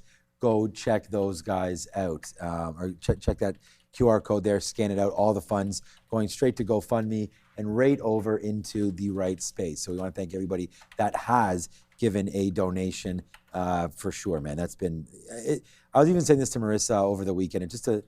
It's amazing sort of the generosity that some people have. And it's amazing humbling. That you're able to, work hard and earn the money that you earn and then be able to give some back to charity for the less fortunate. I mean, it's just so amazing that people continue to do that. And this is a great know that we have a great bunch of people here as well. Oh, here we go. Thank you for the super chat. GSJR. I'm probably getting that. It probably says something that I'm just not seeing. Figuring out. Neil Sean team started with 47.5 on August 12th on your small account. Today you're at 72.24. Last I checked, that is a good 50% gain in 12 days. Thanks, y'all. I'm becoming a profitable trader. Much love from Texas. Holla. We're in Texas. Texas is a big state. That's a big state. Let us know where you are from Texas. We just actually, one of our friends flew up for our fantasy draft from Dallas. So we were happy to be able to appreciate you and thank you for that super chat. And hopefully everyone has success. It's not an easy thing, and to the extent that you feel like if you feel like you're in a giving mood, and we appreciate the super chats. There's a fantastic charity, Chop for Charity. We're cutting Fabian's hair on Friday. I don't know who's cutting his hair, whether we're getting a barber to do it or he actually trusts us to just get a razor out and figure it out. Well, obviously, I know how to shave a head. So you could easily do it. You could let me do it. I have no problem doing it. It's not that hard. Fabian needs to kind of look into this because there's going to be a way that they want the hair, I imagine. Right. So it has probably a clean snip, and I don't know if we should snip like 10 inches at a time. Like there must be, and Fabian will look into that. Exactly. There must be something that they're looking for. Oh, that's what I was doing. We'll definitely get I was in the middle of a poll. Thank you so much for the super chats. Yeah, because we haven't done a poll. We didn't do one this morning. We didn't do one on Friday. But it's very simple. What are we buying this week? Now, I want to see some names. I'm not going to start the poll because I haven't decided what the four things should be. Nvidia, obviously, they report this week. Bitcoin, I'm not going to say crypto. We'll just say Bitcoin. It's been on a bit of a rally. DRAM for memory, or I could just say memory if that makes it easier for everybody. But I think everyone understands DRAM. But what else gold should be an option? Gold. So how about that? Nvidia, Bitcoin, DRAM, gold. Should I say something else? You want a fifth? No, I just think that was like Nvidia. Because there's earnings, I almost think we don't even need that on there. Okay, let's get Nvidia. Because then it's like, what do you think about, if you think Nvidia's going higher, you're going to choose Nvidia. You know what, how about we do it this way? How about we go the Qs? Yeah, that makes more sense. How about we go the Qs, but then maybe we don't even want memory. Yeah, Qs, Bitcoin, gold. I'd like another ETF. How about cash? Okay. A bond or no, we'll just say, cash, money markets, man. If you don't understand that cash means money markets, let's just keep it as simple as possible. So let's start the voting. If you want to buy the Qs. We could have put in there puts. Yeah, but I don't want people to be able to go short. Okay. Yeah, I know it gets too nuanced. I just want you to have to buy something and go long. So Bitcoin's 2, Memory, DRAM is 3, gold 4, cash 5. And if you like ETH more than Bitcoin, just vote for Bitcoin if you want crypto. If you like silver more than gold, just vote gold as 4. If you have some specific money market, whatever, just vote cash. You know what I'm saying? Like, just let's try to keep it simple. That's why we put the Qs up there. So we're gonna leave that up. I feel like it's not a good thing for the market that gold is getting a lot of votes right now. You guys are very bearish. At least I feel like that means like we're a little bit bearish if we're talking 30% early on gold. Bitcoin, despite crypto leading the way for the last few sessions, at least the last 4 or 5, that gets the least amount of votes at 9. Cash, not too bad. I'll leave it up and see how that goes. But gold getting a lot of votes, everybody. That is not the best sign. Oh, it's breaking out too. Well, I like the chart. Definitely like the chart. Like the chart, GLD's chart looks fantastic. Let's buy those dips in the 200-period moving average. But are you buying it at the top of the move or near the top? That's always the question. I like that Nvidia breaking out. Definitely not getting the divvy. All right, I'm going to try a reload. If we get up to 70, then we're going to reload this. But ETH isn't moving a ton. Should check back in on the Gipper, see if that's doing things for people. Oh, the Gipper's at the high of the day. GIPR, 117%. No catalyst, at least none that I saw. If there is one, then my bad. But this one looks like it has a chance to break out the top here on GIPR. If you just tuned in now, definition of a habitual line stepper, it probably just reverse split. Let's just double check. I don't want to say it reverse split and be lying to you guys. So it looked like, so therefore it did a 1 for 10 reverse split. So that's what that was. And it's just getting back into huge resistance at about 70 cents. That feels like a short up there, but hey, good runner for now on GIPR. I'm gonna say awesome here, David. I see your cat there, the Siamese. There he is. So not only giving the super chats, I mean, what an amazing super chat day it's been from David. So, and here's giving it back to everybody. Grab your 10 Trader TV memberships right there. You guys can go grab them if it's enabled. You'll turn green. You'll get Shreef's morning note, which resumes, I believe, on Friday there. But if gold wins, we got to play the Isle of Gold, of course. We'll check that clip out at 3:30. We'll check that poll out and see who's winning. But thank you, David, there again for the 10. Oh my God. Awesome. Right there. So thank you for all of those as well as we run the gauntlet of that. I mean, everybody that's there in the chat, we really appreciate it. Make sure you do hit the like and the subscribe. And then just give us some names to trade off of. PSIG here just halted. Doesn't really look like there might be much going on.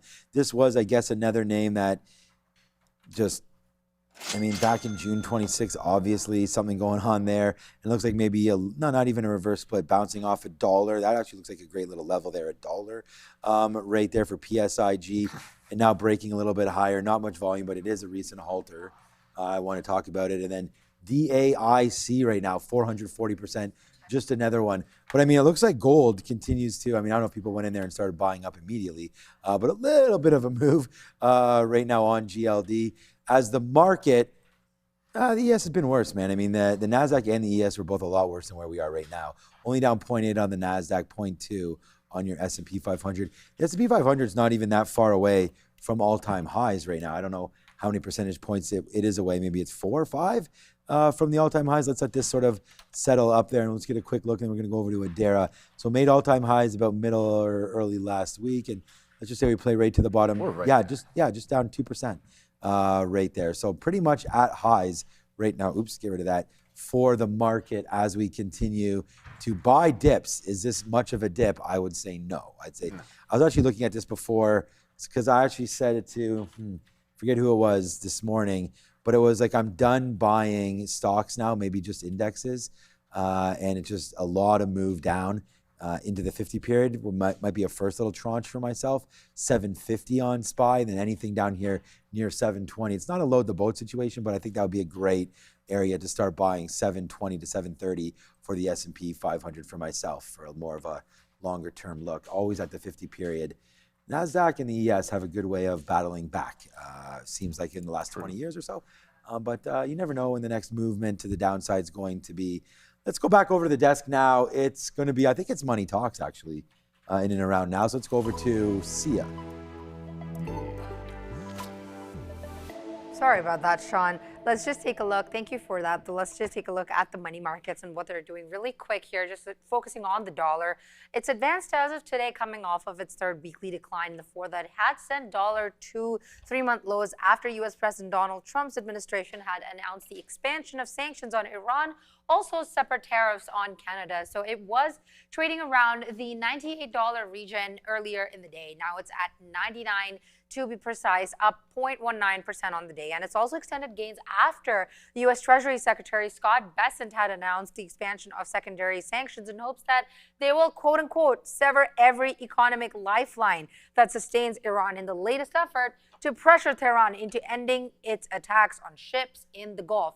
Just going to also check USD JPY here and what's going on with the pair.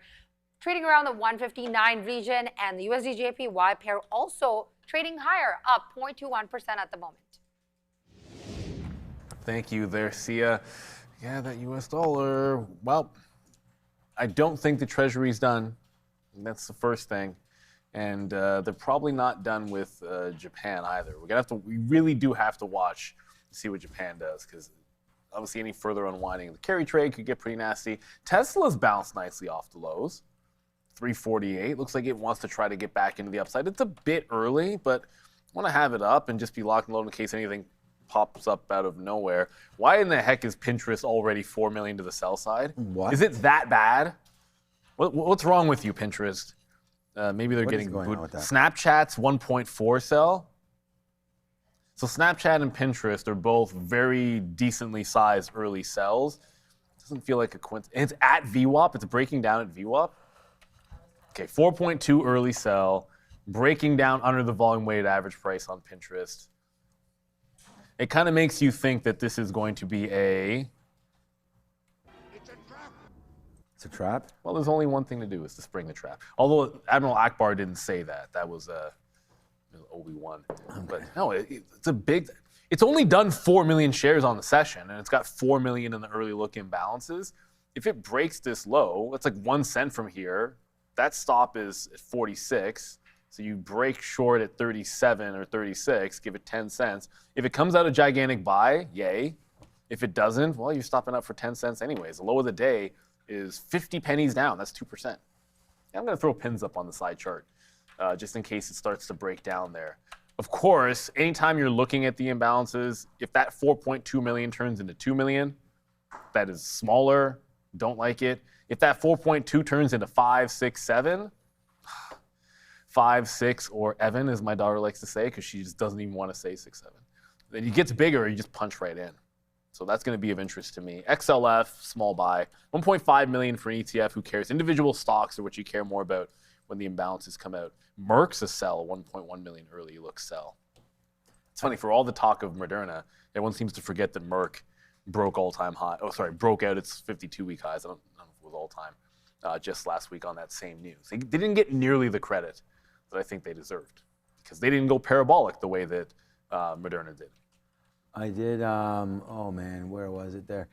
Someone in the chat there. Said that they're going on. Oh, I missed it. Where is it? Anyways, you said that you were going in on Nvidia. I think it was Monty, but I can't find. Let me see if I search for Monty in our chat there. Who's going? There it is, right here. Nvidia. I found it. All right. It's nothing that special. It's just that you're going long on Nvidia against 209. So I just want to say, Monty, like, my hat's off to you. This is exactly the kind of talk that I like, and I'm going to remove it. But I just want to show you that that's what Monty was saying there. This is what you have to do, is decide, where your line in the sand is. And so you just quite obviously just said you're going into it against 209. So I think that's perfect. You've just bounced off 209 a couple times. You saw it there. I mean, I would obviously, for me, that's 208.65. If you're going against 209, that's great. Nothing wrong with that. There's only now 25 minutes left until those imbalances spark. And we've seen, crazy movement on imbalances before for any, Nvidia doesn't really have one on Friday there, but, against that. But this is the kind of trade that I like. And I think that if you're going to talk like that, then you're already solving kind of the problem, right? And that is like, how many shares do I use? Where's my out? What's the risk to reward looking like if you're a 2-to-1 guy, 1-to-1 kind of guy? I like at this time of day, if you can go 1-to-1 on a setup that you like, I think that's worth it. So, right into there, 209 and change. That looks like the low. If you're going to go right into here, that low that we just made at 11.15 is 208.85, and then this low right there is 208.65. So, there's 3 areas where you could tranche it out if you wanted to go a little bit here, a little bit at 209. But then you got to be careful, like that if it does drop down and we do get a negative close, which is possible, that you're not overly weighted for this trade, especially if you're going to use 2 or 3 averages in. But those are your levels that you're looking for, Monty, and I think that you've got it. And I know that you've been watching us for a while, and that's the kind of talk that I really like. Is like I'm going in against a certain level. Right? It's like when we were punching this long here. We didn't do it because it didn't happen. But when we were debating this long, part of what we were talking about here was that we wanted it, if it broke this level, we were going to go long 211 against VWAP. So we already had sort of the plan of action in there. So going long now against a low, I love that. So Monty, man, my hats are off to you. That seems like another great call. Look, whether or not it's going to work or not, whatever, but that's the kind of risk to reward that you're looking for. Just like here. Right? You might have gone long against 138 on Moderna. Well, that's now paying off. So that came right into 138. Let's just say 25s, 138.50 at the lows. But there it is really paying dividends there from 138 long all the way now into 150. So that gave you like 50 cents worth of risk to now make about $1.50.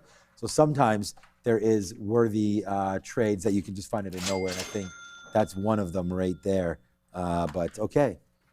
XKR, Q's who's losing bit of attractiveness compared to the SPY. Yeah, of course. Yeah, of course. Because I feel like it's here. It is right now. It's for that next diversification, right? It's the memories to the downside. There's obviously more AI bubble risk with the Qs than there is in the SPY. It's not that there isn't any in the SPY. It's just obviously less and better diversification in S&P 500. So I actually realized that I'm so into Nvidia, Google, all those. I don't even need to own the Qs. There was really, I should be putting everything into the SPY. It was a few years ago, and I'm like, I used to only ever buy the SPY, and then I started, I'm like, I like the Qs right now. But then I also realized, yeah, but look at all the other crap that I own. And you have to consider that when you're look at if you own ETFs. If you own ETFs and individual stocks, you should always consider, well, if I want to have 5% of this individual stock, and it's 8% of the index, and the index is your biggest holding, well, you probably own more of the stock than you think, because you're more than the 5% you're talking about. You might own 6 or 7% in your portfolio. Not that it matters, but I mean, if it matters to you, it matters to you. This is, I just want, and then we're going to go over to the desk, just because easy peasy. This is what we're talking about. Find a style that you're comfortable with. Doesn't matter, my style, Neil's style, it's your style. Once you guys develop it, that's what it's all about. So try to figure out what we're doing on the show, and easy peasy's made this algo. We always chuckle about it back and forth, because it's like, some days I'm down on the day, and this guy's up like 10 grand. He's like, yeah, Sean got it. I was like, okay, wish I had my own trades then. But yeah, so there it is. Thanks. No, don't worry about the screen. Nothing to show. I just want to say, do you, and then adjust it and threw some of his own and algos into it. I think that's exactly what we talk about, right? So when I'm showing that trade for Monty there, it's just, I think we both like everybody. OB, I can speak for everybody. We all look for the downside just as much as the upside. Because you don't want to be in a trade where you're stuck averaging in because you don't have an out. Have an out every time you have an in, and I think you be because, what is it, Naughty by Nature always says, everything will be all right. Was that Naughty by Nature? That's not their song, but it was one of their... Yeah, no, they did. There was a line. One of their lines there. But anyways. They had some seriously, just regular... Do you know where Naughty by Nature's from? Pop music. I think they're from Jersey. Are they Jersey? Adara is Naughty by Nature Jersey. I think they're from New Jersey. Anyways, okay, whatever. Maybe it's too old school there, but shout out to the Jersey Shore. Maybe that's one place. Look, it's not a bucket list place, but I like to go to the Jersey Shore. I think that'd be kind of fun. I've been to. I haven't. I never watched that show, and then Sean was like, you need to watch that show. It's hilarious. Yeah. Well, there's been a lot of other ones.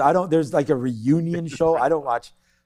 For me to watch Snooki and all these people when they're 40 years old, I'll pass on that one there. But the Situation and Pauly D and all those guys Vinny were all hilarious back in the day.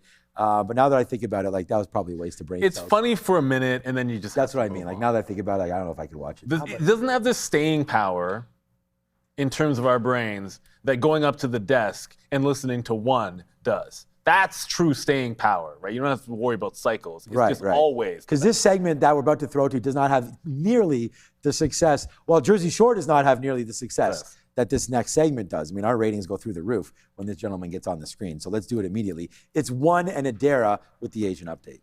I'm sorry to disappoint because it's just going to be me first. We're going to talk about some news, then we're going to do the segment.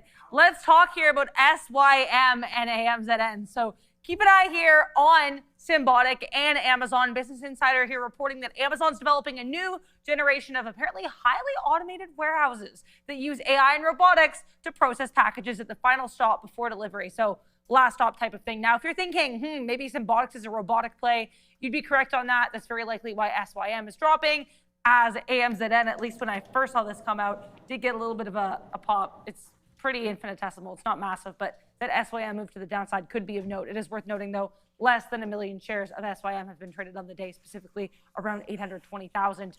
But now, without further ado, we're going to talk to Juan about what the Asian markets did last night. It looks like they mostly bled. Yeah, definitely. Not a good start to the week for the Asian markets. A lot of pressure, as well as a sharp drop in Alibaba, and also AI-focused share placements. Let's talk about Kospi first. The major laggard, they led the regional losses down by more than 3%.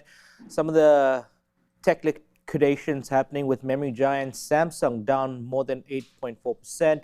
SK Hynix also down 2.6%, along with SoftBank in Japan down by more than 5%.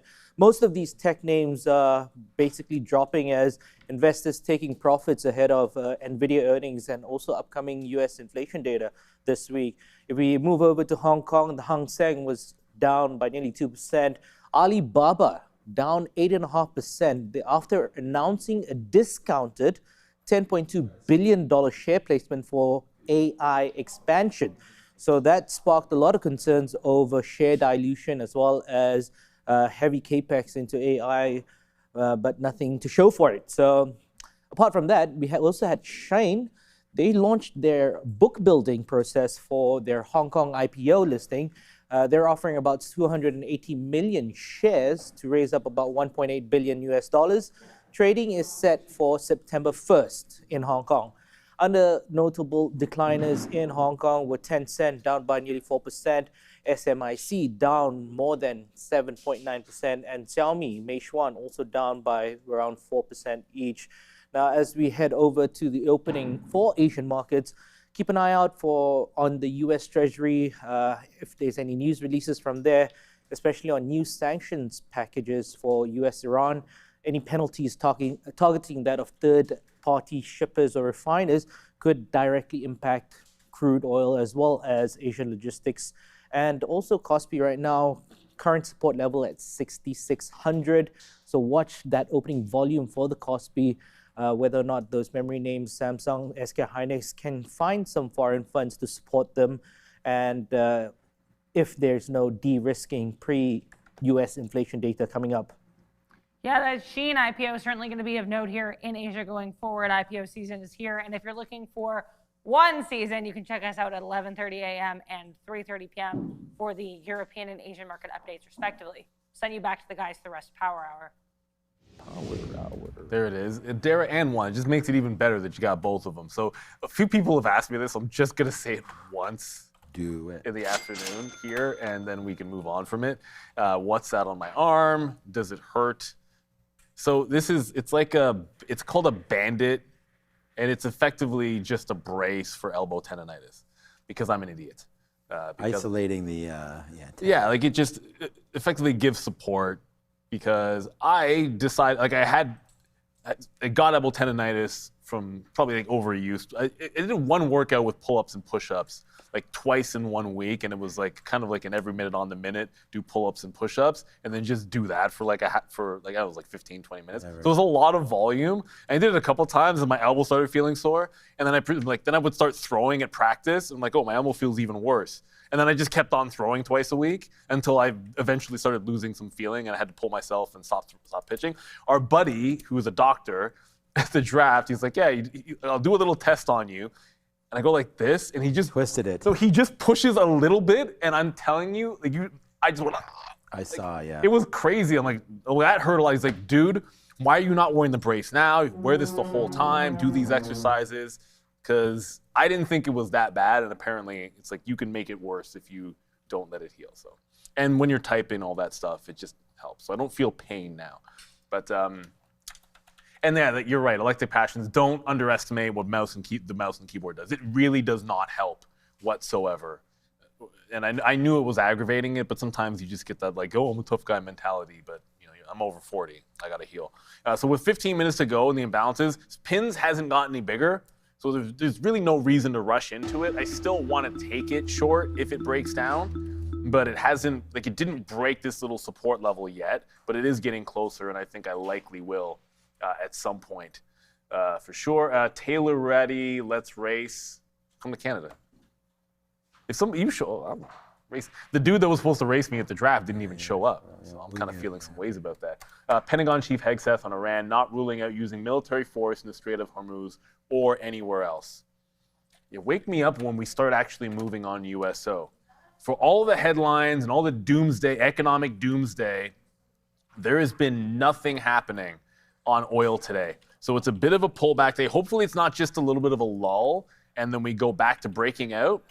But this feels like at least potentially like temporary top kind of deal with USO. I'd love to see us lose this 130. Like the more nothing happens, the more we can maybe drift back in to the lows, because this has absolutely been an upward trend. But I like the fact that it's quiet today. A quiet USO means we're not sitting there secretly worried about the headlines. We haven't had, I can't remember the last time we had an intraday headline that freaked us out about oil, to be honest. Easy peasy, anyone uses Sean style breakouts, Neil fading? Yeah, great question. But it comes, I think it comes more down to like what your execution strategy is, because like a fade can be a long too, because a fade is really just going into a level you're looking for the other direction. It just gets used as a short, but you could fade along, like if something is dropping and you want to fade the move, which would be buying off of the low or buying into the low. I think that works almost in any direction there. But thank you, John. 137, we've got to be at 5K now. Please tell me we've got them, because we want to just lock in the two. Oh, we're well above. It's not even close. We're 5,300. So that 6K goal, forget about that for a second. We've raised 5,300. Every 2,500 is another wig for another kid who's going through chemotherapy, right? So forget about 6K. We need to get now to 7,500, and then we need to get to 10,000. Like that's the number. I'm sure we'll figure out some matching to make sure we hit those targets. We thank everybody. Thank you, John, for your donation. Thank you, everybody who's donated. Yeah. Friday, live, we'll get the job done, and we'll make sure we do it properly so it can be donated. But it's a fabulous cause. We want to thank everybody for being so unbelievably generous, really. There's that marathon. We were actually talking about going short that, and it's actually just gave us everything we needed. We don't have it, but that was that trade that we had talked about there. Going short at 34.35 against, I think we were saying 45, that's 10 cents. So that's your 10 cents now.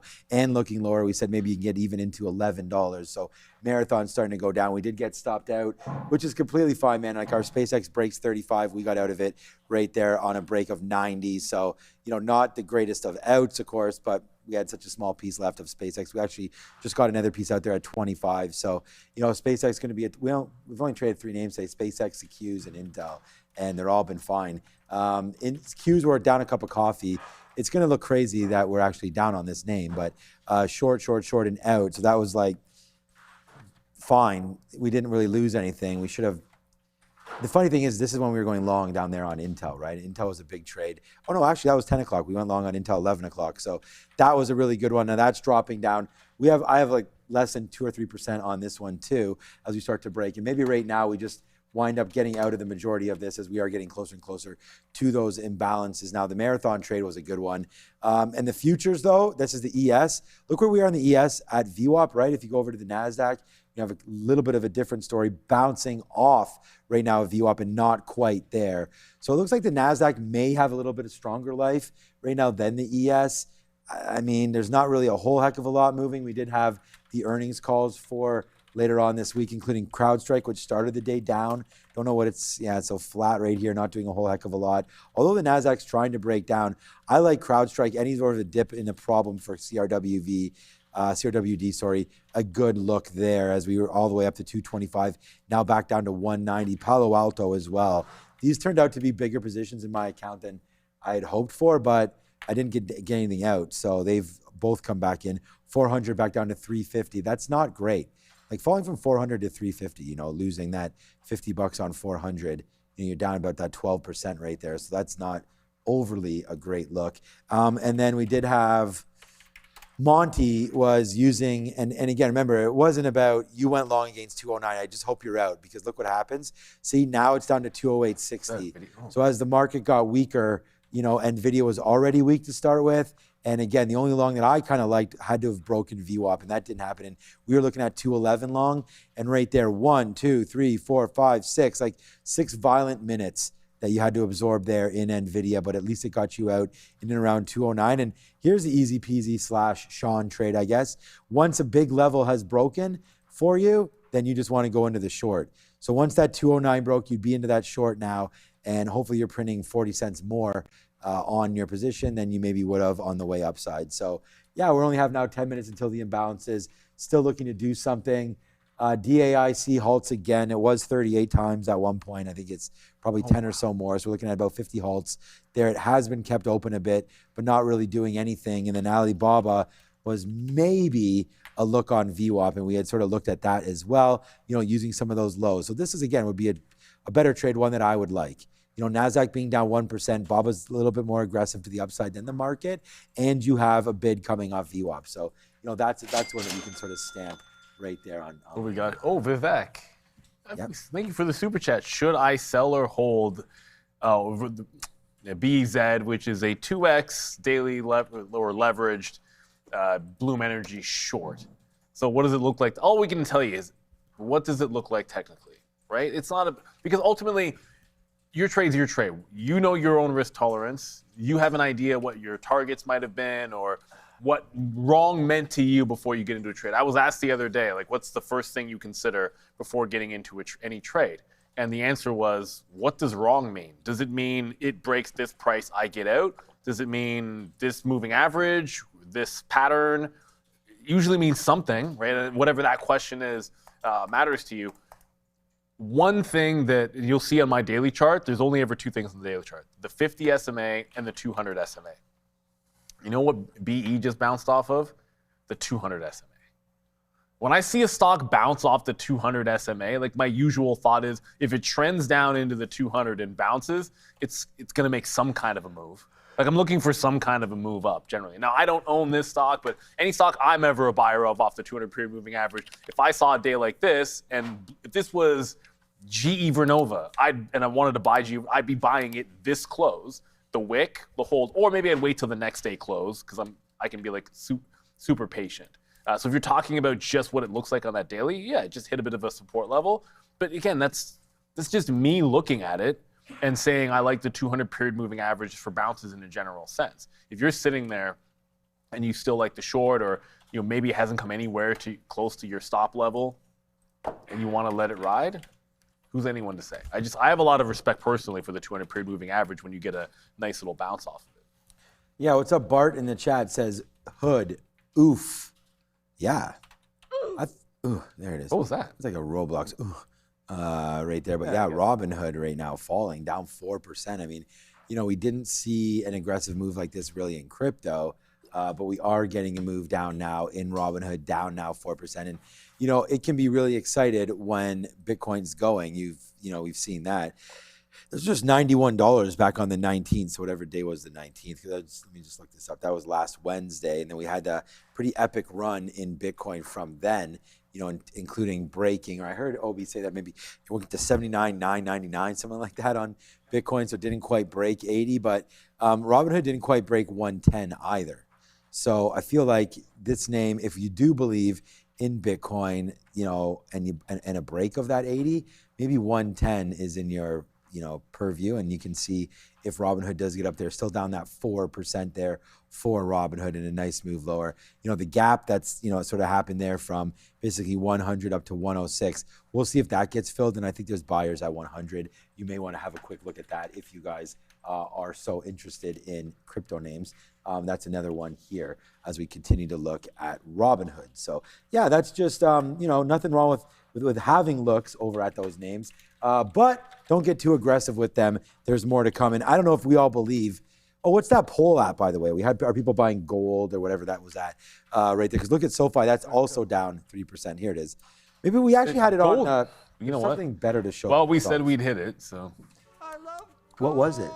34%? I can't even see There's it. 5 options and it's 35% gold. Like that's a pretty. Oh no, it's that's a raining out. strong victory. So 35% gold. Coming in at number 2 is the Qs at 22.5%. We got DRAM or memory at 18%. I should have just said memory. Cash at 15%, and Bitcoin dragging up the rear at 9%. So you know what? That could play both ways. It could just be too far too fast because it's just made a pretty massive run and you are right at that 80,000 level, or it could just be Bitcoin has sucked and nobody's liked it for a long time. I think either one of those are acceptable, but gold winning is not the most bullish thing for stocks. Let's go up to the desk with Sia. Let's take a look at crypto markets, shall we? Coin currently down 4%, but as of today, the company has marked the debut of its tokenized U.S. stocks on its base blockchain. So the rollout starts with some of the biggest names in the U.S. market. You have Apple, Nvidia, Meta, and Google. That is Alphabet, and the tokens are eligible to trade to investors outside of the United States. Now, the stock tokens are issued under the Abu Dhabi global market, that is ADGM regulation, where Coinbase had recently established its international tokenization hub. And the company has made a statement and said that more stocks will follow this initial batch. So with that, you have Coinbase that is down 4% on the day at the moment. And let's take a look at Bitcoin and its levels right now. You have Bitcoin that is up 1.3%, trading around the $78,800 region. Ethereum currently flat on the day, trading around the $2,400 region. You have Solana that is again flat on the day, but a bit towards the green, trading around the $96 region. And finally, XRP, that was the winner of the crypto names last week, is currently down 3%. We have some interesting ones, and thank you there, Sia. Someone's long whiskey and ammo. But and for those that are out there, next time we do a poll like this, I'm just gonna say money. I'll say like money markets instead of cash. I guess I tell you. No, like in my head, I'm like I immediately make that distinction. Cash was right, but it is what it is. Yeah, because I think the answer to the poll is people are more conservative right now. Exactly. 50% of the viewers put cash or gold, which is that's very conservative. Maybe just a function of where the market is. If ETH is not going to move and it's just going to be sitting here in this 10-cent range, then we'll just have to get out of it in this range. I don't think there will be an imbalance that matters on anything crypto related, but you absolutely never know. The Snapchat number is up to 2 million to sell. Pinterest is still the exact same 4.1 million sell over on Pinterest, the early look. So the imbalances are due in 3 minutes. Those are the two biggest ones. Merck's still there for a sell of a little bit of a sell. XLF, obviously. I just wanted to show people that I'm getting out of some Nvidia, because like that was a nice little buy side. Intel, yeah. We almost broke. So I have an offer at 60. Here it goes. So I have an offer at 60. Oh my God, I have another out there.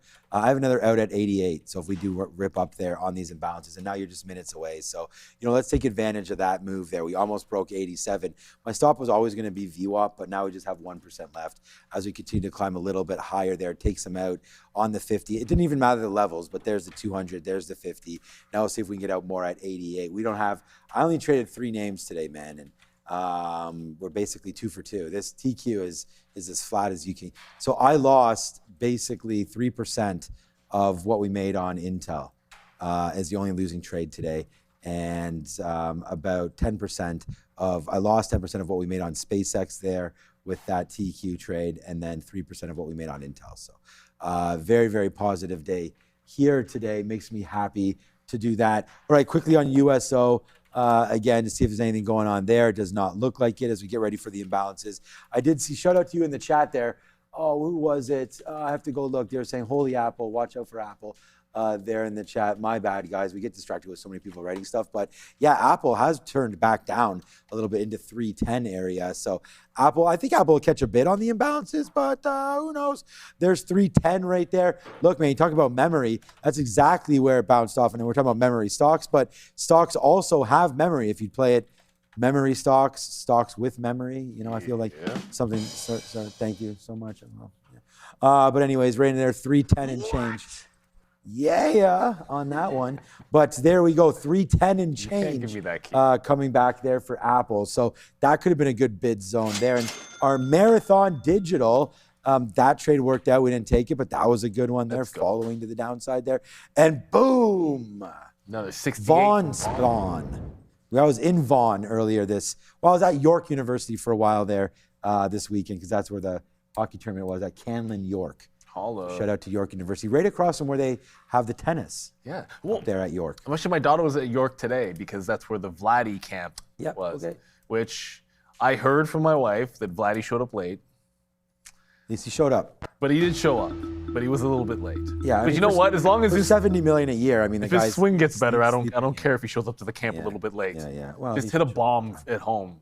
Yeah. Seriously. So. Imbalances are now out. Oh, that's Remax. Is that no? Anyways, doesn't matter. There's a big Remax. No, it's who's Remax is being deleted. REAX? No, but I think it's the other side. It's the other side of the deal. It's called the real brokerage. I think they're buying Remax. Anyways, it's only a $2 name. Pins came out as nothing. GPUS, 2 million. Nvidia. XLF is 1.2 buy. Nvidia's a small buy of 1.1 million. ETH is a buy. That's probably worth just getting out on the bid. As we see, it's got to be a pretty small one. 1.1 billion to buy is surprising because it's really just Nvidia on board. Doesn't feel like that. Doesn't feel like it should be that big. Like, where's another big name here? I'm not seeing one. Absolutely nothing. BMNR is a small buy. SMR is a buy, but there's no other big cap tech names. It's just an Nvidia. You know, but it's even negative for Nvidia because Nvidia is not going up on that news. It's actually going down. Yeah. So not a big enough buy for anybody to be like, we got to buy some Nvidia. I think Nvidia is going to get crushed on earnings. I still hold them. I'm not selling it all. I just don't know. And we had Michael Noss on today. He showed sort of the last couple. Maybe there was a slide. Maybe I go over to his Twitter or whatever. But just showing some of the negativity surrounding the name, especially after earnings. And most of their earnings, I mean, their last, we'll have some graphics. I'm sure Adair has some as well. But Nvidia has just been it's such an amazing stock over the last few quarters. It just really hasn't been able to catch a bid off of their earnings. Although, you know, we weren't too far away from all-time highs there on Nvidia just a week and a half ago when everything was all good. And now you're down 10% from there. It's amazing. Like, we used to look at stocks and be like, oh, well, this isn't bear territorial or whatever. Now stocks can go down 20% and it doesn't even feel It doesn't really phase you. Like, if Nvidia tomorrow was at $200, I'd be like, oh yeah, it's $200. But you know, that is down from its highs of 240. You know, so that's down $40 on 240. So you're down quite a nice percentage spot there. So it does kind of suck to get stuck up top. Be patient and wait for these earnings to come through. I still think a little sneaky play, and I just think Broadcom is kind of thinking about it, right? I mean, it's at these levels. If Nvidia does turn out to be okay, I think Broadcom does have some nice upside to this name as well. There's a little bit more sort of oomph in Broadcom, I feel like, than Nvidia. I think like the chance of seeing a Broadcom up 8, 9, 10% one day is maybe better than Nvidia, but again, both trillion-dollar names and still making amazing moves, but have been hit recently. Apple not bouncing nicely off 310 as well. Amazon, yeah, what are the strong names today? Black Mamba says Amazon and Meta.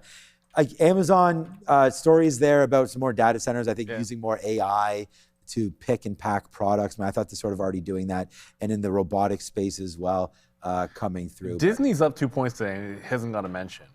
JP Morgan's up a point. Like, those are, JP Morgan being up 1% in this market is probably not surprising anybody, but I would say Disney, the run Disney had at the open, arguably the most surprising thing that I saw today. Because don't look now, but Disney doesn't suck at this moment. Disney has been, like, it's been on a run. And I feel like this is the, okay, is this the chance to get out of the way of the mouse? It gets back over 100. Is the mouse out of the house finally? I think it's still in there, though. I think it's got to break. Oh my God. I saw the biggest rat on my walk. I'm coming from the subway. I saw. How big? Let's see with your hands. So it was, I don't know, like the size of the keyboard? So like, no, here. So like this. It was this. And it was, the craziest thing was there was a woman walking sort of toward the subway, and I'm going the other direction. So it was coming in my direction. I see her jump and freak out. I'm like, what's she freaking out? And then I see it go past. I'm like, oh, that's why you were freaking out. That was a big-ass rat, Well, man. you just said it was about a foot long. I've without never the tail. seen. Well, I didn't see. I just saw the body. It's the biggest rat I've ever seen in my whole life, dude. It was crazy. That's a big one. Crazy. And if you had to notice the tail. She freaked out. It's one of those, if you could see the look on the face, that was the most genuine shock I've seen in a very long time on anybody. Okay. How did I even get to rats? Because we're talking about Disney and the mouse. The mouse in the house. But Disney's and I having said, a is good the run. mouse out of the house yet? Yeah, maybe. Okay, what's up to someone there? Cooking with a pro-healthy life. I think that's very important. I want to say shout out to you there in the chat. What about SpaceX? Yeah, what about it, man? I mean, it's been a good stock today. You know, another day we're going to be positive quite nicely there. We actually hit our daily goal alone on SpaceX today. But yeah, that was a good stock. Going short, you know, we got stopped out at 38 on the first break. We gave it a heartbeat. It gave us a top there, and then we just went whap to the downside there. You traded this one live for you guys. We actually have the high of the day on SpaceX and the low of the day in our account, and you know, both traded quite nicely there. Okay, there goes breaking down on Intel, so we'll get out there at 93s as it does break down. And I wasn't just going to wait for it to fail through the break of VWAP there, so we'll just wait and get it out, as that one's been quite a nice play there as well on Intel. But other than that, man, not much. Nvidia might have flipped up here. Did it flip up there at the end of the day? Yeah, it's catching a bid. Well, no, Nvidia was. It was a buy. Yeah, so. Yeah, okay. So okay. This Reax is still doing something, but upside there. Ethereum, XLF. Yeah, there's Intel with a sell, so you know that probably started that sort of going. We had 1% left, so we're out of Intel there as well. But yeah, join us tomorrow. We already looked at the earnings. There's not much tonight. No, it's Wednesday. It gets like Box and all that. I think there was a few other names that we're looking at tonight or tomorrow night. But it's some software. Tomorrow night is where I just heard Adair say tomorrow. Box, Intuit, Zoom. That's Zoom, it. Those that's three. the one. Right. Box, Intuit, and Zoom. So those are all coming through tomorrow night, and just join us on Wednesday. We'll stay late for you guys till about 4:30, and we'll. Wednesday's the party.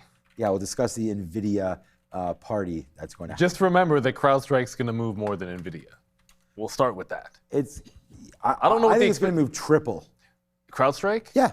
Well, Nvidia moves I don't know 3%. CrowdStrike moves 10. I think that's very viable. CrowdStrike's double digits. Do you have the implied move already on Nvidia? But Nvidia's implied move's probably what, 5? I can have it, but it's probably not going to be correct because they changed so much. No. Just roughly. I think it'll be ballpark. Yeah, I'm not sure. Yeah, I'll check. Okay. Yeah, I think 5.5. Take your time. You're going 5.5. What's I'm your going guess, Sean? under. Under? 4.5. 4.5. And I'll say 2.5.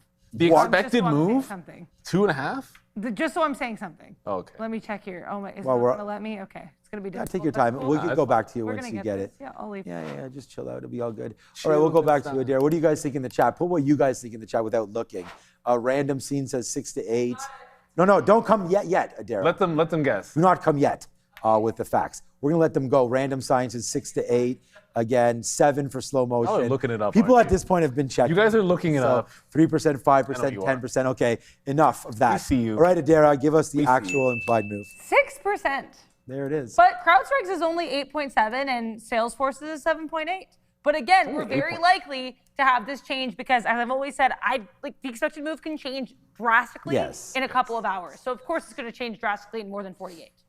Well, I'm taking the over on CrowdStrike then. I don't think it's 8.7. I'll take the over on CrowdStrike. Oh, I think CrowdStrike will move that for sure, and that means that. I was thinking 11. That means 12 that one's not going to move. Whatever the general census is, seems to be the opposite. But so, ooh, okay. Adair wants the under. See what I'm saying? What fun bet can we have, Adair?